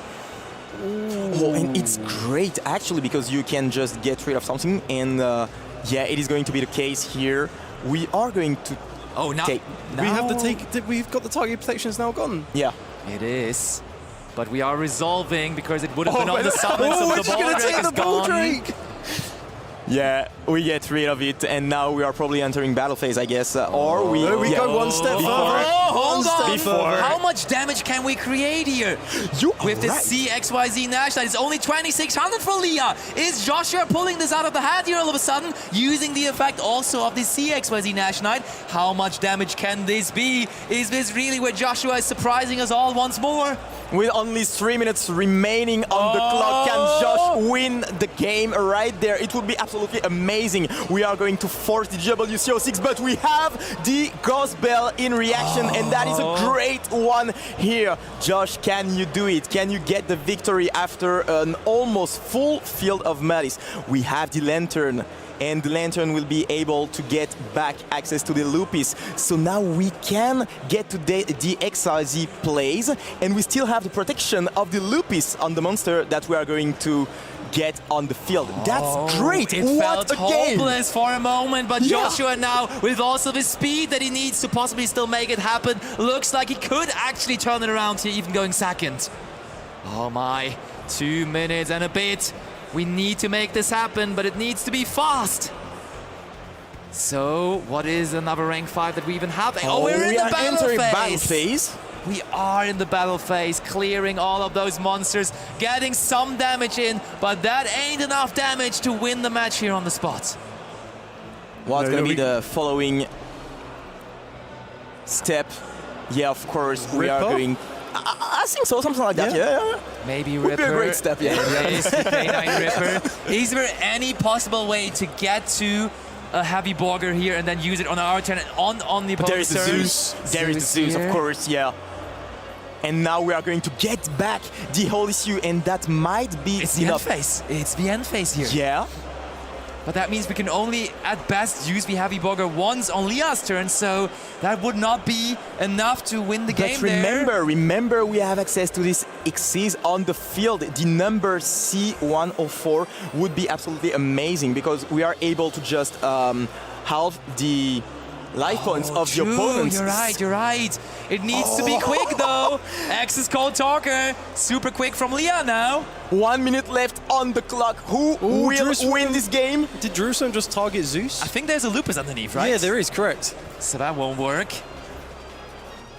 So, oh, not There is even so a much minute. tension. Not even a Send in the minute. Holly Sue. Okay, so we did target the Holly Sue then. Zeus to clear on resolution. It does. Bye-bye, big Link monsters. I'm giving back the ball, Drake. Leah, anyway, to extend here. If yes, it needs to be so Malice. quick. Malice in Underground, but we only have 1,200 life points. Can we actually do it? 30 seconds on the clock and 1,200 life points on the clock. We are going to get back the white binder on the field, but will it be enough? Will it be enough to win the game? Only 300 life points remaining, and we are going to attempt to banish the Chessy Cat. We are checking the graveyard of Joshua Schmidt. Will she be able to win it all, or Joshua will get the game? Who has won it there? Who gave up? I can't even tell. I think it is Leah defeating Joshua there in the end. Big sportsmanship just before time is over to make sure this is not a double loss, but instead we have found a clear winner for this match. And what a match that was. Yeah, it was absolutely amazing. I mean, I couldn't even talk. I was speechless because, I mean, I saw that Josh, it was over for him, but all of a sudden we saw the Lupus play and the fact that you couldn't target it, and we saw the way he was playing. The number C104, which could have given him the victory as well. And, you know, with so little time remaining, taking a lot of time to try to think properly, to take the right action and try to take the right decision. And yeah, you get the victory after all that. I mean, just to make sure, game. Leah must have won, right? Because I'm just wondering in the game state, like, we don't even have life points to activate the Chessy Cat anymore. Like, what are we doing from there, really? So we actually, like, I'm curious about that. Like, one of them showed big sportsmanship there for sure. We can definitely agree on that. But I think it wasn't necessarily 100% clear who would even win there in that position, because 300 life points, like, that is not really enough. a state to be in for the Malice deck. So I'm not even completely and entirely sure, but we definitely will find out, that's for sure. Yeah, it showed great sportsmanship between both duelists, but it also showed exactly the willingness of neither duelist being able to give up. Joshua tried his hardest to win that game 3 outright. It was absolutely amazing to see everything that Leah put forward for him on that field. Then Joshua trying to play for it, everything else like that. It shows true mastership of both decks as well, which is absolutely incredible to watch.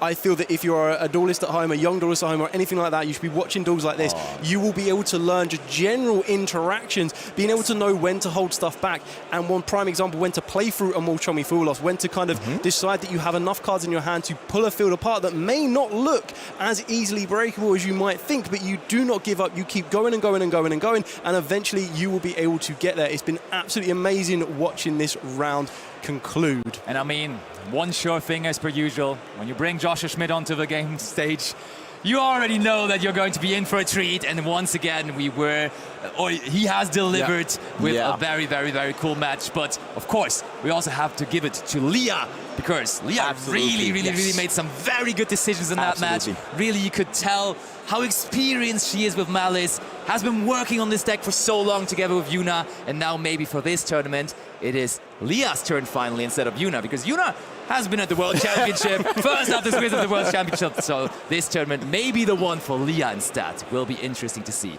we gotta say that. But still, like, I am curious to see who's going to be in the winner's interview, because I am still not 100% sure. Yeah, I'm not 100% sure as well, because of course, I mean, 300 life points is not a lot, and you cannot do a whole lot, to be honest. Access Code Talker was gone as well. Yeah. Like, what are we going into? So maybe Josh won the game. We are going to see that of course in a few moments. You can bring back, you can set back GWC, and GWC gives you life points. Is right. But how do you get another Malice monster onto the field then? It's not that easy. It's not that obvious, that's for sure. But I do feel like Leah was one on in the end winning it, but we will of course get confirmation for you the very latest when we are seeing that winner's interview. Our backup feature match already has concluded, as this one went all the way down to the wire, so we will not have a backup feature to show for the moment.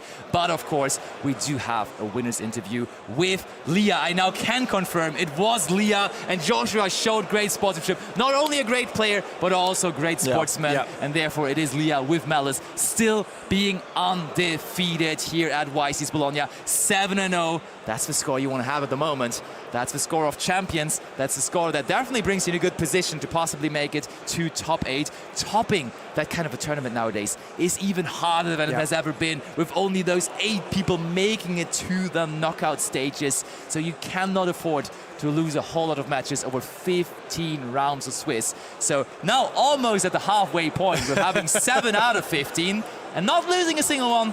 That's a good start. Very impressive. Yeah. I mean, yeah, that was a very, very good start. But yeah, the fact that this duel went for so long and this game 3, the way to win this game 3 was absolutely amazing. It's going to be amazing as well to hear from the winner with Alberto right now. And here we are. Honestly, what a match it was. Leah, congratulations, because I mean, being on future match stage against Joshua Schmid is, you know, it's no joke. But I think you made an incredible job. What a match it's been. So first of all, how you feel? Relieved, first off. I mean, Joshua is quite the player, quite the accomplished player. He plays really well and doesn't do many mistakes. But I think I made the right choices at the right moments and had a little bit of luck, so I could bring it home, yeah. I mean, I also feel like in game 3, it was super close. I mean, I will show you some clips very soon, but I also feel like at the very end of it, I think Josh recognized you had more than him, and you also brought it home. So 7-0 record, so I think it must be feeling good, right? I mean, I plan to go here and all 3 drop so I can watch my team, but didn't work out. I'm also glad with this one, so yeah. No, I mean, just to go a little bit quickly. So essentially in game 1, I think you had a very good hand, I would say. I think you had a very good hand in game 1. Yeah, I definitely had a really good hand, especially with all the interactions I had. I could push through a lot, and yeah, he didn't have a good hand, and that's what in the end decided it. And the moment I saw that he used his one disrupt he had, I knew that I won because I still had a Marcher. I had 2 Marchers in hand and a Bastille, so that's pretty much always won. That's pretty unlosable. How do you usually feel about the matchup against Vanquish? How is it for you with Malice? It feels pretty dice roll dependent because of the K9 cards. It's really hard to push against those, especially because of your Bastilles and your Edicnister cards all come from the hand and give your opponent the option to use the Zuna. But if you can push through and get the Malice quick play, you usually can stop the opponent from Izuna or other disruptions there, and that makes it pretty easy then. And I think also I just want to show you for game 2, essentially it started with 2 Jokul, and once again he had the Raisin. I think he had a very, very good hand there. Yeah, right? game 2 was pretty much unwinnable. When I saw the Raisin, I thought, oh my god, second Raisin in 2 games, it's at 1, come on! But yeah, I just let him play, see how far he goes, how far he gets. If I can push into it, obviously I couldn't with all those cards. And then scoop for game 3 because I do want to have time. Yeah, I mean, I think there was plenty of time. I think something around 25 minutes. And for game 3, I wanted to ask you something because essentially game 3 starts and Joshua has Fuvalos. So what was the plan? I mean, my plan was get some disruptions, maybe just Crypto or just Ransom or something. And then I got my chassis draws. And then I saw with the chassis draws that I got my bonus engine. Shout out to Dave Wecht here and to Yuna to bringing it up. Dave Wecht found it. Yuna won, nearly won the French Open with it. So I played it too. And with this engine, I do have the option to push so many bodies on the field without playing into Fuvalos that I just give him, I think, 8 cards or something. But he has so many cards that do the same. So yeah, the Malice Disrupts are hard to play through because I can remove his Vanquish Soul engine, and if I keep his Vanquish Soul engine removed, he cannot kill me against 2 Bastilles, and if I can get my turn back, I 100% win the game. Yeah, I mean, especially because, like as you mentioned, we also felt like the game changed because of the draw, the cards that are being drawn with Jessica, which I think helped you out a little bit in this specific situation, and I think you must be satisfied, especially with the end field. Like, right? I think it's... Yeah, that was the first off. I've never played this end field before, but I thought about the Edicnister Tower, the Link 5 and the SP, because I wanted to be able to negate a Izuna or the Vanquish Soul hand trap. Yeah. to then still be able to do SP through Nibiru so I can save my negate, because my Melis monsters always come back, that doesn't matter, but I need to keep my level 5, Link 5 Ignister monster so I can still negate. I forgot its name, to be honest. Yeah, no, it's okay. It's just a No Link worry. 5. Yes, that's it. But also, I really felt like that from this point on, it was really like, it could have been either way, because like, I think your starting hand was very good. On the other hand, Josh had a lot of cards because like you committed, but I think in the end, like I just want to show you the last clip I have. It's essentially when you seal it out, because I think Josh really tried to navigate it through this, but it was not enough. Yeah, at the moment he lets me go Access Code, I win the game, but he has to let me I think maybe he could have won if he used the Vanquish Soul card that he had on field. What's its name again? Which one? Sorry. The little 5 Vanquish Soul. He put to graveyard with the Jerusalem. Yeah, if he used that, he maybe could have won it, but that's his only chance. And if he lets me summon the Access Code, I immediately win because he cannot stop the Jerusalem and his Vanquish Soul engine is dead again. Yeah. I think that was a good catch. Pretty much my only plan this game was remove the Vanquish Soul engine, because if he doesn't have the Vanquish Soul engine, I can win against the K9 cards with my board. But yeah, the problem there is the Vanquish Soul that I don't want him to have, so I removed every Vanquish Soul card on site. And I think it worked out incredibly well. So, I mean, once again, congratulations, because 7-0 record, long day, 2 more to go. Yeah. So hopefully you can advance with the full record. So fingers crossed for it, and hopefully we will get the chance to see you again on stream during, you know, We'll the see. YCS. We will see. First off, I have to do good and not lose the next two. So far, so good. So we will see. But again, congratulations. Thank you so much for being with us. Thank you. Take a small break before the next round, and don't go anywhere, because we will be back soon with Route 8 from YCS Bologna. Use the Albion Beshrouded Dragon with it instead. So this card provides you with extra consistency and of course an extra layer to your end field sometimes. Helps you with all sort of extensions. But you talked about bringing back a Fallen of Albus, and the card that does that like no other is Guiding Quem, the Virtuous. This one on normal or special summoning is sending a Fallen of Albus card, or one that mentions it, from your deck to the graveyard, which is already strong. We talked about sending cards from the deck to the graveyard is pretty strong with this one, but also it has another effect. It triggers when a card leaves the extra deck, and then you can special summon back a Fallen of Albus from the graveyard, or a card that mentions it. So if you combine it with cards like Mirror Jade, the Ice Blade Dragon, activate the effect of that, send a card from your extra deck to the graveyard, this one can also summon back the Fallen of Albus, and then you can fuse on your opponent's turn with it. Yeah, it's sometimes funny when you just have the Titanic Lad in the graveyard, bring out the Guiding Quem, and then in the end phase it looks very little what you have, but it can lead to a lot of things eventually on your opponent's turn, which is where the branded deck thrives anyways. Like playing on your opponent's turn, that is what that deck is very good at. Next card, also a Virtuous, but it is the Blazing Cartesia, the Virtuous, is very important to the deck as well, as on the field it has a quick effect in the main phase to fusion summon using monsters on your field or in your hands, and that usually will fusion summon into the Grand Guignol, and then Grand Guignol is another connecting piece for all of the combos, being able to send another monster from the extra deck that mentions Fallen of Albus, or even a monster from the main deck, for example the Bestial Saronir as well. So you usually in a lot of your combos are trying to connect your different parts of the deck, and the Blazing Cartesia helps you with that a lot. And additionally to that, it also helps you dodging opponents' interruptions. For example, when you bring out this card, you can exactly bring it out with, for example, fusion deployment from your deck by revealing Grand Guignol in your extra deck. So you have that on the field, and then you normal summon out an Aluber. Then you can, when your opponent, for example, has Effect Veiler, Infinite Impermanence, just chain the Cartesia, make sure your Aluber is still resolving, and you get the fusion summon on top with the Cartesia, which is just so good. One more thing about it, in the end phase, if a fusion monster somehow manages to get into the graveyard there in your turn or in your opponent's turn, which always is going to happen because you're a branded player and that is the whole concept of the deck, you can just put that card back into your hand from the graveyard. Yep, phenomenal card, gives you back some resources, has also seen play in other decks because it's just so generically strong, like in the Dracotail strategy.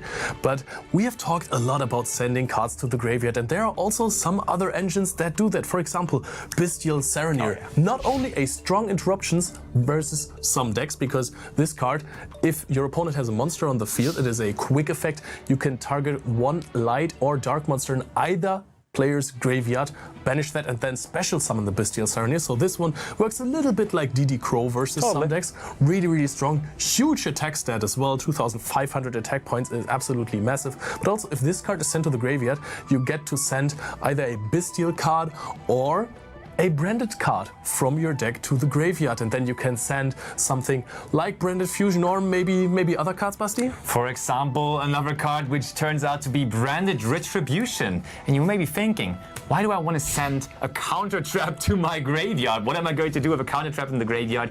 Branded Retribution is an easy answer to that, as it has a graveyard effect as well, as so many of the branded cards do. And you can banish it from the graveyard to add back one of your branded spell trap cards from the graveyard into your hand, being able with that to recycle either Branded Fusion or Branded in Red or whatever branded spell trap card you like at that very moment. Additionally to that, that is the main application in the deck, I will say. The graveyard effect will be used more often than the on-field effect. The on-field counter trap effect of it is pretty good as well though, because when your opponent activates a spell or trap card or a monster effect that would lead into the special summon of a monster, you can either return one of your fusion monsters that mentions Fallen of Albas on the field to the extra deck, or two that mention Fallen of Albas from the graveyard back into the extra deck to negate the activation and destroy the card. So Branded does not have a lot of hard negation effects. Branded Retribution though can provide you with that.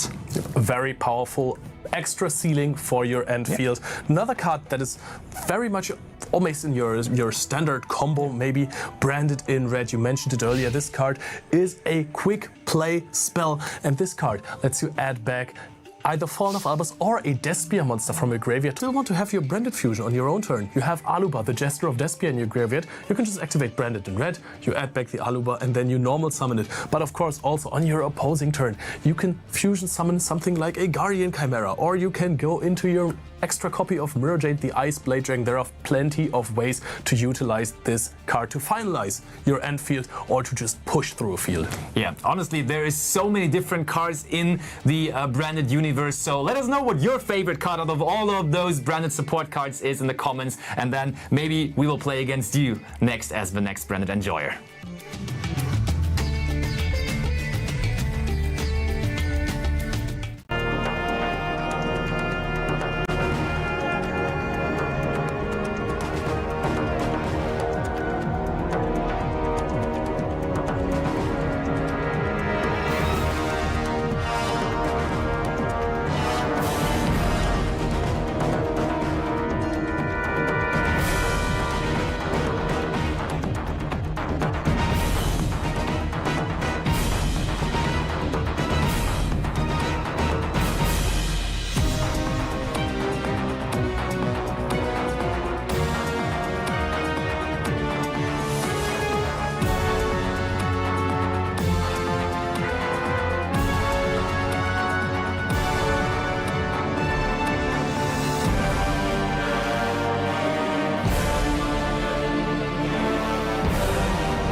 As you guys can see, at all of our YCS events all the way across Europe, we have thousands of duelists who all come together to take part. But there's even more of you watching at home live on Twitch and YouTube, and not all of you have the opportunity to come to these events. So it's time for us to show you guys around exactly what you guys are missing here at YCS's. So here at the YCS's, the main event is what all of us come to watch, and it's what you guys see on all of the feature matches. So every duelist that is here in this room has signed up through the main event. And if they're not just taking part in the main event, they could also sign up at the public event stage for alternate formats to be able to win prizes and all kinds of other goodies. Let's have a look at some of those prizes. Here at the prize wall is where you could exchange tickets that you win as part of the public events to win some great prizes. Giant cards, sleeves, deck boxes, all of which you'll see in a different video where we go into detail with Dale on exactly what you guys can get here. So stick around for some of that magic. Now, speaking of magic, this is where the magic happens throughout our entire broadcast. On the right, this is the feature match area. This is where all the matches that you guys see as part of the broadcast take place. Right now, we are pre-recording some duels for you right now. We've got Dale and Basti taking part in a Genesis format, which you guys will be able to see as the broadcast goes on throughout the weekend. And then on the left, that is where our interview, analysis, and casting areas all are as part of the broadcast. And we will be seeing you guys throughout this weekend from that very spot. So thank you for tuning in, thank you for joining us and walking around the venue with us. But don't go anywhere, we've got loads more great coverage here at YCS Bologna coming your way.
What's up, branded friends? With the release of the Chronicles deck, the Fallen and the Virtuous All Foil Edition, everyone of course is excited about branded cards.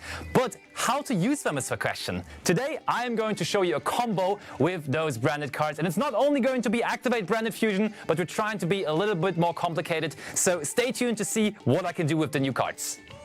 For this combo, I have brought Branded and High Spirits plus Fallen of Albas, and then 3 cards, which could be any card in the deck. Of course, your combo is going to vastly differ in many ways as soon as you draw additional pieces to the combo, and that is the beauty about Branded. The combos always change a little bit, but here in this one, we're just going to go with these 2 cards in our hand, which are Branded and High Spirits and Fallen of Albas. Key thing to do is to activate Branded and High Spirits in draw phase already, to play around cards like Drone and Lockbird, which definitely have some relevancy in the format right now. Branded High Spirits then is going to put the Titanic Cat, the Ash Dragon, to the graveyard, and as we have Fallen of Albas in hand, we're going to put that into the graveyard as well to go for a Surge with Branded High Spirits as well. And the card we're looking for is Springin's Kit. Heading into our main phase now, we will be able to summon out the Springin's Kit and use the effect of Springin's Kit to get our so desired and at the moment semi-limited Branded Fusion to our hand.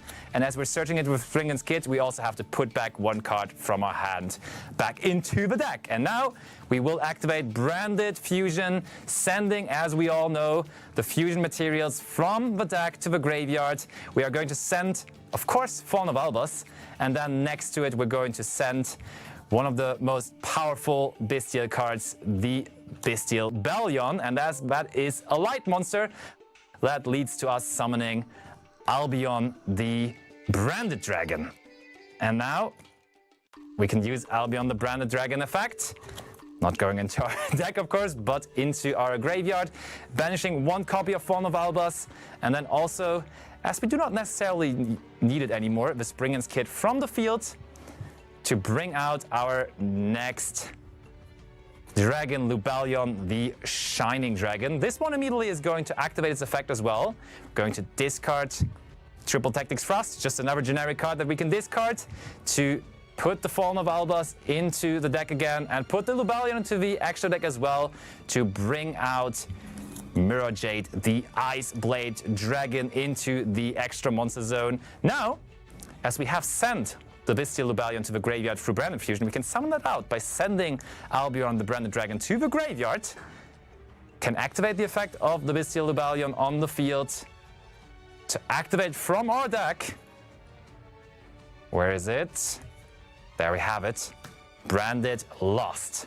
And now, the beauty about, honestly, all kind of branded combos is that in the end phase, you're still adding to your combo. And here in the end phase, as we're going into that, we can activate, first of all, the effect of Albion, the Branded Dragon. And here is where we can now actually decide on what to do. Usually, in regular, before the release of the Fallen and the Virtuous, we would always set Branded in red to have further fusion summoning on the opponent's turn, search for Branded Lost on the opponent's turn, mostly Tri-Brigade Mercurier. But now we can also go for the Fallen and the Virtuous and set it to our Spell and Trap zone, which is now providing us a really good interruption on the opponent's turn, or summon out another monster from our graveyard or even from our opponent's graveyard if it comes to that. And then we're not done with that. At the beginning of the turn, we also send Titaniclad to the graveyard, allowing us to special summon also the Guiding Quem, the Virtuous, from the deck.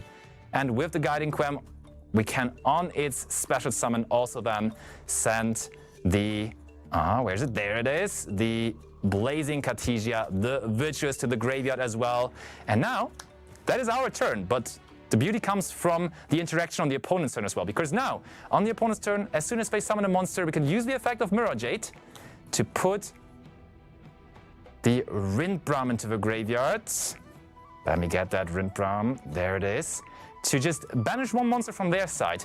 That allows us to activate the effect of Guiding Quem as an extra deck monster left the extra deck, and that can bring back the Blazing Cartesia, allowing us to further fusion summon on their turn, which is really, really essential to, of course, the strategy, because it will also allow us to activate the effect of Branded Lost, and then with the Rindbram in the graveyard too, that gives us a chance to bring back Fallen of Albas as well, to go for further fusion summoning even then on our opponent's turn. So, as per usual, Branded is all about fusion summoning, and that does not change quite with the release of the new deck, but we can of course find new ways on how to fusion summon, on how to sequence our fusion summoning, and how to build the best Branded field possible.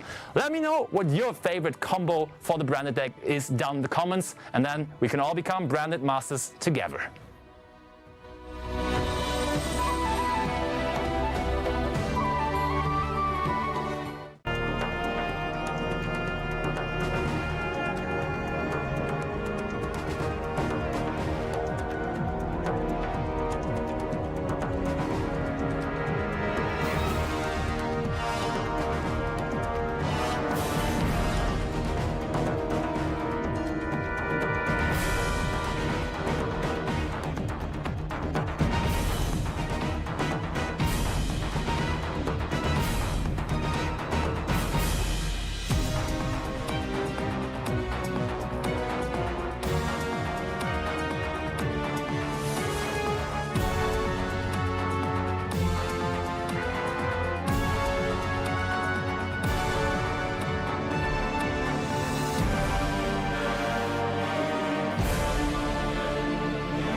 Welcome back to your coverage here at YCS Bologna 2025. We have 2 more feature rounds for you before we end today's coverage. So let's take a look at our round 8 feature match duelists. We have Kevin Albiati versus Pietro Secco, and they're ready to go because they've already done this dice roll, and Pietro is going to be going first. So with that in mind, we're going to hand you guys over to your amazing commentators to take you through this penultimate feature match. Gentlemen, take it away. Welcome back, duelists, round number 8 here at YCS Bologna, and just like last round, I'm even more excited on this one because we have some very, very special decks to be going up against, and I'm actually super excited about these ones. So, what do we think we could possibly be in store for in round number 8 of YCS Bologna? We shall find out. There will be something very popular, but there will be something we haven't seen in a while, but that got some very recent support, because I think if most of us think of the legendary decks, the 5 of these legendary decks that just released, we're thinking about Perulia, we're thinking about Meows, we're thinking about the reprints of the set. But there have been a couple of new cards in there as well, which we are about to see. So without any further spoilering, I feel like players are ready. All of you at home are certainly ready. It is a long day of dueling, but 2 more rounds to come. And the first one of those, round number 8, starts now.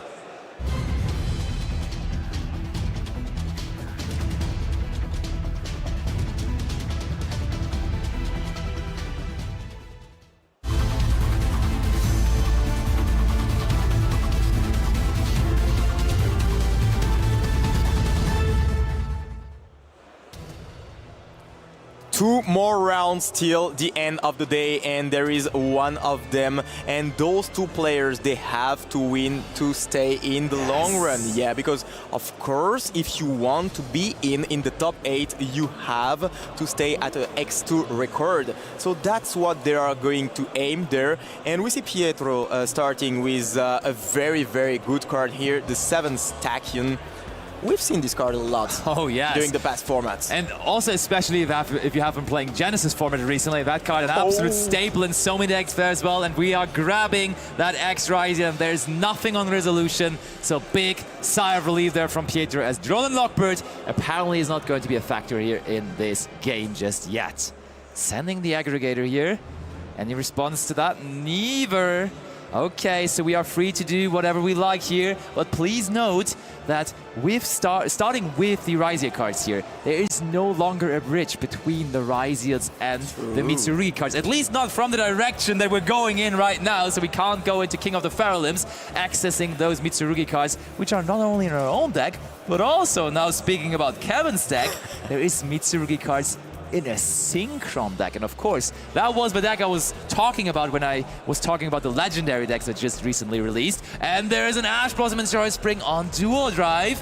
How badly will that stop Pietro here? Not as badly as he wishes, as normal summon Ice Raizia comes just after.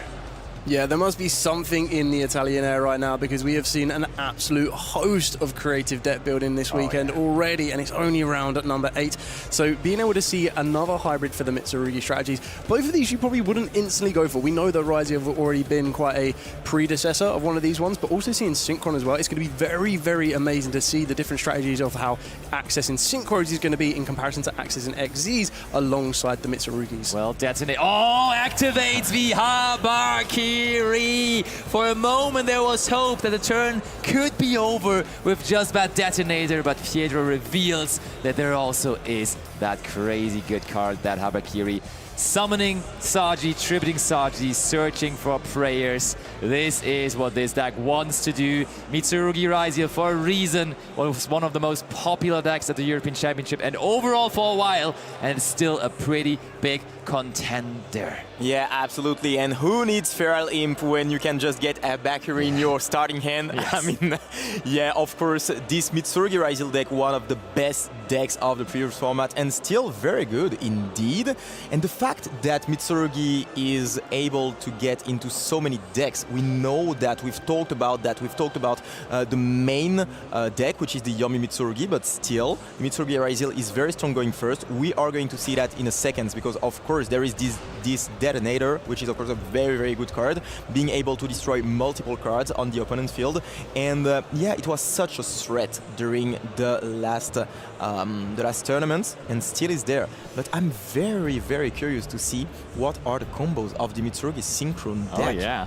I can't wait to see if Kevin can just get back into the game and try to break the field, because the field is going to be very, very hard to break. You know what though, even if Kevin possibly would not be able to show us his combos here in this game, I can tell you we prepared a little bit of content with him as well, because before the event we were showcasing some of those very cool Synchron combos with the new cards together with Kevin. So there's another segment coming, so stay tuned for that to learn more about that deck later on throughout the stream. But for the moment, we've gone into the interesting option to summon out Ragnar Zero. And Ragnar Zero on its own, not particularly exciting, but when you already have the duo drive on the field, manipulating attack and defense points on both sides of the field, Ragnar Zero all of a sudden becomes a quick effect to destroy opponent's monsters. Any opponent's monster, because they're all at the moment lowered by the duo drive.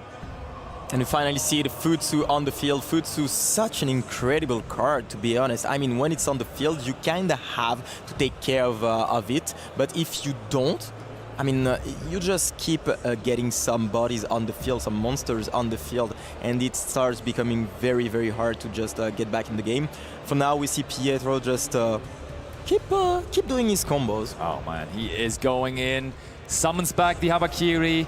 Futsu also comes back, but we of course have to search beforehand.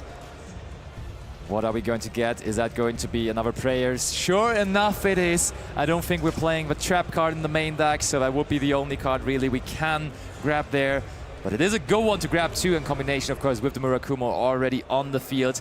Usually you now would also have the chance to go into rank 8 with this deck as well, possibly going into a Hope Harbinger. But of course, as we started with X-Rising, that is no longer an option here anymore. So Pietro sats 1, sats 2, and calls it a day. Turn 1 over, and what a turn that was here from his side. Impressive indeed. Actually, this deck is so strong going first. There is no the Mitsurugi Great Purification, of course, because we don't want to add a card that is not very useful going second, but still the deck is very, very powerful, and the fact that we have access to this Detonator as well as the Futsu and the Murakumo is too much for Kevin, who decides to just scoop the game on the spot. And I think this is very clever, because if you know that you cannot go through the field, first, you don't give information to your opponent, so it doesn't know what you play.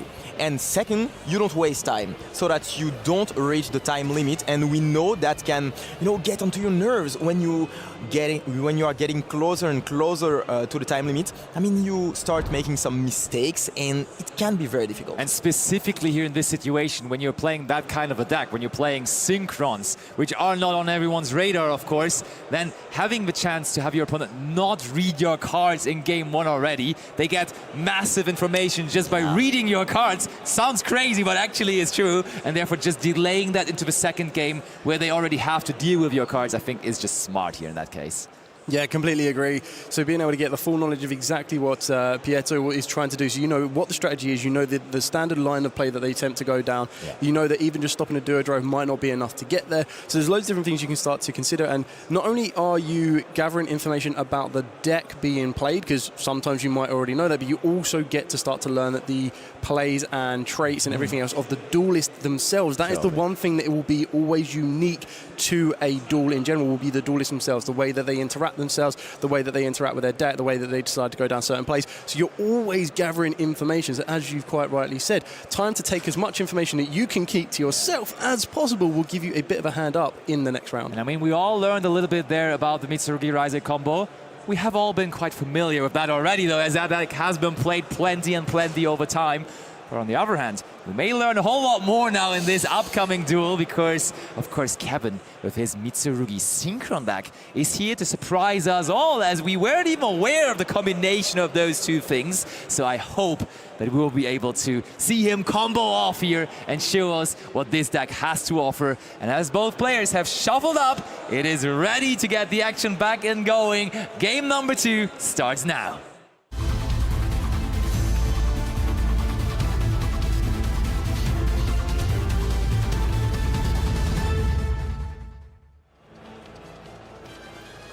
Rituals and Synchros combined into one. Let's see how that one turns out. Let's learn some more about the new Synchron cards all together here. Kevin goes off. Okay, that is more so part, of course, of the Mitsurugi part of the deck. Oh, is Pietro responding? He is, right? That is a card you... you can actually use Ghost Bell on that. Okay, that's an opener. No Ghost Bell for you, and now that the Ghost Bell was used, of course, no further Ghost Bell on the call by the Grape anymore, so we will resolve it. Absolutely, a great way to start and to get access to, of course, this Habakiri. So not the synchro part yet, but still a great way to try to interact with the opponent and having a way to force interaction. You know, when you see the preparation of rights, you are kind of forced to activate something because you don't want it to resolve, and then your synchro part is literally free. You can do whatever you want and surprise your opponent. So that's what's really cool about the fact that you can just put Mitsurugi. Oh, come on, come on. Plus talents. It's as easy as that. We want to have a peek into the hand, Pietro. Are you going to show it? What? No, he said I'm not even showing it. Man, we want to see Kevin's combo, but he just wins it without comboing even, which is funny now, as the synchro part of his deck still is unrevealed. True that, and we wanted to see the combos, but we might not see it at all during this game, because during the game 3, I mean, the Mitsurugi Rising player will go first, and then you will have to break the field, but it might be very difficult, so... I mean, not gonna lie, that was quite the combo for me. I mean, going for the Cold by the Grave Talons combination, I want to have that combo every day of my life, to be honest. Yeah, that was, of course, very cool to watch, but yeah, speaking about the deck in general, I think this is very clever from the players to try to play something that people do not expect. Yeah. We've just said that before again and again, but I think this is very important indeed. The fact that, yeah, there are some best decks, but the entire room knows about this deck, while here we see that the synchron strategy, it's not well known. Yeah. So you have the advantage of taking the opponent by surprise, and then you can just take advantage of that. Maybe he will use an interaction and not in the best way. And that's probably what led this player to this pretty impressive score with 5 wins already. I mean, also maybe he just wanted to have fun with his favorite deck, and I think he is saying that. He's showing that here at the moment. And I mean, just brainstorming a little bit here. Also, of course, I did the segment of Kevin where he showcased all of his synchron combos. But I mean, there is a pretty commonly used connection between synchro decks and Mitsurugi currently in the format, because when we're thinking about Mitsurugi Yami, that kind of popped off really at YCS Lille, our latest European YCS. Herald of Arclight, of course, can be synchro summoned in the Yami Mitsurugi deck, but also possibly here in this deck. And then when you just synchro it off here, you can just search for the Habakiri. So I think that is probably the bridge between the two engines. Just makes sense, right? That is just what you're trying to do. But will he be able to do that here? Because once more, as in game 1, he will have to go second here. Yeah, I still think that it's a massive advantage, though, because where the game 2 has ended so quickly without seeing much more, again, you've only seen Mitsurugi, so maybe it was ended so fast because it was like, okay, it's Mitsurugi, it's going to be pure Mitsurugi, I know that I can't combat this right now, let's go to game 3 so I can start to set up my field. So there could still be a surprise in that hand of Kevin this one, and it's going to be very, very interesting to see how it kind of develops and goes a little bit forward. But it looks like they're both going to be ready, so let's get into that all-important game 3 and see who is going to be coming out as the winner of round number 8.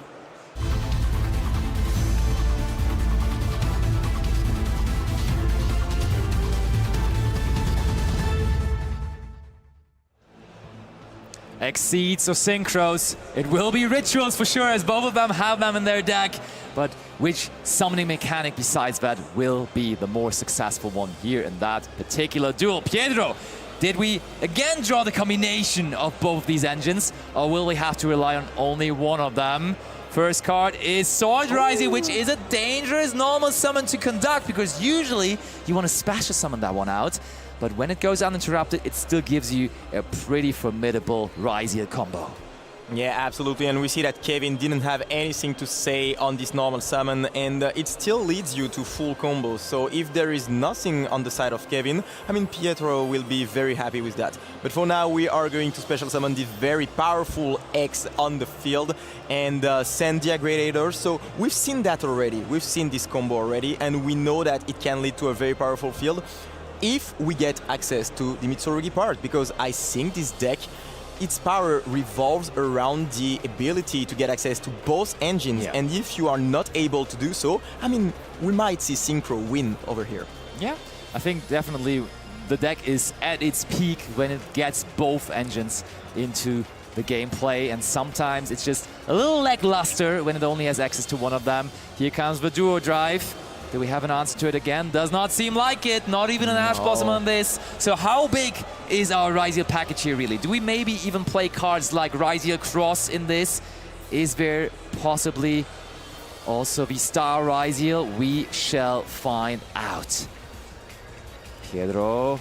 Oh yeah, there is it. Ryziel Cross gives us more possibly to put up on our end field.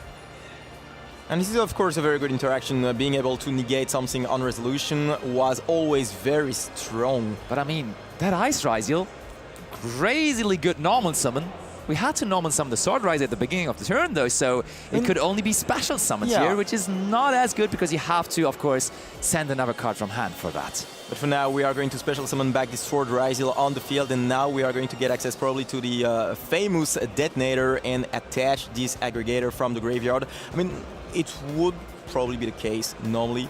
I think that we are going to see that very soon. Yeah, indeed, it's going to be the case. And for now, we don't see any Mitsurugi card, which is a bit scary for Pietro, to be honest. But still, I think that the Detonator is very good into the synchro strategy in general, because you want to get those monsters on the field, and to get access to the synchro, you have to synchro summon with 2 monsters, with especially a tuner. And if you get rid of all the tuners using the Detonator, I mean, it is of course very strong.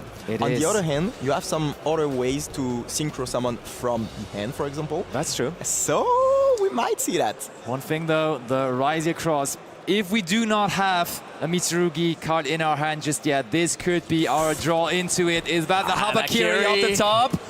Imagine. Oh, that would be amazing. Little dispense here. Do we have it? What is it going to be? We could also just still smash summon out the Ice Ryziel. It is, okay, we have Sword Ryziel and Ice Ryziel. True. Maybe we're just going into a Dugaris here, still trying to fish for that Habakiri. That could be another possible way. Yeah. There is Ice Ryziel giving up on the Saji. So that was not the card we wanted to draw there, really. Because with Saji now in our graveyard, that means drawing Habakiri all of a sudden is pretty bad, honestly. Yeah, and the fact that you are able to go into Dugaris is, of course, very beneficial. It is Dugaris. Yeah, you want to draw into your engine, but also into your free spot. You want to get those cards from your deck, so there is almost no bad draw, and here we are going to try to get access to the Habakiri, of course. I think Prayers is much better here, because Habakiri does not give you access to Saji anymore, but if you have Prayers, you can bring back the Saji, and that could be our way to glory. But first of all, we need to discard something for this Dugaris here. Which card in our hand is the least valuable? Turns out to be Futsu. Okay, so we have a Mitsurugi card, but it's not one that does anything really on its own. I see another ritual, to be honest. I think there's a Habakiri. Is it Habakiri? I think there is Habakiri. No good duel without Habakiri. Both players going by that motto. And now we see Pietro in this game also activating that. But now, okay, so we can special summon out Kusanagi. Kusanagi could add back something. And that could be the Saji, but that doesn't really do too much on its own still. We need another piece of our Mitsurugi engine here. We need a Prayers, we need a Ritual, something like that is needed to actually make a play out of this. So we are going to add back the Saji to the hand, and now the question is, what did we draw? Do we have the spell card? That would be absolutely amazing, of course, for Pietro, but for now, of course, as you just mentioned, it's not going to do a whole lot. And He does not. Look at that. We were missing a crucial part. You need to draw the right Mitsurugi cards sometimes. And we have drawn multiple of them here. But Saji and also Futsu in combination don't really do too much, as we can clearly tell here. We're going to see some synchro. Please. Finally, Kevin. Oh, Dark Ruler. No more. That is a very good card, of course, because you get rid of the Detonator on the spot. So there is still the Ryziel Cross, of course, but now you are so free and you can maybe show us what your deck can do. That's lovely, but still, there's the Saji. We have drawn the Saji as well. Kevin, come on, finally show us those synchro monsters, please. So, with the Detonator being negated, still, though, it can activate its effect, and there is a Mariologic Aggregator underneath it, meaning, even though the Detonator won't resolve, it can still activate and then negate something face up on the field. Not going to negate that Saji, as that was already taken care of with the Infinite Impermanence. Still something that we have to consider for later on. And there is finally what we were waiting for so long. And now Pietro has to read and is wondering, where is this one coming from? Stardust Illumination. The dragons are back, and they are Synchro Dragons, and we are now just able to send a Stardust monster from our deck to the graveyard. Yes, this is where it starts to get really, really exciting, because the Stardust you're going to want to ideally send, if this is allowed to resolve, is going to be your Stardust Synchron. In doing so, the other benefit that your Stardust Synchron will give you is it lets you tribute your own monsters, which we know as the synergy with the Mitsurugis can start to give you a little bit more of additional effects to special summon it back from the graveyard. It will get banished when it leaves the field, but after that moment you've already got exactly what you need, because it will also allow you on summon to grab access to a spell or trap that mentions Stardust Dragon in its text, and we did get a really good one in the Legendary 5D's deck. Absolutely correct, and it's always a good sign when your opponent has to read your cards, because that means you are in an advantage of knowledge. You know currently more than your opponent, and that will always result in you being able to just make better decisions in those particular spots, as your opponent kinda is in the dark. And we are tributing that Saji now for the Stardust Synchron, as you just explained, Dale. I mean, yeah, for the moment, I think that Kevin is in a pretty good situation, of course, because he got rid of most of the interruptions on Pietro's side. And it's going to be very interesting to see if he's able to just put such a strong field that Pietro can do anything.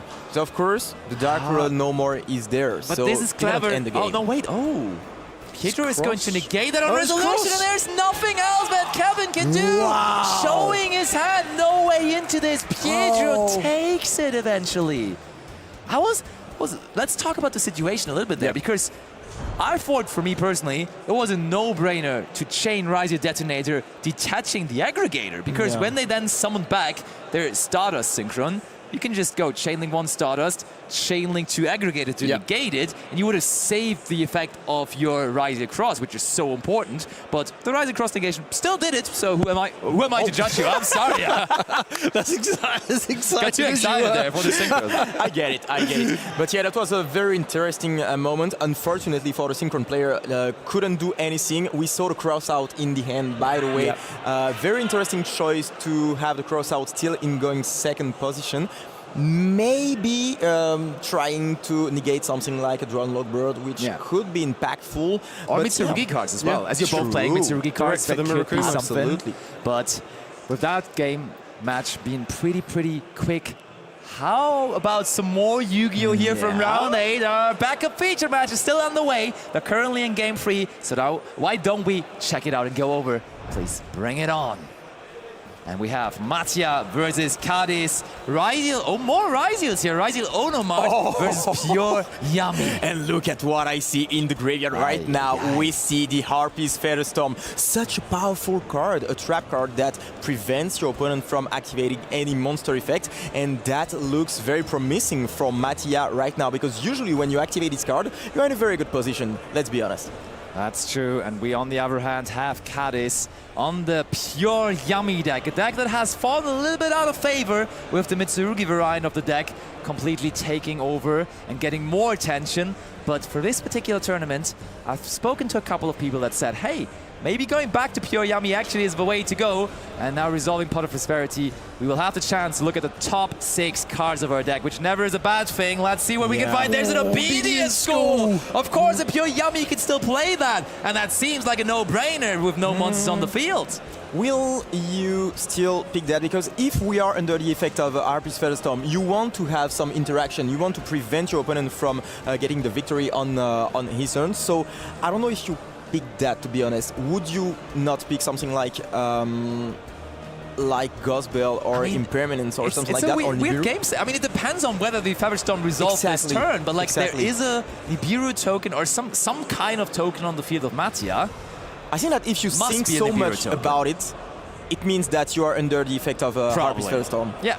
So you take an interruption, in my opinion, for sure. And he's going to take the Ash Blossom there, and that's very interesting. Or Nibiru. Okay. We already have a token on Mattia's field, and maybe there will be another one during his next turn. But yeah, this is very interesting. The fact that the Yummy strategy plays so much hand interaction, and you have so many free spots, it is very, very good. Because of course, in this situation, you can still just pass your turn and have a lot of cards being able to interrupt your opponent and try to play on the following turn. Okay, Capsi Yummy time. goes ahead, normal summons that. We can, okay, yes. Makes sense, I mean, sense. that Exceed monster on the field, I think pretty clearly for Mattia, even though you can barely tell, should be Castel, as it is the rank 4. Yeah, it is Castel, the rank 4 Winged Beast monster that is usually combined with the Harpies Featherstorm in Rise of Orions, but it is no longer on the field, and we can possibly now also take care of the token here. But yeah, I kind of wonder why we took Nibiru, because there is a Typhoon now on the field, and the fact that we are not able to just activate the effect of 3,000 attack monster or more. I mean, this is very, very difficult. And I don't know, maybe we should have taken the Ash Blossom or something like that, because for now, Mattia is kind of free, to be honest. Yeah, we did not even decide to use the effect of Typhon, interestingly enough. I mean there is some merit to it. We're in the first storm, so we couldn't activate it. You're right, you're right. True at that, so we just attacked over it. Now Sword Ryziel, normal summon. Or it could actually be special summoned as well, with certainly some Ryziels there in the graveyard. And it is different to X Ryziel, which I think Kadis is just confirming there, but that perk says no searching for you. Oh! Whoa! Goblinberg time! It's not the original Goblinberg, but this new version of it is even stronger, and it is able to bring back that newest addition to the Onomat deck, because the latest main set didn't go with a new introduction to the deck as well, because that is, on the other end, the new version of Kageto Target now, because this is Onomato Kage, and that is a level 4 monster, and that is all you need right now, accumulating those level 4 monsters. But Mattia, stay careful. You know there's an Ibiru, but for the moment, Kadis cannot activate it, of course, still to his very own Typhon on the field. Yeah, and I really love those cards. Like the new Onomat cards are very, very good, especially in Genesis, by the way, but also in this current format, paired up with the Ryziel cards. And now Mattia is kind of thinking about which card he wants to play. It will be the Duo Drive, and I think it kind of makes sense, because you are able then to just search some more Ryziel cards and to go further into your combos. But still, you know that there is an Nibiru in Kadis' hand. Still, for now, he cannot activate it, but if you get rid of the Typhoon, then it's another story. That's true, so now we probably want to deal with the Typhon next, and now we do have a way to deal with Nibiru, so Mattia probably just trying to set up for a game here. How is the best possible way, though? Going through the deck. They still have so much time. Like, those first 2 games must have been pretty quick, as we've only used 25 minutes so far. So they're under no real rush here. They can just casually, carefully play it out. Still, though, with a 6-1 record, quite a bit on the line for them, as they are in a prime position to finish day 1 off strong. And very fair from Kadis, who showed the Nibiru in hand to his opponents, and that's pretty cool from him, to be honest. Yeah, I think Mattia is now just confirmed what we have been talking about the entire time. Wait, can you actually use the Nibiru? I mean, I'm safe, right? And he has just confirmed exactly that. Onomato Kage has been brought back for the effect of Goblinberg earlier, so now it can use its own effect to come back one more time, making the availability of another rank 4 coming our way just there. Which one is it going to be this time? Maybe Dugaris. I mean, we could, like, if this Nibiru token is big, we could make it even bigger now with Dugaris, and that could be our way to just go for game without even taking care of the Typhon. That is Dugaris. We are doubling the attack of the Nibiru token. Mattia is thinking exactly as I am. Battle phase attacks over the Typhon, and that is a pretty cool way to end it all here. And Mattia with Onomat Ryziel on a 7-1 record. Man, this ain't Genesis, as you guys were saying. But in the main event, still going strong with that deck. I'm feeling poor for the Onomato Kage, because as I just realized, in the artwork, someone is stepping on his tail, right? Why are they doing that? I mean, yeah, but this game was very interesting, to be honest. I'm wondering why choose, the Nibiru over the Ash Blossom or something like that, or the Infinite Impermanence, because you would have been able to try to interrupt the opponent, and the fact that you were going into the Typhoon right after, I mean, it's kinda difficult for you to just interrupt the opponent. So maybe there was something better to do there. Maybe it would not have been enough, but we will never know, to be honest. We will never know. What we will know is, of course, though, that we had a winner in our main feature match as well. And we want to hear from that winner in our main feature match. So let's get over to the Analysis Corner with Marcello and our Round 8 feature match winner. Thank you, Seb. And of course, I'm here with Pietro, who is the winner of round 8. And what a match it was. So first and foremost, congratulations. How do you feel? I feel very happy. The match was quite quick, but game 2 I didn't draw Mitsurugi cards, but with the right stuff I have to manage the matchup. Yeah, the aggression. And my first question is exactly on the deck you decided to bring. So, of course, throughout this year, we saw Mitsurugi Raizel a lot. But ever since King of Feralimps has been forbidden, of course, that made this combination a bit tougher. So what was the reason why you brought the deck today? So the deck is less stronger than before, but people think that the deck is just bad. But if you open Mitsurugi stuff, you also have access to Raizel stuff.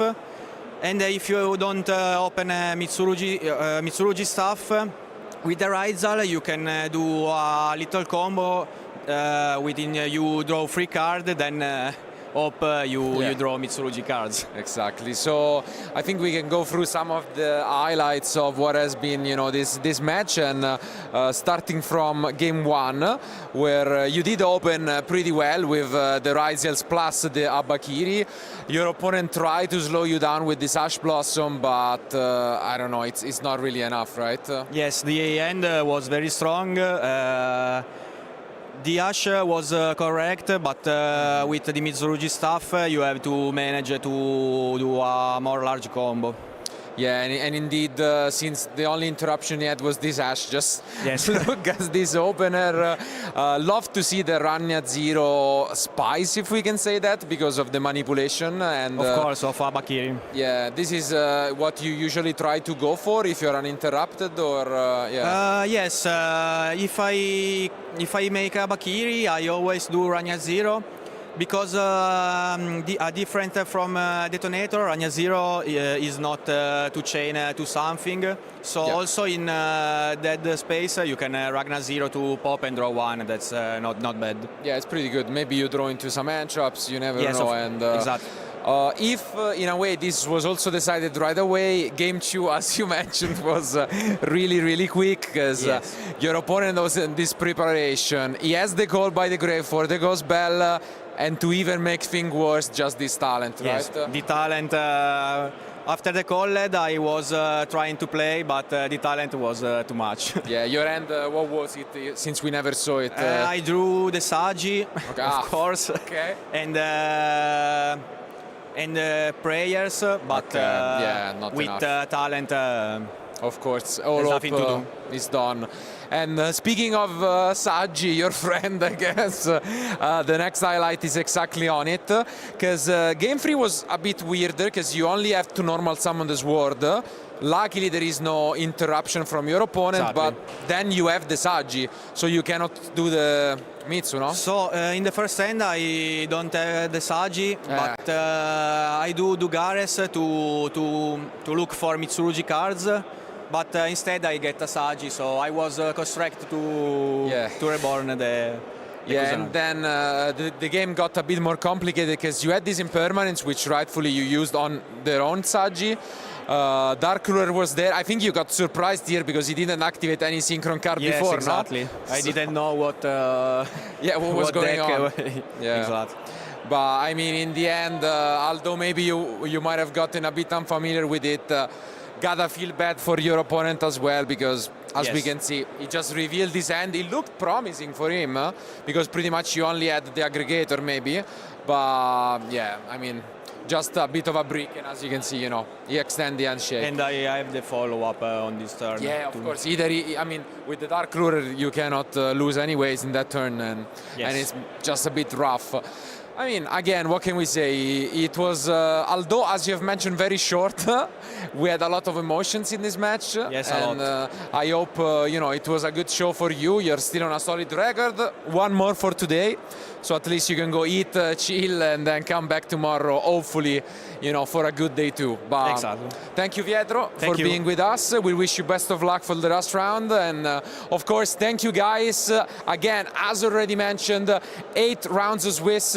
We have been through, but one more remains to see who is going to advance to Sunday. So don't go anywhere, and we'll be back with more content live from Bologna.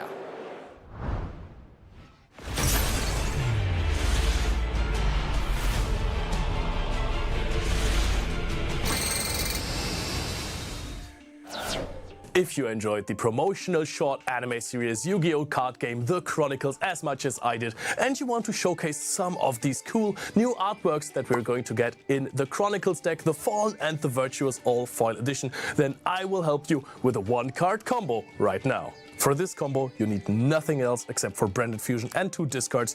These might be random cards in the game, could as well be Ojama Yellow and Black or Green if you like. But we start off with activating Branded Fusion, sending to the graveyard Despian, Tragedy and Fallen of Albus to summon out Lubellion, the Searing Dragon. And then we're going to build a new chain with Lubellion, the Searing Dragon, on Chainlink 1, discarding a card for cost, and Despian, Tragedy on Chainlink 2.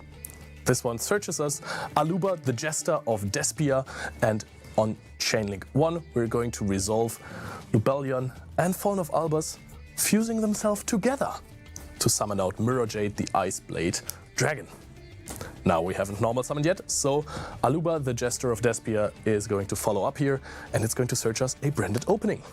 This card will need the second discard, so we're going to activate it, discard another card from hand, and then we're going to summon out Guiding Quem, the Virtuous. On summon, this card sends a card from the deck to the graveyard that mentions Fallen of Albus, so we're sending Blazing Cartesia, the Virtuous. So, at this point, we're going to activate the Mirror Jade, the Ice Blade Dragon effect and do something crazy. We're going to send to the graveyard Albion, the Branded Dragon, and banish our own Aluba. That is going to trigger Guiding Quem the Virtuous, which then summons out Blazing Cartesia the Virtuous. Now, you might think, okay, that's very interesting. We're going to activate Blazing Cartesia now, and we're going to fuse away Mirror Jade the Iceblade Dragon with Blazing Cartesia the Virtuous to summon out Grand Guignol. And then we're going to activate the effect of Grand Guignol, the Dusk Dragon, to send another card from our extra deck to the graveyard, which is going to be Titaniclad, the Ash Dragon. You might say to yourself, this is not the craziest end field, but of course, if we exit the main phase 1, we can go to the end phase and then activate a bunch of effects. The first one is going to be of Albion, the Branded Dragon, and that is going to set the brand new spell card, the Fallen and the Virtuous, which is always considered a branded and Dogmatica card. We're going to set this one, and then also we're going to activate Titaniclad, the Ash Dragon effect, to access the beautiful new card Dogmatica Ecclesia, the Virtuous. We can special summon this one out, and this one searches for Dogmatica Fleur-de-Lis, the Knighted, her sister, basically. So this card already is an interruption on the opposing turn, can special summon itself in and negate a monster. The other card, the Fallen and the Virtuous, has 2 effects. You can either send a card from the extra deck to the graveyard to destroy a face-up card of your opponent or of yourself, or you could just summon something from the graveyard because you have an Ecclesia monster on the field. If you use the effect to send something from the extra deck to the graveyard and destroy a card, you can trigger Guiding Quem the Virtuous and summon back your Mirror Jade, the Iceblade Dragon. Let me know what you think of the combo and how much you like those new artwork cards, and see you for the next branded video.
release of the Chronicles deck, the Fallen, the Virtuous, all fall edition, there's also 2 completely new cards coming into the TCG, and we're going to break them down to you here right now. The first one I want to mention is the Fallen and the Virtuous. Quite fitting, huh? I am already absolutely in love with this card. Look at this stunning artwork of Ecclesia and the Fallen of Albus, of course. But what's even more cool is the effect. It has 2 in fact. And the first effect is that you can send 1 monster from your X-Ray to the graveyard that mentions Fallen of Albus and then destroy a face-up card on the field. So it's generic, good removal. This card is a quick play spell, so it works as interruption on the opposing turn. And to break a field here, you can of course use this to gather more resources in your branded deck, or you play this in decks that do not have a lot of extra deck cards in there, so you can just play somewhere Albion the Branded Dragons and just loop this card the entire time. For example, in Genesis, in your Fire King deck perhaps. But the other effect also, if you have on your field or in the graveyard an Ecclesia monster, you can use this as basically a quick play spell monster reborn. You can summon back a monster from your or your opponent's graveyard, and that just gives you countless possibilities to play through fields or to disrupt your opponent further. Yeah, you're having plenty of plans with the Fallen and the Virtuous, but there's another card that is more so very much for the branded deck, and that is the Dragon that devours the Dogma. And that one is really cool, as it is a new fusion monster using Fallen of Albus as fusion material, as that is the first fusion material. But additionally to that, you just need a light or a dark monster and an effect monster. And the fusion materials alone will already give you some information on how that card could have impact, as it is first of all a really good target when you're just normal summoning out Fallen of Albus or special summoning it out to use 2 of your opponent's monsters. But additionally to that, super polymerization could also be used to bring this card out together with the Fallen of Albus, which is very powerful. And then actually it has also multiple effects again. One of them is on its summon, you can put back 2 cards from the graveyard or the banishment into your deck. So you're recycling, or extra deck as well, recycling resources. Sometimes when when your Lubellion, the Searing Dragon, is banished, you can't really access it again. You can get it back into the extra deck with that though, which is really powerful. And then additionally to that, also connected to the Ecclesia, you can make this card actually unaffected as well. You can make it a card that is so hard to deal with as soon as you have the Ecclesia in the graveyard or on the field. And then it will be really hard to deal with this card, as it also is gaining attack points when that Ecclesia is around. And then, as all of the branded fusion monsters essentially, when it is in the graveyard in the end phase, this one is able to search for a Nogmatica or a Tri-Brigade card in the end phase as well. So plenty of new tools with the 2 new cards that you're getting from this new deck. So make sure to tell us how you are using those new cards to your best advantage.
Welcome back, everyone, here to the live coverage of YCS Bologna 2025, and I am here joined by Kevin because we are going to use the time now to showcase you some new Synchron combos, because in the legendary decks, in the 5D decks, just recently released the Synchron cards, got a couple of add-ons, and you are very much experimenting with them, so you found some new combo lines, right? Yes, I found some combo lines, one that goes into speeder and some that don't need speeder to build a board. All right, I'm very excited for that because that is brand new, of course, and we want to see what you have cooked up. So I would say let's go into the combo. Let's go for the top camera and show us what you got here with those new Synchro cards and show us what is coming out of that. I'm expecting a big combo for you, to be honest, but surprise me, please.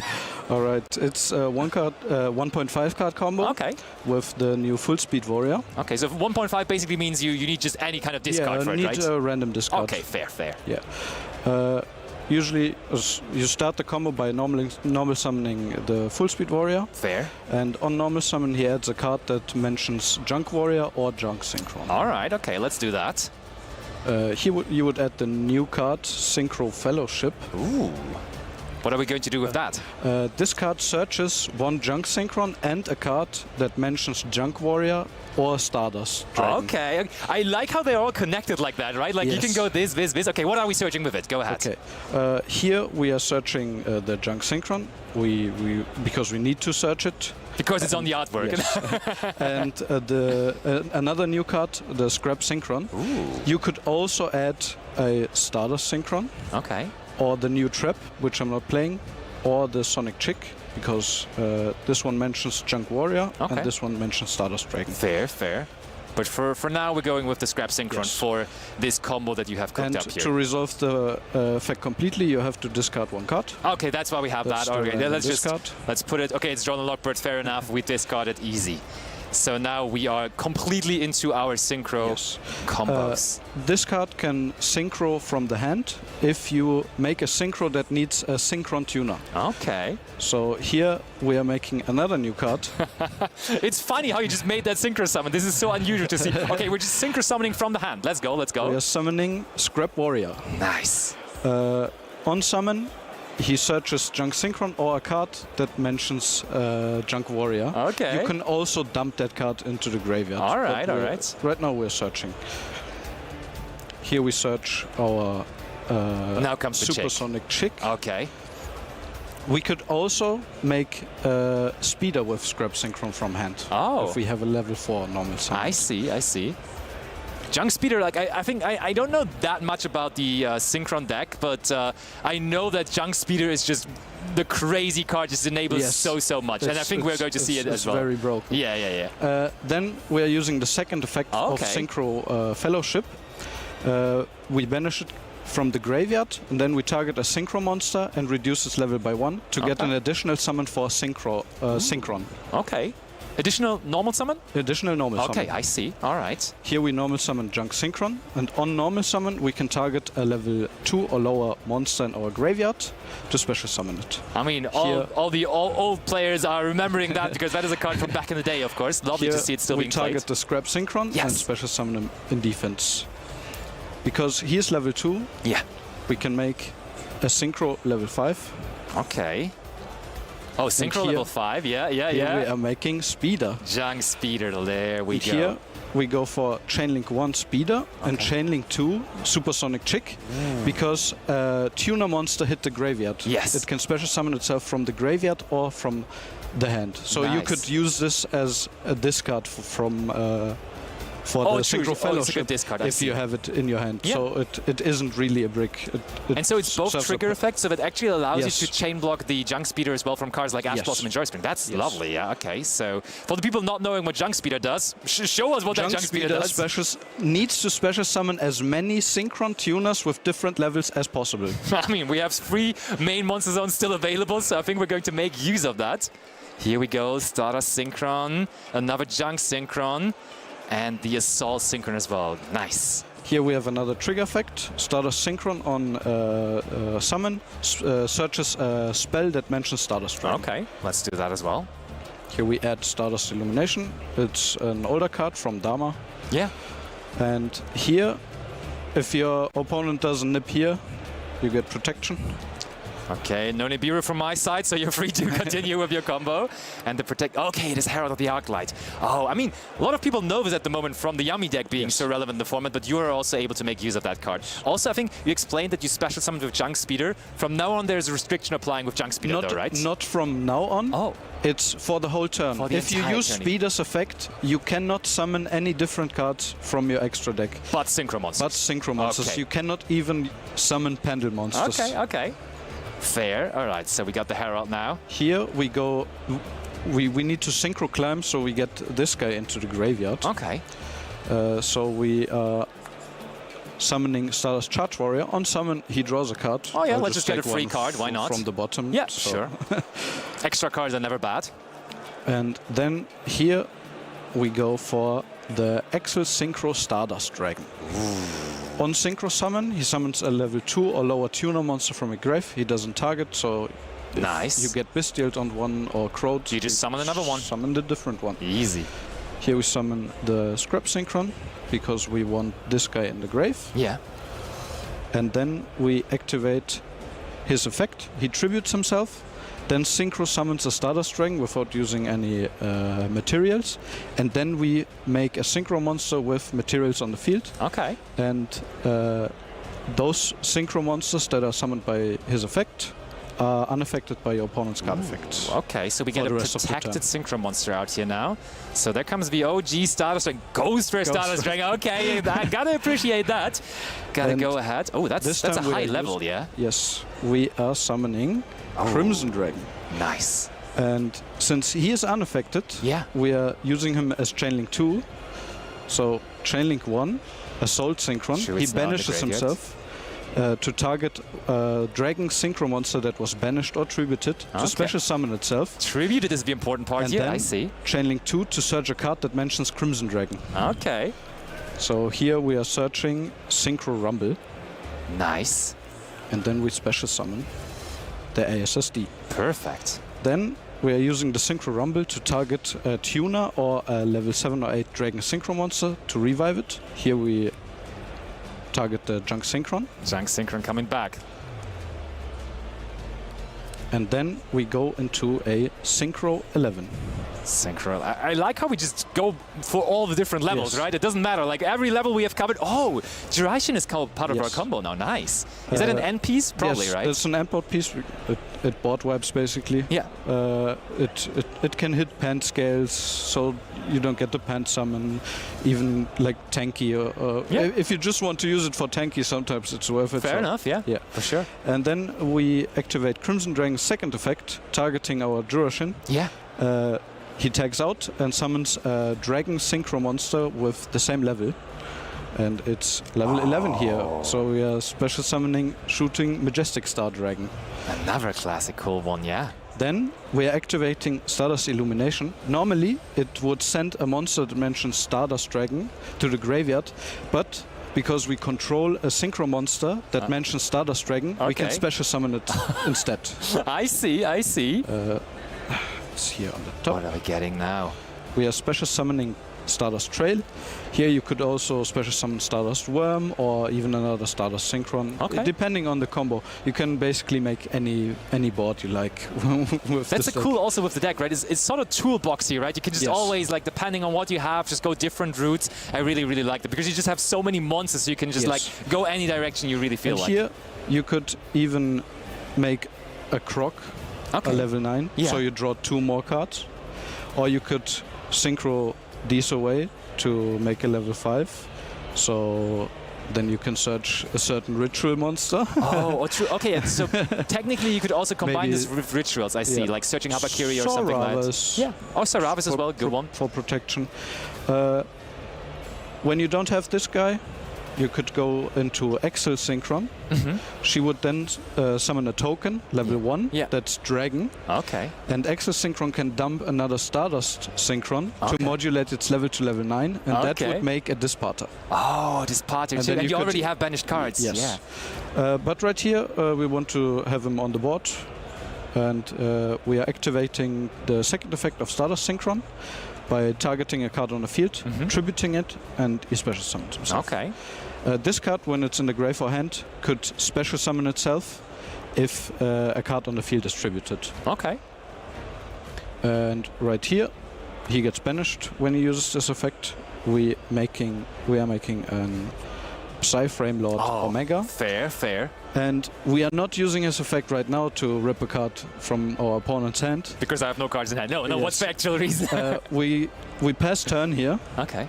And in the standby phase, we are you want that effect. Putting the Assault Synchron back in grave, because this guy banishes himself when he negates. And when he banishes himself, you can activate this on resolution to and resummon bring him, it back. and it's another negate. Oh, I see. That's huge. I mean, you can still take the card out of the hand on the opponent's turn then, right? It's just yes, it's a quick effect. in the opponent's main phase. Yeah. That's just easy. So that's impressive. All of one card essentially with just another discard. I mean, you're starting with 5 cards in your opening hand, so you always will have a discard. And if you play more bricks like Wheel Synchron, you can build an even bigger board, but then you have bricks on your main deck. But you just have to evaluate. This looks very fun. And like, what would you say from the new cards that you showed here is the most important one that just released? I saw you summoning back Scrap Synchron quite a bit. Is that the most important one, or what would you say? I would say in my build, because I'm playing a ritual build, the Scrap Synchron is the most important one. Fair. So you can make Speeder with a level 4.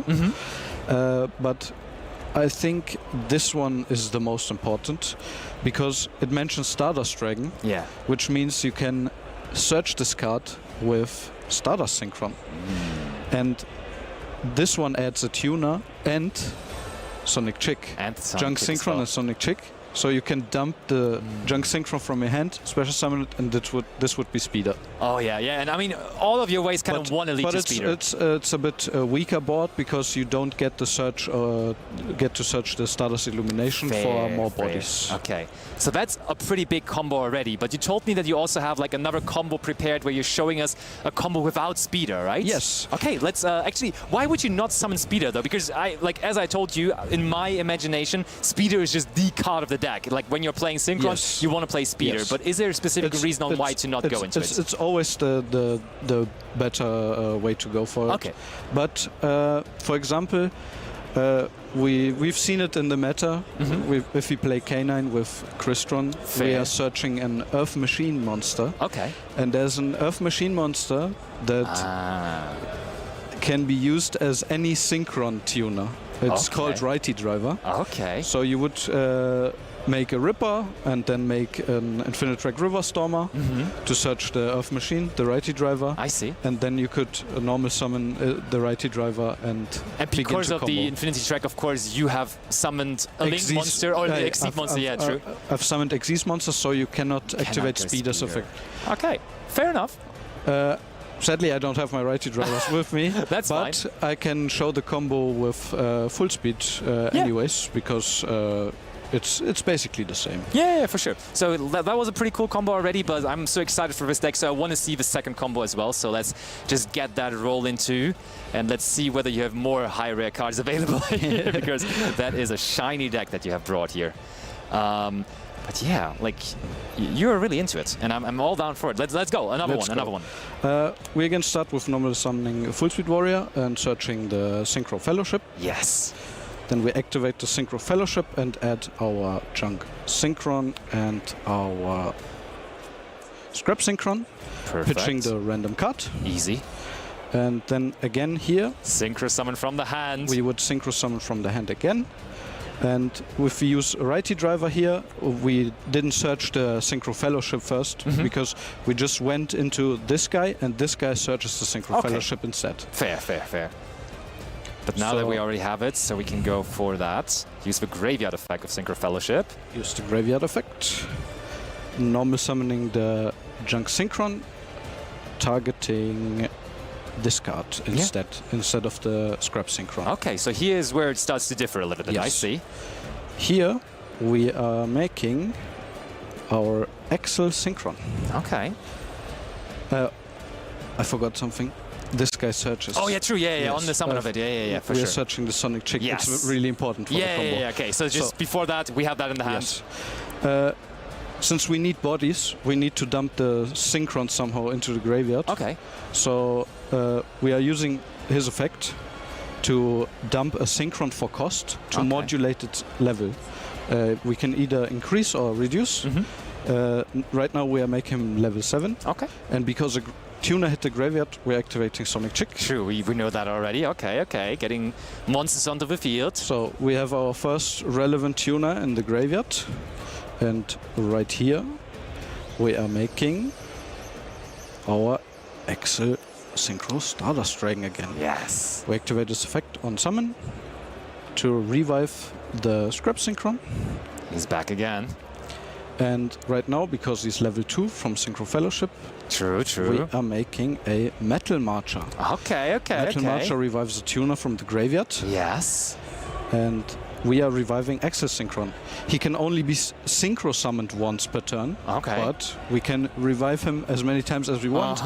And we can use his effect as many times as we want. Okay. But he is negated for the moment. He sends his cards for cost. All right, so we can still do that. Activating his I love how we again. started with the same card, but it's just going into a completely different direction. Let's go. Right now we're sending the Stardust Synchron. And right here we're activating the effect again, summoning the Stardust Dragon. Boom, goes for a Stardust, but it's only out there for a second always. It's always just for a second. And here we are making the Jurashin. And here comes our Assault Synchron into play again.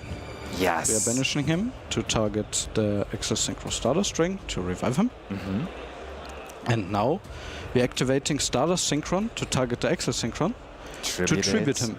Because he's level 5, he couldn't modulate. We can make a level 13 Synchro. So now here we are going for 12, that is right. Crimson Dragon. Ah, yeah, again. We are searching Synchro Rumble again. Nice. Also, I forgot to search. Oh, true. Yeah, elimination you're from right. him. You're right. We got that too. And now we are activating his effect, targeting the Jurashin to summon the Shooting Majestic Stardust Dragon again. Nice. I always love them when that card hits the field. And now we are activating Illumination to summon the Trail. So we get another non-tuner. And then we are activating Synchro Rumble, targeting our Chunk Synchron again. Yeah. And we want to make an Omega here. Okay. So we get another Omni Negate. Yeah. And we can use another secret effect. Okay. By banishing Stardust Illumination from the graveyard, we can target a Stardust monster to modulate its level, to increase or decrease. We're making her level 5. And then we can make Omega again. Lovely. So the result is somewhat similar, but still you could all do that without even summoning the Junk Speeder. That's pretty impressive, to be honest. Yes, and if you are starting with the K9 cards to search the Righty Driver, you already have a Ripper.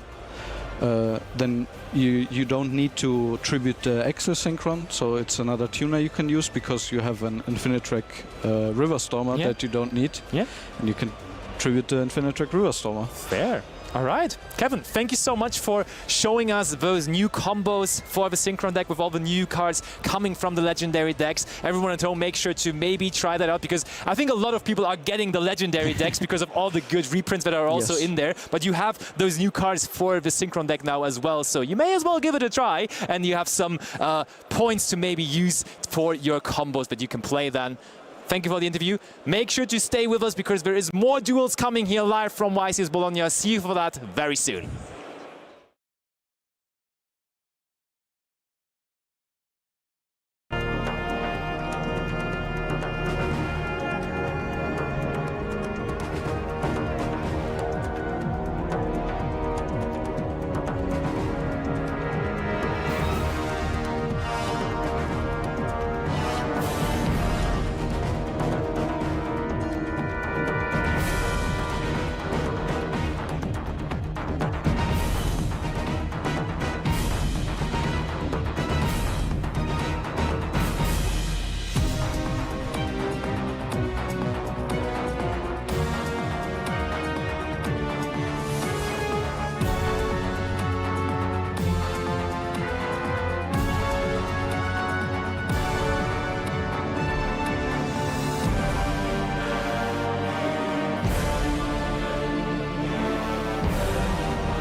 Welcome back one more time to your Yu-Gi-Oh! Championship Series Bologna 2025 coverage. We are in our round 9 final feature match for today's coverage. And we've got a great one for you. In front of me, I have Antonio Papa Nesh, our Yu-Gi-Oh! Master Duel World Champion, versus Alberto Zucchetti. And they're ready to kick things off for one more match today before we end the coverage. And then tomorrow, start speeding towards that grand final. Gentlemen, we're going to do a high roll. Who would like to go first? Nesh is going to roll first. 6. And for Alberto, 8. Are you going to go first? Alberto is going to go first, so one more time. Going to hand you over to your wonderful commentary trio for this final match of today's coverage. Gentlemen, take it away. Thank you, Ed, and indeed, what a day it has been already. We've been through 8 amazing rounds, a lot of different decks, over 2,400 players gathering here in Bologna, so many different decks, but here, once more, we have an all-Italian face-off to end day 1, because this is going to be an important one. These players have a chance to get a ticket to day 2 and possibly fight all the way through that top 8 spot. And well, if on the one side Alberto can be reassured that he won the die roll, I think playing against a world champion, although we're talking about Master Duel, is not an easy feat, and to do so on stream is gonna be tough. But Antonio Nesh, as we all know him, has to prove that he's just as good in the TCG. And what do you guys think of his chances in this match? I mean, right now the matchup is very interesting because you can experience a battle between 2 different variants of the same strategy, kinda. From the one spot we have Yami, and on the other we have Mitsurugi Yami. So we're really going to see in those 2 decks which one is going to conquer, because obviously both strategies are very, very popular in today's meta breakdown, as we saw in the list that we presented previously. But I really believe that it is one of those matches that the people and us as a casters wants to experience and to see which deck is going to prevail. Yeah, I mean, absolutely, especially because yesterday I had the chance to interview Antonio, and I mean, he's very humble player. He has been playtesting for the event, doesn't feel the pressure, of course, like being a Master Duel World Champion. You know, coming into this event, of course, playing in real tournament for the TCG is completely different, but for sure, both of our players want to win this one out, to advance to day 2, and they want to prove themselves to be the best player for this round 9. And I would say that both of our duelists are ready, so without no further ado, let's jump into round 9.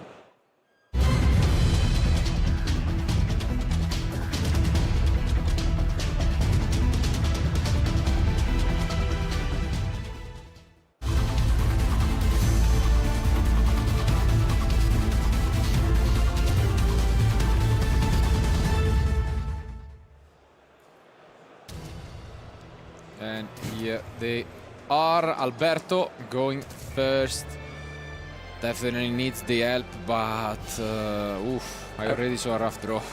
I really like the rituals that players do with their cards before starting the game, the V-shape. Yeah, you saw the one you made when you were a player, so you have yours as well, huh? I used to make a smile. Oh yeah. Wow. But here we see already a rough start, because Alberto tried to bait an interruption but revealed that he hard drawn that minion. And yeah, now he's just gonna try to extend. Antonio, rightfully so, goes for the Ghost Spell on the revive effect, but he does have a second Marshmallow since he normal summoned the first one. Does this resolve? It does indeed. I mean, we have been, I guess, spoiled by seeing a lot of Yami variants, but this is just a straight-up version, so things are gonna be a lot more straightforward. Let's see what the goal will be. It's also possible that they know what they are up against at this point in the tournament already. Yeah, this is what I want to discuss. So we saw that Alberto chose to normal summon the Marshmallow instead of special summoning. So indicating that a potentially threat of Izuna may be there. But I think that in the Mitsurugi Yami strategy is not one of those cards that you really can afford to utilize. Yeah, and I would say Ghost Spell is also not, you know, in everyone's deck. But here we see an impermanence on the Capsi, which is important. Yes, Capsi is one of those cards that you really want to interact with. So Antonio kept his impermanence for Capsi because it is the only way for the Yami strategy in order to find a way to have a surprise in his arsenal. Are you shocked at all that we decided to discard the Purge out of our cards? Yes, I think it was quite an interesting option from Alberto. I think that maybe indicating that he may know what his opponent is up to from the Mitsurugi Yami strategy, but yet Purge is a very good card against either Prayers, either Capsi. Yeah. But here we see the usual stuff with Lollipo Yami way. We will try to set up just the Herald of the Arclight, but no Mitsurugi, so the Herald is just, if just is a right word, just, you know, an interrupt. And yeah, here we are gonna see what we used to see in the first days of Yami, I would say. Yes, it is quite odd that we play Marcher instead of Samsarov, potentially. But I mean, it makes sense, I guess. It in a pure does represent version. an additional, yeah. You don't really need to recycle the Herald in this version, I guess. And this is not so good on its own, because the synchro is, let's see.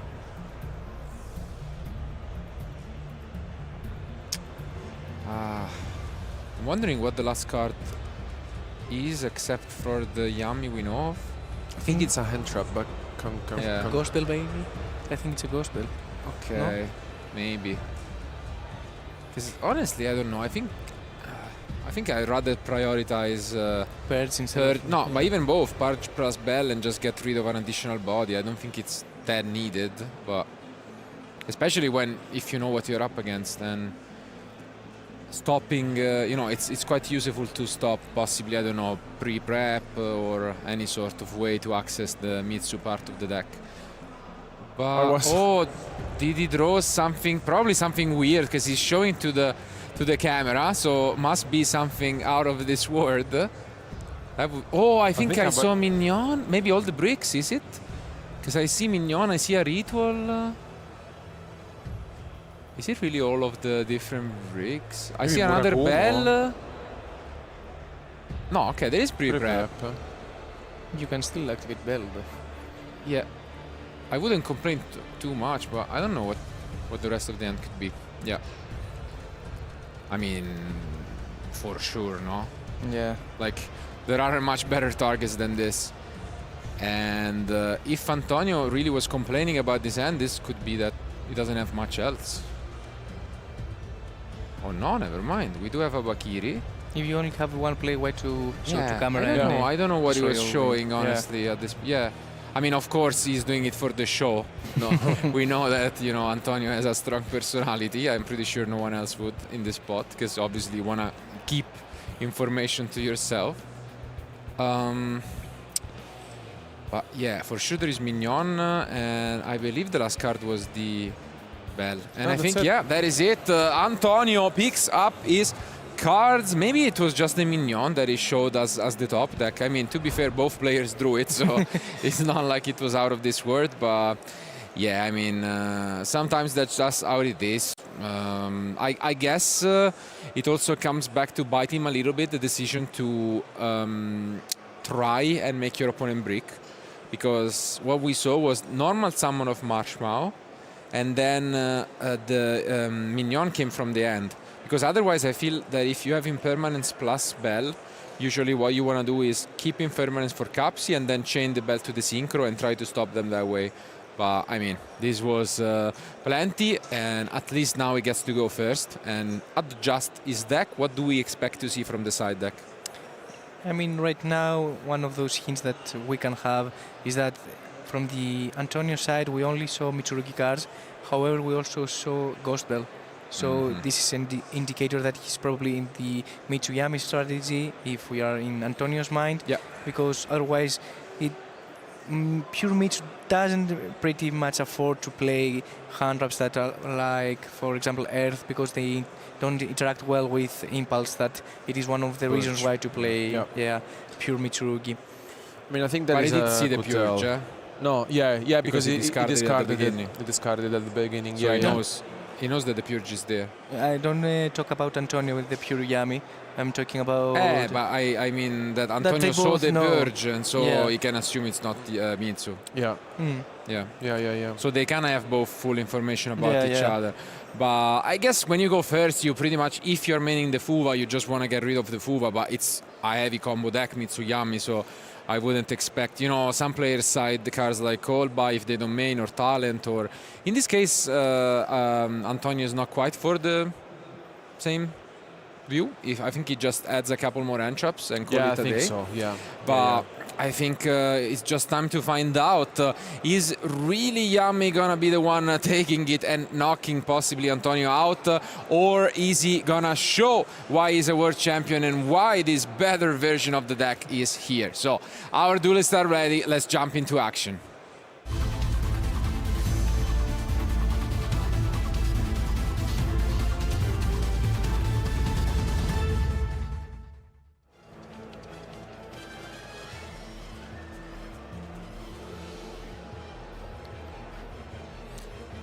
And Let's game see. 2 has started, and probably Antonio is going first. Yeah. There's no way to play such a powerful deck and choose to go second. And I really want to see how these decks can bridge with each other. I want to see Antonio start with Yamis and go through the full combo into the Mitsurugi strategy. Yeah, hopefully this time around his hand is a little bit better, so he can show us a bit of combo. But on the other side, I mean, I'm really curious what hand traps Alberto might have brought in. I think right now Antonio is thinking about either normal summoning Ash Blossom or Lollipop, one of those debates that you're thinking when you're playing the Yami. Yeah. And there it is. Do we have a Fuwa loss? Anyways, there is, a second copy of Ash to take care of it, but not gonna be the case for Alberto.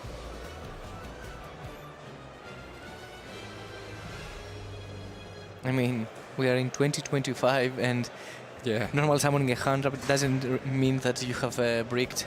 Indeed. Yami, one of these decks that can make the most of it. And we are gonna use Capsi Yami way maybe. So, do we see a response from Alberto? Pure Josh. We do see the Purge. This could be big. I mean, we need to chain, right? I mean, doesn't matter all that much if you don't have anyways, so...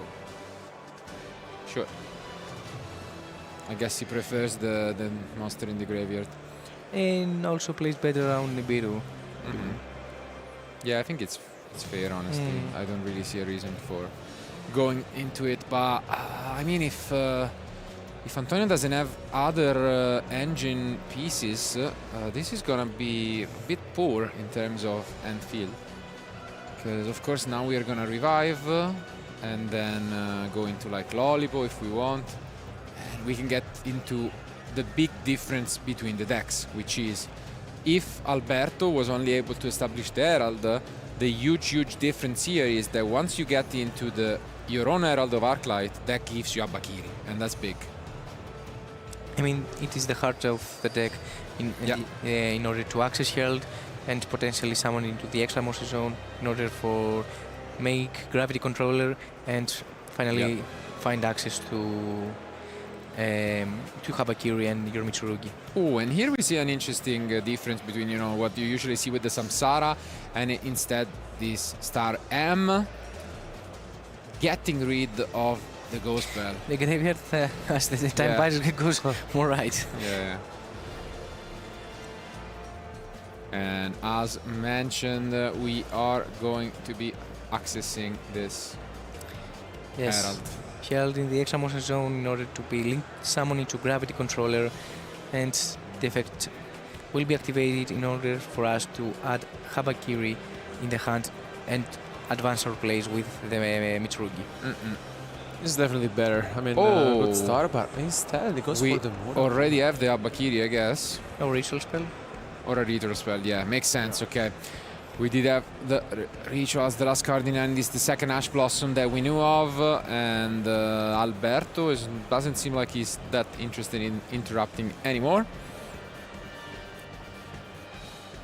I mean, at this stage, you are pretty showcasing to your opponent that you potentially don't have any more hand traps, because I don't think there is a world that you don't have activated anything else, and you let your opponent to find an access to Mitsurugi.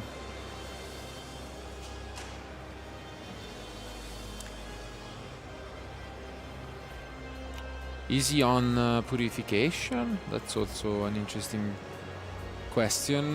Many duelists are maining it for the event, so we can check if... Yes. Yeah, he is maining it as well. Makes sense. And there it is on top of the deck. You can see it. Definitely gonna access it at some point.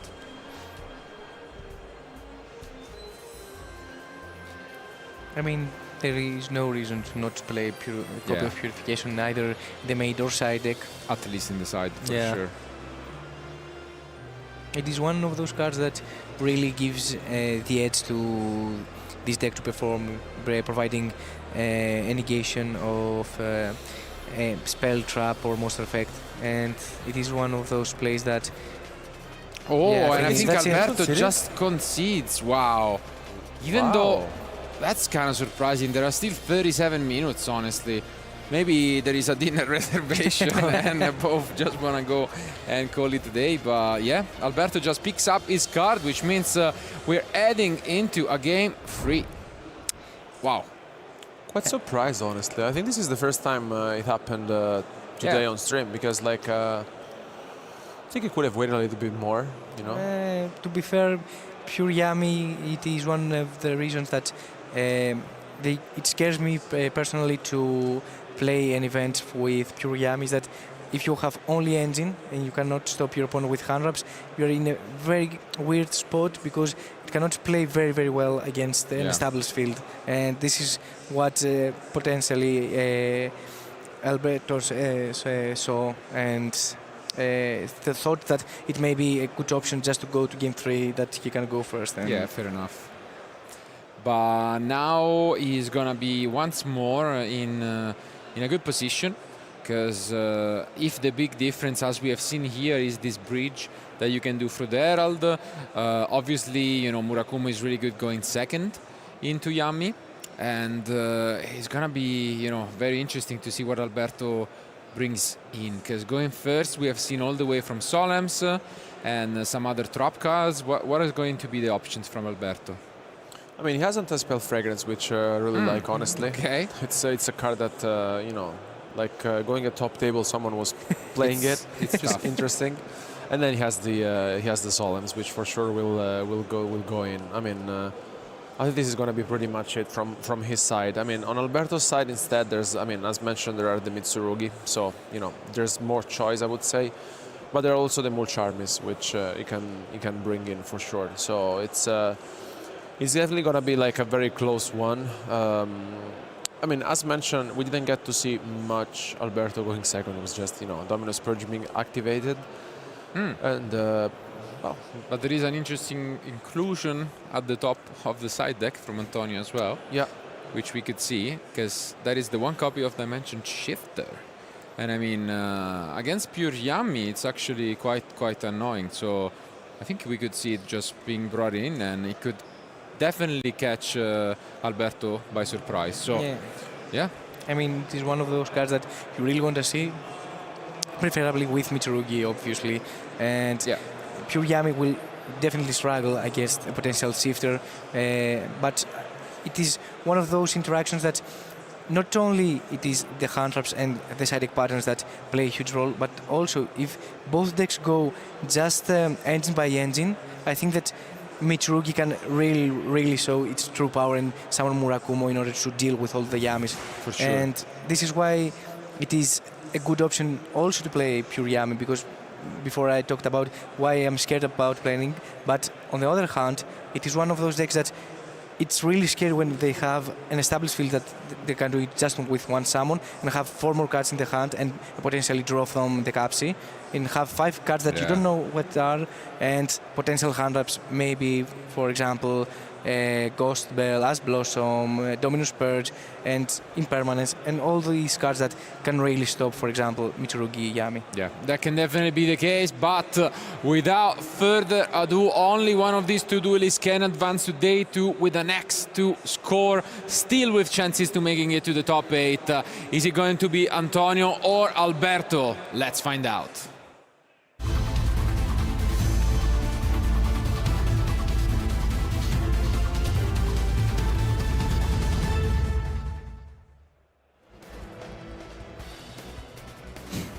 We changed our our ritual. Yeah. All 3 games, actually, yeah. Do you have any ritual before? I actually don't. I think I just... No, I think I just draw no, I don't think so. I never thought about it. There have been so many years before, huh? No, yeah, it's been ages, actually, you know, so...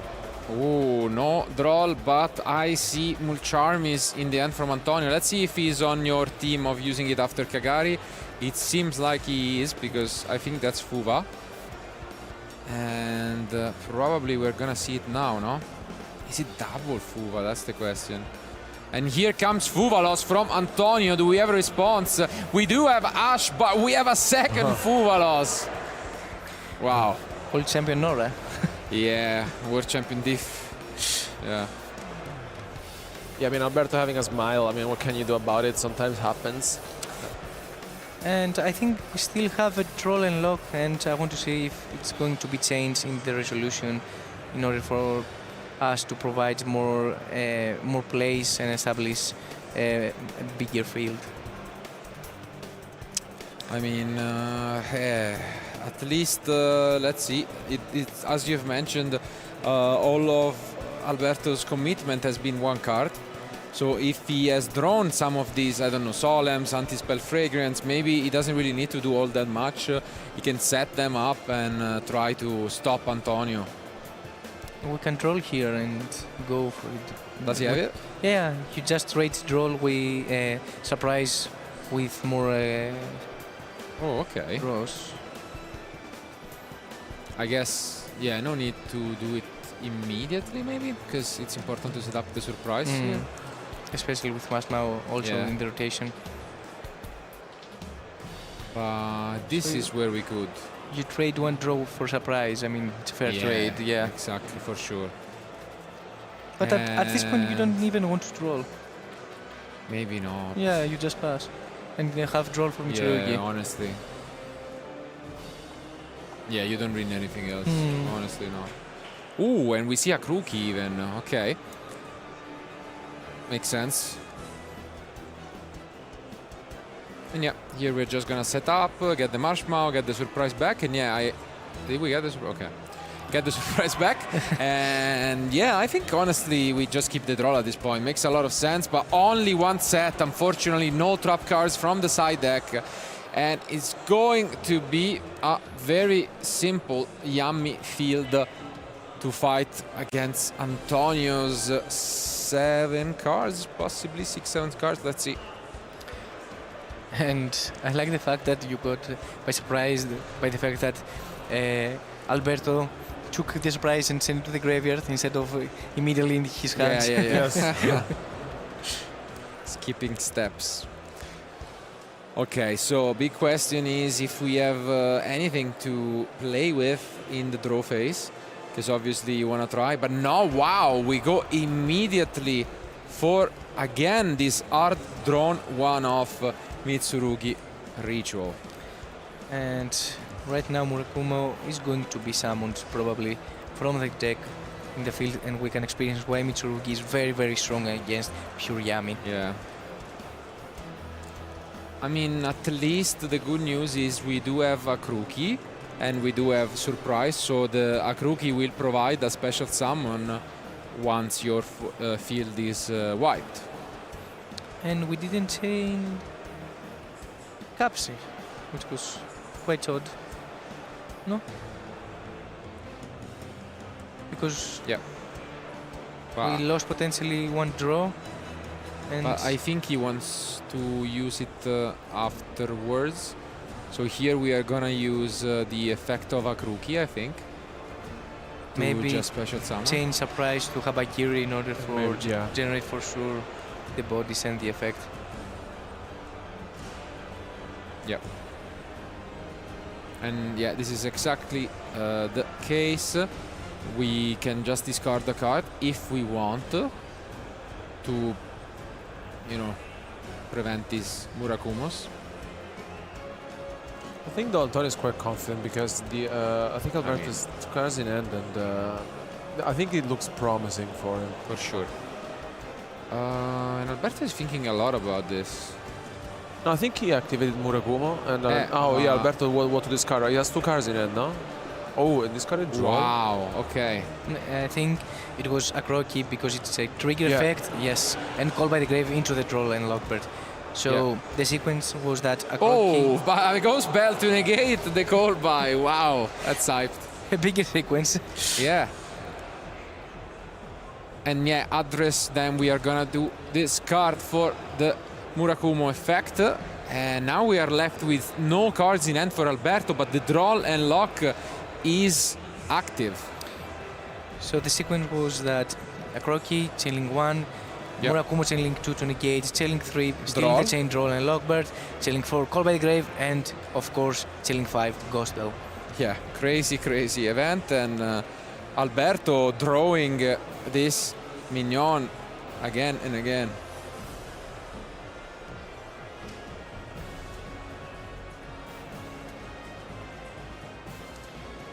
And at this point, we are... Bakiri. And okay, we're gonna go for Lollipo. Yeah, I mean, it is one of those Yamis that you really want to see against Mitsurugi. And also under draw, you cannot summon a Capsu. I mean, it will not have an effect, so it's totally understandable.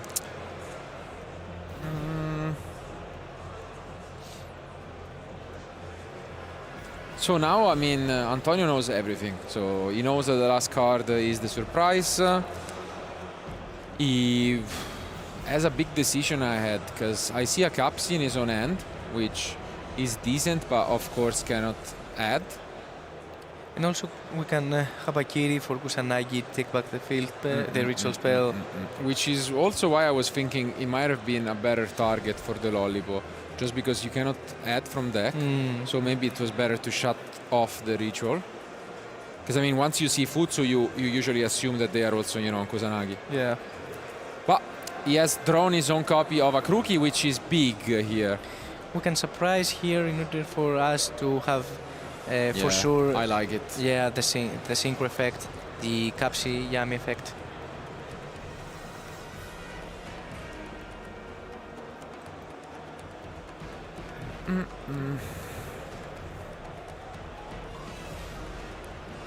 So we choose to wait for surprise. Kusanagi will be summoned and tributed through the effect of Habakiri, and now that it's tribute, can activate the effects to probably add the Mitsurugi ritual into the deck, into the hand again. And this is why, as I was saying, maybe the ritual, I think, was better as a target.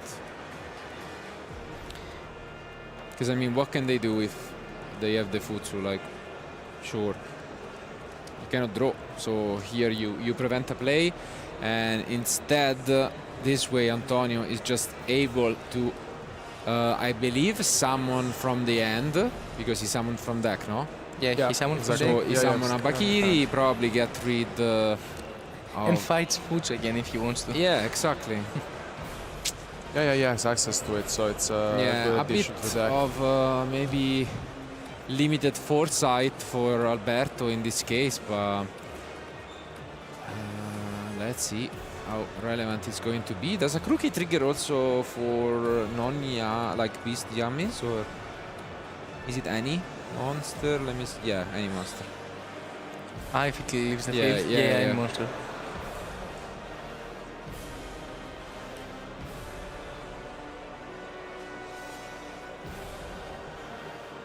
But we have already activated the effect, so... No, I meant the one from Antonio. Oh. That's why, yeah. I think we are entering battle. I mean, I guess we can go into... like, at the very minimum, it's not great. But, like, you could go... Snatchy and then... Cookie. And then a Krookie pops the field spell and you just put them face down. But then you need to draw into something good. Yeah, you don't have any follow-up then. No, no follow-up. Oh no, maybe you do, because you can just put back the minion, no? And then since it's in the grave, and then you go link one and then minion again, and you can play a little bit. Yeah, but that requires for you to have him also. What can you do? Yeah. No, not, but not much, you but don't still, need it. You know, yeah. Are we not using? Oh, I guess we're maybe not using a Krookie then. Yeah. Fair. Because Antonio's not normal yet. So yeah, I might as well keep the interruption. I like it. Yeah, it's a close spot for sure.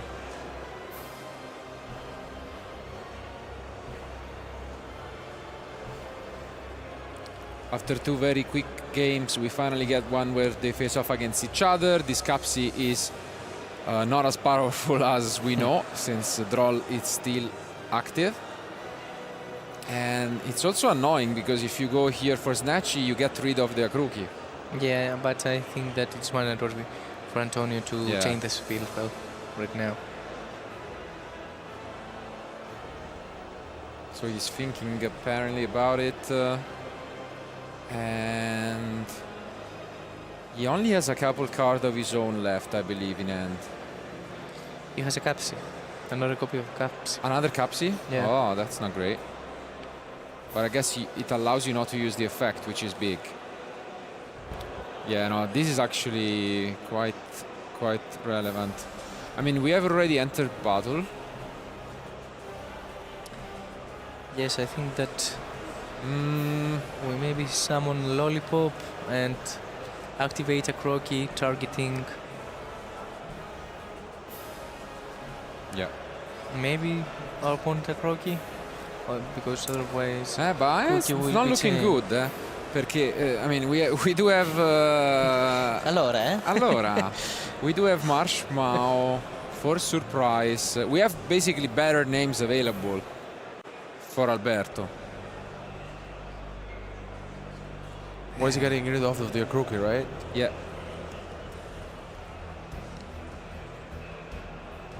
And yeah, as expected, Alberto is just gonna chain. And as we can see, you can get the Marshmallow to get back surprise, or you can get another synchro. Yeah. Yeah, there's no reason to not summon. Yeah, I don't think you get the link one if you get the synchro though. No? Like, it's just better to get the synchro plus a level 1. Yeah, that makes more sense. Oh, I guess they are forcing him to. Oh, because he already put it on the field.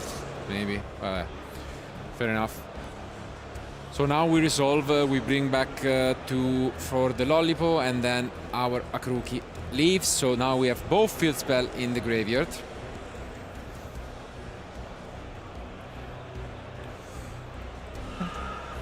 Right now, what is the plan for Antonio though? I mean, maybe establish Herald. Alberto doesn't have anything in hand, right? Yeah. No. Yeah. I think No, both he both has- are top deck. Oh. now. No, he has the surprise. Yeah, no, now he will get Yeah, it. For now, yes. he didn't have any card. Now he will get the surprise. Yeah. I think he can set up Herald, yeah. I think he will be good, yeah. It will not be enough though, Shouldn't right? you just go? Ah no, you already used Cookie. Okay, no, never mind.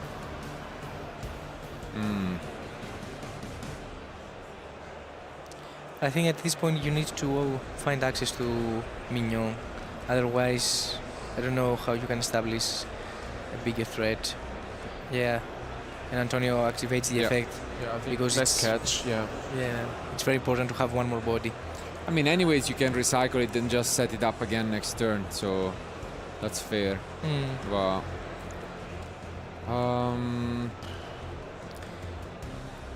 it's tough to prevent everything, though. Because how do you stop Alberto next turn? He has a lot. Like, even just dealing with the field is not so easy.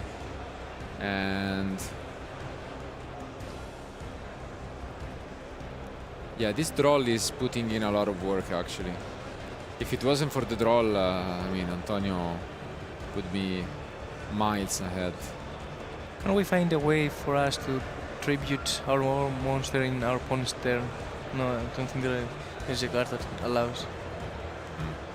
No, I'm thinking of, again, this Gorgon that we have used sometimes, if you can find a sneaky way to use it. But it's gonna need some help. Yeah, and you can see that Antonio was also taking a big think here. He knows that this is the crucial moment. No, we have already attacked, no? Yeah, I think I've already accessed the battle phase, right? Otherwise, all this. Yeah. Yeah. Yes, I think. Yeah, they catched it. I think. No, they have not. Or maybe he attempted to enter battle phase, and that's when we surprised Alberto surprised, but no, why? There's no reason. Snatch can be also activated by the battle we are phase. attacking, so. Are we sure about that? Yeah, we're asking for clarification just in case, because it really looked as if we did, but. Yeah, otherwise we just summon Herald and you win. Yeah, now it changes everything. Yeah, but no, I think that's the. Yeah, I think. No, I think that's what now they're asking, and I guess. Yeah, I guess not, because as you could see, the judges just asked them, and Alberto confirmed that he used the surprise. At the main phase?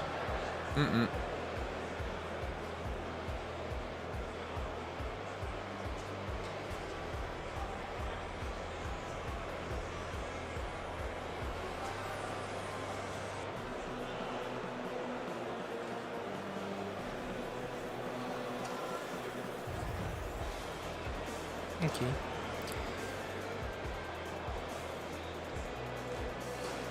Yeah, this changes everything. I don't know. Yeah. We still don't have an access to Herald because we don't have a discard for Samsara. Still. Or the hamster, as we saw. But still, SP with also Lollipop on the field is quite an option for Antonio. Let's see. So Alberto picks up an important card. 16 minutes remain, and yeah, but what card you need right now going into this field? Probably a name. I mean, but you don't have Mignon anymore.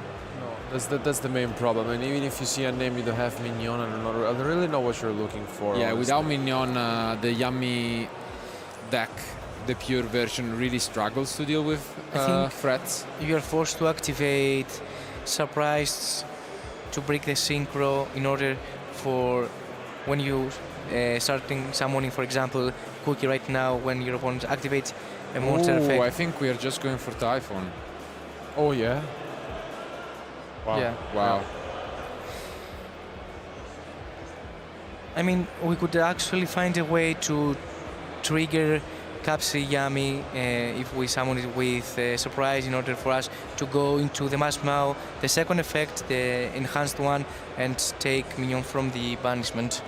Right, it was one option. Yeah. Yeah, but now it's again looking a bit rough. Antonio gets to draw. He still has Abakiri and Murakumo face down. And first thing first, he might look into flipping them face up.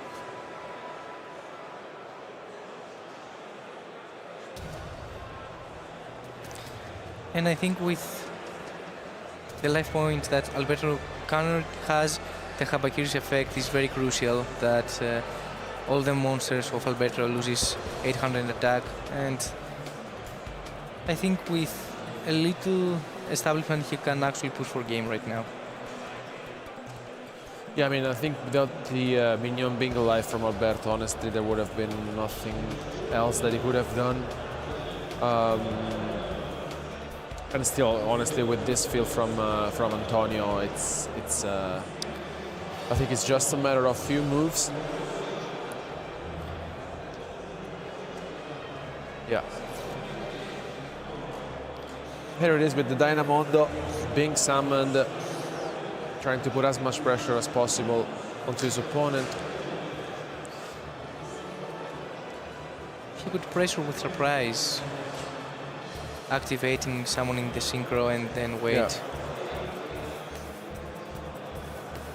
The key was to summon Masma with the effect of a synchro in order to get the enhanced effect and get the minion back in the hand.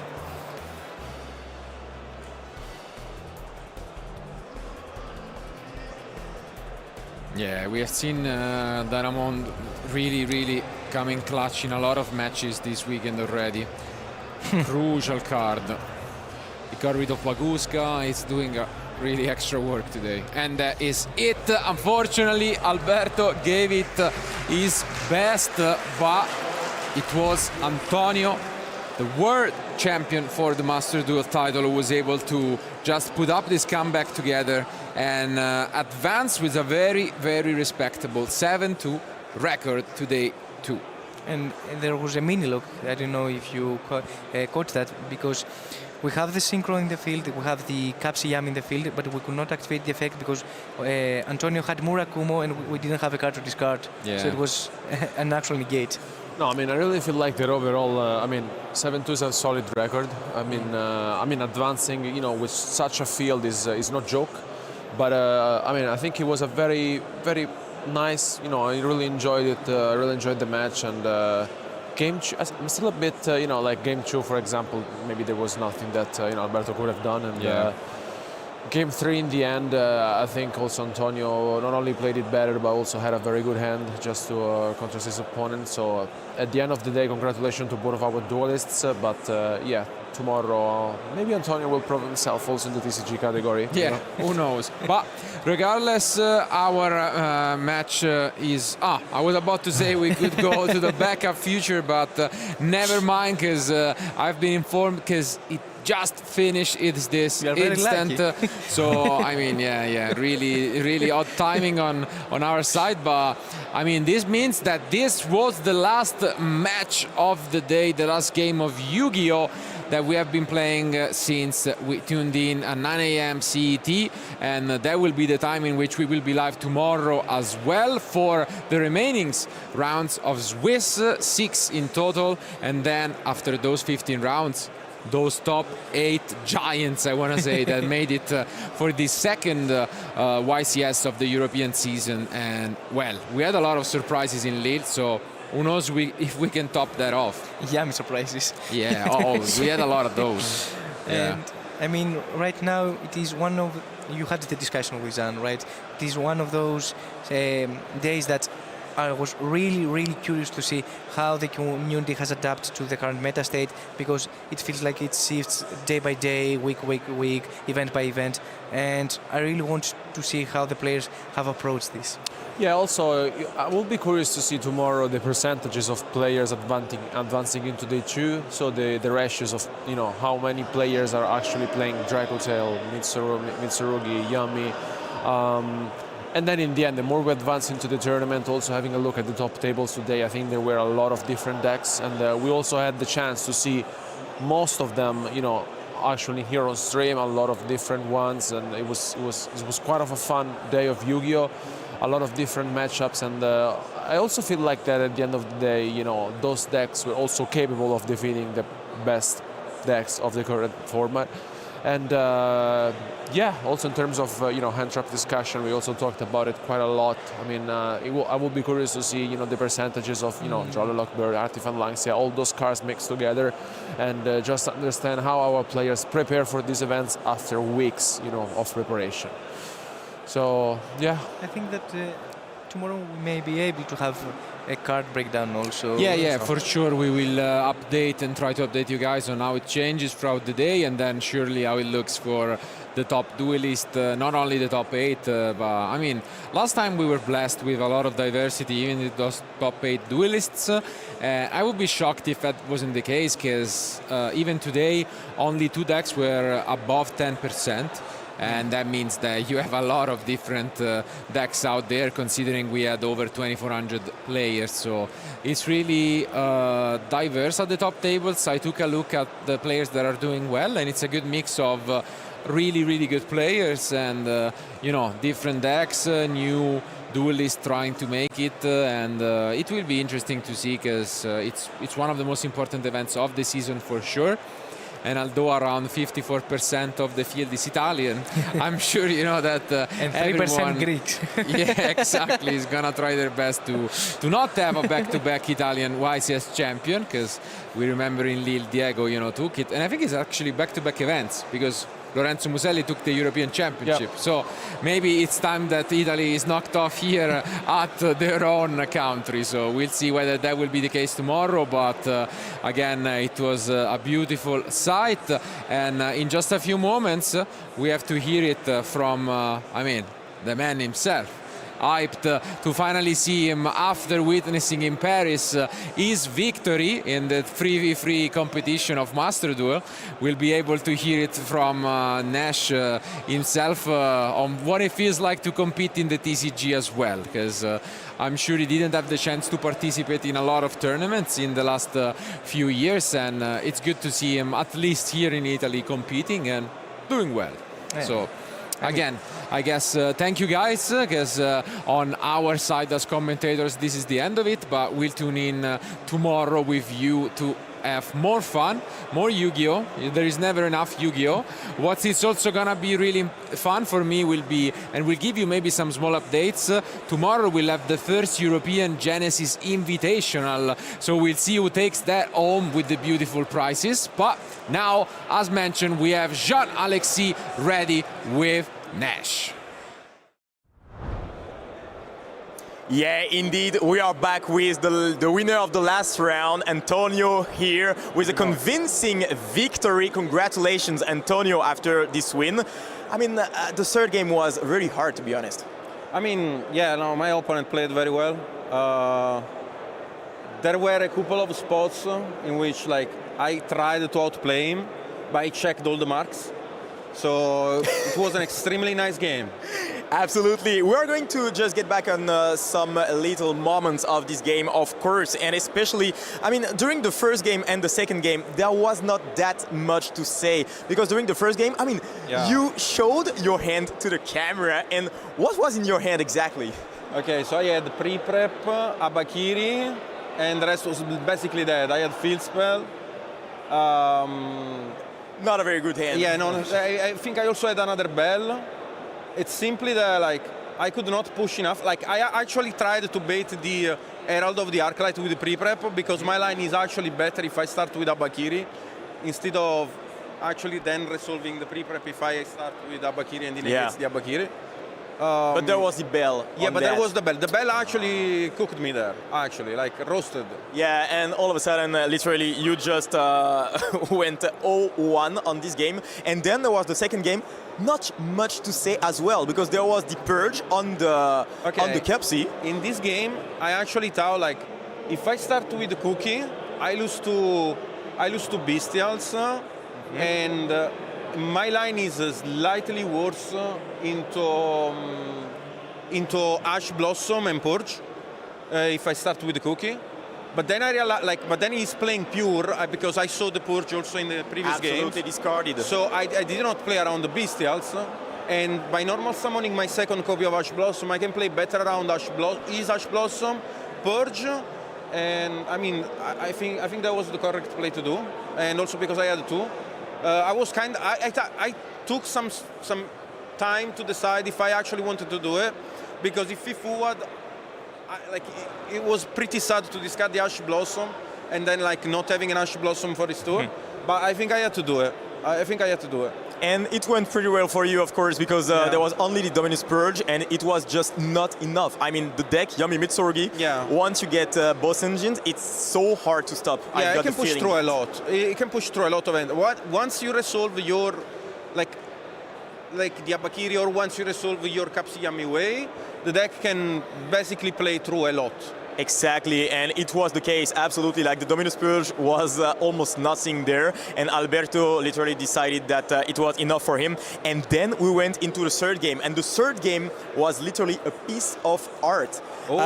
So I'm gonna ask you a few questions, but first we will see a very beautiful interaction in the fact that, I mean, that was here, the fact that you are playing Fuvalos right there, and you decided to activate the Fuvalos on resolution of the drone. Could you just tell us why this moment particular? If they start with drone, if they start with engage into drone, if I let them make Kagari, they have to give me 2 draws. They have to. And I have double Fua, and they have to give me 4 draws. They absolutely have to, because otherwise they don't have any play. They need to make the Synchro Capsi, and they need to make the Link 1.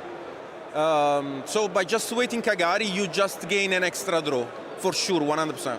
So yeah, we talked about that on stream on multiple moments, and actually there were 2 sides. You know, some people wanted to activate the Fuvalos right away, and some people before the Kagari. I think if you do it on the token, if they normal summon any Yami, you get 1 draw. Yeah, and this is not enough, right? And yeah, even if there was the Ash Blossom, I mean, the Fuvalos did a lot of work there, because you start your turn with a lot of cards, and we know that you are playing the Mitsurugi strategy, and indeed, I mean, the Murakumo putting in so much work. Why specifically did you decide to incorporate the Mitsurugi card? Why does it make it a better deck than Yomi for you? Because Herald is not once per turn. Oh, that's right. And I can summon it 3 times in my combo. Yeah. Right. So it makes a lot of sense. So then we had another very beautiful interaction, and we saw the draw and lock bird actually, because yeah, you literally destroyed the entire field, and Murakumo is so strong in that situation, of course. But after that, we saw the draw and lock bird. You had the call by the grave, but on top of that, right after, we see the ghost bell. I mean, the draw and lock bird. That bell went absolutely his way during this match. Yeah, and we saw that in your on your face, literally. How much did it impact you? Like the draw and lock bird, was it really the card that prevented you from going too far or not? Yeah, I could have went a lot into my engine if it was not for the draw and lock bird. But I played in a way that would establish me enough board presence for me to actually have an end board, regardless of him having draw or not. And yeah, after that you just kept playing. You kept playing, and we are going to see that on the next clip. But we saw that you enter battle phase, and therefore that you forced the quick play spell, the surprise. But then after that we realized that you went into battle phase after playing a whole lot more. Could you just explain to us what happened? I never entered into battle phase. Never. It never happened, guys. I promise you. So I summoned Murakumo, I summoned Abakiri. My opponent, Alberto, very sweet person, very sweet guy. He asked, what does zombie vampire do? I told him what zombie vampire. It's not like, you know, something that you shouldn't do. Like, it's not, you know, but like, I told him because I'm nice. Yeah. I told him, yeah, and he's like, zombie vampire cannot be targeted except for most special summons from the graveyard. And I had 2 lines there. I could have either go Dynamondo or zombie vampire. And the moment I summoned that, I didn't say battlefield, I didn't say anything. He just booked my monster to prevent a possible Dynamondo or zombie vampire. I was gonna go for Dynamondo, to be honest. Like, there was a Dynamondo 100% there, and he actually prevented me from going into that because there was, he could actually not push through a Dynamondo later on. So yeah, he just booked Yeah, so there was kind of a misunderstanding. Yeah, there was a misunderstanding. And yeah, he thought that there was a battle phase, but there was absolutely no battle phase. And as soon as we saw that, I mean, the casting crew, even me, I was like, I mean, the game is now over, of course, because you can just get rid of everything on the field, and now you're on top deck. So very convincing win right there for you. Once again, congratulations, because you end this day still alive. You can still make it to top 8. I mean, barely alive, but you're still alive. So tomorrow you will have to play perfectly to be able to just reach the top 8. And I'm sure that you can do it. Are you confident? I mean, I always come in an event trying to win. Like, yeah, I'm confident. He's confident, so we are going to see that tomorrow. But before that, for one last time today, we are going to give it back to Ed. Thank you very much, Jean-Alexis, and congratulations to Nesh there on that round 9 feature match win. That is it for our coverage here at YCS Bologna. But we still have a whole more day coming tomorrow. We have 5 more rounds of Swiss before we get into our top 8 cut, and we speed towards who is going to be crowned that YCS Bologna champion for 2025. Thank you very much for joining us today. It's been a pleasure bringing you guys all of our coverage. Thank you very much to my amazing coverage team who've also been smashing it today with non-stop commentary for all of those feature matches. Make sure you guys tune in at 9 a.m. tomorrow, local time here in Bologna, and we can bring you plenty more amazing coverage here at YCS Bologna. Have a good night.